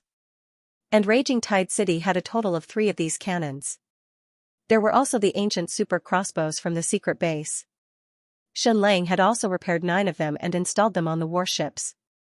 These ancient crossbows couldn't shoot as far as the cannons, but they were very accurate and had shocking penetrative power. The wooden warships of this world were easily pierced through. Jack Tang said, "Your Majesty, you can set off without worry." In front of such defenses, if we still let people sneak attack Raging Tide City, then the skeleton party wouldn't have the face to continue living in this world. If we let people seize control of the sea, then we can just directly commit suicide. Xianlang said, "Not only Raging Tide City, Jinshan Island is also very important. Its importance is no less than Raging Tide City. Your Majesty, rest assured. We have deployed 10,000 soldiers on Jinshan Island, over 100 cannons, and 100 warships." Jack Tang said, "But the defenses of Heavenly Wind Island and Marquis Xuanwu's mansion are very weak." Xianlang said, "Raging Tide City and Jinshan Island are more important. Heavenly Wind Island is closer to Raging Tide City. As long as we don't lose control of the sea, Heavenly Wind Island shouldn't be a big problem. As for Marquis Xuanwu's mansion? We have already withdrawn for the time being. I believe no one will try to attack it. They were going to set off tomorrow." Tonight, Xianlang had a rare free time to accompany the children. Under Xianlang's hard work, Princess Ning Yan finally got pregnant again. Xianlang didn't make this parting so solemn because this should be a battle that they would definitely win. He was very well prepared. As usual, he accompanied the children to read and write, then accompanied Yao Yao to paint. In the end, the 3 children all fell asleep. People really can be biased. Although Xianlang was already very restrained, his eyes couldn't help but fall on Yao Yao's little face. So he felt guilty and kissed Xinmi and Xinli's forehead. Ning Yan, as Xianlang's wife, could definitely feel this. In the past, she would definitely be angry, but now she was very satisfied because Xianlang had tried his best to make up for Xinli. Whenever he was free, he would teach him how to read and write and tell him stories. Teaching Xinli was a very fulfilling thing because he was too serious and his IQ was above average. Just like Yao Yao, he was extremely smart. He could learn as soon as he was taught, even if he didn't need to be taught. Xianlang hugged Ning Yan's waist and said softly, "This time, I will definitely rescue Father, Ning Jing, concubine Bian, Li Mu, Li Sun, Li Yan, and everyone else. I will definitely not let them get hurt again." Ning Yan nodded and didn't speak. After a long time, she said, "The most important thing is yourself. Don't get hurt. Chunhua, Raging Tide City will depend on you." Xianlang said, "Your father, 2 brothers, 2 sisters-in-law, and a few nephews, I will rescue them all." Zhang Chunhua wrote quickly and didn't look up. She said directly, "Yes, but remember your promise." "Promise? What promise?" Xianlang didn't answer for a while. Zhang Chunhua looked up angrily and said, "After rescuing my father and brother, immediately marry me as a concubine." I work my heart out every day, is it for my dream? If I can't become the imperial concubine of the Deqian Empire, why should I work so hard? Marry me, marry me, marry me. I remember, of course I remember. Shenlang hurriedly flattered, Chunhua, you've worked hard, you've worked hard. Then, he took out a facial mask and seriously stuck it on Zhang Chunhua's face, saying, come, apply a facial mask while you work. Shenlang met with Jin Shiying. As the strongest general of the Kim family, Jin Shiying was no longer powerful. 2 years ago, he was even weaker than Mulan. However, after entering the Devil's Triangle, his martial prowess had greatly improved. For example, he was almost 40 this year and had reached the peak of a general. His battlefield martial path hadn't reached the Grandmaster level yet, but he wasn't far from it. Big brother, your child in the Wu Kingdom should be more than 4 years old, right? Shenlang asked. In order to take down Raging Tide City, the state of Wu had used a honey trap on Jin Shiying. In the end, that woman had fallen for it and returned to the state of Wu with nothing. She gave birth to a boy and was still unmarried, raising the child by herself. Jin Shiying was still single. Your Majesty, please don't address me like that. I dare not accept it. Jin Shiying knelt on the ground. Shenlang said, King Wu is still wise and farsighted, and he's also a responsible person. Although he has never sent an envoy, I can feel that he is on the same side as us against the great Yan Empire. However, he doesn't dare to have high hopes for me now. After the decisive battle at Sky Tide City is won, the situation will change. When the time comes, King Wu should send sister-in-law and nephew over. I will hold a wedding for you in Raging Tide City. Jin Shiying cowed out and said, Your subject thanks your majesty. Shenlang was speechless. He didn't want to be the emperor of the great Qian Empire at all, and he didn't like people calling him your majesty. However, no matter how many times he said it, it was useless. Jin Shiying, General Lan Feng, and the others would not change the way they addressed Shenlang. Furthermore, they did not care how others addressed Shenlang. As long as they did not address Shenlang as His Majesty, they would try to persuade others. I'll leave the defense of Raging Tide City to you, Shenlang said. Jin Shiying cowed out and said, Your subject will do her best to assist foster father and His Majesty King Chong. After Shenlang left, Jin Zhua became the leader of the Raging Tide City, and the highest-ranked general was the Chong monarch, Arunana. This ferocious and valiant woman had already become an absolute grandmaster. Shenlang, no, your majesty, when are we going to send the first batch of silk to the west? Su Qianqian asked. Su Qianqian was a victim of Shenlang's way of addressing her. Every time she called out Shenlang's name, many people would earnestly advise her against it, saying that etiquette should not be neglected. Shenlang asked, Is there a lot of silk in the first batch? Su Qianqian said, Most of it has been burned, but the silk in the underground warehouse of the castle is still intact. I heard from Zhang Chunhua that we don't have much gold left. Right now, the meaning of money to Shenlang was already negligible. Moreover, the 200,000 people under his command had already formed an economic closed loop. But even so, they still spent money like water. The expedition this time required a large amount of rations, all of which were purchased from the immigrants of Liuzhou Island. The immigrants of Liuzhou Island had given up almost everything for the Battle of Tianyue City, displaying unprecedented enthusiasm. They would even rather eat bran and drink porridge for themselves than hand over all their rations to Shenlang. These 100,000 immigrants had given up almost everything for Shenlang. Of course, they had also received money, but in a small kingdom like Shenlang, money wasn't very useful for the time being. Only after he took over the entire state of Yu would the purchasing power of money become apparent. Are your grandmother and brother getting used to life in Raging Tide City? Shenlang asked. Very good. Compared to before, it's like heaven, Su Qianqian said. Then, the two of them were once again speechless. I'm leaving, Shenlang said. He still had to bid farewell to his in-laws and parents. Shenlang, take care, Su Qianqian said. Su Qianqian said, No matter what, my fate is already tied to yours. Don't let me and my family wander about in a precarious manner again. The next day, Shenlang led an army of 20,000 and left Raging Tide City. He boarded a huge fleet and headed for the state of Yu. An expedition to Xianxia City, more and more people came to see him off. More than 100,000 people, almost all the immigrants of Liuzhou Island had come. Many had even walked the day before yesterday. Long live His Majesty Xianlang! Long live His Majesty! It wasn't clear who started it, but in the end, more than 100,000 people shouted in unison. Long live His Majesty Xianlang! Long live His Majesty! Their voices rang through the sky. Xianlang stood at the bow of the ship and looked at the empty space in raging Tide City. Countless people were kneeling on the ground. This scene was very similar to when he had left the East. This feeling of being revered by millions of people really made one's scalp go numb. A few days later, Xianlang's army of 20,000 landed on the land of the state of Yu. Although he had led 2,000 female Amazons into the Marquis Xuanwu's residence, this was the first time his army had landed on the land of the East. There were too many resources and weapons. It took a few days to transport them from the ships to the land.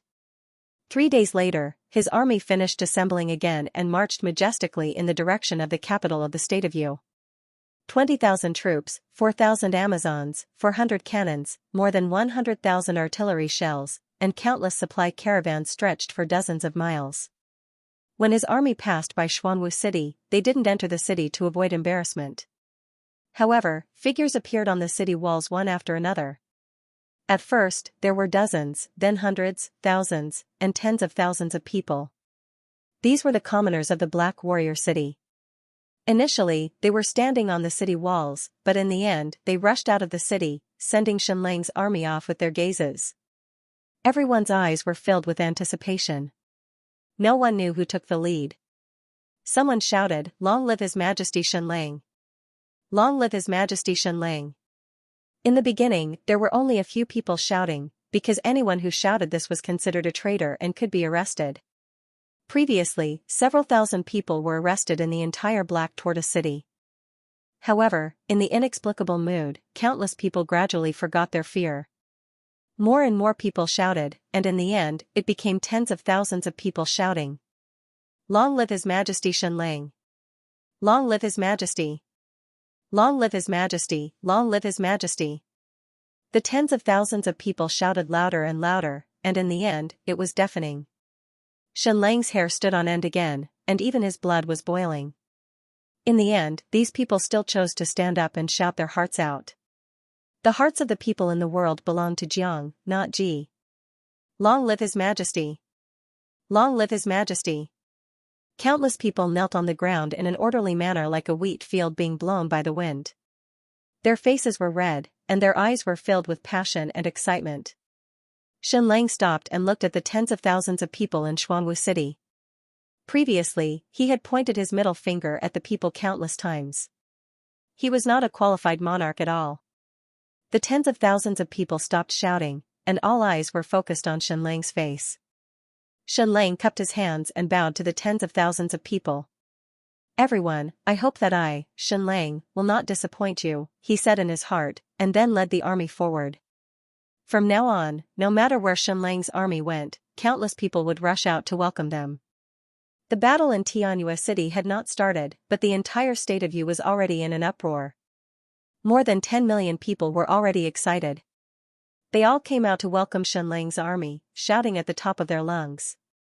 Long live His Majesty Xianlang! Long live His Majesty! Half a month later, Xianlang's army officially entered the battlefield in Xianxia City. Note, today's update has almost 15,000 votes, and you are still more than 200 votes away from the 4th place. Can you still make a run for it? Thank you, book friend, for your tips of 10,000 coins. 160824085242209. Congratulations to reader 20170429160217484 for becoming a Silver Alliance Master. Benefactor, there is no Silver Treasure Chest or Silver Alliance Master title for gifting on the iOS platform. Benefactor, it is better to gift on the Android platform or on the web. Wu Kingdom Palace. The deputy of the Privy Council, Marquis Wu Mu, was fighting with a child with a wooden sword. The child looked strong, about 4 or 5 years old. The way he swung his sword was impressive, and his footwork and movements were not bad at all. It was not the standard a 4 or 5-year-old child should have. Next, I have to be faster, Wu Mu said, and then the wooden sword in his hand sped up, swinging continuously. The child kept retreating, quickly blocking. The first sword, the second sword, the fourth sword, the ninth sword. You lost. Wu Mu's wooden sword was on his neck. The little boy was a little annoyed. He thought he could block the last sword, but he didn't. He immediately buried his head and continued to practice. Well, there's no need to rush things. Leopard, you're already very good. When I was your age, I wasn't that good.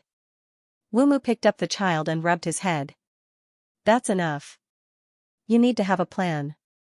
King Wu stood at the palace gate, watching the child practice with great interest. Seeing Wu Mu carry the child over, he couldn't help but smile.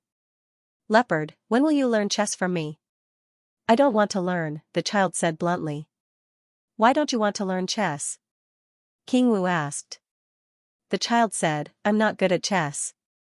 King Wu said, if you want to become a general, you can practice martial arts. But if you want to become a general, you have to play chess. The child said, chess is not fun. After that, the child felt that it was a waste of time to be carried in the arms of an adult.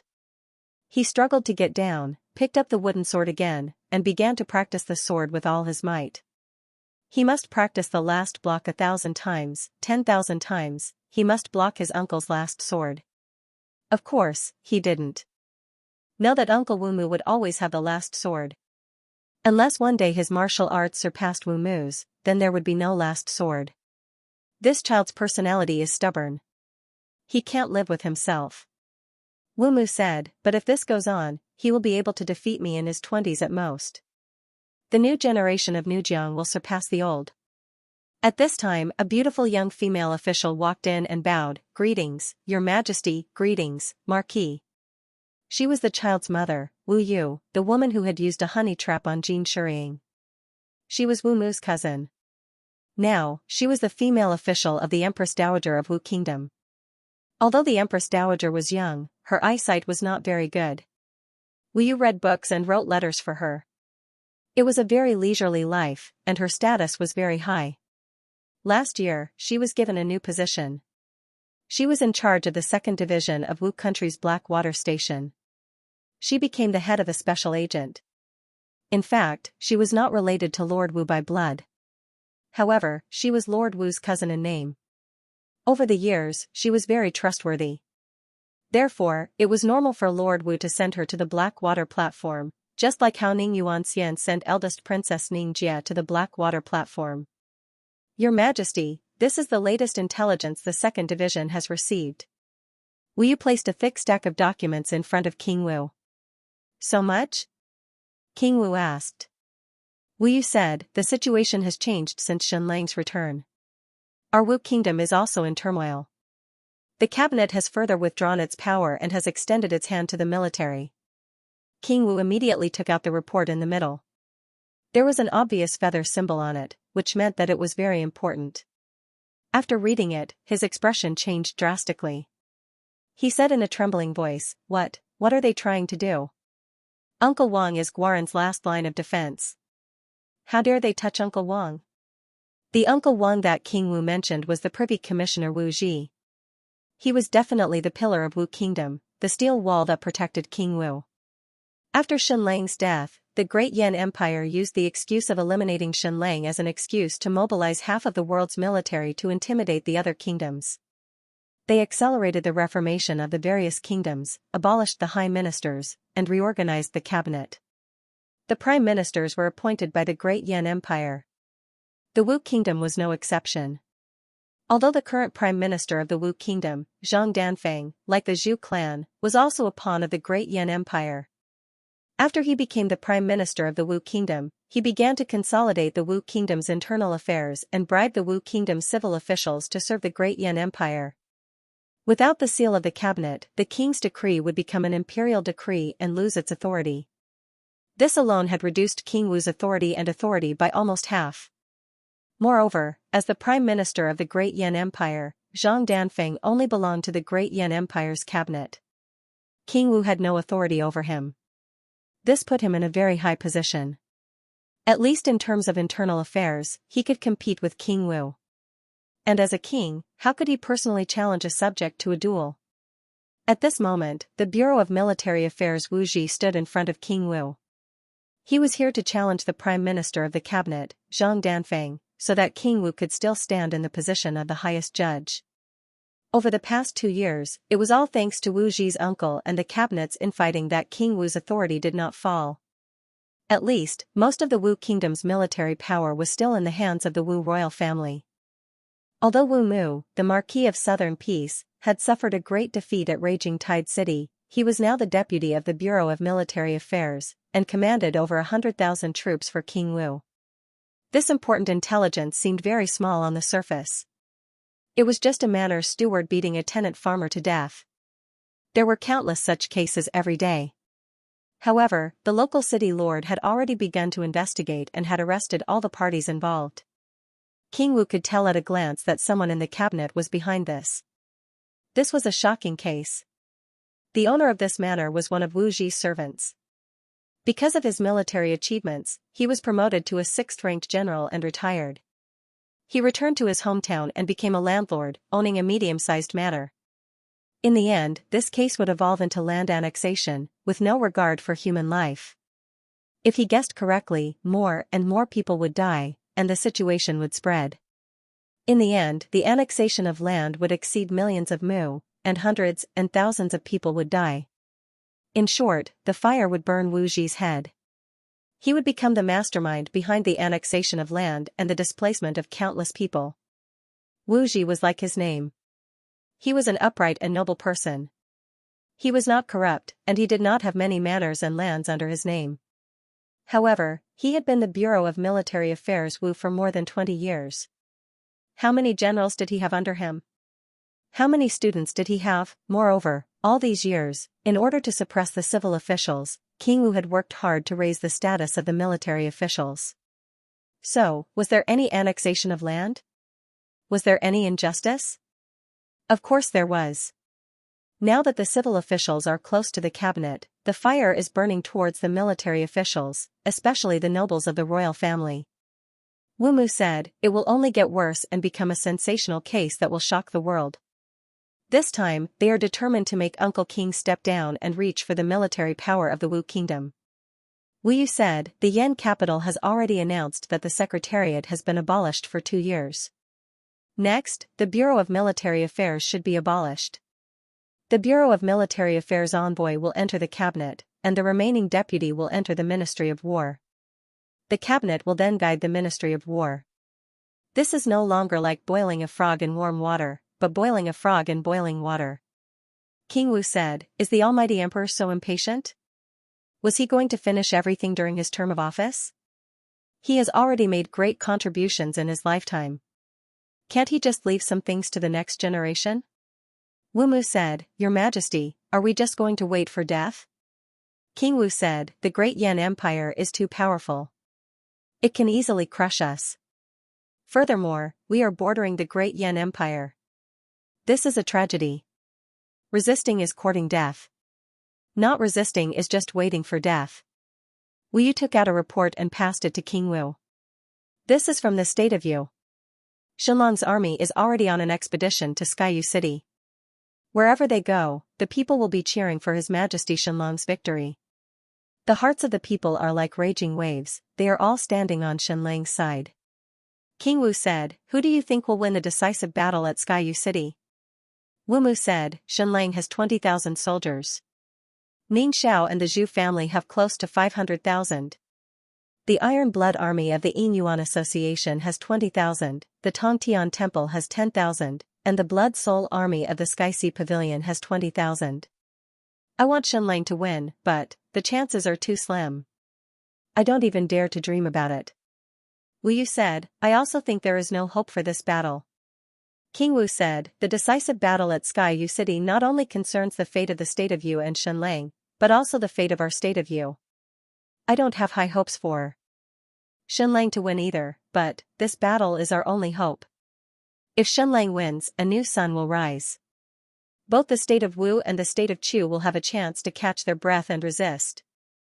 If they lose this battle, the world will officially enter its darkest hour.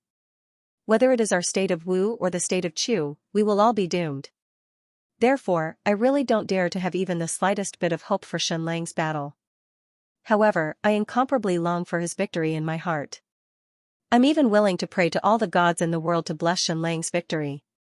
King Wu clenched his teeth and said, if His Majesty Xianlang wins this battle, I guarantee that I will be the first one to step forward. I will immediately confer the title of princess to Wu Yu and send you and Leopard to the Raging Tide City. I will then use the marriage ceremony to marry you to Xianxia. I won't marry him. He's a bastard. Wu Yu blushed. King Wu said, Xianxia is not a bastard. He almost went astray because of his jealousy, but he still maintained his integrity and loyalty. Now, his character is strong and undamaged. As Jean Mulan's sworn brother, he will at least become a marquis in the future. You will be honored to marry him. Wu Mu said, for the state of Wu, you have no choice but to marry him. This is a signal for our state of Wu to resist the great Yan Empire. The capital of the state of Chu. The new king of the state of Chu stood in front of the map at all times. Every once in a while, he would ask, where is His Majesty Xianlang? The Crown Prince's Grand Tutor, Xianxia, said, His Majesty Xianlang's army has already entered the battlefield at Skybridge City. The decisive battle should be starting soon. The new king of the state of Chu clenched his fists and said in a low voice, Teacher, what do you think will happen if I send my most elite troops to support His Majesty Xianlang? The moment he said this, the Crown Prince's Grand Tutor, Xianxia, immediately knelt down and kowtowed, Your Majesty, you must not. You must not. I will not accept this. I will not accept this. The new king of the state of Chu roared, the great Yan Empire murdered my father and forced me to abolish the cabinet of ministers. That's not all. 3 of the prime ministers of the minister's office were killed. 2 of them were even forced by Guaran to kill them. Now, the entire cabinet of ministers has fallen into the hands of the great Yan Empire. Now, they want me to abolish the queen and marry that woman from Stupa Mountain. Am I still a king? Am I still a king? Xianxia said, Your Majesty, you should remember how wise you were when the late king had just died. You endured humiliation for the sake of the state of Chu. You must not allow yourself to be destroyed because of a moment of anger. After Xianlang disappeared, the great Yan Empire wantonly seized power from the various countries. The first to bear the brunt was the new king of the state of Chu. This was because the new king of the state of Chu was a thorn in the eyes of the Yan capital. Prince Lian had clearly instructed the new king to cooperate with Ningqi. In the end, the new king of the state of Chu turned around and cooperated with Xianlang, causing Ningqi to be half dead. This action infuriated the Yan capital. Hence, the new king of the state of Chu suffered a severe blow. Almost all of his trusted subordinates were killed, and the entire cabinet of ministers was replaced. Now, he might not even be able to keep his wife. That noble lady from the Yan capital, the disciple of Stupa Mountain, would soon become his new queen. How was the late king poisoned by concubine Yan? That was the disciple of Stupa Mountain. Not only that, there was a terrifying rumor that the new king of the state of Chu had violated his mother and the Empress Dowager. This was a huge injustice. It was completely untrue. However, under the premeditated spread of this rumor had become more and more intense. The Empress Dowager's reputation was already bad because she had been captured by Xianlang and paraded through the streets in public. The new king of the state of Chu could see an extremely dangerous scene. Once the Empress Dowager could not withstand the immense pressure and publicly accused the new king of violating his mother, he would be finished. Not only would he lose his throne, but he might also become a prisoner. This was the absolute threat that the great Yan Empire posed to him. It warned him not to act rashly when seizing power from the cabinet of ministers. Otherwise, he would be destroyed. It was precisely because of this that the new king of the state of Chu had lost his previous wisdom and calmness. Teacher, how many Grandmaster experts do I have under me? The new king asked. 3, Xianxia replied.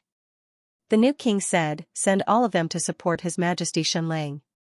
Grand Preceptor Xianxia said, Your Majesty, absolutely not. Absolutely not. This is your most dangerous moment.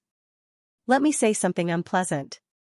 His Majesty Shenlong's chances of winning this battle are too slim. Your Majesty's reinforcements will not change the situation at all. His Majesty Shenlang only has 20,000 soldiers, while Ning Xiao and the Zhu clan have 400,000 to 500,000. Skysi Pavilion's 20,000 Blood Soul army has just defeated the allied army of the Western region and the Great Tribulation Temple. There is really no hope for this battle. His Majesty Shenlang is really like a mantis trying to stop a chariot. Not necessarily. The new king shook his head and said, "You still don't understand Shenlang well enough." However, teacher, you are right. What I need to do now is not to support His Majesty Shenlang, but to prepare for the upcoming changes. If His Majesty Shenlang wins, it will be the time for the state of you to retaliate. It will also be the time for me to start a massacre. I will kill all the demons and monsters. I will definitely not die in the hands of a woman like my father. Even if I die, I will die with a bang. Ning Yuanxian is very impressive. He would rather die than submit at the crucial moment. As long as His Majesty Shenlang wins this battle, I will follow him and fight the Great Yan Empire to the end. Grand Preceptor Li Xuanqi looked at the young king of Chu. In just 2 years, part of his hair had turned white. In these 2 years, he had not been under great pressure, but great humiliation. Among all the kings in the world, he had been the most severely suppressed by the Great Yan Empire. It was also the most dangerous. The new king of Chu gradually calmed down. Then, he sat cross-legged in front of the map and placed a sword in front of him. He said slowly, "From now on, don't disturb me with anything. You don't have to send me food either. Water will do." Next, he placed the sword on his knees, closed his eyes, and remained motionless. Since he could not support Shenlang on the battlefield, he would pray for Shenlang on a hunger strike. This kind of fasting ceremony was quite popular among the kingdoms. When a war broke out between a kingdom's fate, the king would often go on a hunger strike to pray for the blessings of the heavens. However, all the kings would pray for their kingdom's war. Almost no one would go on a hunger strike for another kingdom's war. The wise king of Chu naturally knew that this kind of prayer ceremony was useless. He did not even believe in the will of the heavens.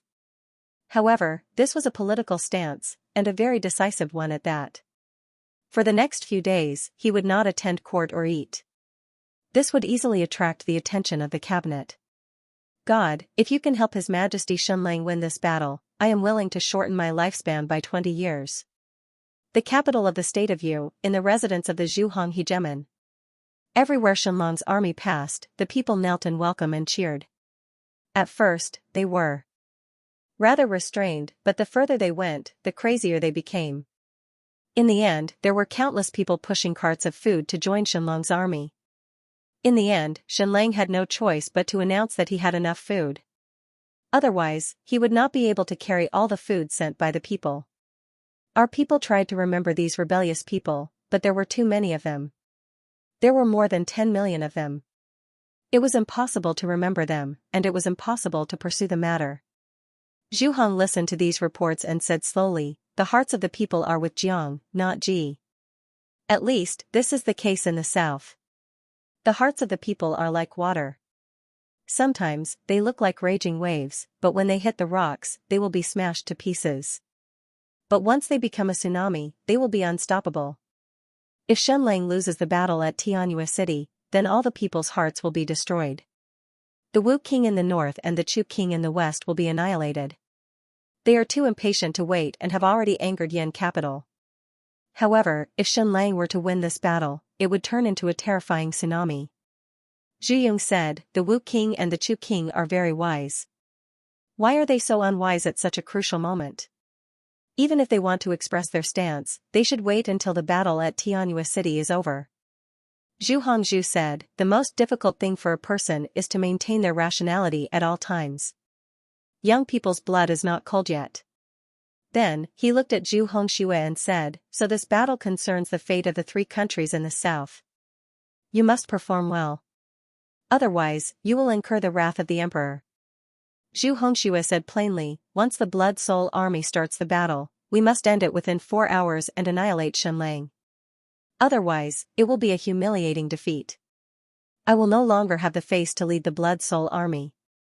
Zhu Hongzhu said, Hongxue, are you willing to listen to grandfather? Zhu Hongxue said, Grandfather, please speak. Zhu Hongzhu said, let the others go first. Once all of Shenlang's strange weapons have been used up, you can go and fight.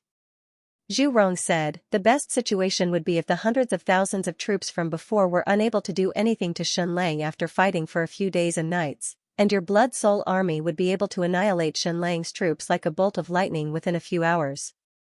Only in this way would you be able to deter the world and allow the Blood Soul army to shine brilliantly, causing those people to not dare to extend their hands into the territory of the Yu Kingdom again. Otherwise, if you just rush up and annihilate Shenlang, they will not think much of it. They will not feel that you have done anything. Zhu Yong's words were even more blatant. If the enemy was not strong, how would it show that you were strong? Then, how would it show that the enemy was strong? Of course, it was to use lives. Of course, Zhu Hongzhu and Zhu Yong did not say their lines. They hoped to use Shenlang to annihilate the Tongtian Temple's 10,000 monk soldiers. Then, the state of Yu would belong to the Zhu family and the Skysi Pavilion. The king of Yu, Ning Xiao, would lose his last support. Zhu Hongxue frowned. He did not like this kind of dirty politics. What he wanted to do most now was to lead the 20,000 Blood Soul army to annihilate Shenlang in 4 hours. Then, he would continue to lead the Blood Soul army to the western region. Opening up the 10,000 miles of desert road was the most important thing for the Skysi Pavilion. The Skysi Pavilion's biggest opponent now was Stupa Mountain, not Shenlang. How dare they call themselves the king's return with just a few tens of thousands of people? It was too exaggerated. So, in Zhu Hongshua's heart, he did not like Shenlang at all. He felt that he was like a clown who was not fit to be Emperor Jiangli's successor.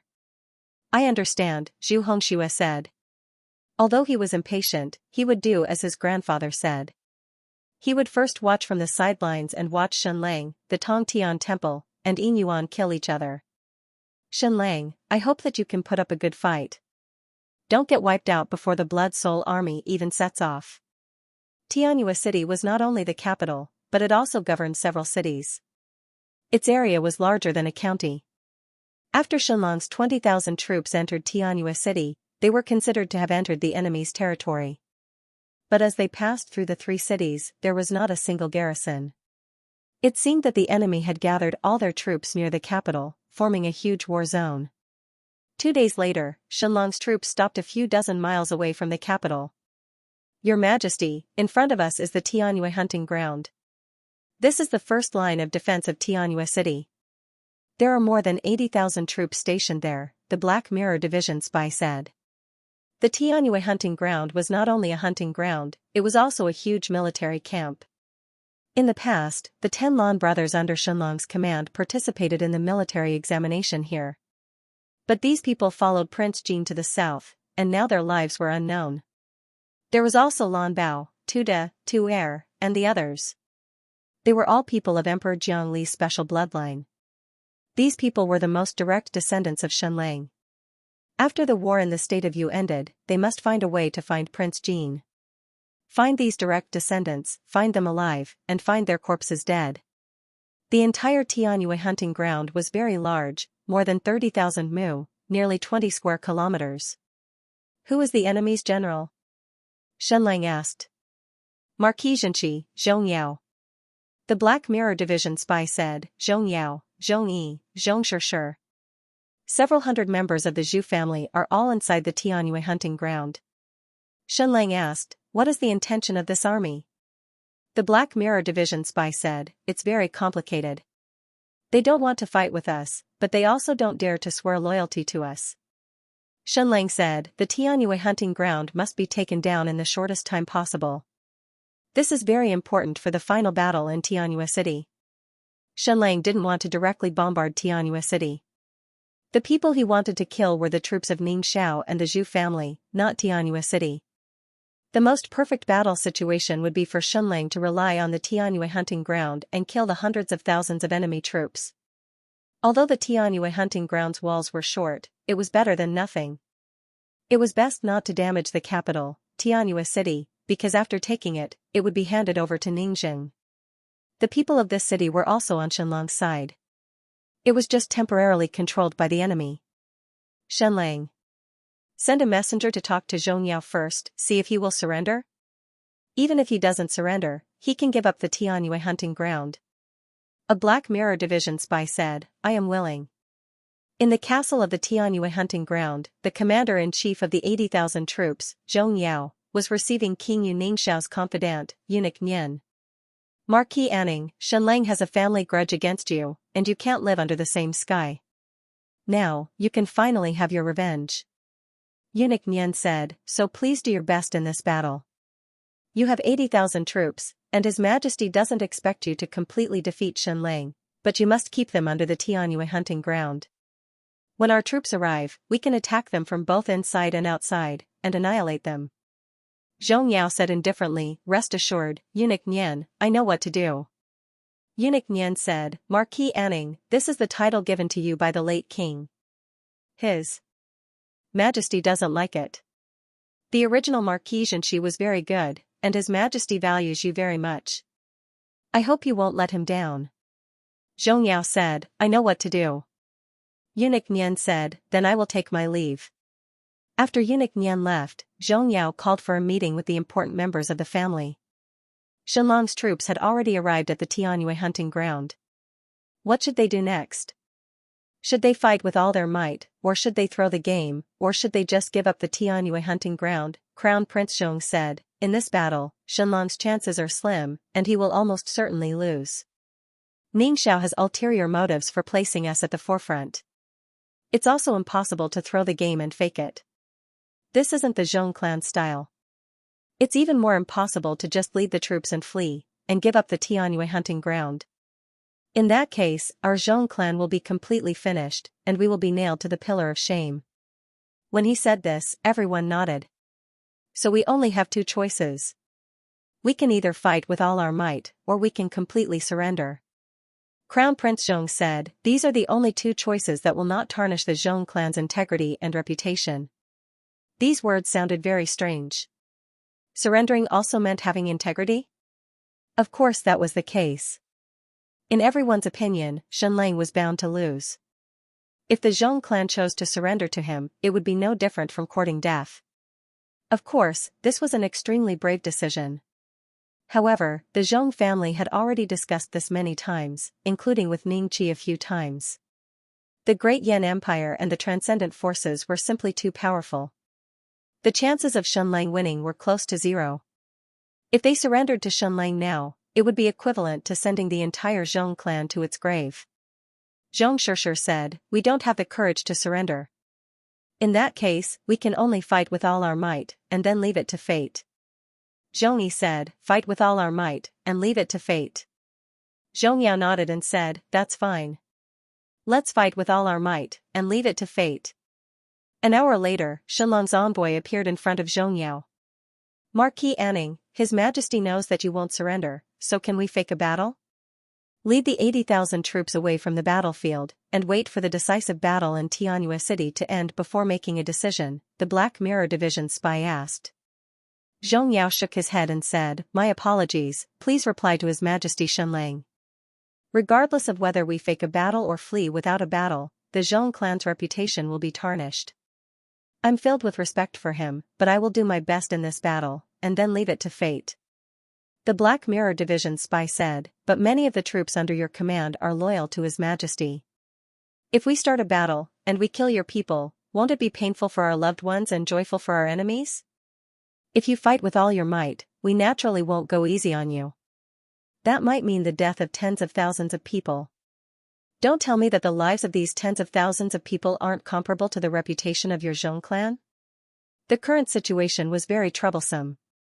Xianxia clearly knew that the 80,000 people in the Tianyue hunting ground were loyal to him. However, Zhong Yao wasn't optimistic about Xianlong's chances, so it was impossible for him to surrender. For the sake of his clan's reputation, he wasn't willing to flee without a battle. As such, they would have to fight for real. Xianxia wasn't a kind-hearted person, but killing tens of thousands of people who were loyal to him wasn't a pleasant thing either. Of course, these 80,000 people were loyal to Xianxia, but just like Zhong Yao, they felt that Xianxia would definitely lose, so they didn't dare to surrender to Xianxia. This resulted in the half-cooked rice in front of them. The Black Mirror Division spy said, Marquis Xianxia, can the lives of tens of thousands of people not be comparable to the reputation of the Zhong clan? Xianxia closed his eyes for a good while, then suddenly raised his head and said, at worst, I'll die as well and be buried with these people. But it's impossible for the Zhong clan to flee without a battle. Envoy, please tell His Majesty Xianlang that we will fight with all our might, and then leave it to fate. The Black Mirror Division spy nodded and said, I understand. Then, the Black Mirror Division spy returned to Xianlang's camp. Fight with all our might and leave it to fate. Xianlang felt a headache coming on. This Yao was really stubborn. Do you really not like me, Xianlang? You'd rather die in order to fight with me to preserve your clan? Then the situation before them was very clear. The 80,000 soldiers in the Tianyue hunting ground were loyal to Xianlang, and their fighting spirit wasn't high to begin with. Once the battle started, they would definitely not be Xianlang's match, and would definitely suffer a crushing defeat. Then, there was a high chance that Zhong Yao would commit suicide to preserve the Zhong clan. This was to show the great Yan Empire that Zhong Yao didn't go easy on them, and that he had done his best. After a good while, Xianlang said, since Zhong Yao doesn't think highly of me, and would rather die than let the Zhong clan side with me, then I'll fulfill his wish. Make preparations. We will officially start the battle tomorrow, and we will attack the Tianyue hunting ground. Although this will cause pain to those close to us and pleasure to those who hate us, I'm definitely not a kind person. The next morning, Xianlang gathered an army of 10,000 and prepared to officially attack the Tianyue hunting ground. He didn't even need cannons. Ready! Princess Dora shouted loudly.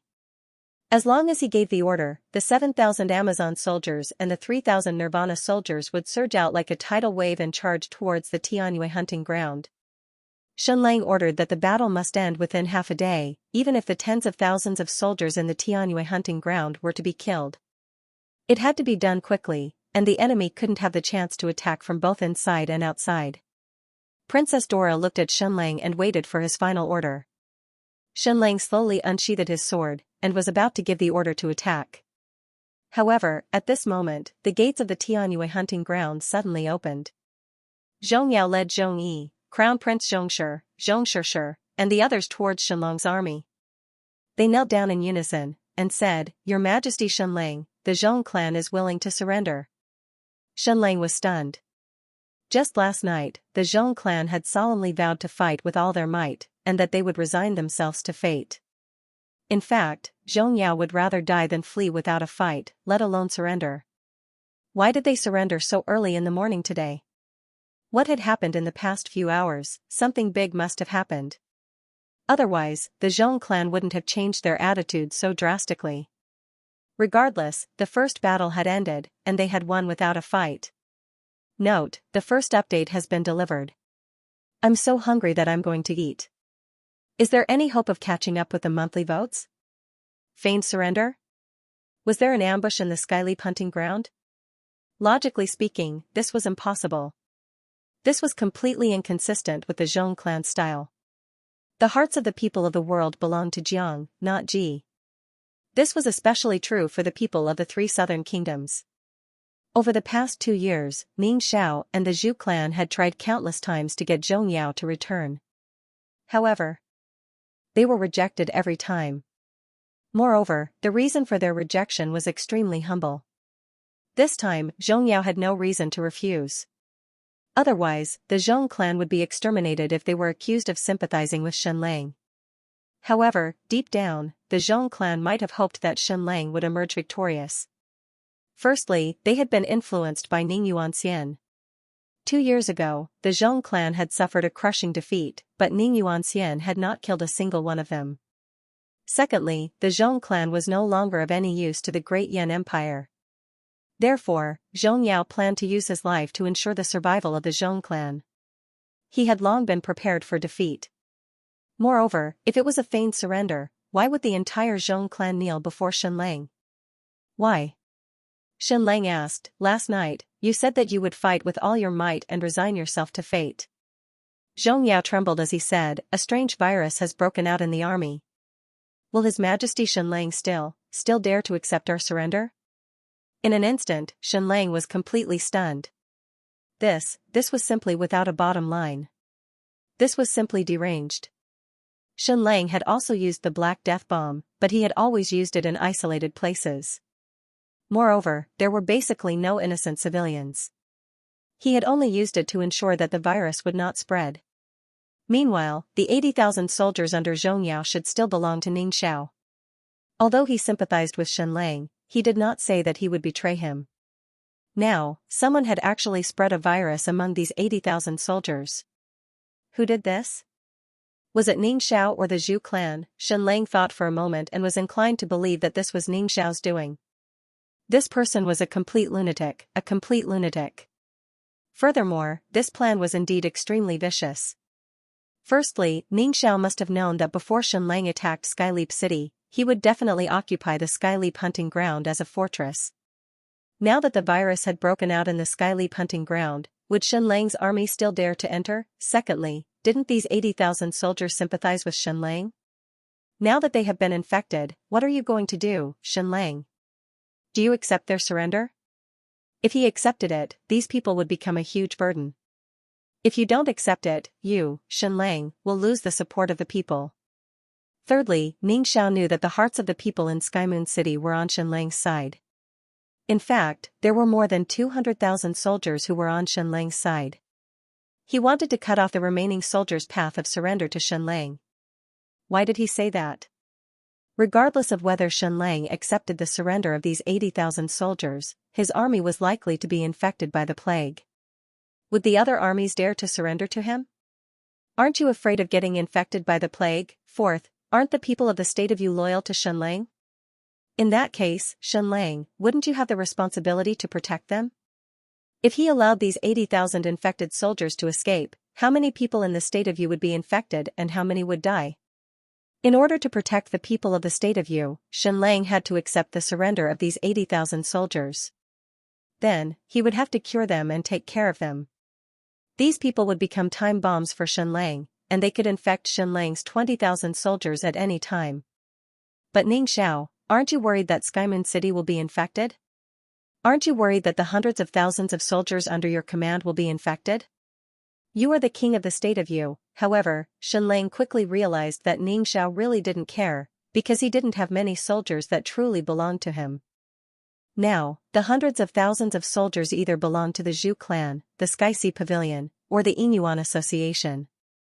Ningxiao probably couldn't wait for Xianlang and his troops to be infected and die. This man's viciousness and madness were truly shocking. It was no wonder that Xianxia chose to surrender. Ningxiao was no longer treating the Zhong clan as cannon fodder, but as the source of the poison.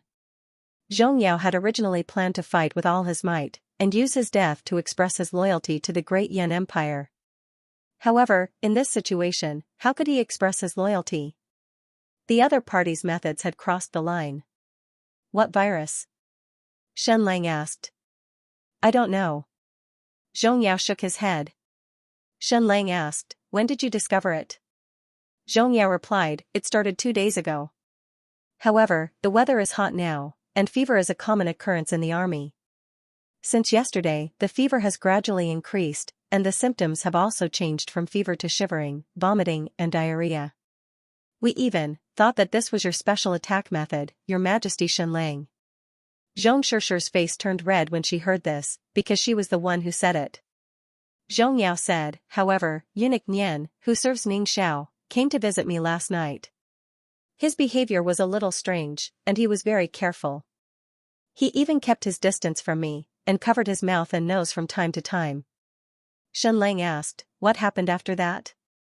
Xianxia said, last night, I couldn't sleep, so I started patrolling the army.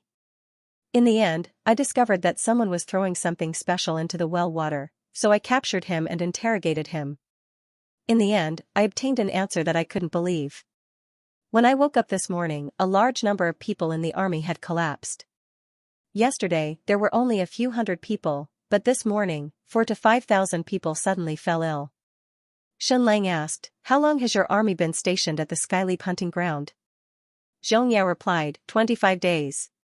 This was long enough for the incubation period. Today was only the first day of a large-scale outbreak. Following this, more and more soldiers would fall ill.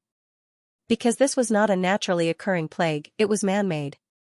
Therefore, the outbreak would be even more terrifying, and most of the soldiers would not be able to avoid it. Xianlang said, if I'm not wrong, then the outbreak of the plague will only get more and more severe. In 6 or 7 days at the latest, over 50,000 people in the army will be infected, and even my own army will be infected. Xianxia kowtowed vigorously, and said with a trembling voice, Xianxia deserves to die, Xianxia deserves to die. I never thought that this bastard would be so deranged and have no bottom line. This is his army. Xianlang asked, how is the situation in the army now? Xianxia replied, everyone is panicking. There are simply too many people who have fallen ill today. If we don't control it, I'm afraid there will be a mass exodus. This group of people must not escape.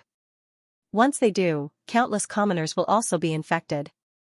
When that time comes, it will be a disaster. Ningxiao's viciousness could not be any greater. He didn't care about the lives of the commoners, but used them to kidnap Xianlang. If Xianlang also abandoned countless commoners, then he, the son of Jiangli, and the emperor of the great Qian dynasty, wouldn't be justified.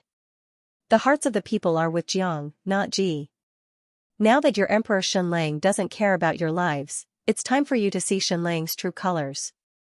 Seeing that Xianlang was in a difficult position, Xianxia kowtowed with all his might. Xianxia deserves to die, Xianxia deserves to die. This plague was also a disaster for the Zhong clan. This was because the main force of his clan was also among the tens of thousands of soldiers. It was only a matter of time before the plague broke out. Most importantly, it was impossible for Xianxia to remain loyal to the Great Yan Empire even if he wanted to. This was because Ningxiao had already pushed the Zhong clan into a pit of hell. There was no longer a place for the Zhong clan to stand in this vast world. Your Majesty Xianlang, the army is in a mess now. They didn't want to fight with you in the first place. Today, the plague has broken out on a large scale, and it's almost out of control. Soon, they will flee en masse.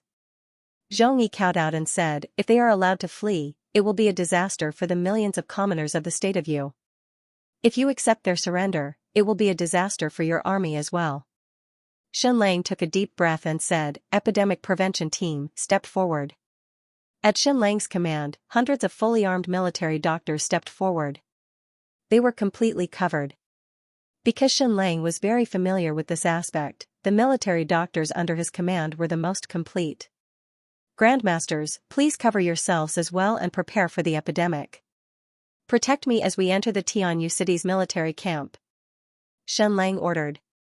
As soon as he said this, the expressions of countless people behind him changed drastically. Your Majesty, please don't. You are invaluable. You must not take the risk. Dozens of generals immediately knelt down. Hila said, Brother, I am your blood sister. I will go in your place. Xianlang shook his head and made all the preparations for the epidemic. He took a deep breath and said, Let's go. Follow me into the Tianyu hunting grounds camp. At this time, the Tianyu hunting grounds camp was in chaos. Everyone was panicking. These people were loyal to Ning Yuanxian and Ningjing. Of course, this included Xianlang. They did not want to fight in the first place. The morale of the first line of defense that was sent to the Tianyu hunting ground was already low. Now that the plague had broken out, they were even more anxious. Brothers, we are finished, we are finished.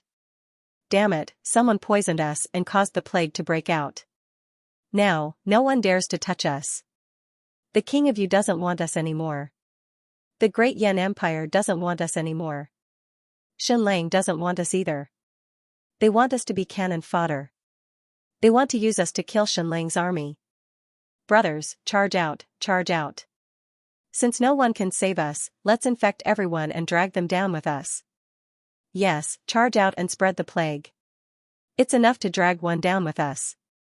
If we drag two down with us, it'll be worth it. The camp was like a surging tide. All the officers could no longer control the army. Moreover, they did not want to control it because some of the officers themselves were also infected. It was too hopeless and too chilling. Someone actually treated them as the source of the plague. Now, the hearts of this army were filled with infinite fear and resentment. They only wanted to charge out and spread the plague. Go, go, go. Under the lead of a few hundred people, tens of thousands of soldiers were about to charge out of the camp.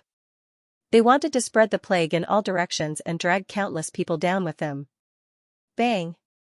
At this time, the gate of the camp opened, and a group of people walked out.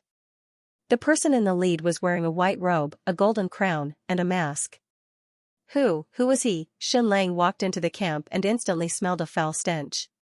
Not far ahead, more than 10 to 20,000 soldiers were about to charge out. After seeing him, they could not help but be stunned.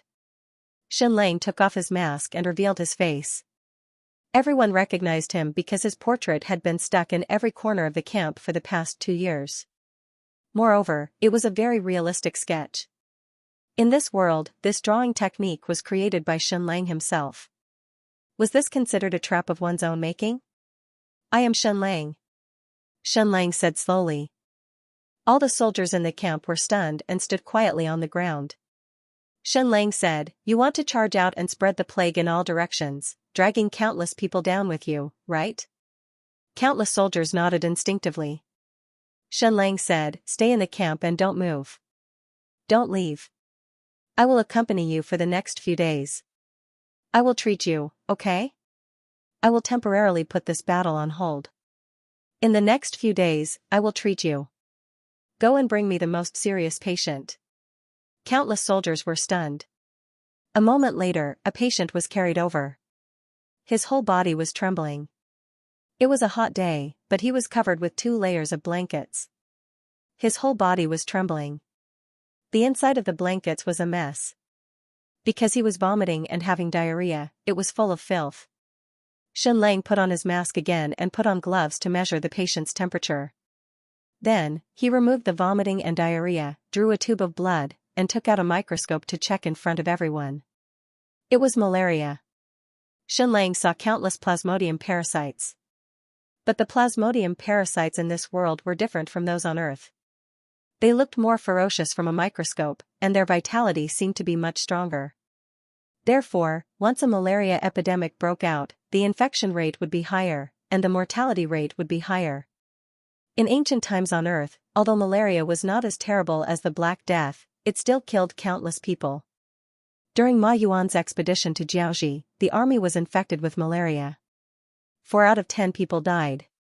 Sun Qi and Louis relapsed in Annan, exposing more than 100,000 people to the virus.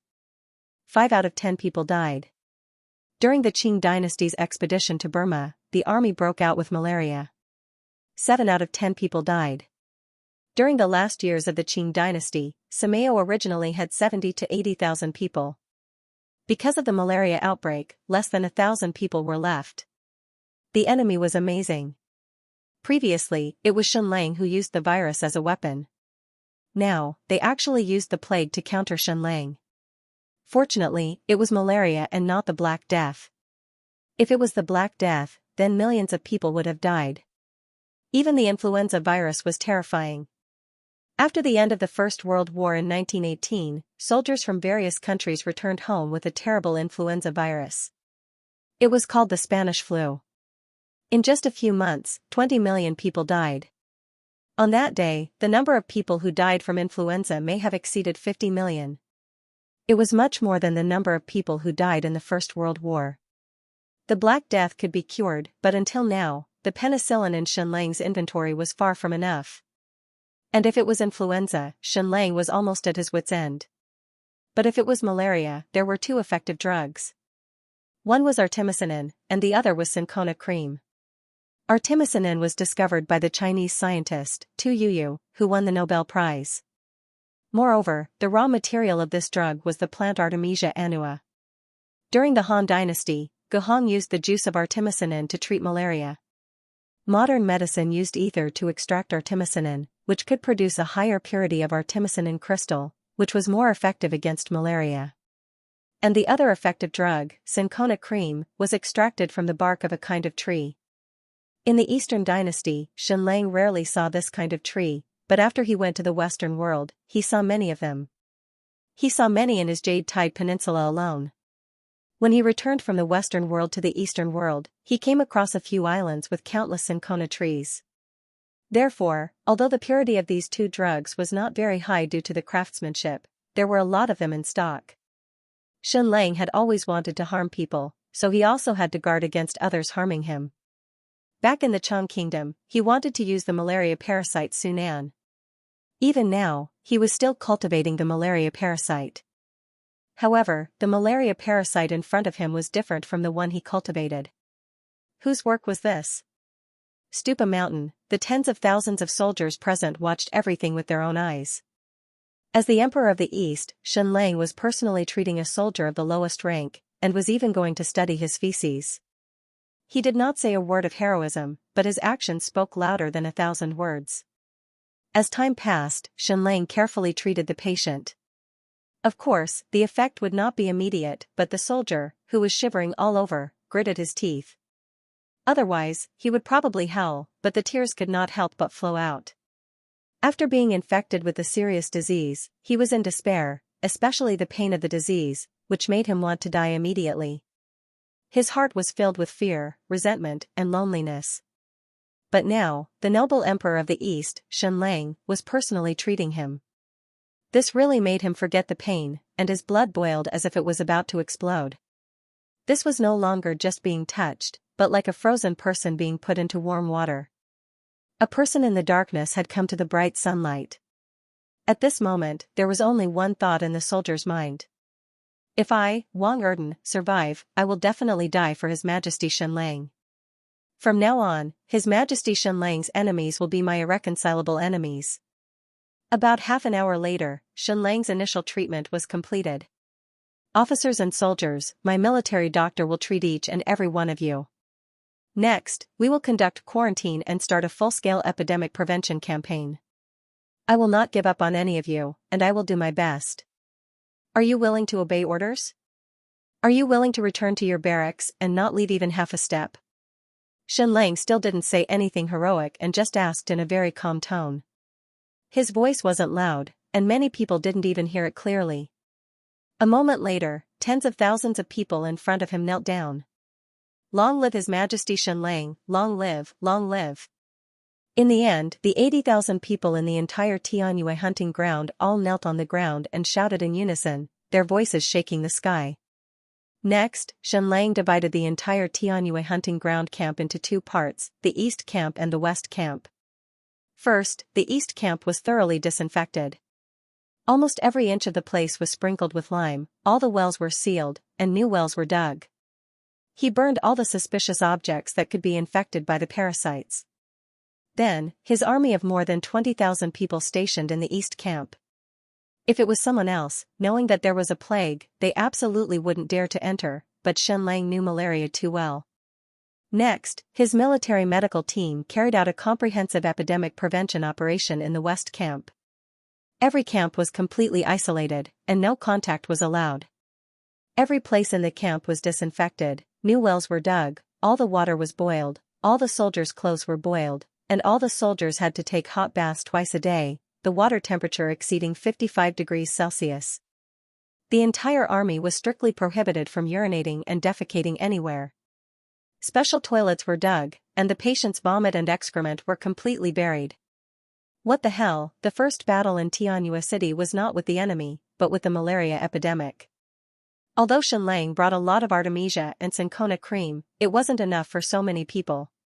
He had no choice but to send an Amazon army back to Raging Tide City to collect the medicine as soon as possible, or else the medicine would soon run out. 3 days after Xianxia's army stationed in the Tianyue hunting ground, the people of the Zhong family fell ill one after another, including Zhong Yao, Zhong Yi, and Zhong Shishir. More than half of the family members fell ill, and they began to have a fever and shiver.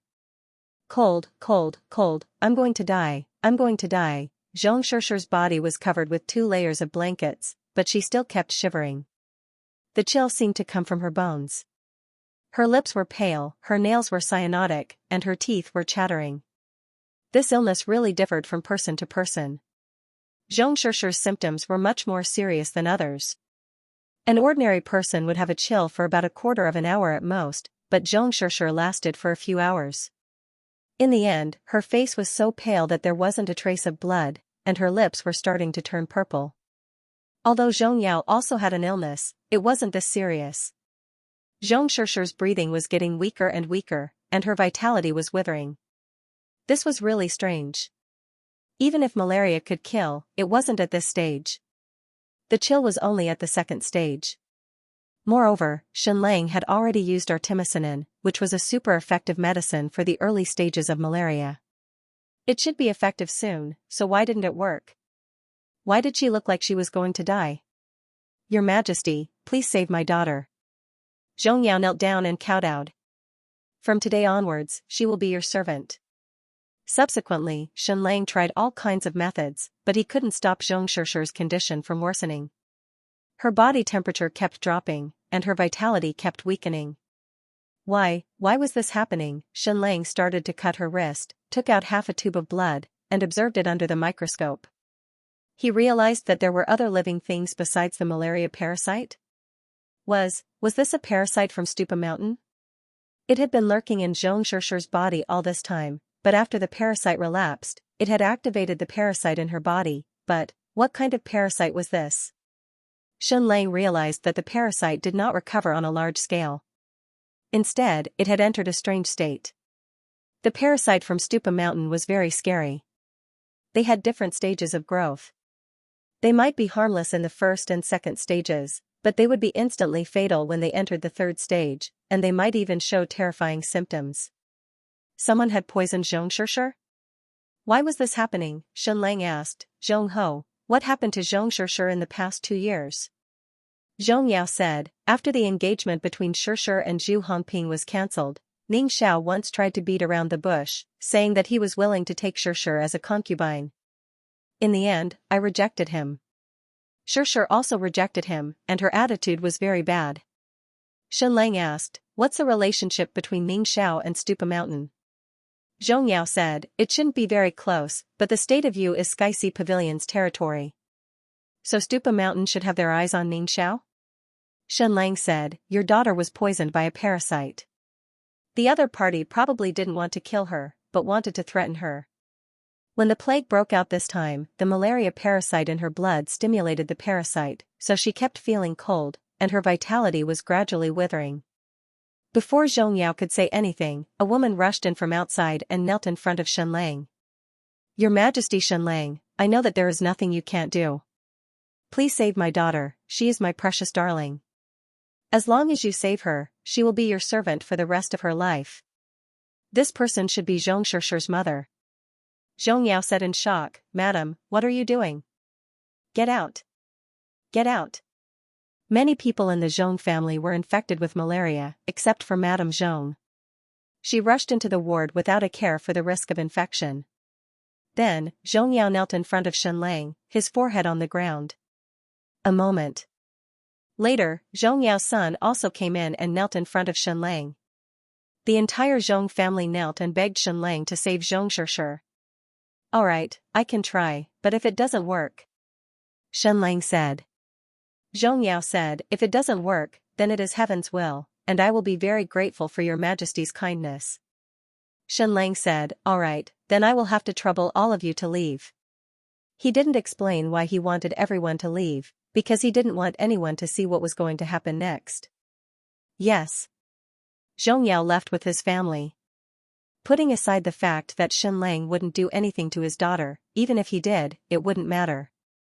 He had already said that as long as Xianxia could save Zhong Shusher, she would be his servant. After everyone in the Zhong family left, Xianxia concocted a bowl of medicine and fed it to Zhong Shusher. Xianxia, am I going to die? Zhong Shusher asked in a trembling voice. Xianxia didn't answer. He just fed her the entire bowl of medicine, and soon, Zhong Shusher fainted. Xianxia extracted a milliliter of his blood and injected it into Zhong Shusher's body. He didn't know what kind of goo insect was in Zhong Shusher's body, but as long as it was a goo insect from Stupa Mountain, Xianxia's blood would definitely kill it. Sure enough, as soon as Xianxia's blood entered Zhong Shusher's body, it quickly killed the foreign goo insect in her blood. The effect was immediate. Her delicate body gradually regained its temperature, and her originally pale and bloodless face slowly turned red. But that wasn't right. Then, her body turned redder and redder, as if she was going to burn completely. Finally, her entire body was a magnificent red. Shenlang fed her the anesthetic. She was supposed to sleep for a few hours, but she suddenly opened her eyes. Ah. Ah. Ah.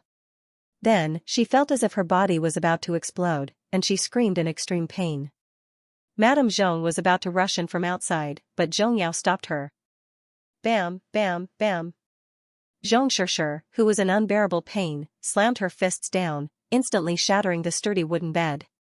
Shenlang couldn't understand why his blood had such a huge reaction when it was injected into Zhong Shishir's body.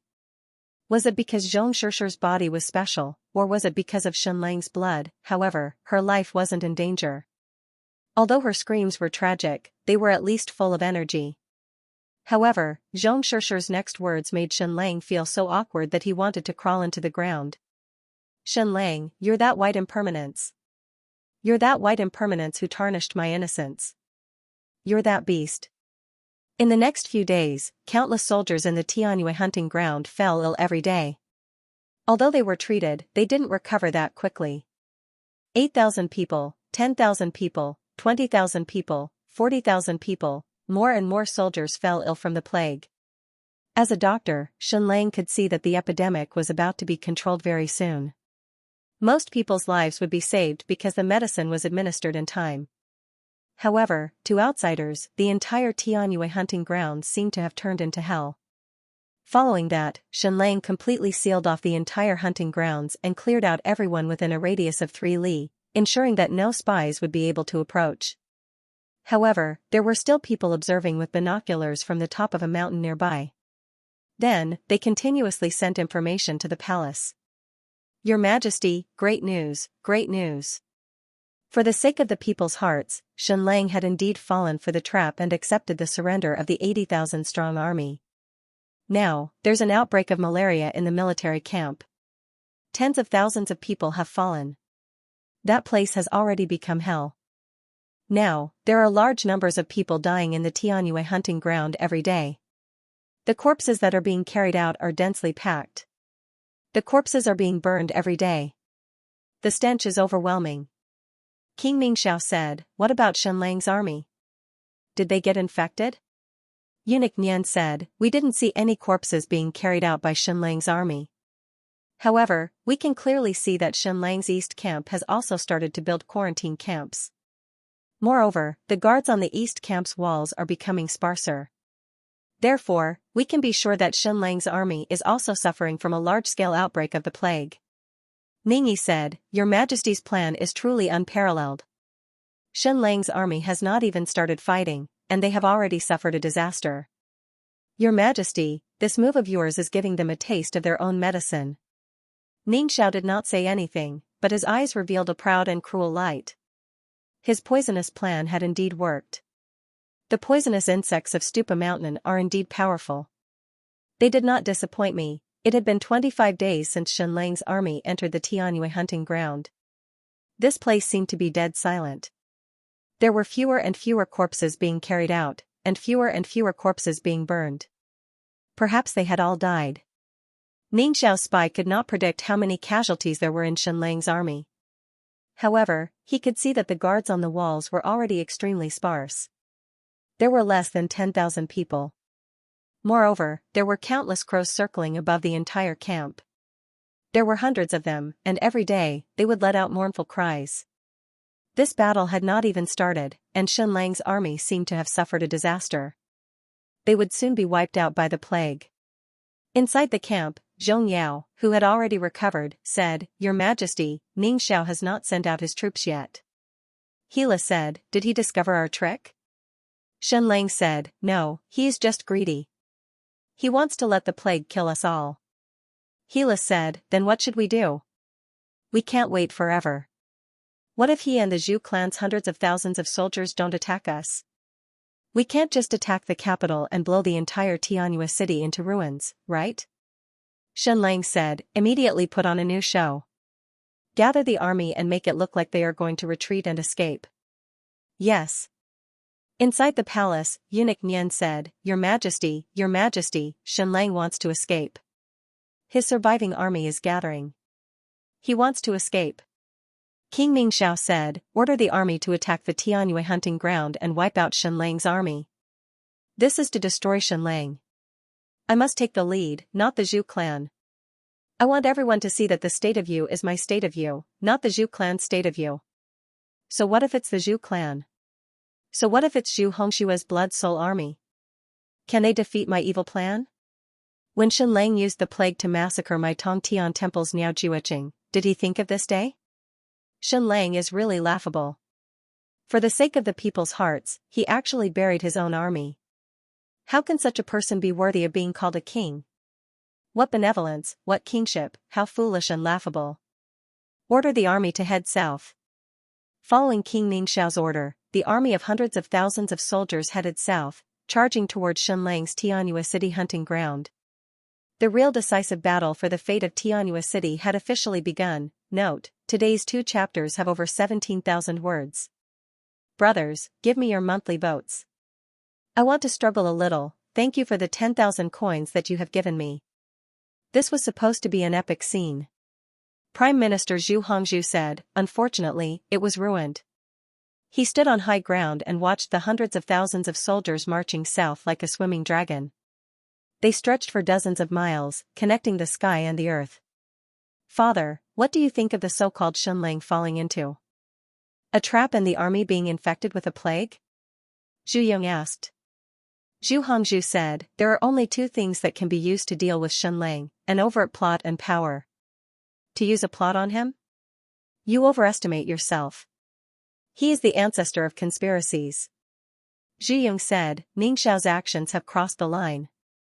He is not fit to be a king. Zhu Hongzhu said, Ning Yuanxian may have this and that, but he is still a king. There is no need to talk about Ningxing. Although he has been king for less than a quarter of an hour, he has always been a king. He is a good king. Ningqi has also been king for less than a quarter of an hour.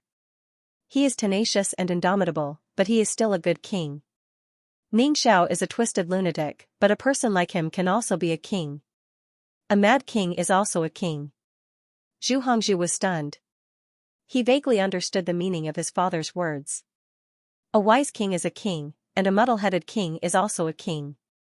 And the most important thing for a king is the recognition of being a ruler. Some people, no matter how much power they have, will always see themselves as subjects in their hearts. And some people, no matter how little power they have, will always see themselves as masters. Zhu Yong said, Father, this time, there are more than 200,000 soldiers going to attack Shenlang. Zhu Hongzhu said, so what? As long as there are people, there will be an army. There are many people. What's wrong with a few 100,000 dying? Zhu Hongxue stood on top of the city gate and looked at everything on the ground as if he was looking at ants. This was not his fault. He had stayed in Skyse Pavilion for too long. Returning to the state of Yu felt like returning to the Qing dynasty from Europe at the end of the 19th century. Was everything in front of him so backward and lowly? That was why he looked down on others. Moreover, he had killed too many people. He had killed hundreds of thousands of people in the Sand barbaric tribe and millions of people in the western regions. Therefore, in his eyes, the humans in the secular world were no different from ants. They were just numbers. He only wanted to end this farce as soon as possible. He wanted to lead the Blood Soul army back to the various kingdoms of the western region and open up the desert of death. Shenlang, I hope you can put up a good fight. Don't wait for your entire army to be annihilated before I even make a move.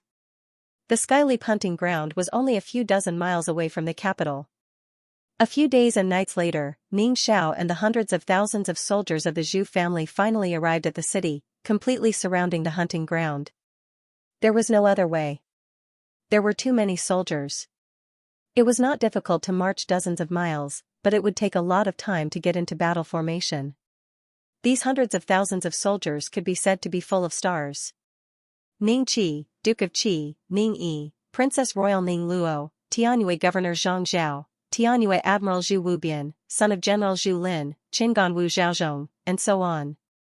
Who was the commander of these hundreds of thousands of soldiers? Ning Yu, the Privy Commissioner of the State of Yu, was the former Grand Chancellor of the State of Yu. He was Ning Yuanqian's uncle. The three royal uncles were Ning Qi, Ning Gang, and Ning Yu. The first two were imprisoned because they supported Ning Yuanxian and Ning Jing. Only Ning Yu was still standing. He was almost always in line with the Zhu family. Of course, it was not because he was loyal to the Zhu family, but because he relied on whoever was more powerful. After the incident in Shenlang, the Secretariat of the State of Yu and the Privy Council were almost completely purged. They could not find anyone to be the Privy Commissioner in such a short time. Ning Yu's status was high enough and he was experienced enough, so they pushed him to the position. Of course, Ning Yu as the commander did not speak most of the time. The real commander was the Zhu family. Eunuch Nian, king of Ningxiao's confidant, said, "This battle is actually just a game. His Majesty's wisdom is unparalleled. The Shenlang army was tricked and infected with a serious disease. Less than half of the 20,000 soldiers are gone. Our 400,000 soldiers against the 10,000 Shenlang army is a piece of cake." Almost no one responded to this. Eunuch Nian said, "Duke of Qi, what do you think?" Yanni could not help but frown. "You are only a eunuch. There are several dukes here. What right do you have to ask such a direct question?" However, this eunuch Nian had always been a citizen of Niao Jueqing. 2 years ago, he followed Ning Xiao into the palace and became a eunuch. Therefore, he did not follow the rules. Moreover, he could be considered an imperial envoy. He was asking, the Zhong family has already surrendered to the Shenlang. Do you, Ning Qi, have any other ideas? When Ning Qi found out about this, he was incomparably furious. Ning Xiao was too vicious and had no bottom line. In order to let the Shenlang army be infected with the disease, in order to make him a huge burden, he actually sacrificed the entire Zhong family and 80,000 soldiers. How could such a person be a ruler? He was simply the king of insanity. After hearing Eunuch Nian's question, Ning Qi directly said, "It's just a battle with all our strength." Good, good. Eunuch Nian said, "His Majesty said that the Shenlang army has been infected with the disease and suffered heavy losses. They are no longer able to fight. However, even a lion and tiger will fight a rabbit with all their strength. This battle not only represents the irreconcilable enmity between the state of Yu and the rebel Shenlang, but it also represents the great Yan Empire. We must settle this with one battle." The generals present did not respond. Only Ning Yi and Ning Luo bowed and said, "As your Majesty commands." Shenlang stood on top of the fort's walls and looked at the densely packed and boundless army outside. This was a super grand scene. In terms of the human army, this was probably the largest number of enemies that Shenlang had ever faced. An army of nearly 400,000 soldiers stretched for dozens of miles and surrounded the 30,000 Mu Tianyu hunting ground. This place was dozens of miles away from the capital, but the gap in between was almost completely covered by the army. "Your Majesty, are we really not going to defend the West Barracks?" Zhong Yao asked. "Under your Majesty's treatment, most of our 80,000 soldiers survived. Although they are still very weak, they do not lack the will to fight." Shenlang shook his head and said, "It's better to not defend the West Barracks. In everyone's eyes, the West Barracks is already a land of death. There are corpses everywhere. If you defend it, the enemy will attack. If you don't defend it, the enemy will not dare to attack." Tianyu hunting ground was really too big. It was nearly 20 square kilometers. There were no city walls, only walls made of wood. It was indeed somewhat vulnerable. Moreover, this wall was more than 30 miles in circumference. Shenlang only had 20,000 soldiers, but they had to defend 30 miles of wall. This meant that there was only one person per meter. Because of Shenlang's life-saving grace, the 80,000 soldiers under Zhong Yao were naturally willing to die for him. However, most of them had just recovered from a major illness and were still very weak. Moreover, the illness was contagious, so they were still isolated from Shenlang's army. Therefore, in this battle, Zhong Yao's 80,000 soldiers could not play a role. To put it bluntly, they were indeed Shenlang's burden. Zhong Yao said, "Then please allow the descendants of my Zhu clan to fight for His Majesty. Even I am willing to become a pawn by His Majesty's side." Shenlang said, "Then I will have to trouble you." Actually, Shenlang was very embarrassed when facing Zhong Yao. That night, Xianxia let out that strange scream and even said that he was the white impermanence who sullied her innocence. Actually, Shenlang did not really sully Xianxia at that time. Moreover, he was extremely thick-skinned. Even after such a thing happened, he could still face Zhong Yao calmly. The reason why he was embarrassed was because of Zhong Yao's attitude. Zhong Yao always had the attitude that he wanted to make Xianxia his slave. However, the current Shenlang really did not want to marry anyone, unless there was a huge benefit. The next day, dawn, everyone could clearly see that the western wall of the Tianyu hunting ground was completely empty. There was not a single soldier defending it. On the east barracks side, there were only 10,000 soldiers defending the 15 miles of wall. Zhang Zhao, Zhu Yong, and the others were shocked. What the hell was Shenlang doing? Was he crazy? There were only 20,000 soldiers in total, so why did only 10,000 appear? Could it be that 10,000 people really died because of the plague? Zhang Zhao and Zhu Yong did not believe it at all. Even Ning Yi and Wu Zhaozhong did not believe it. However, Shenlang only sent 10,000 people to face an army of nearly 400,000. How crazy was that? Then should we attack the west barracks? Wu Zhaozhong asked.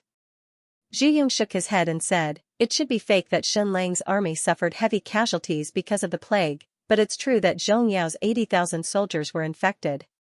That's why Shenlang completely isolated the east and west barracks. Moreover, the east and west barracks are independent entities. Even if we attack the west barracks, there won't be much objection. That's why we focus on attacking Shenlang's east barracks. The Central Army's high platform was about 4 miles away from the Shenlang barracks. It was a full 30 meters high. Standing on the high platform, Zhu Yong could clearly see Shenlang's deployment of defenses with binoculars. Shenlang's defense line was simply too weak. The walls made of wood were less than 3 meters high. Furthermore, they were especially thin and could not withstand any impact. Although there was a platform on the walls, it could not hold any heavy weapons. As a result, Shenlang had to make a big hole in the walls and then place the cannons on the ground. This is probably the battle with the greatest disparity in history. Only Shenlang can do something like this. Zhu Yong said, using 10,000 people to fight against 400,000? Just thinking about it makes me shudder.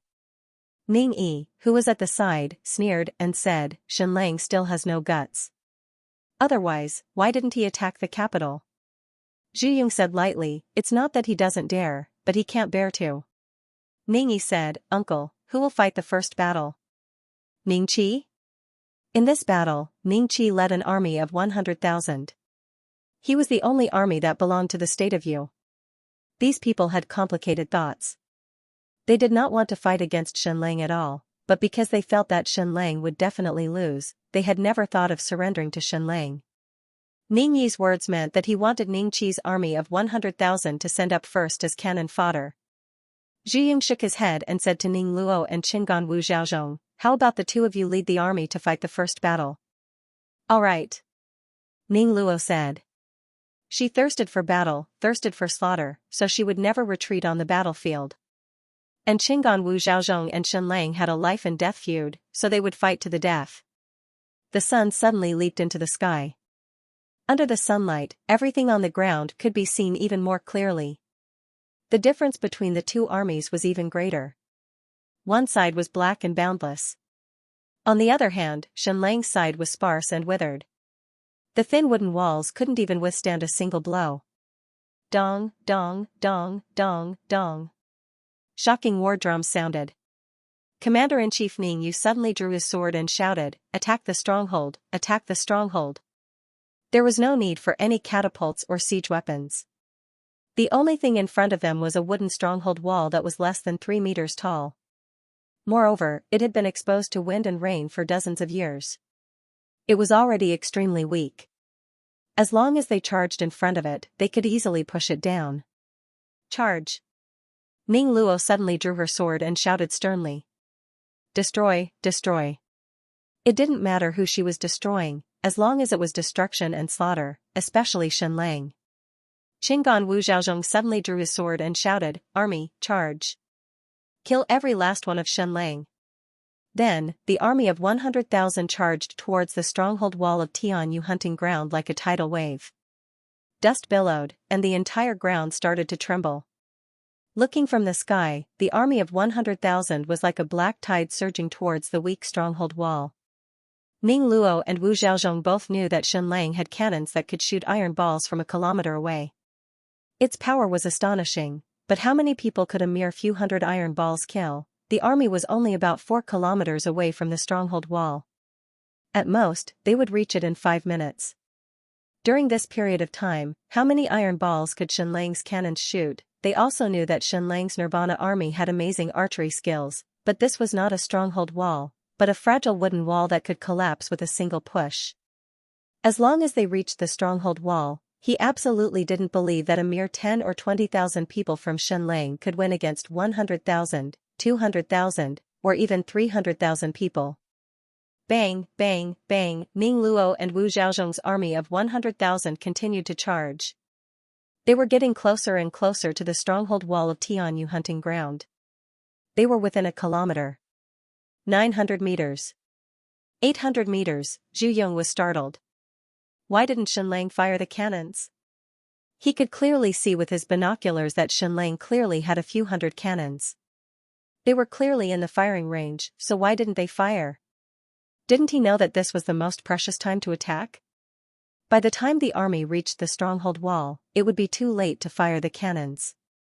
Zhu Yong immediately felt that something was wrong and immediately ordered, State Duke Qi, State Duke Yi, lead your army of 100,000 and attack. Everyone was startled. Sieging a stronghold was usually done by one army at a time.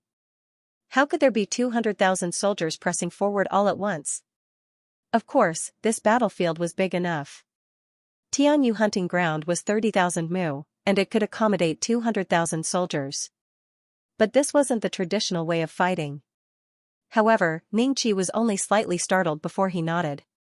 Ning Qi drew his sword and shouted, "Army, attack!" Ning Yi drew his sword and roared crazily, "Army, attack! Kill all the traitors of Shenlang! Kill them all!" Then, another 100,000 soldiers charged forward crazily. The scene in that instant was really like the great migration of animals in Africa. Within a range of 10 miles and 3 to 4 miles in width, there were densely packed charging armies. Everyone felt that something was wrong. Because the army at the front had already charged within 500 meters, but Shenlang still hadn't opened fire. They had completely entered the killing range of the cannons, so why wasn't he opening fire? Charge! Charge, charge! The 200,000 soldiers almost covered the entire ground, and the original color couldn't be seen at all.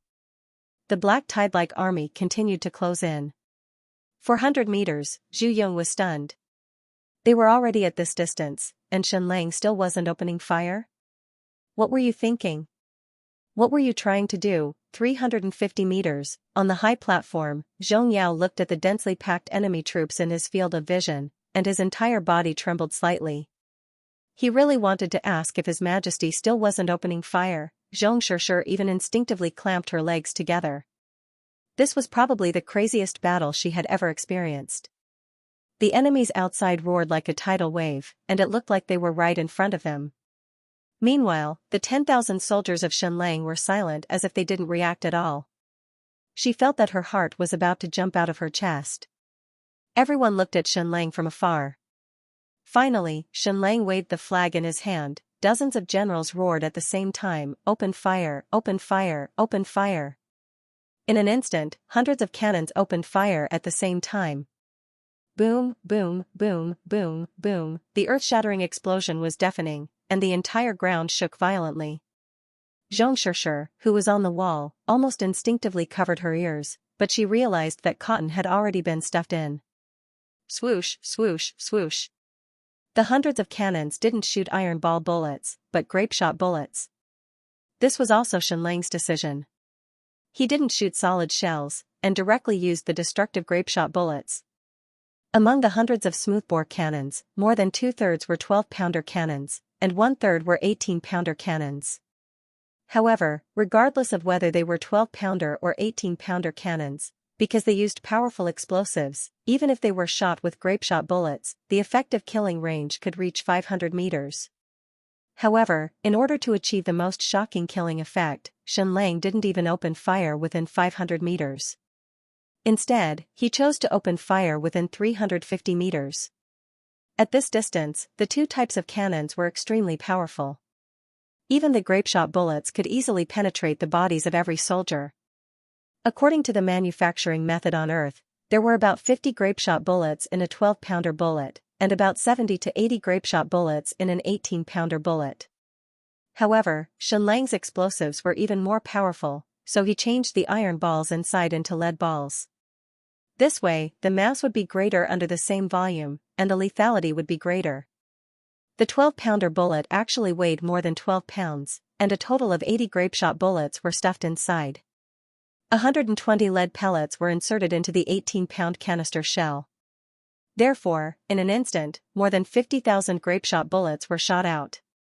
It was really like a steel storm that sprayed out crazily. The soldiers charging at the front felt their vision blur, and then a dense rainstorm smashed down.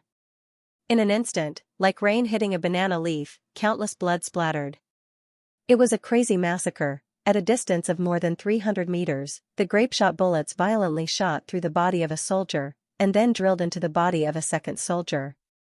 Almost in an instant, the enemy fell in droves. Zhu Yong, who was on the high platform in the middle of the army, saw everything clearly with his binoculars. As Xianxia's cannons opened fire, countless pieces of steel rained down. Then, like waves crashing into a reef, his army instantly shattered into countless pieces. How many people died in this wave? More than 1,000. Isn't this a little too shocking? Ning Luo and Wu Zhaozhong were stunned, and then suddenly shouted, "Continue to charge, continue to charge." Then, the countless soldiers paused for a moment, and then continued to charge crazily. Although Xianxia's grapeshot bullets were shocking, the first round of bombardment only killed 1,000 people. For an army of 200,000, this was almost an insignificant number. Charge, charge, charge. As long as they charged in front of the wall, it would be victory. However, just 10 seconds later.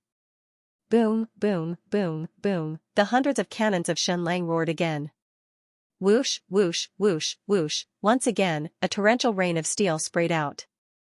Another crazy massacre, but this time, the distance was even closer. 50,000 cannons slaughtered nearly 2,000 people. The enemy was really too densely packed. Moreover, the firing speed of Xianxia's cannons was too fast. Because it was made of high-quality steel, there was no need to worry about the barrel exploding, nor did it need to cool down. It used the best gunpowder, and when it exploded, there was almost no residue left. Even the oilcloth wrapped around the gunpowder was completely burned, so there was no need to clean the barrel. After firing, the inside of the barrel was wiped as quickly as possible, the gunpowder was stuffed, the grapeshot bullets were stuffed, and the whole process was smooth like flowing water. It could even be faster.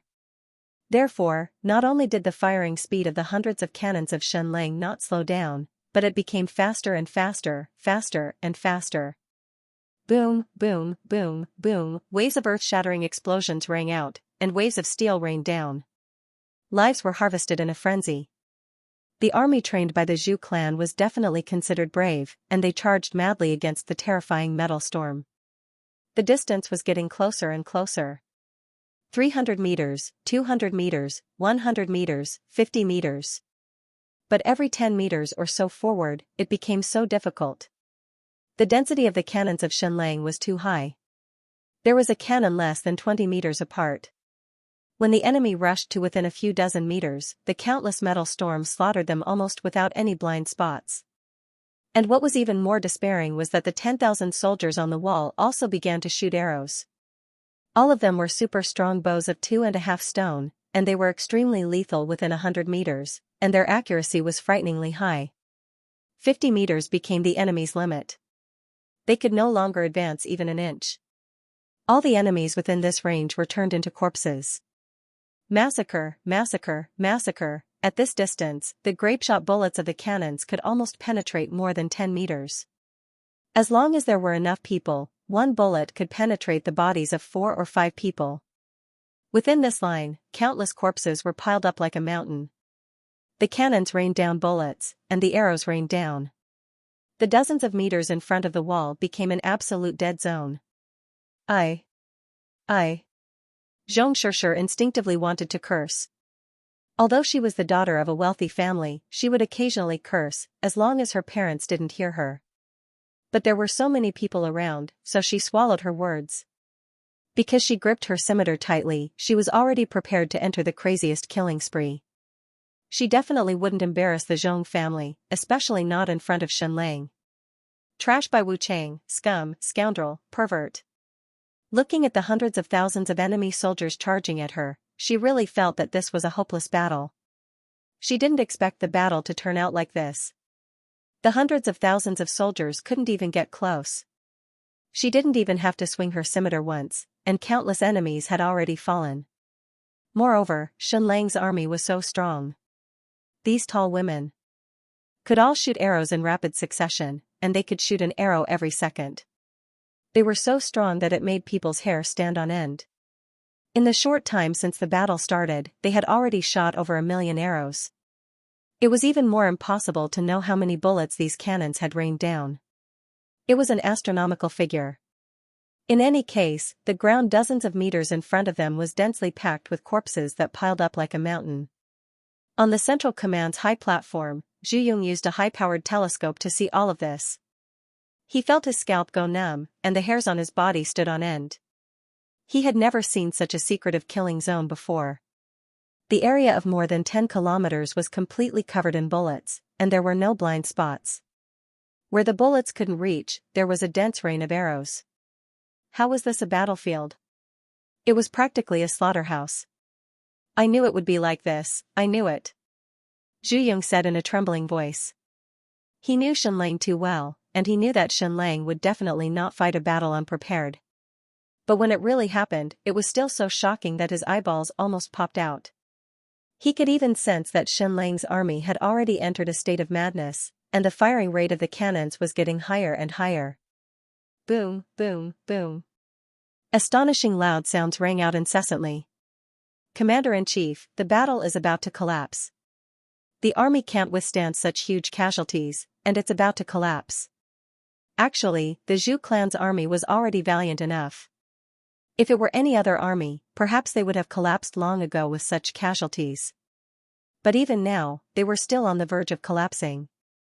Zhu Yong gritted his teeth and said, I thought we would have to fight for a few days and nights, but I didn't expect that in less than 2 hours, they would collapse. Then, he suddenly ordered, Zhang Zhao, your 100,000 strong army will press forward as well. Tianyue military governor Zhang Zhao roared, yes, sir. Then, he suddenly drew his sword and roared, charge.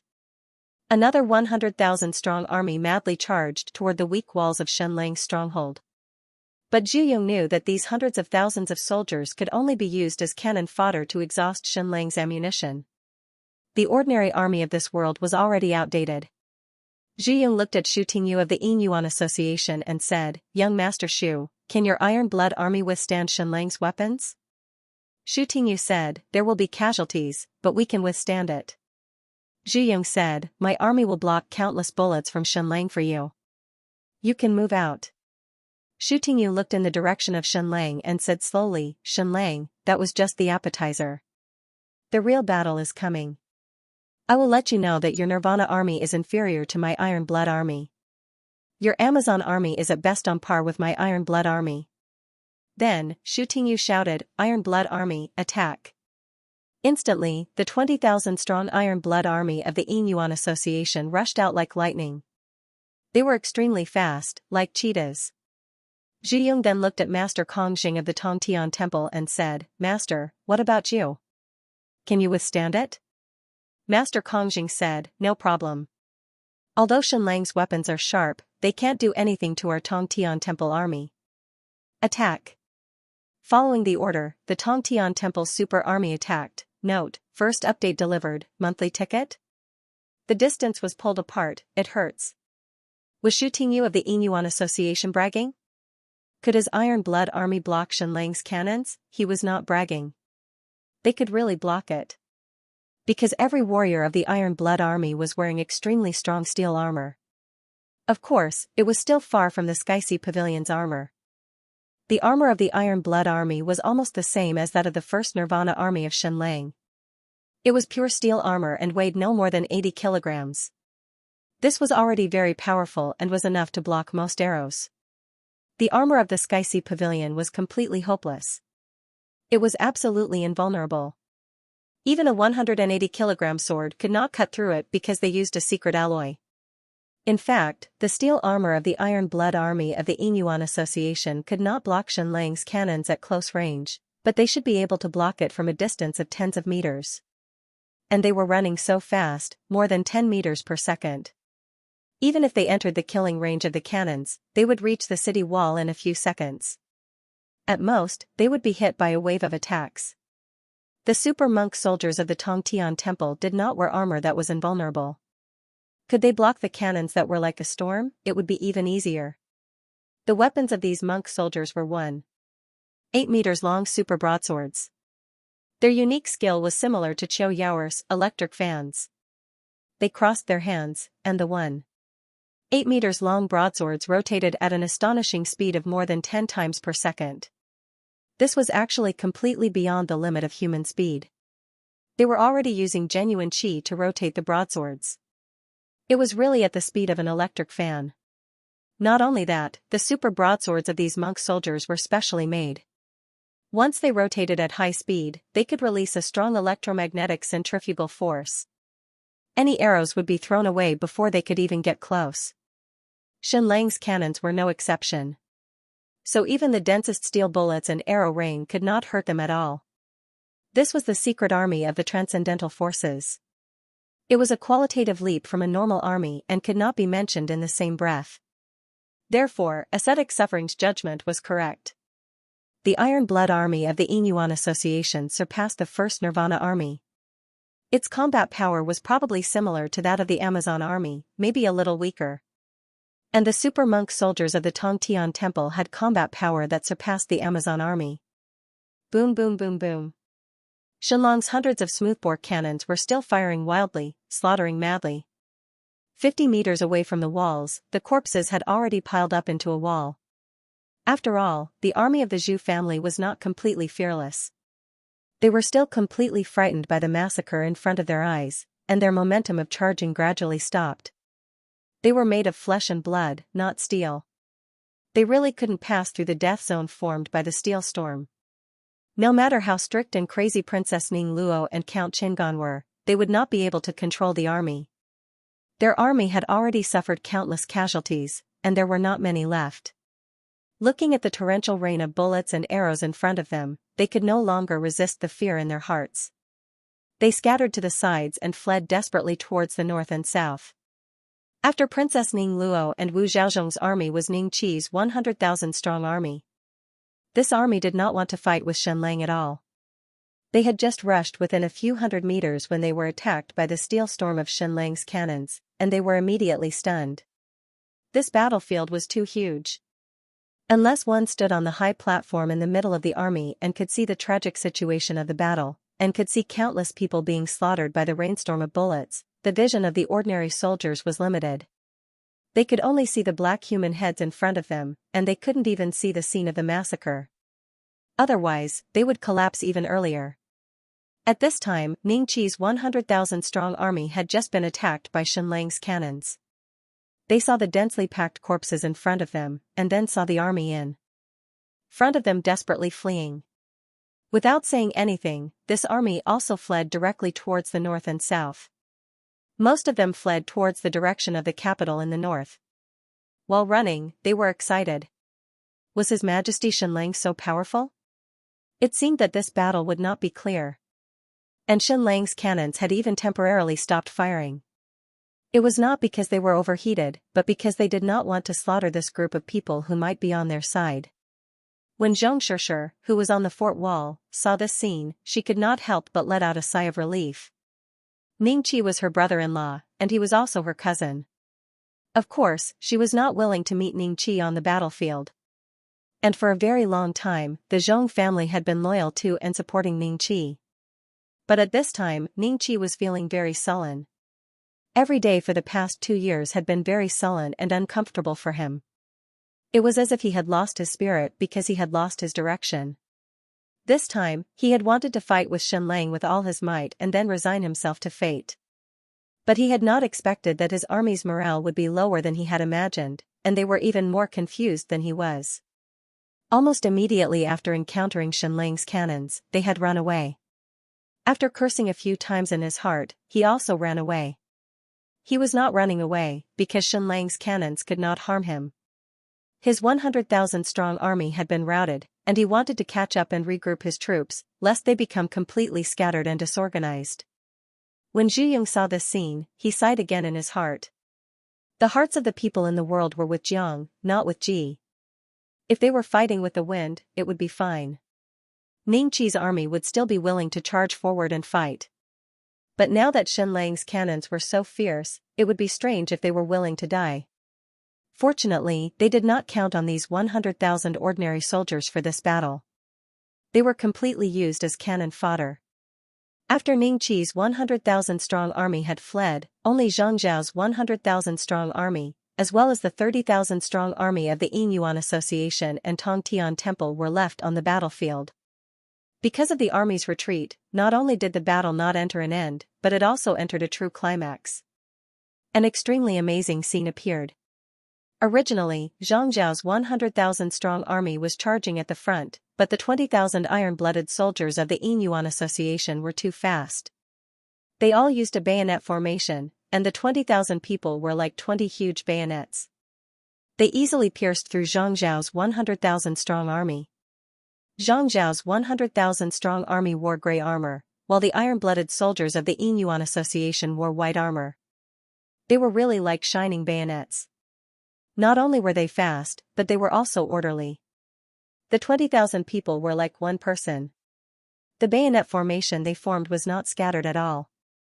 It was even more orderly than a large-scale gymnastics team in a certain country. At the beginning, they were very fast, running at a speed of 10 meters per second. However, after charging into Zhang Zhao's army, their speed immediately slowed down. This was because they had to hide in Zhang Zhao's army. Therefore, Zhang Zhao's 100,000-strong army seemed strange. As they ran, they looked at the iron-blooded soldiers of the Yinyuan Association. They felt that it was infuriating to compare oneself with others. Was there such an elite army in this world?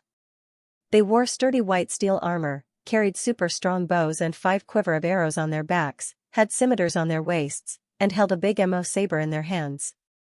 How much weight were they carrying? If it were any other army, they would not be able to walk, but they could still run like lightning. As long as they were within 300 meters, the 20,000 iron-blooded soldiers of the Yinyuan Association could enter shooting mode. They ran while shooting arrows. Once they reached the bottom of the walls, the enemy would be finished. The mo saber in their hands could easily chop the wooden walls into pieces. When Zhang Zhao saw this army, he couldn't help but sigh in his heart. When the armies of transcendental forces appeared, the era of ordinary armies was over. Even Xianxia's Nirvana army was not as strong as this iron-blooded army of the Yinyuan Association. Xu Tingyu, who was on the Central Army's high platform, heaved a long sigh of relief. She said to Zhu Yong, "Governor Zhu, there's no need to use a butcher's knife to kill a chicken. Lord Zhu Hongshua's Blood Soul army doesn't need to be mobilized. My iron-blooded army alone is enough to exterminate Xianxia. In today's battle, my iron-blooded army will completely avenge our humiliation." The reason why the iron-blooded army was annihilated in the Battle of Raging Tide City wasn't because we weren't strong enough. It was all because of the venomous insects of Stupa Mountain. One couldn't blame Xu Tingyu for being so confident. The iron-blooded army was indeed very strong. According to the current situation, the performance of the iron-blooded army would soon begin. When they entered 300 meters, the iron-blooded army would counterattack. When they reached the bottom of the walls, the iron-blooded army would win. Xu Tingyu smiled and said, "Grandmaster Kongjing, there's probably no need to mobilize your 10,000 monk soldiers from the Tongtian Temple. Your army is even stronger. There's no need to flatter Xianxia. No wonder Lord Zhu Hongxue didn't even come to the battlefield. He already knew the result." Zhu Yong just smiled and didn't say anything. The rhythm of the entire battlefield seemed to slow down. It was as if they were waiting for Ningqi's 100,000 soldiers to quickly flee so that they wouldn't be a hindrance. Xianxia's 100,000 soldiers were no longer disorderly. Instead, they formed a formation and advanced slowly and orderly. This was because he knew that the mission had changed. Attacking Xianlang didn't require their ordinary army anymore. The only mission of these 100,000 soldiers was to hide the iron-blooded army of the Inyuan Association. Xianlang's cannons had also completely stopped firing. They quietly watched the enemy's 100,000 soldiers nearing in an orderly manner. 2,000 meters, the flag on the high platform was waving, telling everyone the enemy's distance. Xianlang gazed at the enemy's 130,000 soldiers. They were really orderly, like a square. It was completely different from the crazy charge just now. Zhong Shishir pulled out her saber again and looked at her brother beside her. It should be our turn to fight this time. Although Xianlang's cannons were powerful, they couldn't do anything to the troops of the Inyuan Association and the Tongtian Temple. Pung, pung, pung, pung, the 100,000 soldiers, more than a dozen square formations, marched in an orderly manner. It was like a giant drum in the world, making orderly sounds. The red wine in front of Xianlang also surged. 1,900 meters. The flag bearers waved. The cannoneers pushed the distance scale in front of them. They couldn't see the enemy's full appearance and could only fire according to orders. 1,800 meters, 1,700 meters, they could fire at this distance. The rifled howitzers could totally hit this distance. However, Xianlang still didn't say anything. He wanted the enemy to get closer. Furthermore, the 100 rifled howitzers were already loaded. The set distance was about 1,500 meters. The howitzers could be set at a set distance. If they wanted to hit further, they would increase the amount of gunpowder. If they wanted to hit closer, they would reduce the amount of gunpowder. 1,600 meters, 1,500 meters. The enemy officially entered the attack range. Xianlang suddenly waved his hand. Immediately, more than a dozen flag bearers on the high platform danced wildly. His Majesty's order, fire! Fire! Fire! Then, the 100 rifled howitzers that had never fired before opened fire. Boom, boom, boom, boom, swoosh, swoosh, swoosh, swoosh, 100 grenades whizzed out at an unprecedented speed. They were really like lightning, almost drawing a straight line in the air, tearing the air apart and making a series of ear-piercing sounds. In just 3 seconds, these shells appeared above the enemy and smashed down. Then, an earth-shattering scene happened. Boom, boom, boom, boom, a crazy explosion, and hundreds of flames bloomed. The deafening sound was truly deafening. The enemy's formation was like a square, and it was very spectacular. But now, it was torn apart alive. Countless enemies did not even know what had happened before they were blasted into smithereens. Not even a complete body could be found. This was already a blessing. What was even worse were those who were directly blown away. Broken limbs flew everywhere, and they could only watch as their hands and legs disappeared.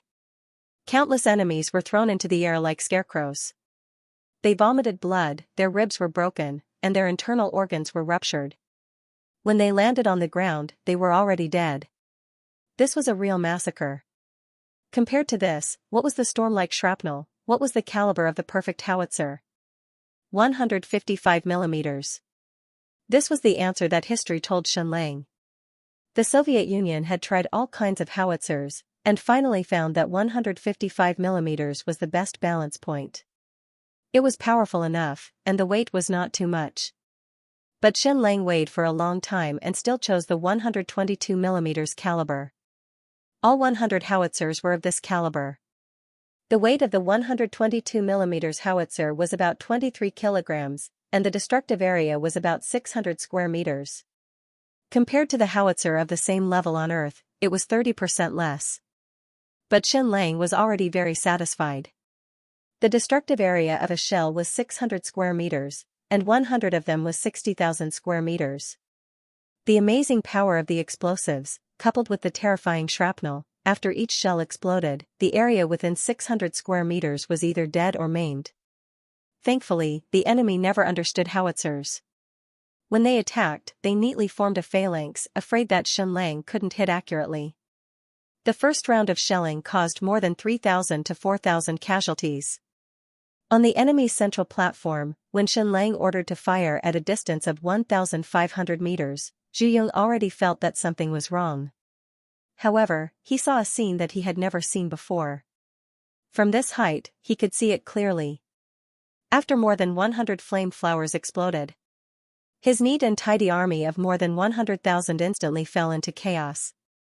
The entire world seemed to be left with only the sound of the explosion. After the flames dissipated, the entire army directly had more than 100 large holes, and countless mutilated corpses. Xu Tingyu's scalp was numb.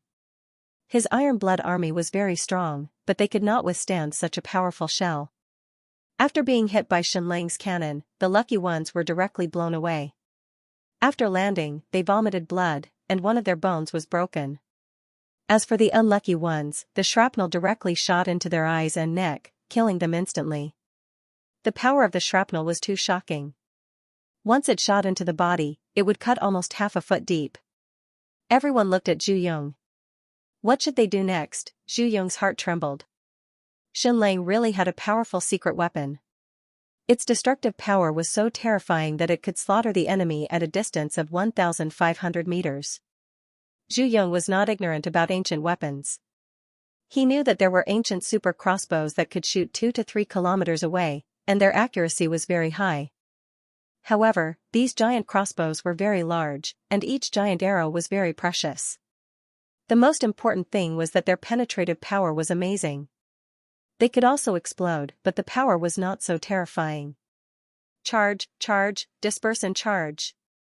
Zhu Yong ordered loudly. Even without his order, Zhang Zhao's army of 100,000 had already dispersed, and so did the Iron Blood army of the Yinyuan Association.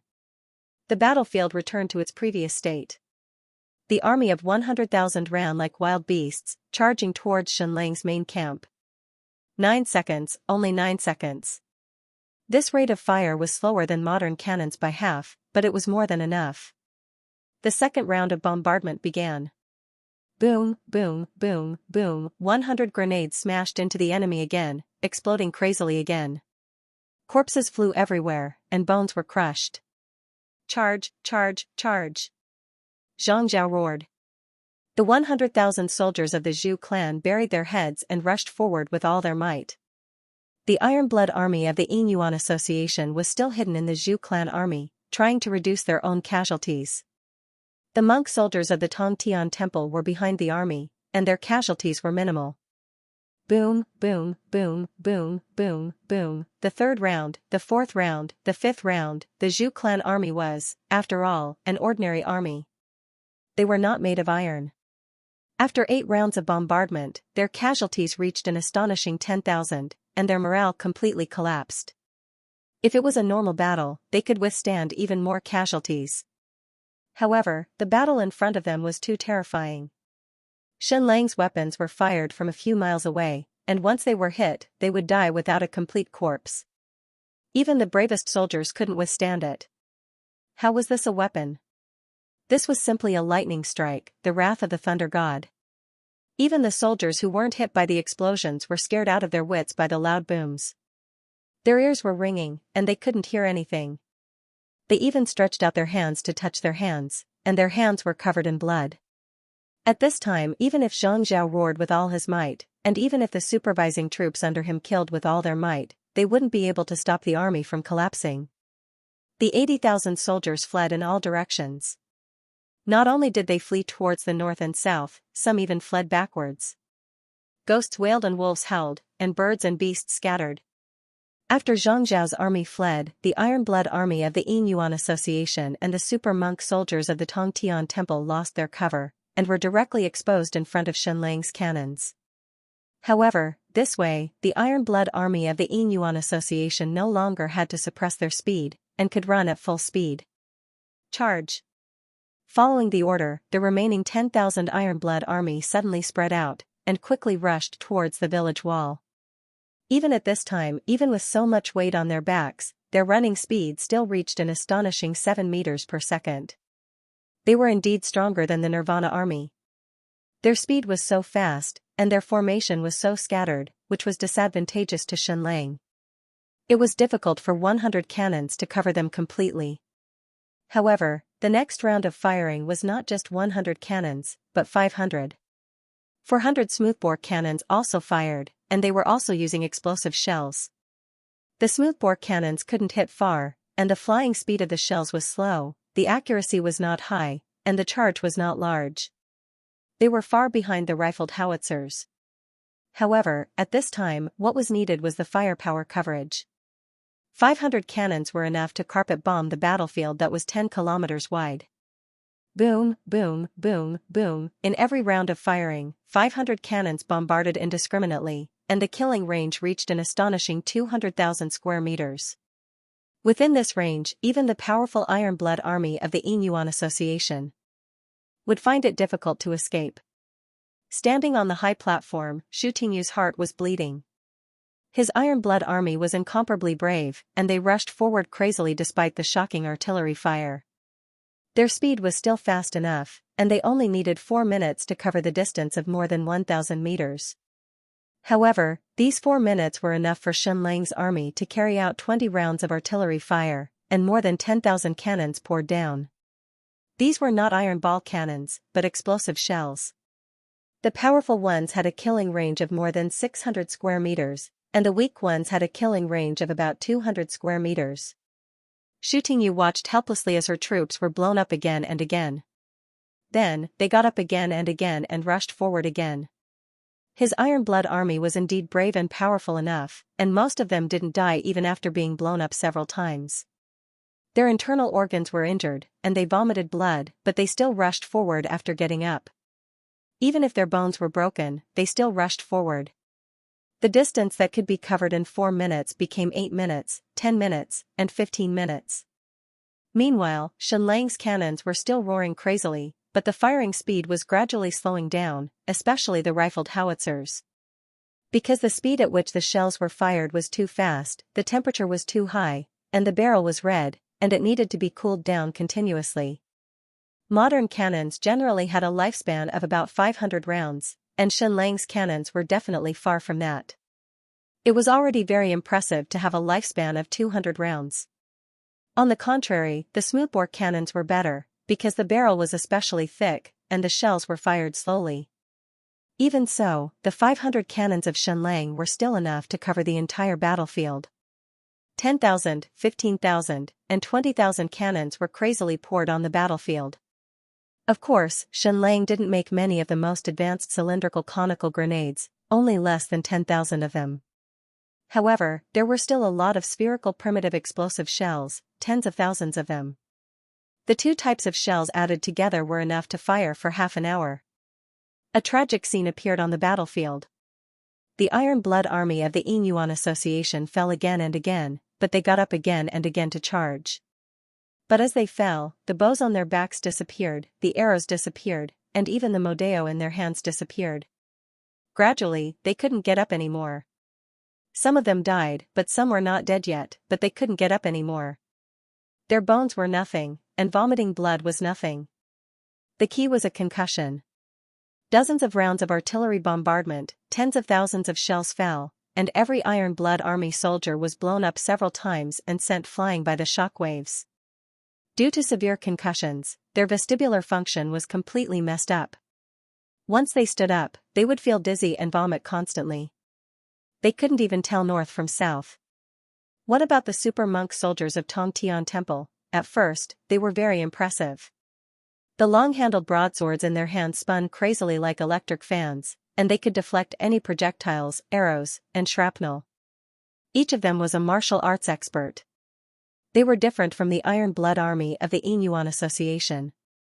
They belonged to the martial arts army. However, what they had to face was not the projectiles and arrows, but the shocking shock waves of the explosion. This group of people was still very strong. Even if they were directly blown away, the long-handled broadswords in their hands were still spinning crazily, and they could still block countless shrapnel. But when the grenade exploded, the shrapnel didn't just shoot in one direction, but 360 degrees with no blind spots. The super monk soldiers of Tongtian Temple could block the front, but could they block the back, the left, and the right? To a certain extent, their defense was far inferior to the Iron Blood army of the Inyuan Association. They didn't have armor. It was not that they couldn't wear it, but the monks of Tongtian Temple were after all, and it was not suitable for them to wear armor. Therefore, they all wore cloth cannons. At most, they wore a layer of chainmail inside, but they didn't cover their whole body. Unlike the Blood Soul army of Xianxia Pavilion, their whole body was wrapped in a secret alloy armor that was invulnerable, and even their eyes were protected by transparent crystals. These monk soldiers were very strong in martial arts, but they couldn't reach the level of using internal force to deflect the shrapnel. Therefore, without armor, they were tragic. Often, they could see an extremely unexpected scene. On one side, they were extremely powerful, and when their internal force was strong, they could even use the 1,000-kilogram fall. Like a pine tree growing on the ground, even if a bomb exploded not far away, they wouldn't move at all. However, accidentally, a shrapnel flew over, and directly cut their necks in half, and they fell to the ground and died. Moreover, any martial art practitioner who used internal force had a weakness. Once their internal force was used up, it would be a tragedy. Therefore, Shu Tingyu of the Inyuan Association's heart was bleeding, and Master Kongjing of Tongtian Temple's heart was bleeding. After a certain critical point, his 10,000 super monk soldiers started to die in large numbers. Even before they died, they were still strong, powerful, and skilled in martial arts. The long-handled broadswords in their hands were still dazzling. If they met an enemy on the battlefield, it was guaranteed that they wouldn't be a match for them. The electric fan made up of 10,000 long-handled broadswords was simply a killing formation, and any enemy would be crushed into pieces. However, there were no enemies in front of them, because they couldn't reach the enemies at all. When more than half of the super monk soldiers were dead, they were still 600 meters away from the Shenlong's camp. And for the last 600 meters, they almost had to crawl over. The artillery fire was too dense, and even the powerful monk soldiers would have a concussion. Elder Kongjing looked at this scene in pain and trembled. Governor General Zhu Yong, is the Xianxia Pavilion's Blood Soul army not here yet? Zhu Yong said, the Blood Soul army doesn't want to fight with others. Kongjing understood that the Zhu clan wanted to use Shunlang to kill all the monk soldiers of Tongtian Temple. In their eyes, the state of Yu was the Zhu clan's state of Yu, and the Xianxia Pavilion's state of Yu. They couldn't allow others to touch it. Master Kongjing didn't curse. He was already over 70 years old, and he had seen everything. Using the enemy to kill an ally was nothing. Whoosh, whoosh, whoosh, whoosh, whoosh, there was another ear-piercing roar, and another few hundred artillery shells rained down. Boom, boom, boom, boom. There was another earth-shattering explosion. Master Kongjing looked at the scene in front of him in despair. He looked at the sky full of artillery fire. It was like a battlefield from hell. He looked up at the sky and trembled. Your Majesty Jiangli, is this your punishment from the heavens? Back then, Tongtian Temple betrayed you, and now you're using your son to slaughter us. Is the net of heaven long and wide? The scene in front of him was indeed like the wrath of heaven. Originally, Master Kongjing thought that Shenlong's so-called return of the king was a joke. Bringing 20,000 troops to Tianyue City was even more of a joke. But now, he felt reverence. In the sky full of explosions, he could faintly see the domineering aura that Shenlang brought.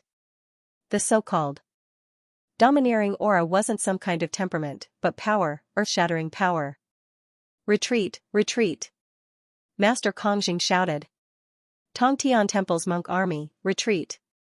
His martial arts were very strong. He had already broken through to the Grandmaster level more than 30 years ago, so his voice was like thunder throughout the entire battlefield.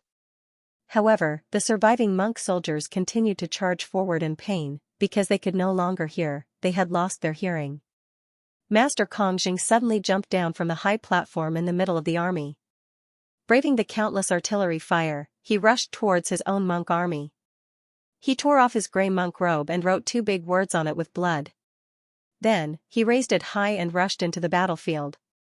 Retreat! Retreat! Boom, boom, boom, another earth-shattering explosion directly blew Master Kongjing away. He was a top expert. When there was an explosion, he knew how to go with the flow of the shockwave to minimize the damage. Soon, he rushed in front of his own army. Half of the time, he was blown all over the sky, but he was almost unharmed. His martial arts were indeed very strong. Retreat, retreat, he raised the monk robe that had the word retreat written on it high, and it was blown up again and again. Again and again, he tore off the monk robes of the corpses on the ground and wrote the word again. Finally, he tried his best to save the last batch of monk soldiers and led them out of the battlefield without looking back. The Tongtian Temple admits defeat in this battle. The Xianxia Pavilion's Blood Soul army is very strong. I'll leave it to you. Zhu Hongxue, aren't you invincible and slaughtered millions? I'll leave it to you to fight this battle. Master Kongjing of the Tongtian Temple could brave the earth-shattering artillery fire to bring his own army away. But Xu Tingyu could not. The dozens of experts around him were desperately shouting, "Retreat, retreat." They were even waving the retreat flag on the high platform in the middle of the army. But it was useless. In the deafening artillery fire, all the Iron Blood army had lost their hearing. The battlefield was covered in smoke and dust. They could not see the high platform in the middle of the army at all. This group of Iron Blood army was still extremely brave and tragically rushed forward, crawling forward. They were all people with zero bloodline. They were even more stupid than the Nirvana army. At this point in the battle, the Zhu's army, the Yinyui army, and the Tongtian Temple army had all lost. Shen Lang looked at Zhu Yong and Xu Tingyu's high platform in the middle of the army. They were more than 2,000 meters away. "Hee, I didn't attack you before. Did you think I couldn't defeat you?" Shen Lang ordered. 50 rifled howitzers, aim at the enemy's high platform. A minute later, 50 122mm howitzers were aimed. Fire! Whoosh whoosh whoosh whoosh, 50 artillery shells whizzed out, drawing an arc in the air and heading into the distance. Zhu Yong and Xu Tingyu could not help but be shocked. This sound did not seem right. When they looked up again, they saw 50 black dots flying towards their heads. Damn, isn't it? They can even hit from so far away. In the next moment, 50 artillery shells smashed into the huge high platform in the middle of the army. Zhu Yong, Xu Tingyu, Ning Yu, and hundreds of others were on this high platform.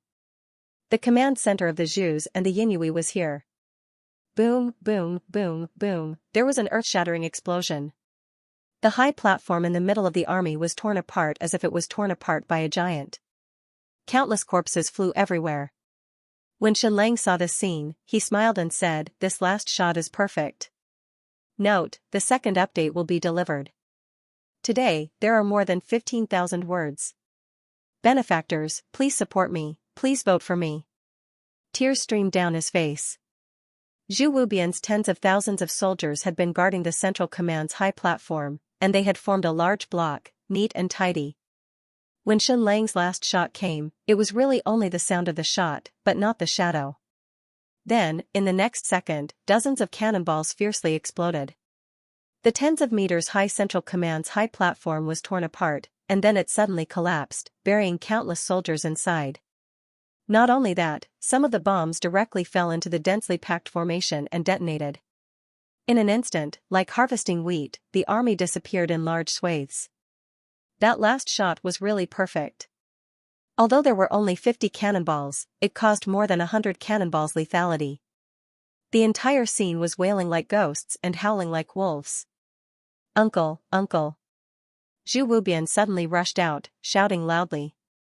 Dozens of warriors moved away, revealing Zhu Yong inside.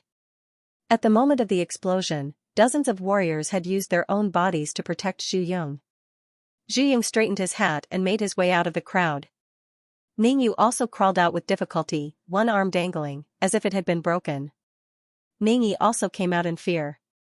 The top of his head was bleeding, but he did not scream, because his head was still in a daze, and his ears were ringing. For a moment, he could not hear or feel anything. Blurg, blurg. He lay on the ground and kept vomiting. Xu Tingyu was also fine. Firstly, his martial arts were very high, and secondly, he had dozens of warriors by his side to protect him. The entire Central Command's high platform had been blown up, leaving only a pile of ruins. Zhu Yong used both his hands and feet to climb to the highest point of the ruins, overlooking the entire battlefield. Zhu Wubian and the Zhu clan's warriors rushed up to protect him, saying, "Uncle, be careful of Shenlang's cannonball." "It won't happen again," Zhu Yong said calmly. Then, he quietly watched everything in front of him. Shenlang's cannons were all new explosives, so the smoke was not thick. More importantly, the dust from the explosion covered an area of more than 10 miles. Gradually, the dust settled, and Zhu Yong could see everything clearly. To be honest, even though he was standing high up just now, he couldn't see anything. He could only hear a series of earth-shattering explosions and balls of flames exploding on the ground. The entire battle lasted for less than 3 hours, especially the second half, which lasted less than an hour. However, the Shenlang had unleashed more than 35,000 artillery shells. Even though the battlefield was 5 kilometers wide and 2 kilometers long, it was still 100 meters wide. However, the real core area was only a mere 3 square kilometers. In other words, an average of 12,000 shells were fired per kilometer. On average, the destructive power of a shell was only about 300 square meters, so 12,000 shells would be 3.6 million square meters. In other words, on average, 1 square meter would be bombed 3 times. How could there be any blind spots? It was a real carpet bombing. Therefore, in less than an hour, Zhu Yong felt almost nothing. His whole body was trembling, as if his whole soul had been baptized by gunfire. He had never seen such a shocking scene before. As for the casualties of the army, they could still be seen clearly when Shenlang used the grapeshot to massacre them at the start. Later on, when they used the howitzers, they couldn't be seen at all. He could only see flames everywhere within a few square kilometers. Occasionally, he could see corpses and broken limbs that had been blown up.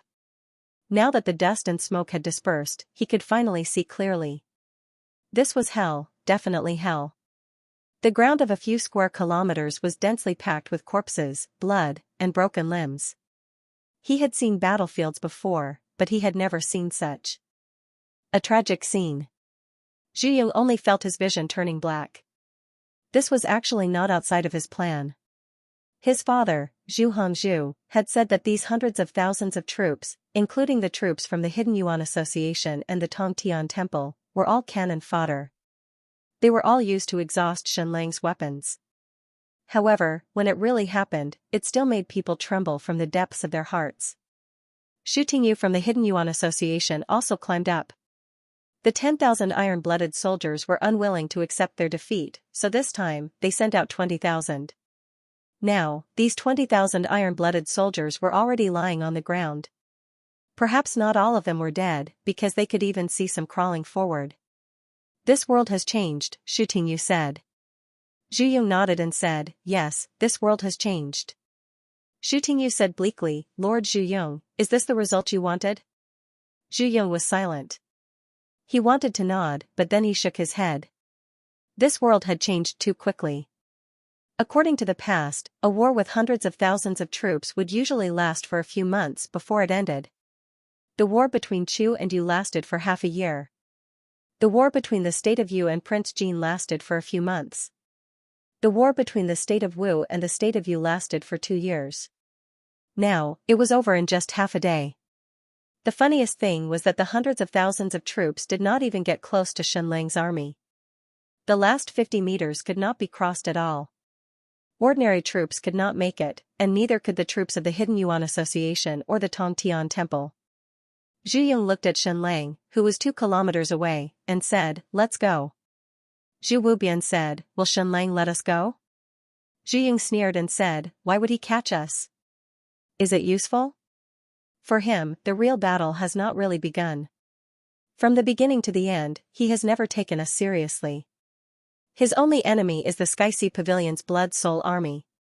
"Retreat," Zhu Yong ordered. Zhu Wubian led tens of thousands of soldiers and escorted Zhu Rong towards the capital city in the north. Xu Tingyu was not satisfied because he knew that many of the iron-blooded soldiers were not dead. They were just injured and fainted. He sent a few hundred warriors to bring back the Iron Blood army who had fainted. However, boom, boom, boom, Shenlang's cannons seemed to have picked a target, and the cannonballs landed directly, blasting dozens of people away.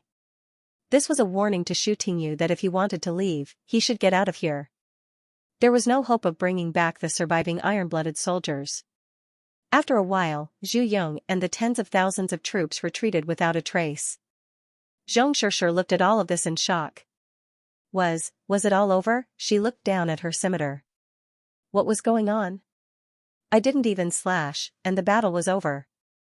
The enemy didn't even reach us. Since when did the war in this world become like this? He couldn't help but look at his elder brother who was beside him. His elder brother was also in a daze, holding a sharp sword in his hand. He pulled out his sword and looked around. Xianxia could not help but walk over and say, "What use do we have if we fight like this in the future?" Crown Prince Zhong did not say anything. He quietly put his sword back into the scabbard. His emotions were even more complicated. The Zhong family had surrendered to Xianlang because they had no other choice. They had been pushed into a corner by the enemy.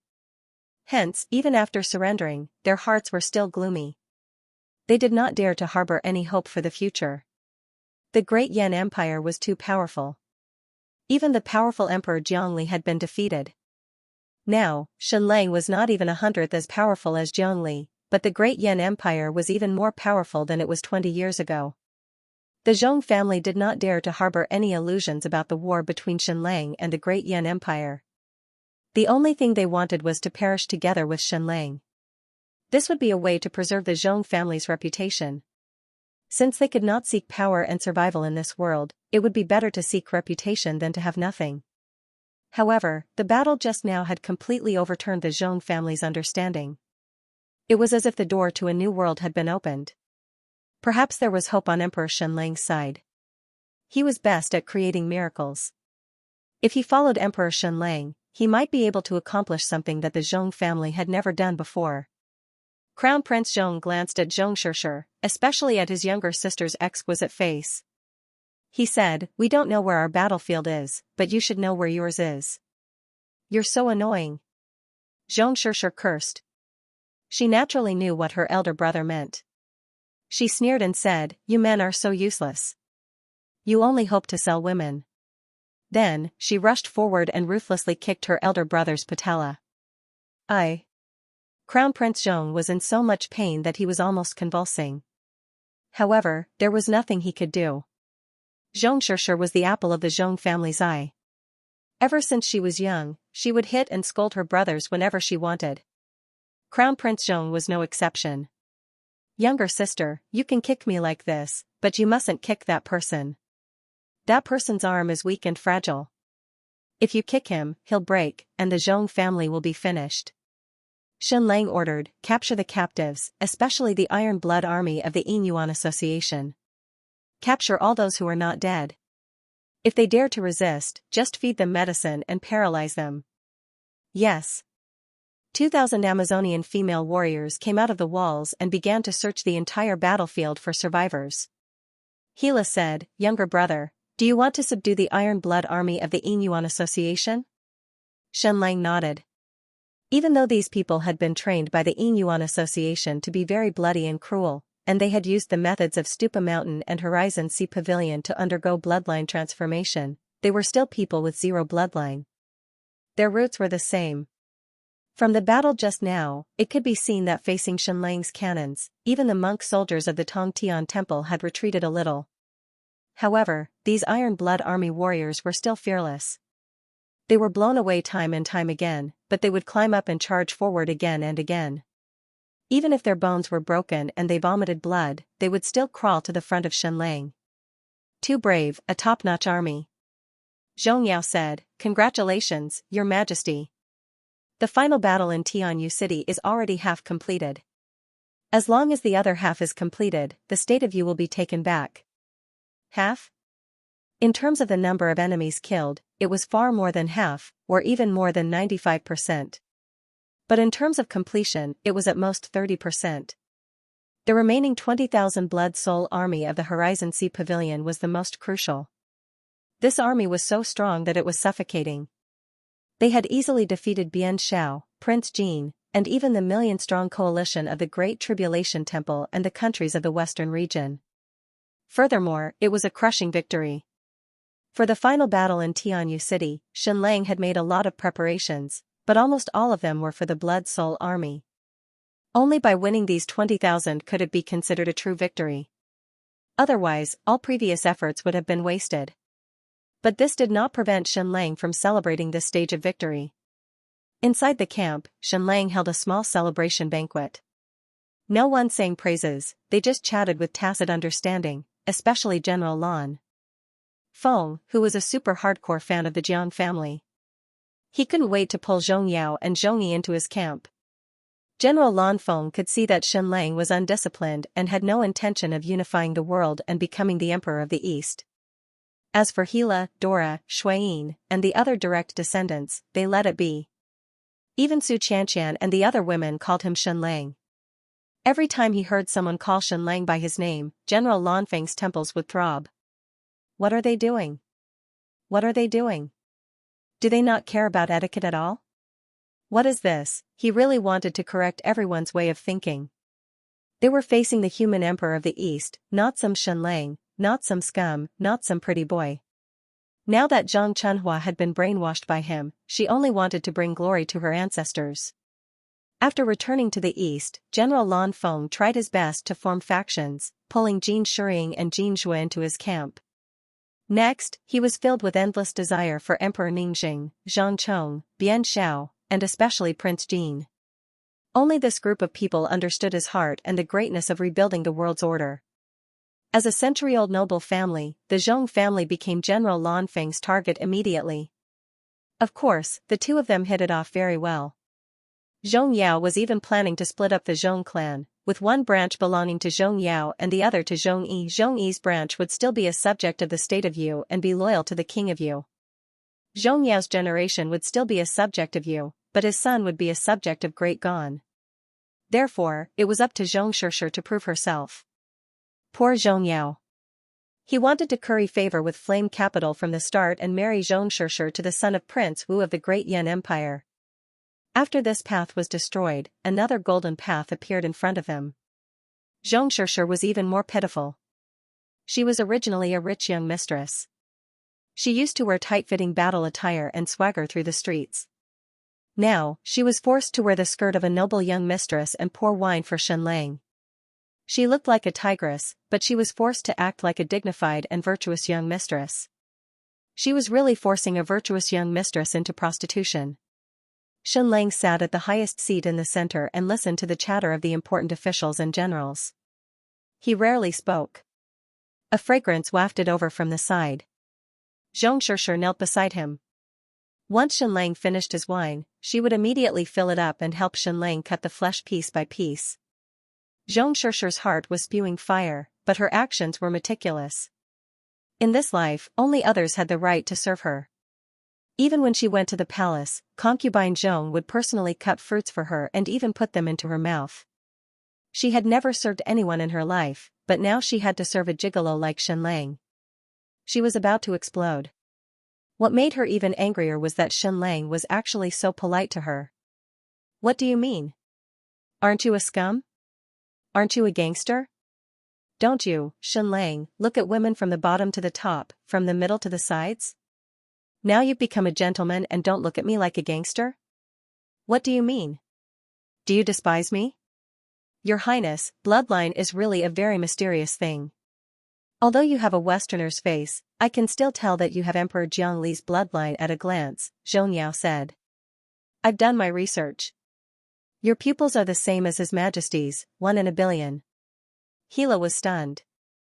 Is this Princess Royal talking to me?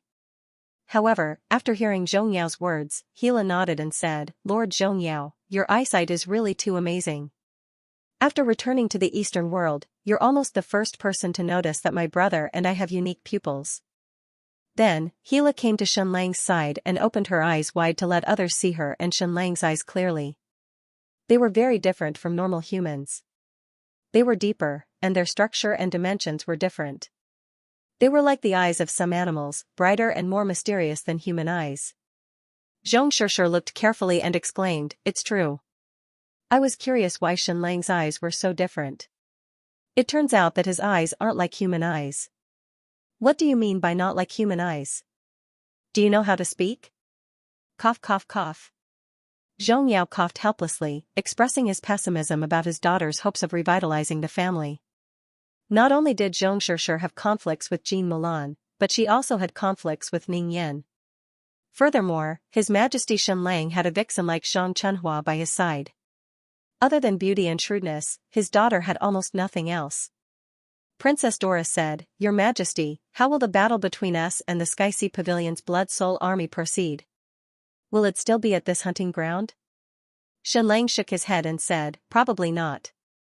The battle between me and Zhu Hongxue will probably be more like a duel between the Western clan." Princess Dora said, "That would be best." Then, Princess Dora wanted to say something but stopped. Shenlang said, "If you have something to say, say it." Princess Dora said, "Your Majesty, ever since the Amazon army pledged loyalty to you, they have received your protection in all aspects. The biggest loss came from the hellfire attack of the Fire God sect. Moreover, you almost risked your life to save us at that time. We are extremely grateful for that. But we are warriors.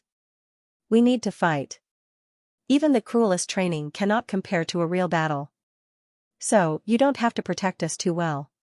We will either die on the battlefield or be transformed on the battlefield."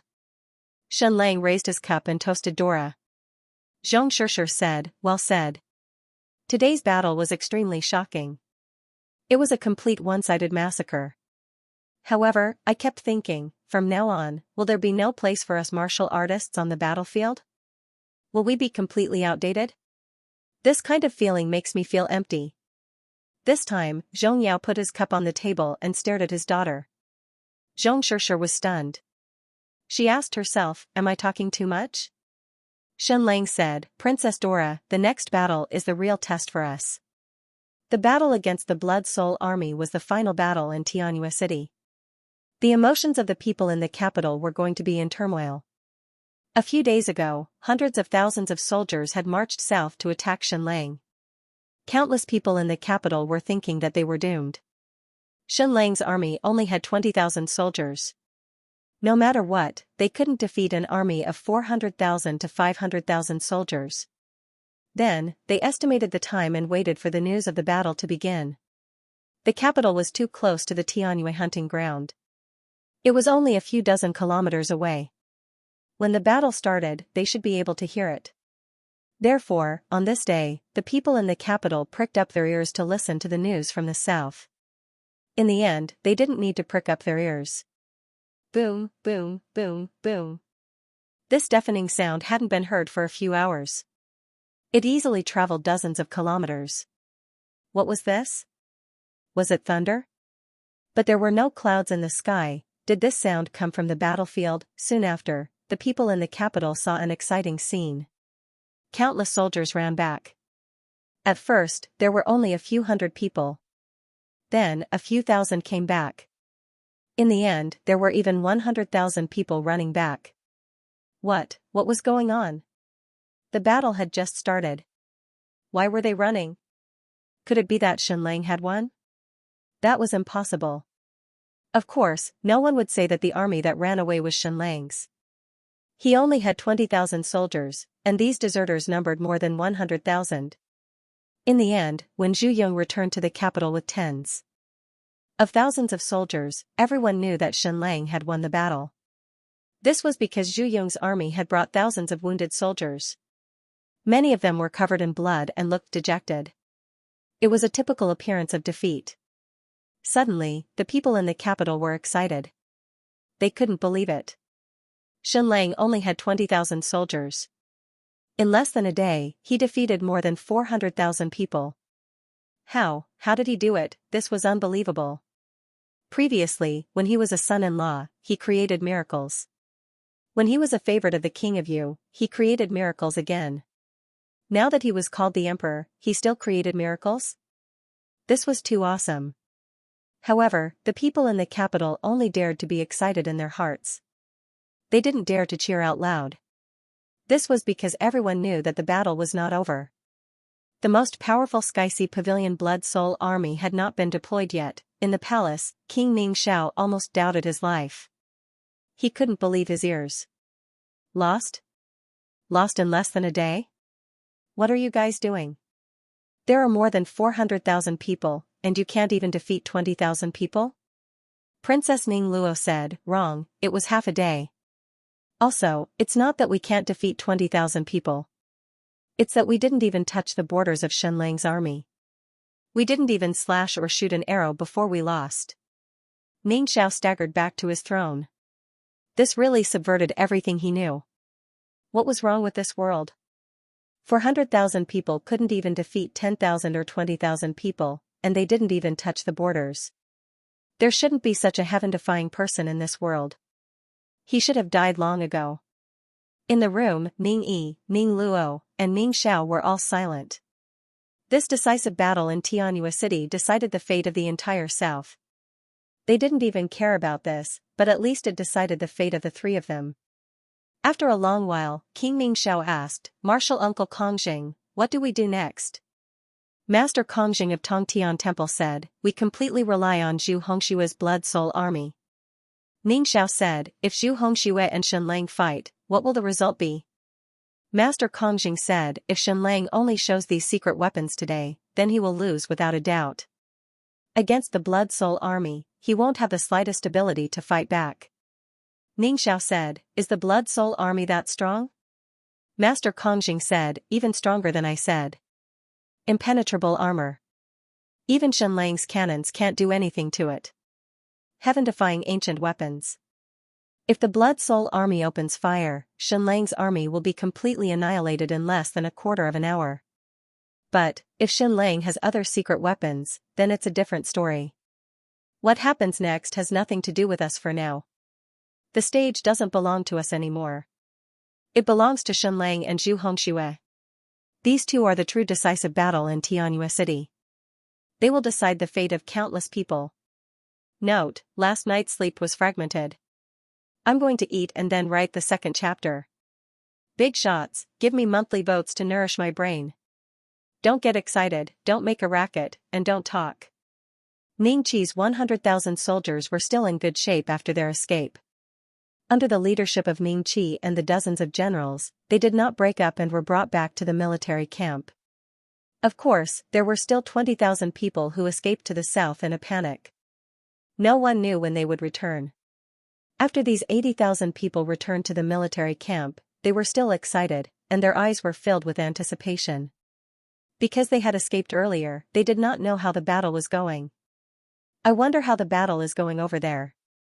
I wonder if the State of Yu's army won or lost. Everyone pricked up their ears to listen to the loud explosions. However, when they returned to the military camp, they realized that the explosions had ended. Everyone could not help but be shocked. Did the loud noise end so quickly? What did that mean? Did His Majesty Shenlang win or lose? However, they soon knew the result because Zhu Yong led the remaining soldiers back to the capital. His Majesty Shenlang had won. Even though no one cheered on their own, they were exchanging excited looks with each other. Ning Qi shouted for them to control their emotions. For the time being, everyone is to return to their barracks. Do not step out. All military drills are to be stopped. With that, Ning Qi hesitated for a moment before leaving the military camp and returning to his public house. However, just as he returned home, a mature and beautiful woman rushed over and asked in a trembling voice, Ning Qi, how was it? How was it? Did Shenlang win? She was concubine Zhong. She was already 50 years old, but she still looked very young. She looked like she was in her 30s and was extraordinarily beautiful. Mother, you should be more patient at this critical moment. You cannot leave the small courtyard. Ning Qi said in a low voice, the situation is more dangerous for us at this time. We must be careful of people who will do something desperate. Concubine Zhong said angrily, I have been patient for a long time. Do you think Ning Xiao will dare to kill me? Concubine Zhong used to be very dangerous because she contradicted Ning Xiao many times in the palace and even scolded him. Ning Qi spent a lot of effort to rescue the shrewish mother from the palace and then locked her in a small courtyard. She was not allowed to go out even half a step, which meant that she was imprisoned. In the past 2 years, Ning Qi had, at least on the surface, obeyed Ning Xiao's orders. Especially when Ning Xiao and Zhongshe were at odds, he stood on Ning Xiao's side and protected his family. Otherwise, with his mother's mouth, she would have stirred up trouble long ago. Look at concubine Bien, she was also imprisoned. Ningqi said, then for my sake, for your grandson's sake, can you say a few words less? No matter what, at this critical moment, you better stay in the courtyard and don't come out. Coward, Xianxia scolded. Then, she asked, has my elder brother and the others surrendered to Shunlang? Ningqi said. Then, he sat in the courtyard in a daze, twirling the teacup in his hand. What are you doing? Concubine Zhong asked. Ningqi said, I'm thinking about where I should go in the future. Zhongfei said, what's there to think about? After Shunlang wins, we have nothing to worry about. Our state of view has always been with the Deqian Empire. Ningqi said, Mother, the most frightening thing in this world is not despair. It's to be filled with hope and then despair, falling from heaven to hell. Zhongfei said, speak human language. Ningqi said, the Xianxia Pavilion's blood-soul army is too powerful. I don't dare to have high hopes for the next battle. Only when I don't have high hopes will I not despair. Zhongfei said, Ningqi, do you know why you can't compare to Ningxing? Why? Ningqi asked. Zhongfei said, you're thinking too much and weighing too much. Look at Ningxing. Once he finds a goal, he moves forward without hesitation. He never thinks about it, nor does he weigh the pros and cons. That's why he's suitable to be the king of you. You can't. Ningqi wanted to say a few words, but he gave up after thinking about it. This woman in front of him could only win when arguing with others. She couldn't lose. Back then, because she couldn't lose in an argument, she and his father were enemies for more than 10 years. They ignored each other. She treated her husband like that, let alone her son. In the palace, Ningxiao entered a hall with a food box in his hand. Seeing his figure, Sufei quickly hid to the side as if she had seen a ghost. She didn't even dare to breathe heavily. Even if she met Ningyi, she wouldn't be so afraid. Although Ningyi said several times that he would make Ning Yuanxian a cuckold and trample on Sufei, he was a coward and was just saying it. However, Ningxiao had no bottom line. Many times, he would do whatever he wanted. Ningxiao came to Ning Yuanxian and said in a low voice, Father, let me tell you a piece of good news. Shunlang won. His 20,000 men won our 400,000 men.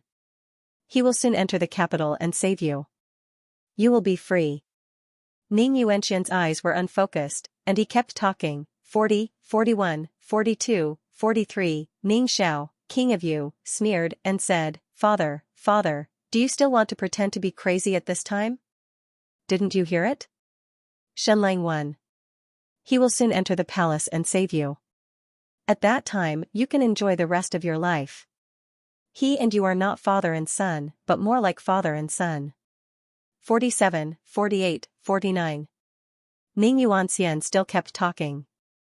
Ningxiao held Ning Yuanxian's face with both hands and looked at his eyes carefully, as if he wanted to see whether he was pretending to be crazy or really stupid. But after a few minutes, he still couldn't find any clue. Let's eat. Ningxiao opened the food box and scooped spoonfuls for Ning Yuanxian. Ning Yuanxian opened his mouth and ate with relish. Sufei, who was beside him, couldn't help but vomit directly. Ningxiao said incredulously, Father, are you really crazy? This is a worm, a disgusting worm. How can you eat it with relish? Delicious, delicious. Ning Yuanxian opened his mouth and giggled. Then he continued to count while chewing, 51, 52, 53, in the manner of the Zhu family. Zhu Hongzhu, Zhu Yong, and Zhu Hongxue were sitting in the study. Zhu Hongxue was still as cold as ice. He basically didn't take the initiative to speak a word. At this time, only the Zhu family relied on him, and he didn't need to rely on the Zhu family at all. Zhu Yong told Zhu Hongxue about today's battle in great detail, especially about the Shunlang cannon. The attack range, the range of the damage, the shrapnel, the explosion, and so on, all the data were very detailed. How was it? Zhu Yong asked. Not worth mentioning. Zhu Hongxue said, all the weapons are not worth mentioning. Zhu Yong organized his words and said, Hongxue, I know that the blood-soul army of Xianxia Pavilion is very powerful. But know yourself and know your enemy, and you will always be victorious. In terms of tactics, you must pay attention to the enemy. Before Zhu Yong finished speaking, Zhu Hongxue stood up and walked outside. Suddenly, Zhu Yong's face turned a little ugly. No matter what, he was still his father. No matter how powerful you, Zhu Hongxue, are, no matter how high your status is, you are still my son. But Zhu Hongxue wasn't pretending to be cool, nor was he putting on airs. He wasn't good at defending himself, but he was used to speaking with facts. The Zhu family manor was outside the city. It was very large, and 20,000 Blood Soul Army soldiers were stationed here. Zhu Hongxue went directly to the drill ground and asked, "These are all Shenlang cannonballs, right?" In front of him, there were more than 10 howitzers, each weighing about 20 kilograms. Of course, it wasn't that the Shenlang cannon was stolen. These were all unexploded cannonballs. This time, the Shenlang fired thousands of howitzers, and there were far more than a dozen duds. But most of the duds were detonated by the cannonballs behind them. The Zhu family's army only obtained these cannonballs with great effort. Each cannonball has a destructive area of 600 square meters, right? Zhu Hongxue asked. Zhu Yong nodded. Zhu Hongxue said, "Come, arrange these 13 cannonballs neatly." Following Zhu Hongxue's order, these 10 cannonballs were all scattered and arranged, each about 15 meters apart. Blood Soul Army, into formation. Following Zhu Hongxue's order, more than 1,000 Blood Soul Army soldiers entered the drill ground in front of them. 1,000 Blood Soul Army soldiers all stood next to the 13 cannonballs. The closest distance was only 1 meter, and the furthest was no more than 15 meters. Detonate! Zhu Hongxue ordered. As soon as these words came out, Zhu Yong's face changed, and Zhu Hongxue's eyes suddenly trembled. Zhu Yong clearly knew the power of the Shenlang cannonballs. Although the destructive area was only 600 square meters, there was a powerful shockwave even at a distance. And now, his father Zhu Hongxue was less than 100 meters away. It was still very dangerous, not to mention these were 13 cannonballs. Zhu Hongxue said, "Grandfather, you can go to the backyard." Zhu Hongxue shook his head, "No need. With you here, what can these cannonballs do?" Then, the aged Zhu Hongxue stood there without moving. Detonate! Zhu Hongxue ordered again. 13 Blood Soul Army soldiers pulled out their big swords, which were burning red, and slashed down at the dead cannonballs. In an instant, the outer shell of the cannonballs was directly cut open. Boom boom boom boom, waves of earth-shattering explosions shook the entire Zhu manor. 13 astonishing flames suddenly burst forth, and countless shrapnel shot out like a torrential rain. The powerful shockwave crazily swept out. Even 1,000 meters away, it was like a hurricane had blown past. This was the Zhu manor. This kind of detonation should have been carried out in the wild, but Zhu Hongxue didn't care. It was clear that all worldly wealth was not worth mentioning in his eyes, even if it was the property of the Zhu family. As for the people in the manor being frightened, he didn't care. They were just a bunch of ants. Of course, none of this was important. What was important was the Blood Soul Army. How shocking was the power of Shenlang's grenades.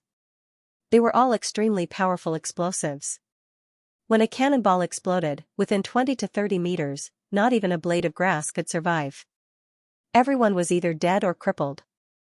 The Iron Blood Army of the Yinyuan Association couldn't withstand it even with such thick armor. The monk soldiers of the Tongtian Temple couldn't withstand it either, and countless of them were killed. And everyone within a few meters of the explosion was directly smashed into pieces. Not even a complete body part could be found. But after the big explosion, a shocking scene appeared. After the flames and smoke dispersed, 1,000 Blood Soul Army soldiers stood in place like nails, neat and tidy. Not only were they unharmed, but even the army formation was not in a mess. There were only a few small scratches on the armor, and it didn't even deform. Zhu Yong and Zhu Hongxue were only 100 meters away from the explosion. Not only could they be swept by the shockwave, but even the shrapnel flew over. However, they didn't feel anything at all. Standing behind Zhu Hongxue was like standing behind a city wall. All the shockwaves dissipated without a trace in front of Zhu Hongxue, and all the shrapnel bounced off. Zhu Yong was completely stunned. He didn't dare to believe this scene. He knew that the Blood Soul Army was very powerful, but he didn't expect it to be this powerful. It was unbelievable. The power of Xianlang's cannonball was so shocking, but even within a meter, the Blood Soul army didn't move at all. Not even a hair was hurt. And how did they do it? It didn't make sense. The Blood Soul army's secret alloy armor was very strong and invulnerable. So the shrapnel of the cannonball couldn't hurt them at all, and the huge explosion shockwave couldn't hurt them at all?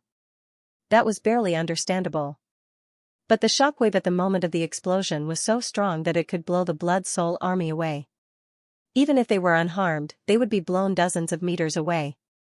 Why didn't any Blood Soul army move, unless when the explosion occurred, the Blood Soul army released a force in the opposite direction at the same time, and the force had to be exactly the same. But this was too unbelievable. In reality, the most rational thing to do was not to do this. Instead, they should be like Grandmaster Kong Jing and go with the flow of the explosion, using force to reduce force. But in order to achieve a shocking visual effect, Zhu Hongxue forced the 1,000 people to remain motionless. Saber! Zhu Hongxue ordered. Immediately, someone handed over an extremely long saber, which weighed more than 180 kilograms, to Zhu Yong. Zhu Yong grabbed the long saber and walked in front of a Blood Soul army soldier. He gathered his strength and slashed down with the long saber, aiming for the chest of the Blood Soul army soldier. Bang! There was a loud sound, and sparks flew everywhere. Zhu Yong's arm went numb, and the long saber shattered into pieces. But there was only a shallow mark on the chest of the Blood Soul army soldier.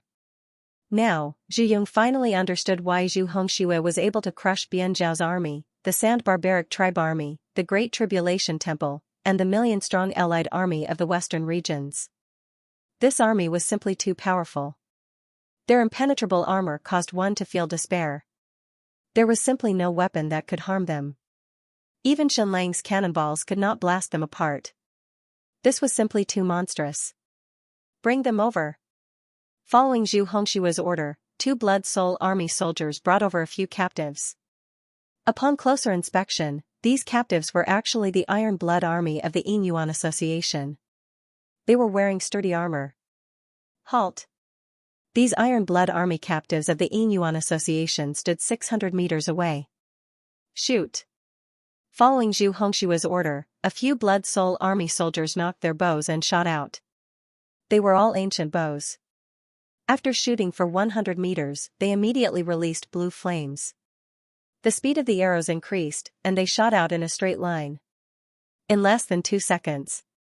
Pft, pft, pft. The Iron Blood army captives of the Yinyuan Association all fell to the ground, dead. They were wearing sturdy armor at a distance of 600 meters, but all of their heads exploded. All of them were killed with one arrow. The hit rate was close to 50%. Bring them over. Following Zhu Hongxue's order, a few more captives were brought over. They were 1,000 meters away. Shoot! Whoosh whoosh whoosh whoosh, the Blood Soul army shot the ancient arrows. In just 3 seconds, these captives fell to the ground, dead. At a distance of 1,000 meters, the hit rate was 25%. This ancient bow must have a very special aiming device. Otherwise, how could it be so accurate? This was practically a sniper rifle. Father, how is it? Zhu Hongxue asked. Zhu Yong couldn't speak for a long time. After a while, he said, "This world has changed." This world had changed. After grasping the power of the primordial civilization, these super armies trained by the transcendent powers had already enveloped the entire world. Ordinary armies had almost no chance. After a while, Zhu Yong asked, "How many of these ancient bows are equipped?" Zhu Hongxue said, 3,000 bows and 100,000 arrows. There are also 50 ancient giant crossbows, which I won't show you. They can shoot farther and more accurately than the Xianlang cannons. They can easily destroy all of the Xianlang cannons. Father, how is it? Zhu Hongxue asked again. Zhu Yong said, "We'll definitely win." Zhu Hongxue said, "We'll finish the battle in an hour and exterminate the Xianlang army. After that, I won't stay. I'll directly return to the western regions and continue what I've been doing." In Zhu Hongxue's mind, opening the passage to the Desert of Death was the most important thing. The Xianlang army wasn't worth his time. He had to travel tens of thousands of miles and exterminate the Xunlang army in an hour.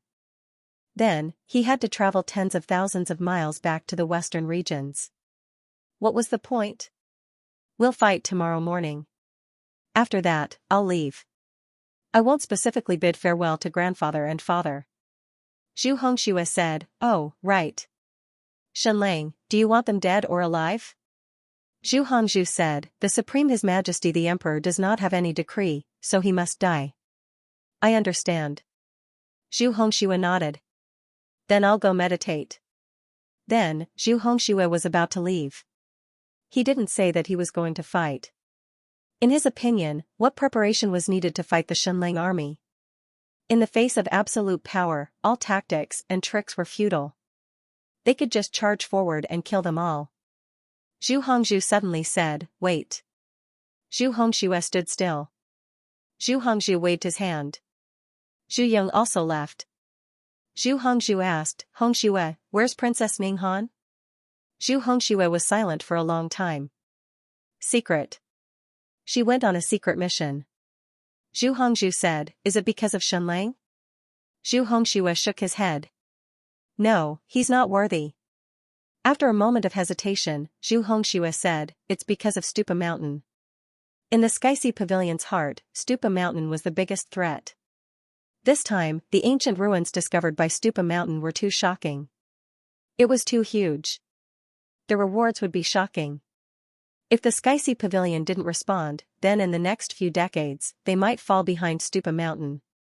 Moreover, the ancient ruins were in the southern sea. It wasn't far from the Xianxia Pavilion.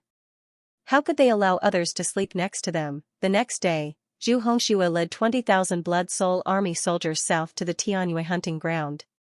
He didn't let anyone see him off. He didn't even let Zhu Hongxue, Zhu Yong, Ning Xiao, Kong Jing, and the others see him off. He felt that he was only carrying out a small, insignificant mission. It would be a joke if he had to see him off for 10 miles. Moreover, he felt that no one in the state of Yu was qualified to see the Xianxia Pavilion's army off. The transcendental forces and the secular world were two completely different worlds. They had to maintain an absolute distance. Moreover, when Zhu Hongxue led the Blood Soul army into the capital, he didn't allow anyone to visit him. King Mingxiao said that he wanted to reward the army but was rejected. But there were still many people standing on the city walls to see them off, including Master Kong Jing, Ning Xiao, Ning Yu, Ning Yi, Ning Luo, and the others. Looking at this army, Ning Yi's heart ached. Ning Han treated him very well in the past. Moreover, the Xianxia Pavilion specially sent martial arts experts to protect him. The Xianxia Pavilion wasn't so arrogant back then. King Yu, King Chu, and Stupa Mountain even had a dialogue on equal terms. But now, the Xianxia Pavilion and Stupa Mountain had displayed their absolute superiority and created a deep ravine with the secular world. It was as if they had torn off their original hypocritical and humble faces. When did it start? It should be the instant Xunlang's identity was exposed that the transcendental forces changed their original attitudes. It was like when you were in university and there was a super rich second generation in your dormitory. You often ate chicken and played basketball together. You didn't feel that there was a big gap between your statuses and you even called each other brothers. But after graduation, you applied for a job at a certain company. After much difficulty, you were hired and became an ordinary employee of the company. And that super rich second generation became the young master of the company. He worked at the highest floor of the building and even had a special elevator. And if they met again now, they could only nod at each other. If you were tactful, you could talk to him intimately. If you didn't know what was good for you and tried to make friends, you would only be left with an arrogant back. Ning Xiao looked at the Blood Soul army. They were really like scarlet flames. Everyone's armor was red, and it wasn't a bright red. It was like the color of flames with a hint of gold in the red. This army also seemed incompatible with the secular world. When they marched, their bodies were as light as a feather. It was as if they weren't stepping on the ground but floating on it. King Yu Ningxiao asked, Uncle Master, how is it?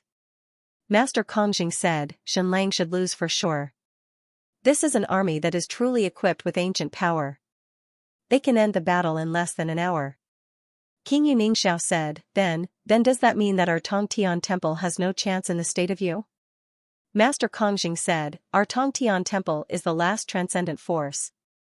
We have only risen for a few decades. Ningxiao looked at Zhu Hongzhu and then at Zhu Yong. He couldn't help but sneer, they are too arrogant. They actually don't allow anyone to watch the battle. Not even the Zhu family. When Zhu Hongshua's army marched, it was almost silent. They didn't even deliberately speed up. In just 2 hours, his army had entered the battlefield. Just then, a knight galloped over. It was the local leader of the Amazon army, Princess Dola. May I ask if you are Zhu Hongxue from the Sky Sea Pavilion? I am. Princess Dola said, His Majesty invites you to a duel between 2 armies, a duel full of ceremony. A duel between 2 armies meant that the 2 armies were separated by a few thousand meters on the plains. They would line up neatly in battle formation. No one could defend any city walls, trenches, or anything like that. Moreover, they had to wait until the 2 armies had completely lined up. Then, with a single command, they would start the battle. There would be no sneak attacks. It would be an upright confrontation between 2 armies. It was a bit like a duel in the Western world. Zhu Hongxue frowned. He really didn't want a duel between 2 armies. Shenlang, you can just defend the walls. You can set up any defensive line. We don't care at all. It's too much time to arrange a battle formation between 2 armies. We can finish the battle in an hour. Then, I will lead the army to the west. Why is it so troublesome? Although Shenlang's army was weak, he was still the son of Jiangli. It was hard to refuse such an honorable request for a confrontation between 2 armies. Alright, hurry up. I'm in a hurry. Zhu Hongxue said. Princess Doris said, His Majesty's army has already assembled and lined up. It's 15 miles ahead. Zhu Hongxue said, Alright, I understand. I accept this duel. Farewell. Princess Dora rode back on her warhorse. Zhu Hongxue loudly said, Continue the march. In less than half an hour, Zhu Hongxue had already seen Shenlang's army. They were lined up neatly like a square. 500 cannons formed a huge formation. 8,000 Amazon army, 4,000 Nirvana army, and 8,000 skeleton army formed 10 phalanxes. Dozens of the strongest martial arts experts surrounded and protected Shenlang. There was no central army. The commander of the left army was Chou Yaoer. The commander of the right army was Princess Hila. The commander of the cannons was General Lan Feng. Although there were only 20,000 soldiers, they still stretched out for a few miles after they were lined up on the ground. The battlefield that Shenlang had chosen was very good. It was a flat plain with almost no obstacles in the middle. Zhu Hongxue looked at Shenlang's army and waved his hand, line up. The Blood Soul army lined up at an almost abnormal speed. The Nirvana army already had a few thousand soldiers, but the formation of the Blood Soul army was like a kind of art. There was no need for 20,000 soldiers to move. A portion of them took a step forward and flew down from the sky. It was like magic, and the formation changed. In just a few minutes, the 20,000 Blood Soul army finished lining up. 50 ancient giant crossbows were at the front. The 20,000 soldiers lined up in 20 square formations. 17,000 Blood Soul army soldiers held ordinary super strong bows. 3,000 Blood Soul army soldiers held ancient bows and arrows. Every one of them wore secret alloy armor. More than 700 of them were equipped with ancient boots and ancient sabers. Zhu Hongxue had not shown the power of the ancient sabers and ancient boots to Zhu Hongzhu. This could be considered the special forces of the Blood Soul army. Once they launched a surprise attack, they could instantly kill an entire army. The distance of 2,000 meters could be covered in less than a minute. Xianxia, who was as beautiful as fire, rode a Fergana horse. She wore red armor and wielded a saber as she stood beside Shenlang. The big fool, Xianxia, and a dozen other martial arts experts, as well as the strongest experts of the Zhong clan, were also beside Shenlang. Shenlang, I feel that we can't beat Zhu Hongxue. But at least I can be of use. Xianxia said, Our Xianxia clan's warriors would rather die on the battlefield than hide behind cannons and enjoy peace and quiet. Although I am very unhappy with you, if my father is willing to fight for you, I am willing as well. The heir of the Zhong clan glanced at his father. His meaning was very clear. Father, why don't you just give up and call your sister away from His Majesty Shenlang? Otherwise, this mouth of yours will cause trouble for our clan sooner or later. Shenlang pretended not to hear. Zhong Shishir said in a low voice, Shenlang, don't play dead. I might die in battle very soon. Tell me the truth. Are you that white impermanence? That beast white impermanence who sullied my purity? Zhong Yao's scalp went numb. He somewhat agreed with his son's words. His daughter's mouth might really cause trouble for the clan. Why not just let it go? But aside from His Majesty Shenlang, who else could she marry? She would never be able to get married in this lifetime, because she kept saying that Shenlang sullied her purity. Who would marry her? Who would be worthy of marrying her? Shenlang looked at Zhu Hongshua's 20,000 blood soul army. He couldn't help but feel his scalp go numb. Fortunately, he had prepared enough secret weapons. Otherwise, if they were to fight normally, the blood soul army of the Horizon Navy would be able to wipe out his 20,000 troops within half an hour. Not a single one would be left. The ancient weapons that the enemy was equipped with were too powerful. After the decisive battle in Skyleap City, Shenlang's next step had to be immediately carried out. He had to quickly upgrade his army. Zhu Hongxue glanced at Shenlang, then instinctively glanced at Chou Yaoer. Finish the battle in an hour and return to the western region. Don't delay official business, Zhu Hongxue ordered. Yes, a few generals of the Blood Soul Army said. Shenlang, is your army ready? A general of the Blood Soul Army shouted. Princess Dora said, ready. Is the Blood Soul Army of the Horizon Sea Pavilion ready? Ready. Ready to fight? Ready to fight. Ready, the 100,000 troops of the Heaven Sea Pavilion shouted and raised their right hands. Instantly, the 50 giant crossbows of the Blood Soul Army all opened fire. A distance of 2,000 meters was easy, and the ancient crossbows were extremely accurate. They could definitely destroy over 100 cannons of Shenlang in an instant. Ready. The 3,000 Blood Soul Army opened their ancient bows and arrows. A distance of 2,000 meters was too far. The Nightmare Stone used up a lot of energy, and in order to resist gravity, they had to shoot into the sky. This would reduce their accuracy, but they could still hit Shenlang's army. In order to end the battle quickly, Zhu Hongxue didn't care about wasting energy. General Lan Feng raised his hand high and said, ready. Instantly, 122 mm cannons took aim.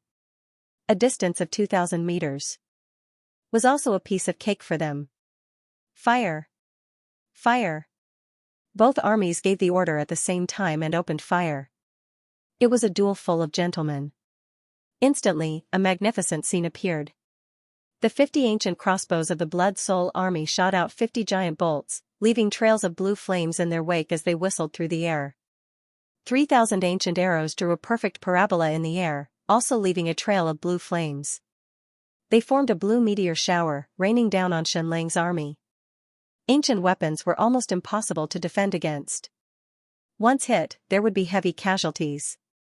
Zhu Hongxue said to finish the battle in an hour, and that was the most conservative estimate. Whoosh, whoosh, whoosh, whoosh, at the same time, 100 cannons from Shenlang shot out. More than 97 were special thermite cannons, and 3 were Shenlang's trump card, the Nightmare Stone magnetic bomb. Shenlang could clearly see that there were 2 primordial energy control centers in Zhu Hongshue's Blood Soul Army. They were much smaller than Shenlang's and should be able to radiate to the battlefield within a 5-kilometer radius. Looking at the cannons flying over, Zhu Hongxue looked at them with disdain. Maybe it wouldn't take an hour. Half an hour would be enough to finish the battle. Shenlang's army still couldn't bring any surprises. The Blood Soul Army was still a one-sided massacre.